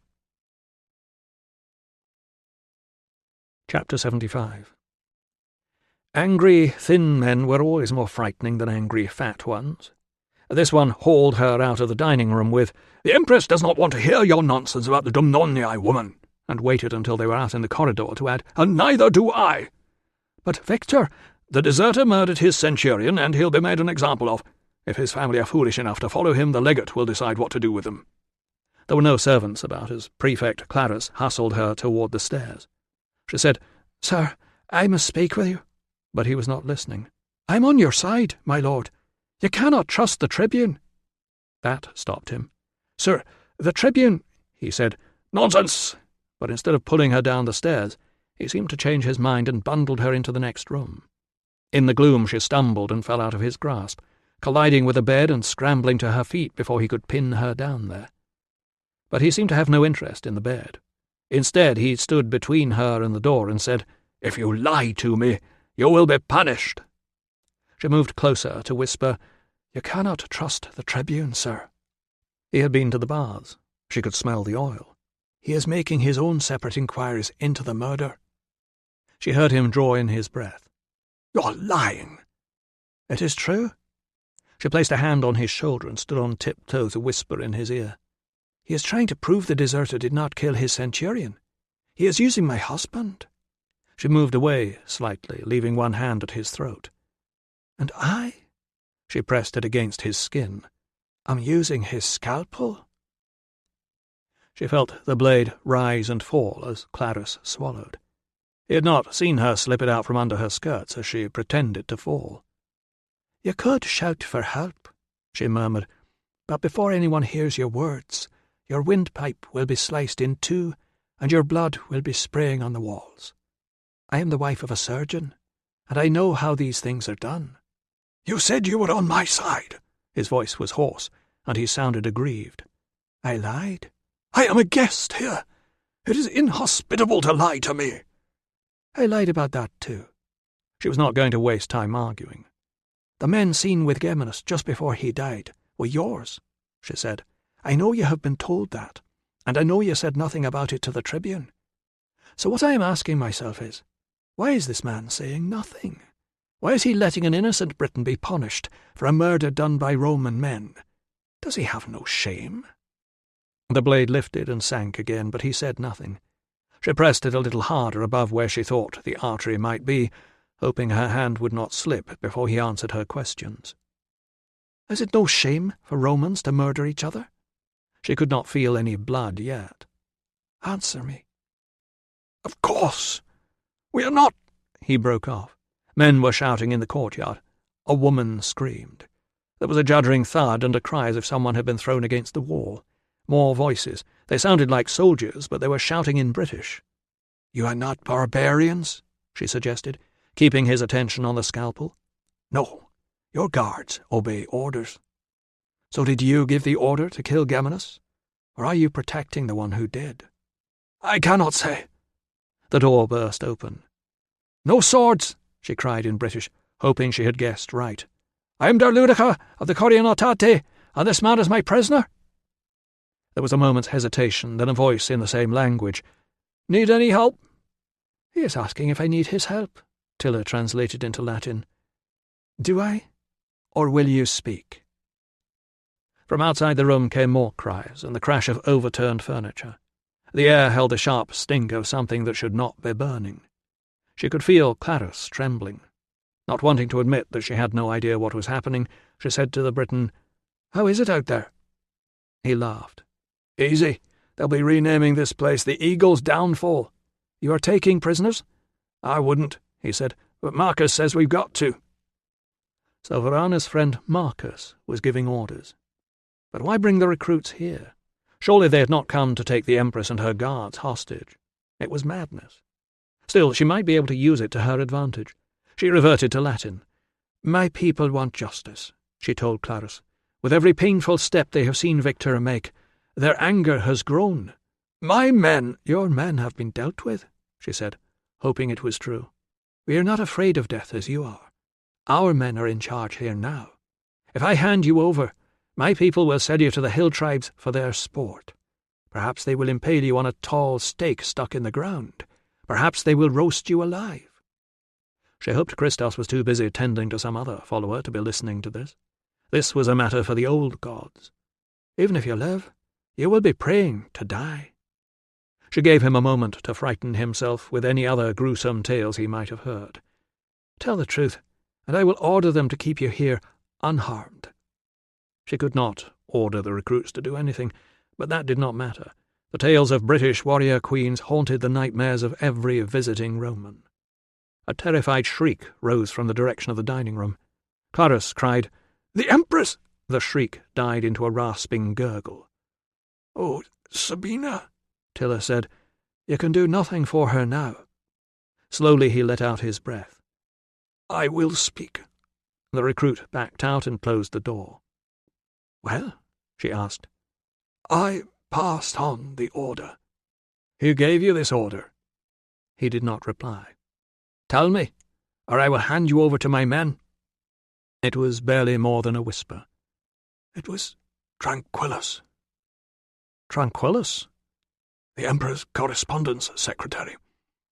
But it could not have been his idea." "Whose idea was it?" "I don't know. He said it was a secret." "Do not lie to me." "I am not lying. I was told to get rid of Centurion Geminus in a way that would not be traced back." "And who wanted him dead?"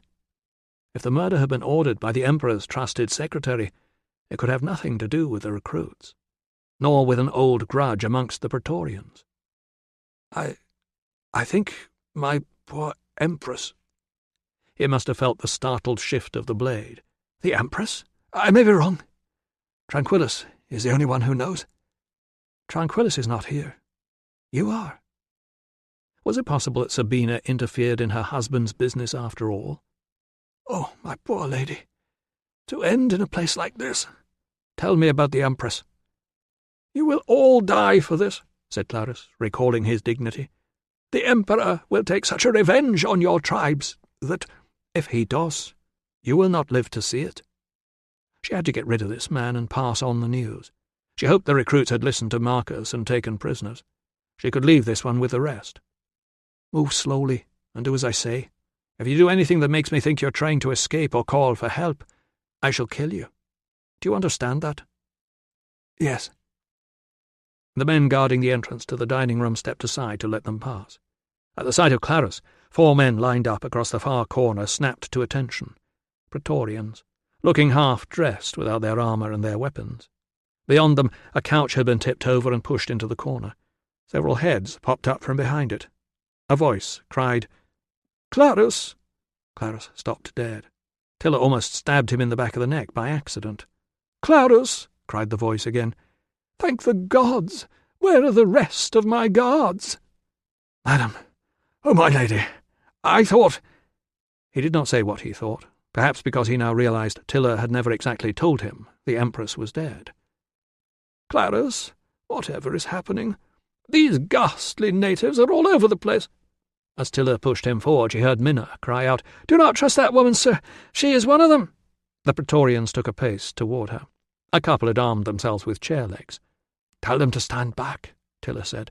"They should guard the Empress, not waste their lives trying to defend you." Clarus did not sound pleased to be reminded of his duty, but he gave the order.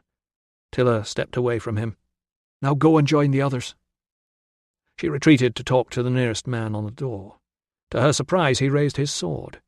She whispered in British, "I am with you. I'm a friend of Corinna and Victor. What is happening?"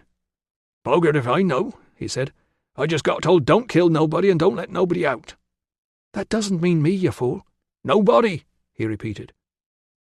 Perhaps it was safest to wait here for a moment. There were, or there should be, armed men all over the building.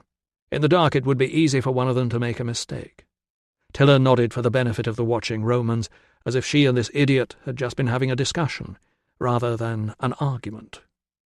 "If they come near me," she murmured, "it will be your job to defend me, since you made me stay here." She left him to think about that. Still clutching the scalpel, she walked across to peer through a crack in the window down to the courtyard below. She was almost as much of a prisoner as the Romans now, but she was not going to let the Romans know it. Chapter 76. A couple of fast-moving flares in the distance traced the progress of the search along tracks that the Britons might have taken. Meanwhile, the peace of the camp was a distant memory. A volley of shouts was followed by silence. Someone sensible had decreed that the searchers should allow themselves time to hear any replies to the cry of "Dexter!" As they approached, he saw lights bobbing about above the ditch, picking out the shapes of soldiers hunting for a man who, not half an hour ago, had been sitting by a campfire eating bacon. Ruso felt sick. He should have told Dexter that Marcus was wandering around where he shouldn't be.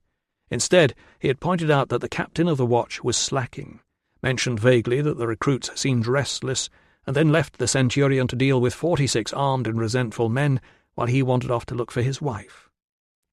Someone arrived to tell Axius that several guards had been found dumped under a hedge. Ruso felt his stomach shrivel. "Dead?" demanded Axius, voicing his own fear. "Just knocked about a bit, sir." Clinging to this small shred of comfort, Ruso followed the tribune to the hospital wagons and joined Pera and the orderlies in checking the injured men as best they could by the light of the one remaining lantern. To Ruso's relief, none of the victims was seriously hurt, although there was an impressive amount of blood and all had nasty rope burns around their necks. It struck Ruso that their accounts of the attack were as graphic as any man might offer if he were trying to avoid being flogged for not paying proper attention on guard duty. They must have been negligent. How else could the deserters have managed to overpower, tie up, and gag all half a dozen of them without anyone noticing? Axius's eager questioning revealed nothing new. None of the guards knew anything about Dexter. He told them they would be dealt with in the morning and left them to worry. Ruso got up to leave with him.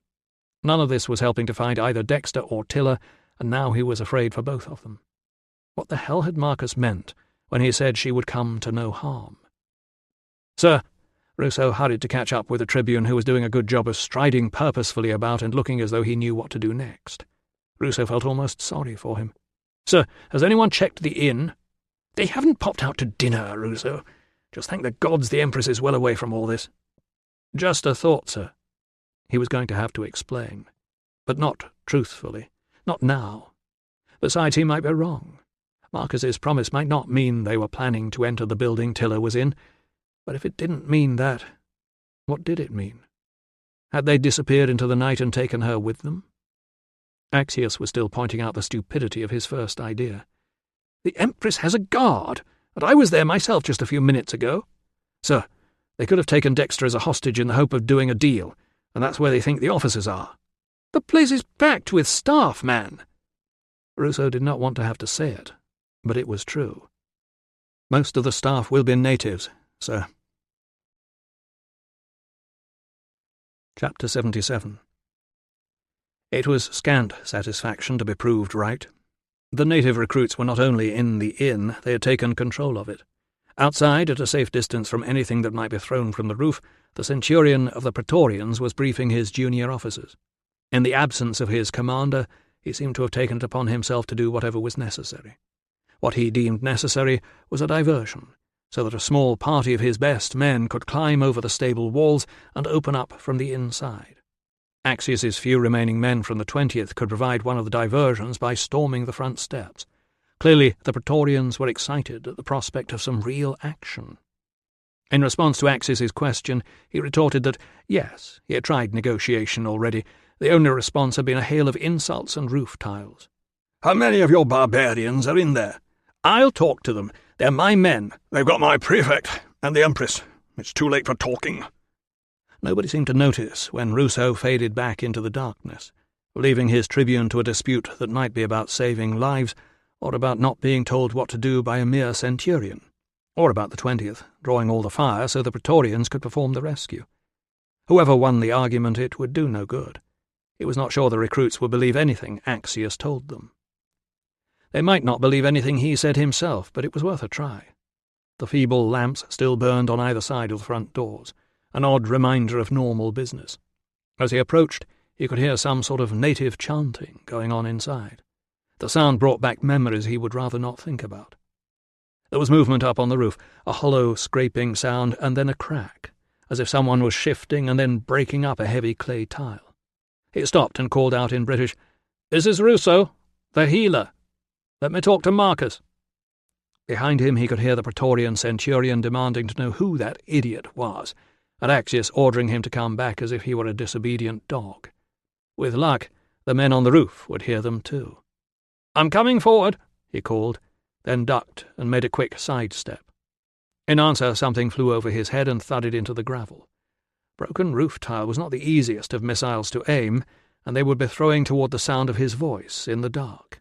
But Geminus had trained his men well. With no armour or helmet, he was a soft target for anything with sharp edges. "Marcus will talk to me," he shouted, dodging again and wishing he had had the sense to borrow a shield. "Go and ask him." There seemed to be more movement up there, but no reply came. Perhaps Marcus was not in charge after all. Perhaps he was dead. Perhaps Tilla— He could not think about Tilla. He needed to concentrate. More movement and a voice shouting in Latin this time. "Bring the tribune. Just you two and nobody else. No weapons. We are watching." To Axius's credit, his footsteps were crunching forward over the gravel even before Ruso could turn and ask him. They walked forward slowly, far enough apart to make two small targets instead of one large one. The chanting grew louder. Ruso was conscious of being watched from behind and from above. This was very different from the last time he had seen a recruit up on a roof. He murmured, "The Praetorians aren't going to try storming the place as we go in, are they, sir?" "Not unless they want to kill us," observed Axius. They passed between the lamps. Ahead of them, one of the double doors swung back. Ruso led the way forward. The chant was pulsating through the darkness. It was like walking under an amphitheatre with the crowd above, roaring for blood. The heavy door slammed shut behind them. He heard the bar scrape across into the socket. Someone called, "Put down your weapons." Ruso lowered his knife to the floor. He was aware of Axius bending down beside him. Hands moved over his body, checking for concealed blades. Then the voice that had spoken before said, "Welcome to Sports Night." Chapter 78. If she closed one eye, Tilla could see down into the stable yard through the gap in the glass. The chant was coming from the men crowded around the outside. One man knelt in the middle, head bowed. He wore only a plain tunic and boots. His hands were tied in front of him, and there was rope around his chest. Above him stood Marcus, the tattoo twisting up his arm like a live snake in the flickering torchlight.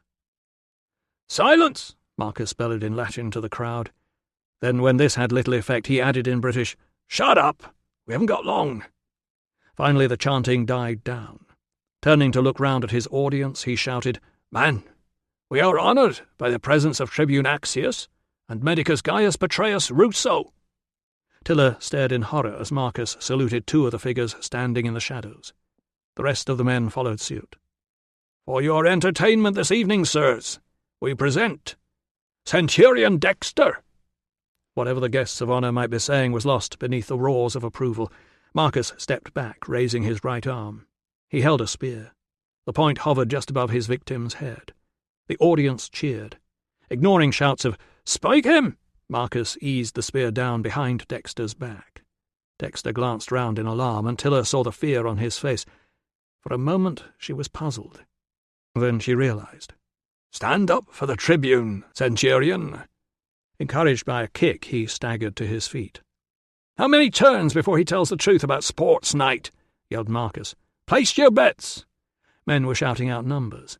One roared, "Kill the bugger." "Are you ready?" "Yes." "Are you ready?" "Yes, yes, yes." Tilla realized the Empress was calling to her from the corner of the room, asking what was happening. Without taking her eyes off the figures in the courtyard, she said, "They are trying to get justice." She wished they were not so very obviously enjoying it. Marcus bent sideways. He seized the spear by both ends and turned it upside down as if he were winding up a crank. Dexter jolted. The rope around his chest tightened. "One!" roared the audience, with several immediately adding, "Two, and get on with it!" Marcus bent down to his victim. "Anything to say?" From the way he jerked his head away, Tilla guessed Dexter had spat in his face.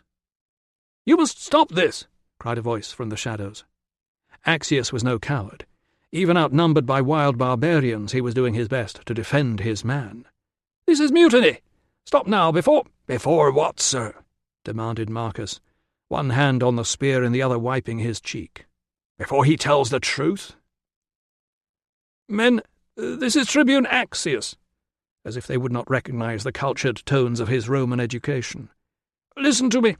I order you to release that centurion and disband immediately." "We would, sir," Marcus told him calmly, "but this is sports night. Normal rules don't apply. Do they, Dexter?" He upended the spear again. "Two!" roared the crowd.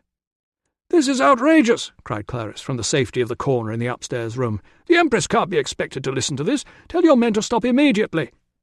Tilla glanced back into the room. "They will stop when he confesses," she said, wondering if they would. "I confess there was gambling, sir." Dexter's voice was clear, if not as strong as before. "Betting on fights.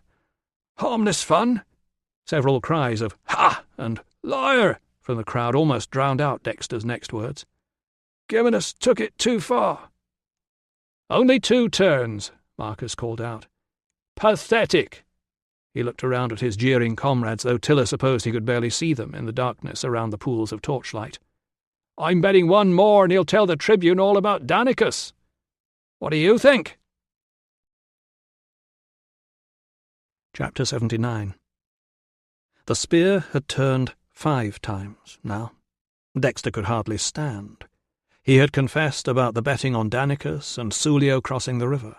He had admitted that Geminus had forced Tadius and Victor to fight to the death, and that he had done nothing to stop it.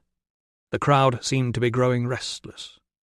The men who had been holding Ruso back against the wall next to Axius, "For your own safety, sirs," had slackened their grip and were looking round as if they were not sure what to do next. Axius had fallen silent as he listened to Dexter's confession. For once he seemed to have nothing to say. Ruso elbowed his way out of the men's grasp and stepped forward into the torchlight. "Let him go, Marcus. He's told you everything he knows. He had nothing to do with Geminus's death. We know that, sir. He is a coward who left the killing to the Praetorians." Marcus turned to address the Tribune. "Sir, even now this man has not told the whole truth. Ask him about tonight." Ruso lowered his voice. "Marcus, have some sense. This is suicide. You can't get away from here, and the Praetorians are waiting outside. Do what the Tribune tells you. Stop now, and some of you might live." "It is suicide to stop now," Marcus retorted. "Let me pass." Axius's voice cut through the rising discontent of men whose entertainment had been interrupted. He appeared at Ruso's side. "Centurion Dexter, I order you to tell me about tonight." Dexter mumbled something. "What? The watch captain let you down?" Marcus shouted in his ear. "I don't think so. Speak up so the Tribune can hear." The crowd hushed to listen, but all anyone could hear was the centurion gasping to Marcus. "Should have run when you had the chance. You're a dead man." Marcus leaned down and hissed to the sagging head. "And so are you." He looked up at Axius. "We are not as stupid as he thinks, sir. He is afraid of what we will say about him to the officers at Deva. He tried to frighten us about what will happen if we go there, and then arranged to have the gates unguarded, so we could desert." It sounded ridiculous, but suddenly several things made sense. The sight of Dexter sitting calmly by the fire eating bacon, while the watch was nowhere to be seen. The amazing ability of the Britons to overpower 6 guards in complete silence. The curious lack of any serious injuries amongst the guards, none of whom had managed to wriggle out from under the hedge until they were found. Ruso took hold of the spear and prized Marcus's fingers away from it. Dexter, wheezing, slumped sideways as the rope slackened around him. Several hands caught him and lowered him to the ground. "We are tired of being afraid, sir," Marcus was saying above him. "We will go to the next world as men, rather than live in this one as cowards." Crouched beside Dexter, concerned about broken ribs and internal injury, Ruso heard the centurion mutter a feeble, "Fools." "Does it hurt when you breathe?" "They'll be sorry. They were born." "They had reasons. What happens when you cough?" "Half-wits. Dexter gave an experimental cough, took another gulp of breath and carried on talking. "They'll be nailed up, threatening the Empress."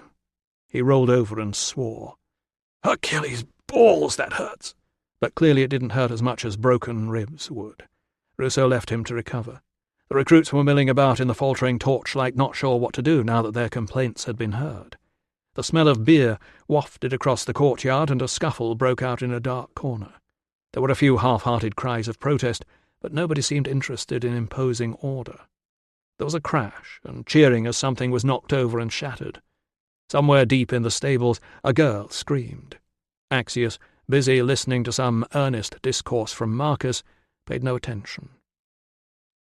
Having realized he was not about to be butchered, the Tribune had evidently decided the safest course was to concede whatever the men wanted, and Marcus, who seemed to have forgotten that the Praetorians must have the place surrounded, was falling for it. Ruso glanced around, wondering what to do. When the Britons realized they were trapped, this shambles was going to turn very nasty indeed, and the place was packed with civilians who would make ideal hostages for men with nothing to lose. Dexter was back on his feet now. "Did you let these men out?" Ruso demanded. "Me?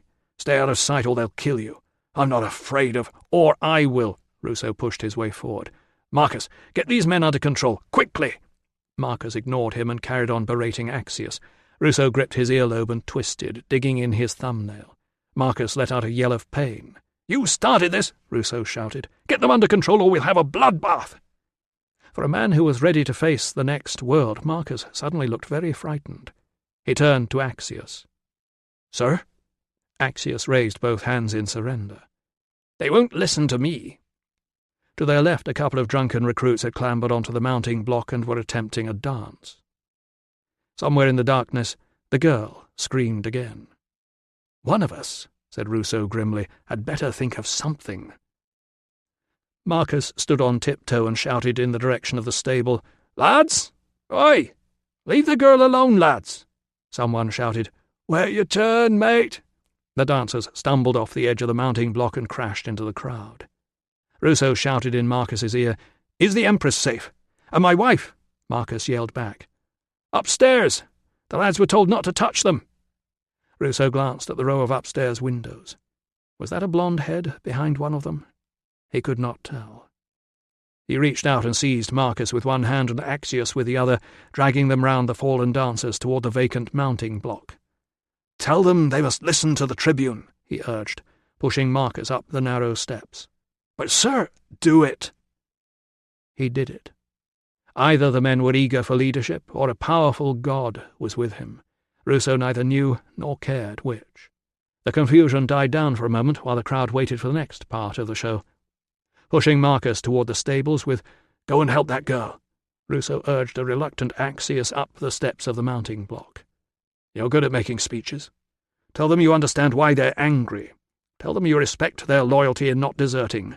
Tell them any old bollocks. Then tell them you're supporting their appeal to the Empress." "But the Now, Axius, this is what all that training was for." Chapter 80. "Sabina!"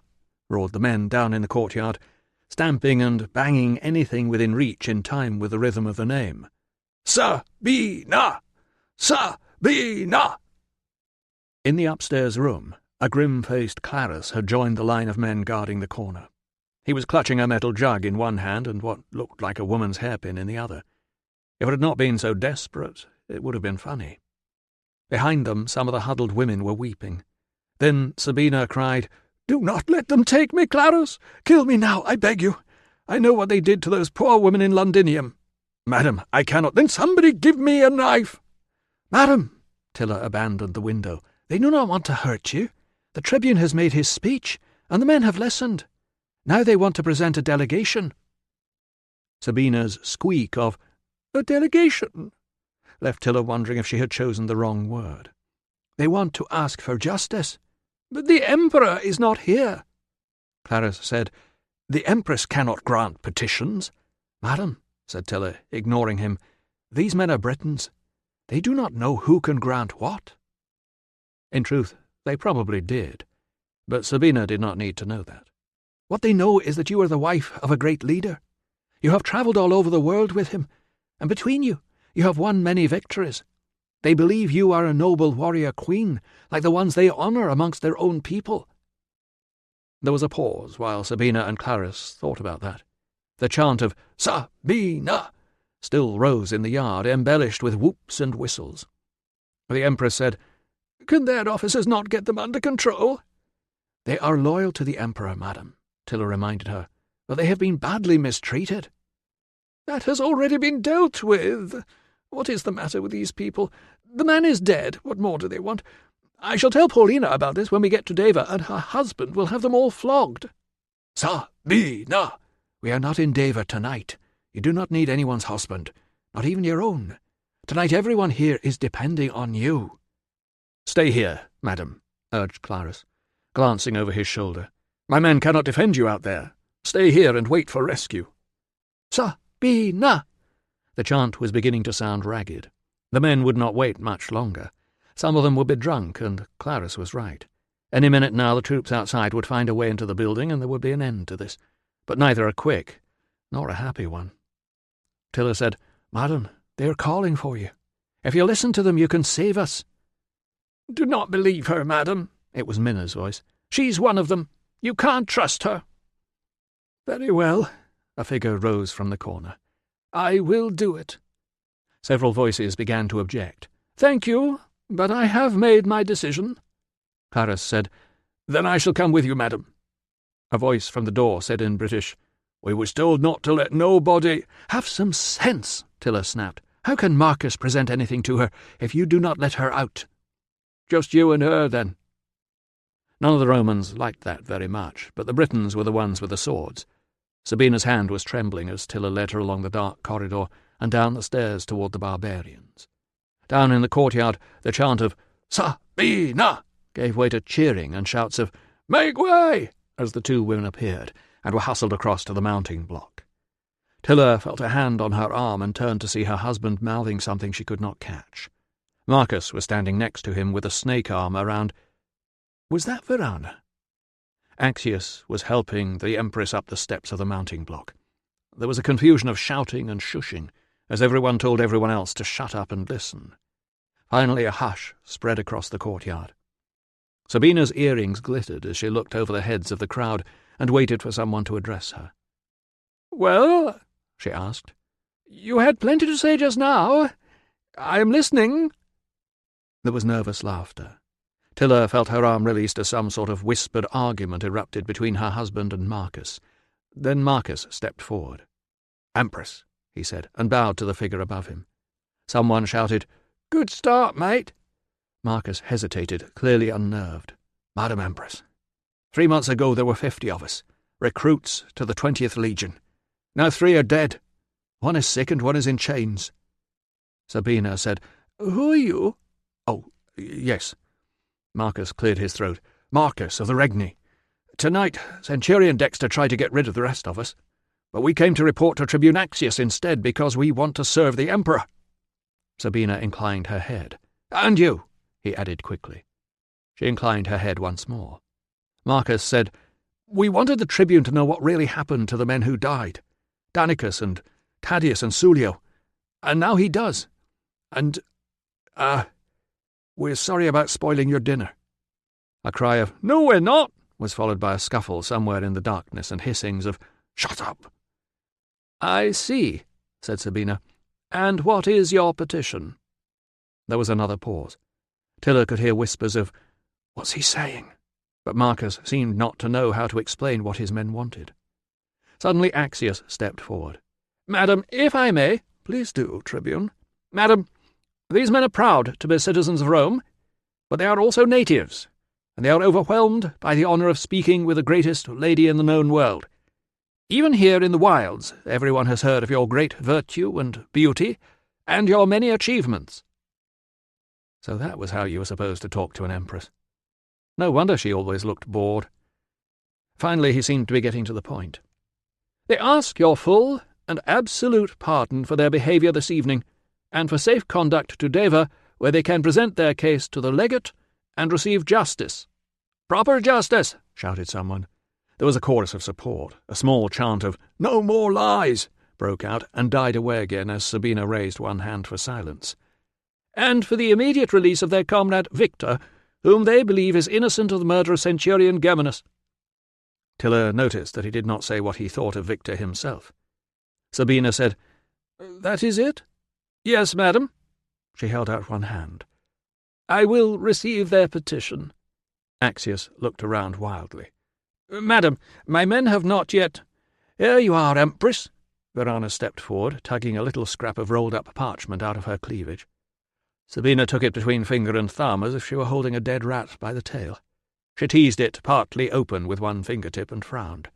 Then she lifted her head and said in a voice that was clear but without the strength of one used to making speeches, "Men of the 20th Legion, on condition that you leave immediately and peacefully and return to your camp, I, Vibia Sabina Augusta, am pleased to grant a full and absolute pardon for your conduct this evening and to grant your petition."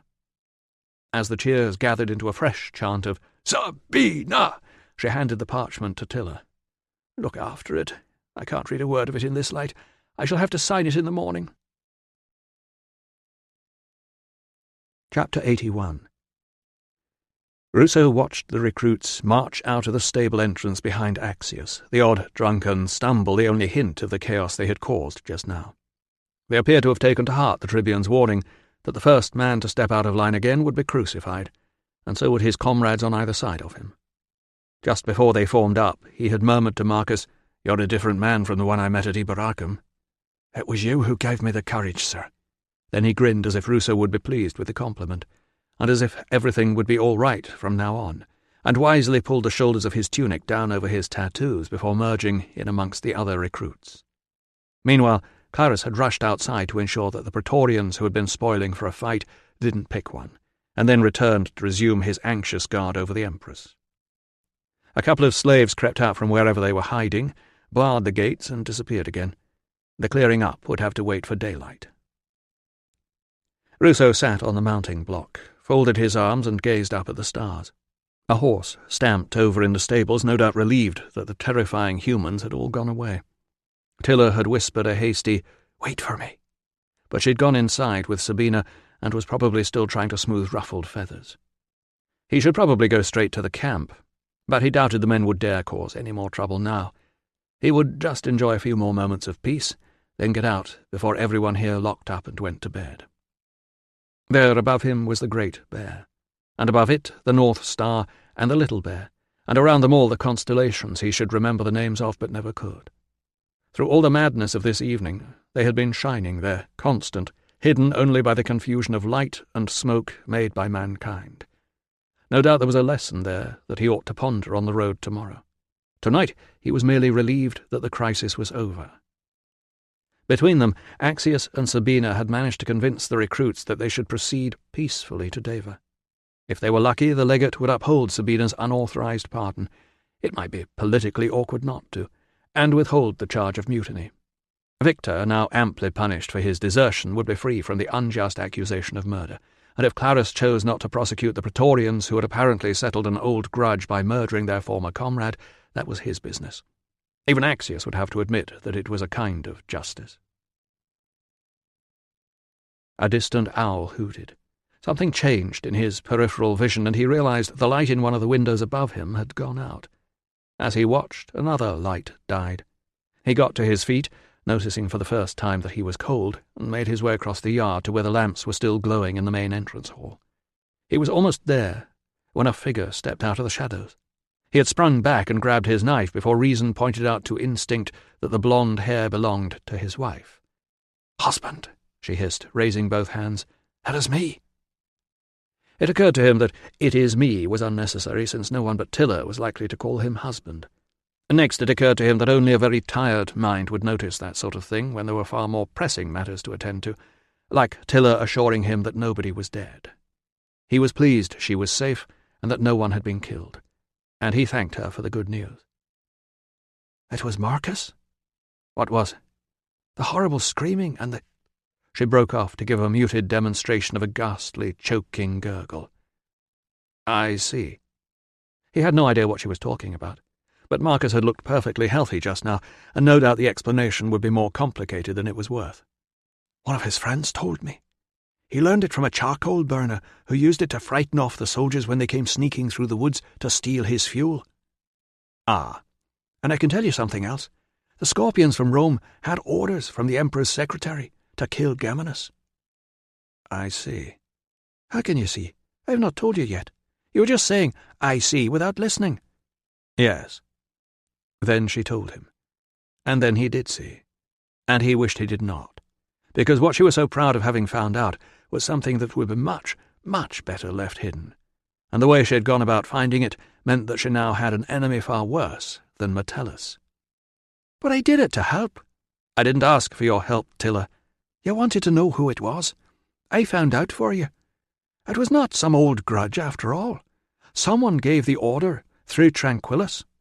I think the Empress was trying to help us. He doubted that. But what Tilla thought did not matter much as long as she kept it to herself. Who else knows that you know? Tilla gave a huff of exasperation. You think I am fool enough to go around telling everybody? If it's just Clarus, we might be safe. He won't go round saying he was overpowered by a girl. If you just stay out of his way. He stopped. How likely was it that Clarus would believe his secret was safe with someone like Tilla? Not very. And now Tilla was saying, There is just one other person, in a tone that suggested he was not going to like this very much. I did not mean to say anything, she said. It just came out. What did? It was just me and her, alone on the stairs, and she was frightened, and I tried to cheer her, and I think I said, Oh dear. What? He demanded. I made sure to whisper. Nobody else heard. Just tell me what it was. She sniffed. I said something to the Empress about knowing she was on our side, and if the men knew what she had done, they would be grateful. Oh, gods above! Ruso ran one hand through his hair. Whatever possessed you to say that? I'm sorry. I thought... She shook her head. I felt sorry for her. She is never allowed to do anything, and when she is brave enough to try, nobody knows, so nobody can thank her. She looked up. Anyway, I did not say what I was talking about. You really imagine she didn't guess? She lowered her head. She did not question it. I think she knew. While part of Ruso's mind was praying, Holy Jupiter, let this not be true, the other part was reasoning that it made far more sense than some ancient Praetorian grudge that could surely have been resolved years ago. This is very bad, Tilla. I will stay out of sight. He sighed. The damage is done now. Clarus will assume you are acting for me. I am sorry, husband. He could tell from her voice that she was close to crying. I was trying to help. I am so tired, and so very... Oh, why does nothing go right? He put his arms around her, because that was the only answer he had. The hot tears soaked through the shoulder of his tunic. He thought of other times when he had told Tilla to stay out of something, only to find that he was glad of her help. This time it had gone wrong, and it was his own fault as much as hers, because instead of being grateful to her in the past, he should have insisted that she learn the first duty of a wife, obedience. When she lifted her head and sniffed, he murmured, We both need to be careful now. We know too much, and we're more expendable than Geminus. Don't imagine that because you've helped the Empress, she will help you. But what are we going to do? He stroked her hair. You're right, he said, not because she was, but because he could think of nothing better. We'll both keep out of the way, and we'll keep quiet. The Empress will leave, and life will go back to normal. All this will all blow over. She wiped her eyes on a fistful of his tunic. That is what you said before. She released him and reached down to pull something out of her boot. I have this. He caught a glint of light on the bronze handle of his missing scalpel. Careful with that. He tried to take it from her, but she had bent to slide it back into its hiding place. She was lucky she had not sliced herself open. This was ridiculous. Mixing up medicines, stealing dangerous equipment, assaulting a close friend of the Emperor. Why had he not had the sense to do what other men did, to buy a slave and leave his wife at home? Somewhere across the yard a door scraped open. A voice said, There you are. Verana, Tilla sighed as the girl approached. Are you all right? Marcus came to save me. Did you see? and the Empress will sign my petition in the morning?" "I think," said Tiller acidly, "it is time for bed." "Yes, that is the other good news. Sella is guarding our space in the hayloft." She looked at Ruso. "There is room for another one, sir." Ruso shook his head. "I'm going back to the camp," he said. Before he left, he squeezed Tiller's hand, glad that the girl could not see she had been crying. "Be careful." "Don't worry, sir," put in Verana. "I will look after her for you." As he made his way back toward the entrance hall, he heard a loud whisper of, "Oh, isn't he kind? You are so lucky." "No," he thought, "she is not. She is cursed with knowing too much, and so am I." Chapter 82. Alone as usual, Sabina lay in the comfort of her own fragranced sheets and savoured the silence. The women bedded down on the floor around her would not dare to speak into the darkness unless she gave the order, and, of course, there were no rats. It had been the sound of mutinous Britons creeping across the roof.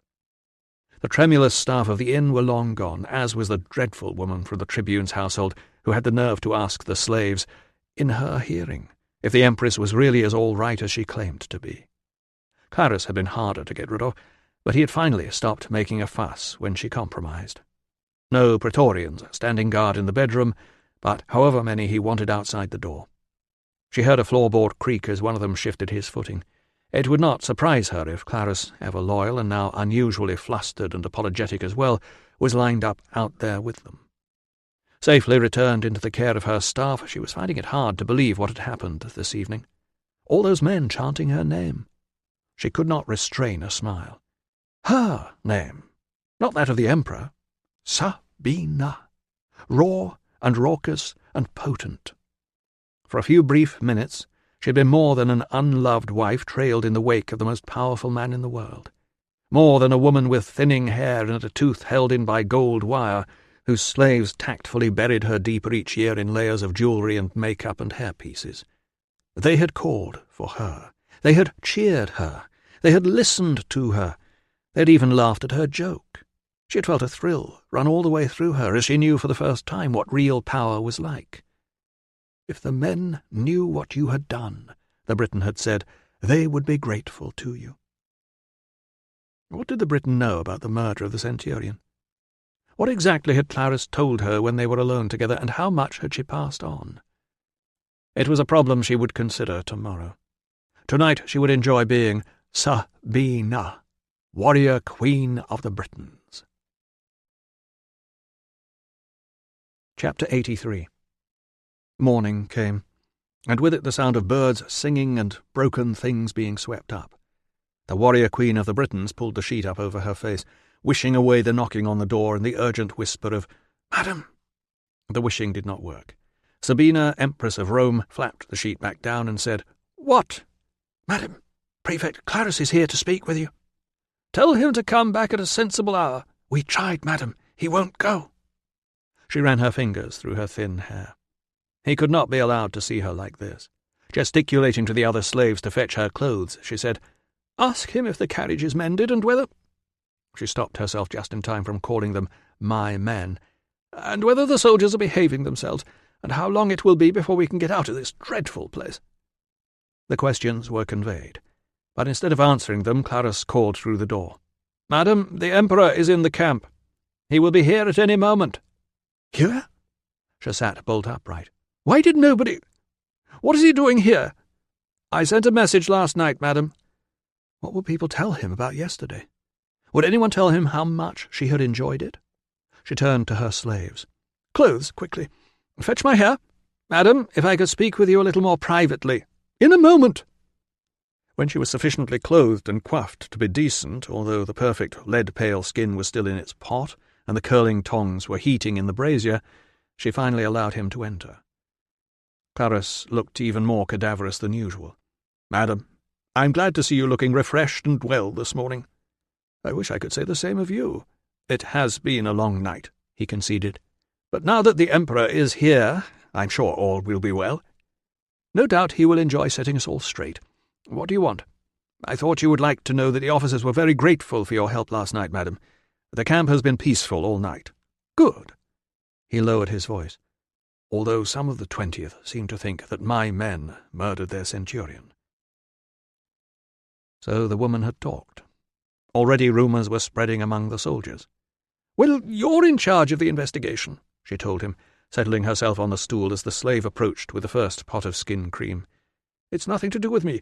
I thought you had some suspects under arrest." "The Briton's husband and the recruit. Both have been released. You agreed to the release of the recruit last night." "Ah, yes, so I did." She sighed. As usual, pleasure was followed by regret. "I still haven't signed anything." "I think it would be unwise to retract now, madam." "Well, what can I do?" She pushed the slave's hand aside. There was no sense in letting her get cream all over the hairpiece. In front of her, Clarus was looking genuinely worried. She said, "I never interfere, as you know, but if I were you, I would consider rearresting the other one." "Yes, madam. That was what I was thinking also." "I shall see to it. Now go away. I have to get ready to receive the Emperor." Clarus did not seem in the least offended at being sent away. He seemed to have grown in her presence. He had to duck to get out of the doorway. Chapter 84. "Valens?"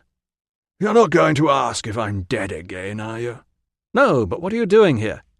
Valens yawned and let the tent flap fall closed behind him, cutting out most of the light. "That was quite a ride. I don't know how Hadrian does it at his age. I thought that little secretary chap was going to expire before we got here. Have you got something to sit on down there? I don't want a damp backside." "On my left." The chains rattled as Ruso patted the torn goatskin. Valens settled beside him with the weary grunt of a tired man whose muscles had begun to tighten up. "I'm sorry to see you still in this state. I was hoping they'd have sorted it out by now." Ruso said, "So was I." "I did my best with Tilla, you know." "That's all any of us can do with Tilla. Have you seen her?" "They said she's over at the inn. I'll go and find her in a minute." Something else occurred to Ruso. "Aren't you supposed to be with the procurator? Or is he here too?" Valens yawned again. "The gout's settled down. I've left him in good hands." "But aren't you—" "The truth is, I'm not sure I really want to go to Rome." "What about the family?" "The wife won't like it," Valens conceded. "But she's marginally less frightening than a couple of people I might run into back there." "What sort of people?" "You'd think they'd have more important things to worry about, wouldn't you? I mean, look at you, still stuck here in chains on some ridiculous murder charge. You've got a real problem." "Thank you. Oh, by the way, the Tribune says he'll do his best for you. I don't know why he's changed his mind, but he seems to be a sensible sort of chap after all." "Good. Anyway, Rome. You know how you get chatting to people on a journey? It turns out one of Hadrian's grooms has a cousin in the household of someone I used to know years back, and apparently I'm still mentioned." "Ah." "It's hardly fair. Her father told me to clear off, and I did. It's not my fault she's gone and divorced some stuffy old politician because she's still in love with me, is it?" Ruso shifted to ease the stiffness in his back. The chains tumbled into a new position. "Look, is there anything I can get you? Are they feeding you properly?" Ruso, who had only been rearrested half an hour ago, had not had time to find out. "Go and find Tilla," he said, "and tell her that I've got a plan. Tell her it depends on her staying out of it, whatever happens. Tie her up and gag her if you have to." "She won't like that very much." Ruso managed a smile. "Get the scalpel out of her left boot first." "So what's the plan?" "I'm appealing to Hadrian." "Can you do that? You're supposed to go before the legate." "Hadrian knows me. We were stationed together in Antioch. We worked together on the earthquake rescue." "Really? You never said." "My stepmother says I only have to ask him for a favour and he'll grant it." Valens said, "Your stepmother? Does she know him too?" Said Ruso. "Apparently." Chapter 85. A traveller, approaching a small staging post on the Iberacum road at about the 6th hour that day, might have noticed 2 soldiers strolling westward along the road toward him. As they grew closer, he might have been mildly surprised to see that while one was a well-built, bearded officer, whose outfit was respectable if rather dusty, his companion was chiefly notable for the heavy chains linking both wrists to his left ankle. Should he have happened to overhear any of the conversation between this odd couple as they passed by, which was unlikely since their voices were low, he might have been further surprised to note that in this westernmost province of the empire they were speaking Greek. He might or might not have associated the dusty officer with the 4 cavalrymen riding slowly along 100 paces behind, but by then his attention would have been diverted by the unusual spectacle of soldiers still striking camp at such a late hour, whereupon all other thoughts would have been pushed aside by the pressing question of whether the Falcon's Rest would still have anything decent left for lunch, or whether the soldiers had scoffed the lot. "Your tribune tells me," said Hadrian, "that he refuses to accuse you of murdering his relative because you didn't do it. Meanwhile, my prefect seems to think he has plenty of grounds for an accusation, and you tell me you're willing to confess." "Yes, sir." "Explain." "I'll confess if it keeps the peace, sir.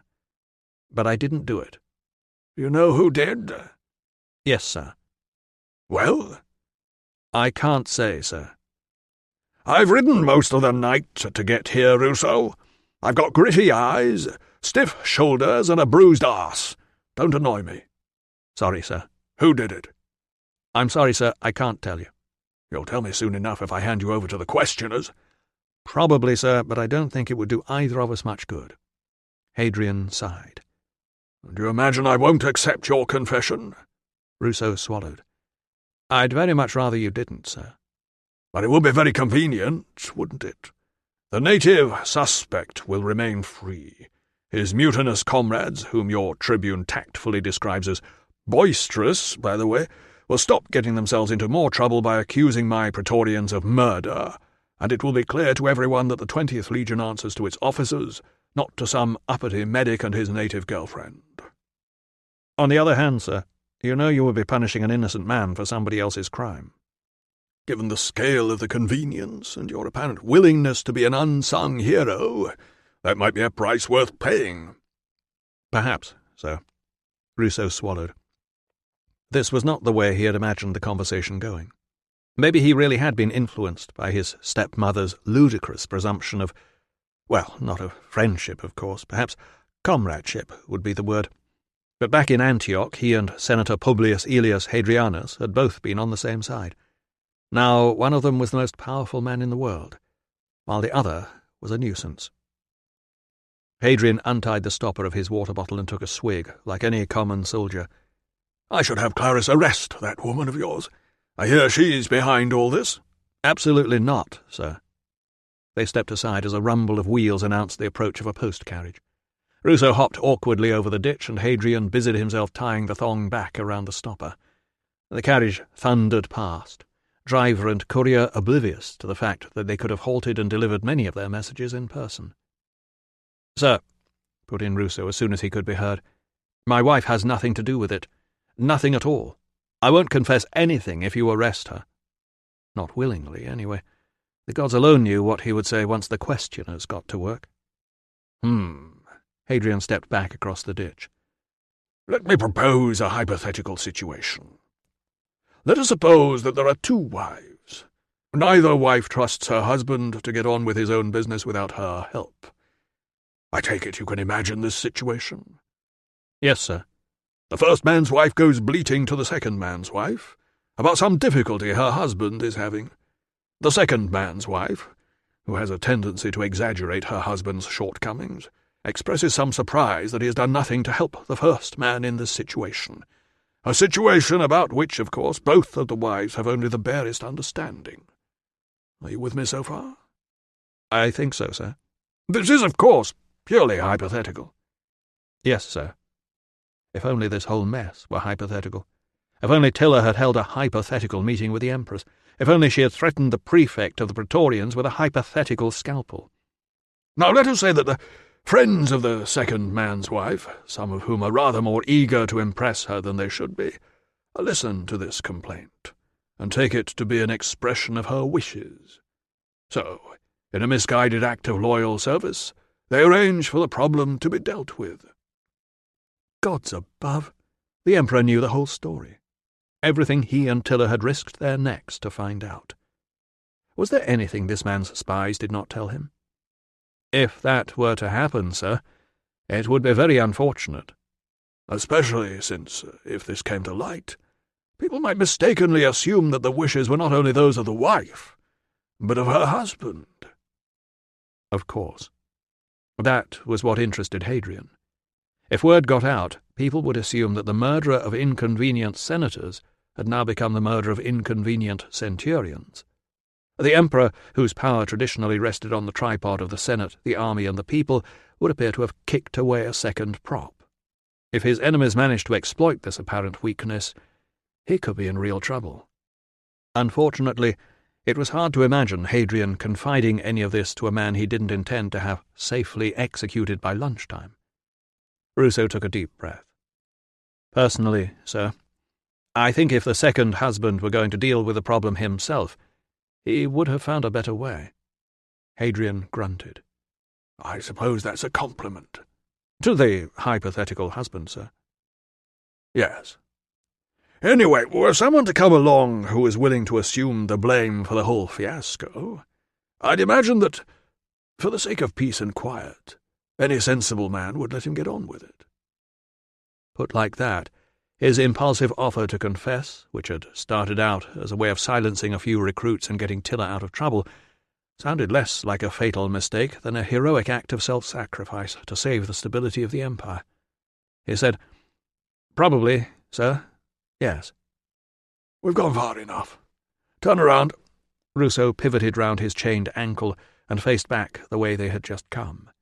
The cavalry escort now facing them urged their mounts across onto the opposite verge and waited at a respectful distance for the emperor to pass. Ruso eyed the road ahead, unable to repress a hope that Tilla might have defied his wishes and done something. She could be galloping toward him right now on a stolen horse, ready to drag him up behind her in some miraculous feat of weightlifting, and "I have given this matter considerable thought," Hadrian announced. He had said he wanted no help from her. He had told Valens to tie her up if necessary. It was not the sort of request Valens would be likely to ignore. "As you are no doubt aware," Hadrian was saying, "I have never sanctioned the killing of innocent men." "Yes, sir." Or should there be "no, sir"? "Contrary to what I've been told, you seem to be a man who knows when to speak up and when to shut up." Was that an acknowledgment that he had done the right thing at Iberacum? "I try, sir." "Good. Because if you speak of this conversation to anyone, I shall find out, and neither you nor that woman will live long enough to regret it. Is that understood?" What Ruso understood was that the great man was speaking as if he had a future. "Absolutely, sir." "I am therefore pleased to tell you what my prefect has discovered." Hadrian paused, as if he was enjoying the moment. "You were all mistaken. There was no murder." Ruso swallowed. "No, sir?" "No. Centurion Geminus diligently carried out his duty at Iberacum, despite knowing that he was incurably sick, a fact that he hid even from the medical service. Satisfied that his recruits had passed their final tests, and not wanting to burden his comrades with a long and debilitating illness, he bravely committed suicide. With his own knife, as I'm told you can confirm." Yes, sir." "Which only leaves us, Ruso, with the question of where you wish to be posted next." Ruso gulped. He was still taking in the bare-faced lie that would save his life, and wondering what other fantasies this man had foisted onto the citizens of Rome in the name of decency and stability. "Pay attention, Ruso. I'm offering you a favour." "Yes, sir." "Sorry, sir. I didn't expect it." Although if he had listened to his stepmother, he should have. "Where shall I send you?" Where did he want to go? Somewhere warm and dry and civilized. He could go home to the family in Gaul. Or, then again, not. He could go to Rome and look after— No, not rich people. But maybe glamorous ones, gladiators, charioteers, healthy young men who suffered from nothing tediously chronic and incurable, but had plenty of interesting accidents. He could try new surgical techniques, make advances, pay someone, his old clerk Albanus perhaps, to write down his every thought and publish it. He could become the world-famous Dr. Ruso. He could finally clear off the family debts. He could buy so many slaves that Tiller would never have to polish his armour or light a fire or interfere with his medical case again. Or cook. Now there was a thought. He was definitely going to buy a cook. "I hear my outgoing procurator is looking for a new doctor." The words interrupted his reverie. "I believe he is a generous patron." Had Valens really abandoned the procurator's service because of some old quarrel in Rome? Or had he sacrificed his position out of friendship? Whatever the reason, it would not be fair to take advantage of it. And then there was Tiller. Tiller, who had been homesick in Gaul. Tiller would be miserable in Rome. And when Tiller was miserable, nothing else was a pleasure either. Britannia did not have enough gladiators and charioteers on which to build a career, but it did have plenty of healthy men who had interesting injuries. Soldiers were frequently unlovely, uncouth, and ungrateful. On the other hand, they were mostly young and lively and entertaining, and somebody had to be there to protect them from their own stupidity and that of their officers. "Well?" "Sir, I think—" He stopped. "I'd like to keep my current posting with the 20th, sir. But can I ask something from my wife?" Hadrian's silence was not encouraging. "She's somehow ended up on a list of doubtful persons, sir. It was all dealt with years ago, but we can't seem to get her name off the list." "Ah, the wretched lists. A necessary evil. Hard to believe, but there really are people who don't appreciate the benefits of our rule." "Tiller's very appreciative, sir. If emperors could lie in a good cause, so could their subjects." "In that case, I see no difficulty. A native woman married to one of my officers. A fine example to the Britons. Yes, I'll have the document drawn up straight away." "Document?" "Citizenship, man." Hadrian's heavy features broke into a smile. "Personally granted by the Emperor. That should deal with it." Ruso blinked. Citizenship of Rome. The privileged status that outsiders could only earn after decades in the army, or keeping order and collecting taxes on behalf of the treasury, or a life of slavery, or performing some outstanding act of service to the emperor or his cronies. It was the one freedom Tiller would not have wanted, and he had just arranged to have it foisted upon her. "Thank you, sir." Hadrian turned to beckon his cavalrymen forward. "Have this doctor taken back to his unit," he said, "and tell them to take those ridiculous chains off. I want him busy looking after my men." Chapter 86. Ruso stood waiting to be assigned a horse from the lines and running over his conversation with Hadrian with increasing unease. He had been offered the chance to heave himself out of the muddy rut that was Britannia, and he had turned it down. He had just demonstrated the depths of cowardice to which his family and his first wife had always known he could sink. "You're hopeless at putting yourself forward, Gaius. Think of other people and make an effort." "Ruso, a word." Axius was striding toward him across the grass. "I got you released. Have the decency to tell me what's going on." "I think there'll be an announcement, sir." "There's already been one. Geminus killed himself. The Empress is going north with Hadrian, and Claudius and Tranquillus are being sent back to Rome in disgrace."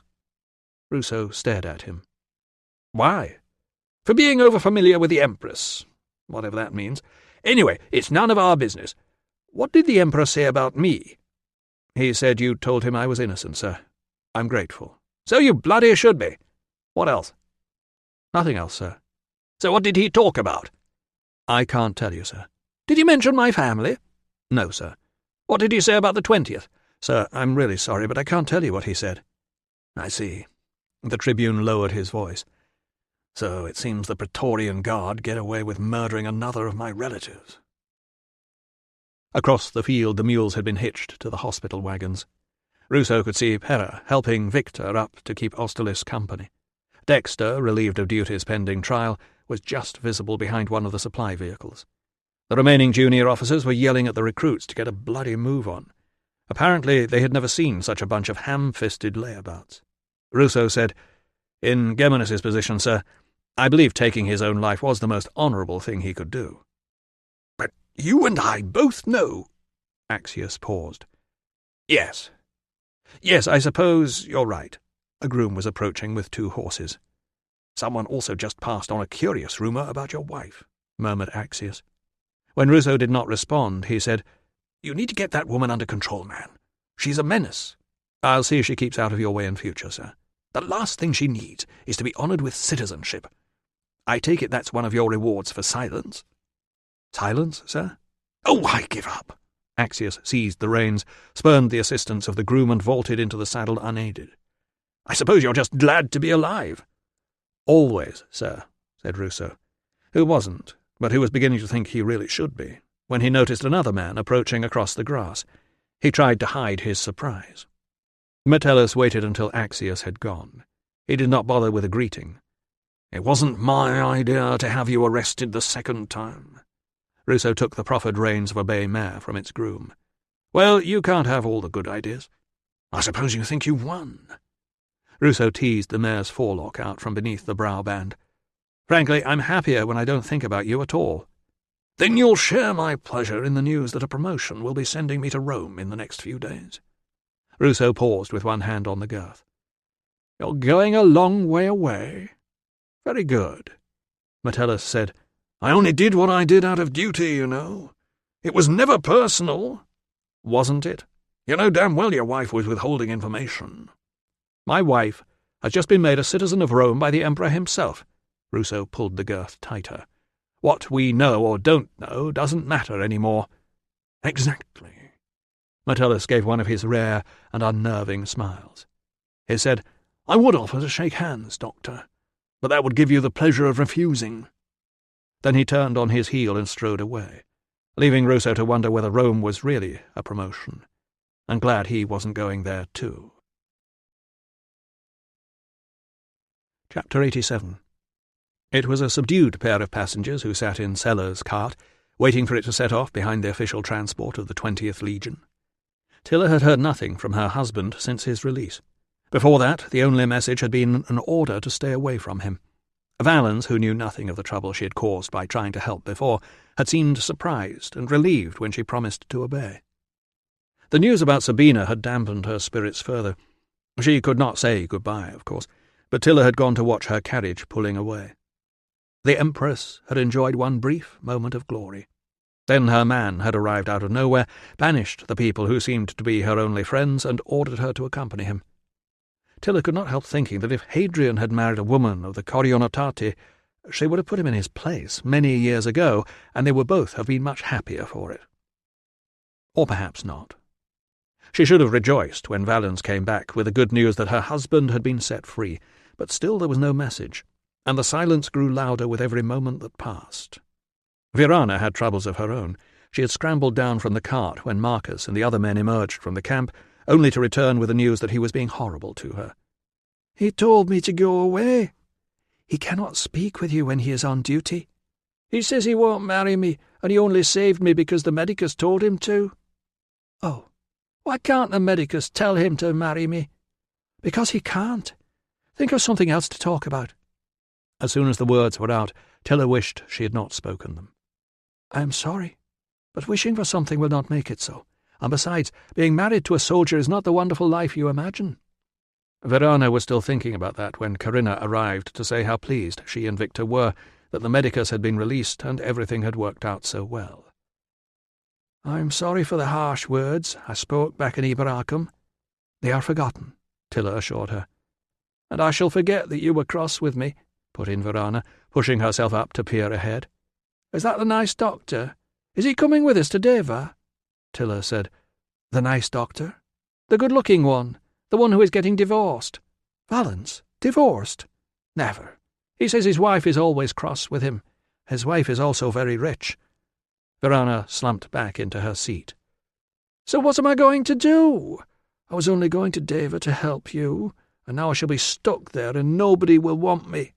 But you were the one, and my baby will starve and I shall end up being a slave in a whorehouse." "Don't be ridiculous," snapped Tilla, remembering too late that that was exactly where she had thought Virana would end up. "Of course you will not," Corinna assured her. "The medicus and his wife would never let that happen. They are good people." She turned to Tilla. "You will look after Virana, won't you?" Tilla sighed. "Virana, I do not know what is waiting for us in Deva, but you can help me until your baby is born. Then you must either go home or find respectable work." "Oh, thank you, thank you!" Virana's troubles were forgotten. "I know how to work hard. I will fetch the wood and the water and light the fires and cook and clean the house and milk the goats, and I promise I will behave myself, and—" Tiller stopped listening to the promises the girl would probably break within a week, because she had seen who was riding back along the verge toward them. She gathered up fistfuls of skirt, leapt down from the cart and ran toward him. "Husband!" He leaned down from the horse and held out one hand to seize her own. "Are you really safe this time?" "I am," he assured her, bending to kiss the top of her head. "What did the Emperor say to you?" He swung down from the horse, and they fell respectably into step. A glance, the only further sign of affection between officer and wife. Nothing to entertain the drivers of the baggage train. "You've heard about Geminus's suicide?" she said. "I do not care about him. The important people to remember are the 3 boys who died." He nodded. They walked together in silence. Then he cleared his throat. "There's something I need to talk to you about. We can stop worrying about Metellus's wretched list from now on." "That is good news, husband." "Yes, I was hoping you would see it that way." "Why would I not?" He seemed to be having trouble with his throat. "The Emperor didn't arrange it in quite the way I was expecting." "Do we have to go to Rome?" "No, Metellus does, but I expect his lists will continue to circulate after he's gone." "Like the lady with the sparrow?" he said. "You don't have to learn to read if you don't want to." "I want to. So I will know what it says on all the labels, and you can teach me how to be a medicus." "How to be a—" "And when you go away, I can write and nag you, like Marcia does." His eyes widened. "Gods above, I saw him twice and completely forgot. She wanted me to ask Hadrian for a job for her husband." "She does not need to know that you met him." "But how else do I explain why you're—" He paused, looking round. "Who is that girl that keeps hanging around? She reminds me of somebody." Tiller turned. "Do you not remember Virana?" "The pregnant tart from Iberacum, but she's—" "Wearing something respectable." "What's she doing here?" Tiller took a deep breath. "There is something I need to explain to you." "Yes, there's something I need to explain to you, too." Their eyes met. "You first," she said. Author's note. This is a story about filling in gaps. Iberacum, York, is known as the home of the 9th and 6th Legions, but the last record of the 9th there is in the year 108. Where it went after that is a question for other storytellers, but we know the 6th Legion did not arrive until 122. Somebody must have garrisoned York through the lean years in between, when a British rebellion early in Hadrian's reign reduced the Roman numbers so far that reinforcements had to be brought in from elsewhere. Hadrian made a tour of Britannia in the summer of 122, but the details are tantalizingly sketchy. We know he made improvements, but have no record of where he went, although he must surely have visited the troops who were building the Great Wall to mark the edge of the empire. The unhappiness of the emperor's relationship with his wife Sabina is a matter of record, but they remained married until her death, although there was a suggestion that he had her poisoned. Meanwhile, the outcome of the trip for imperial biographer Suetonius Tranquillus and his friend and patron Septicius Clarus was exactly as it is described in the story, although much else about them here is fiction.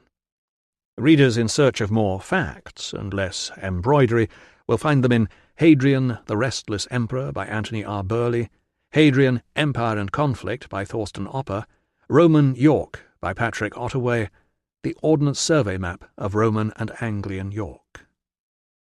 The Yorkshire Museum does a fine job of commemorating some of the real inhabitants of Iberacum, a fortress whose Roman walls still dictate the layout of the city that grew up around them.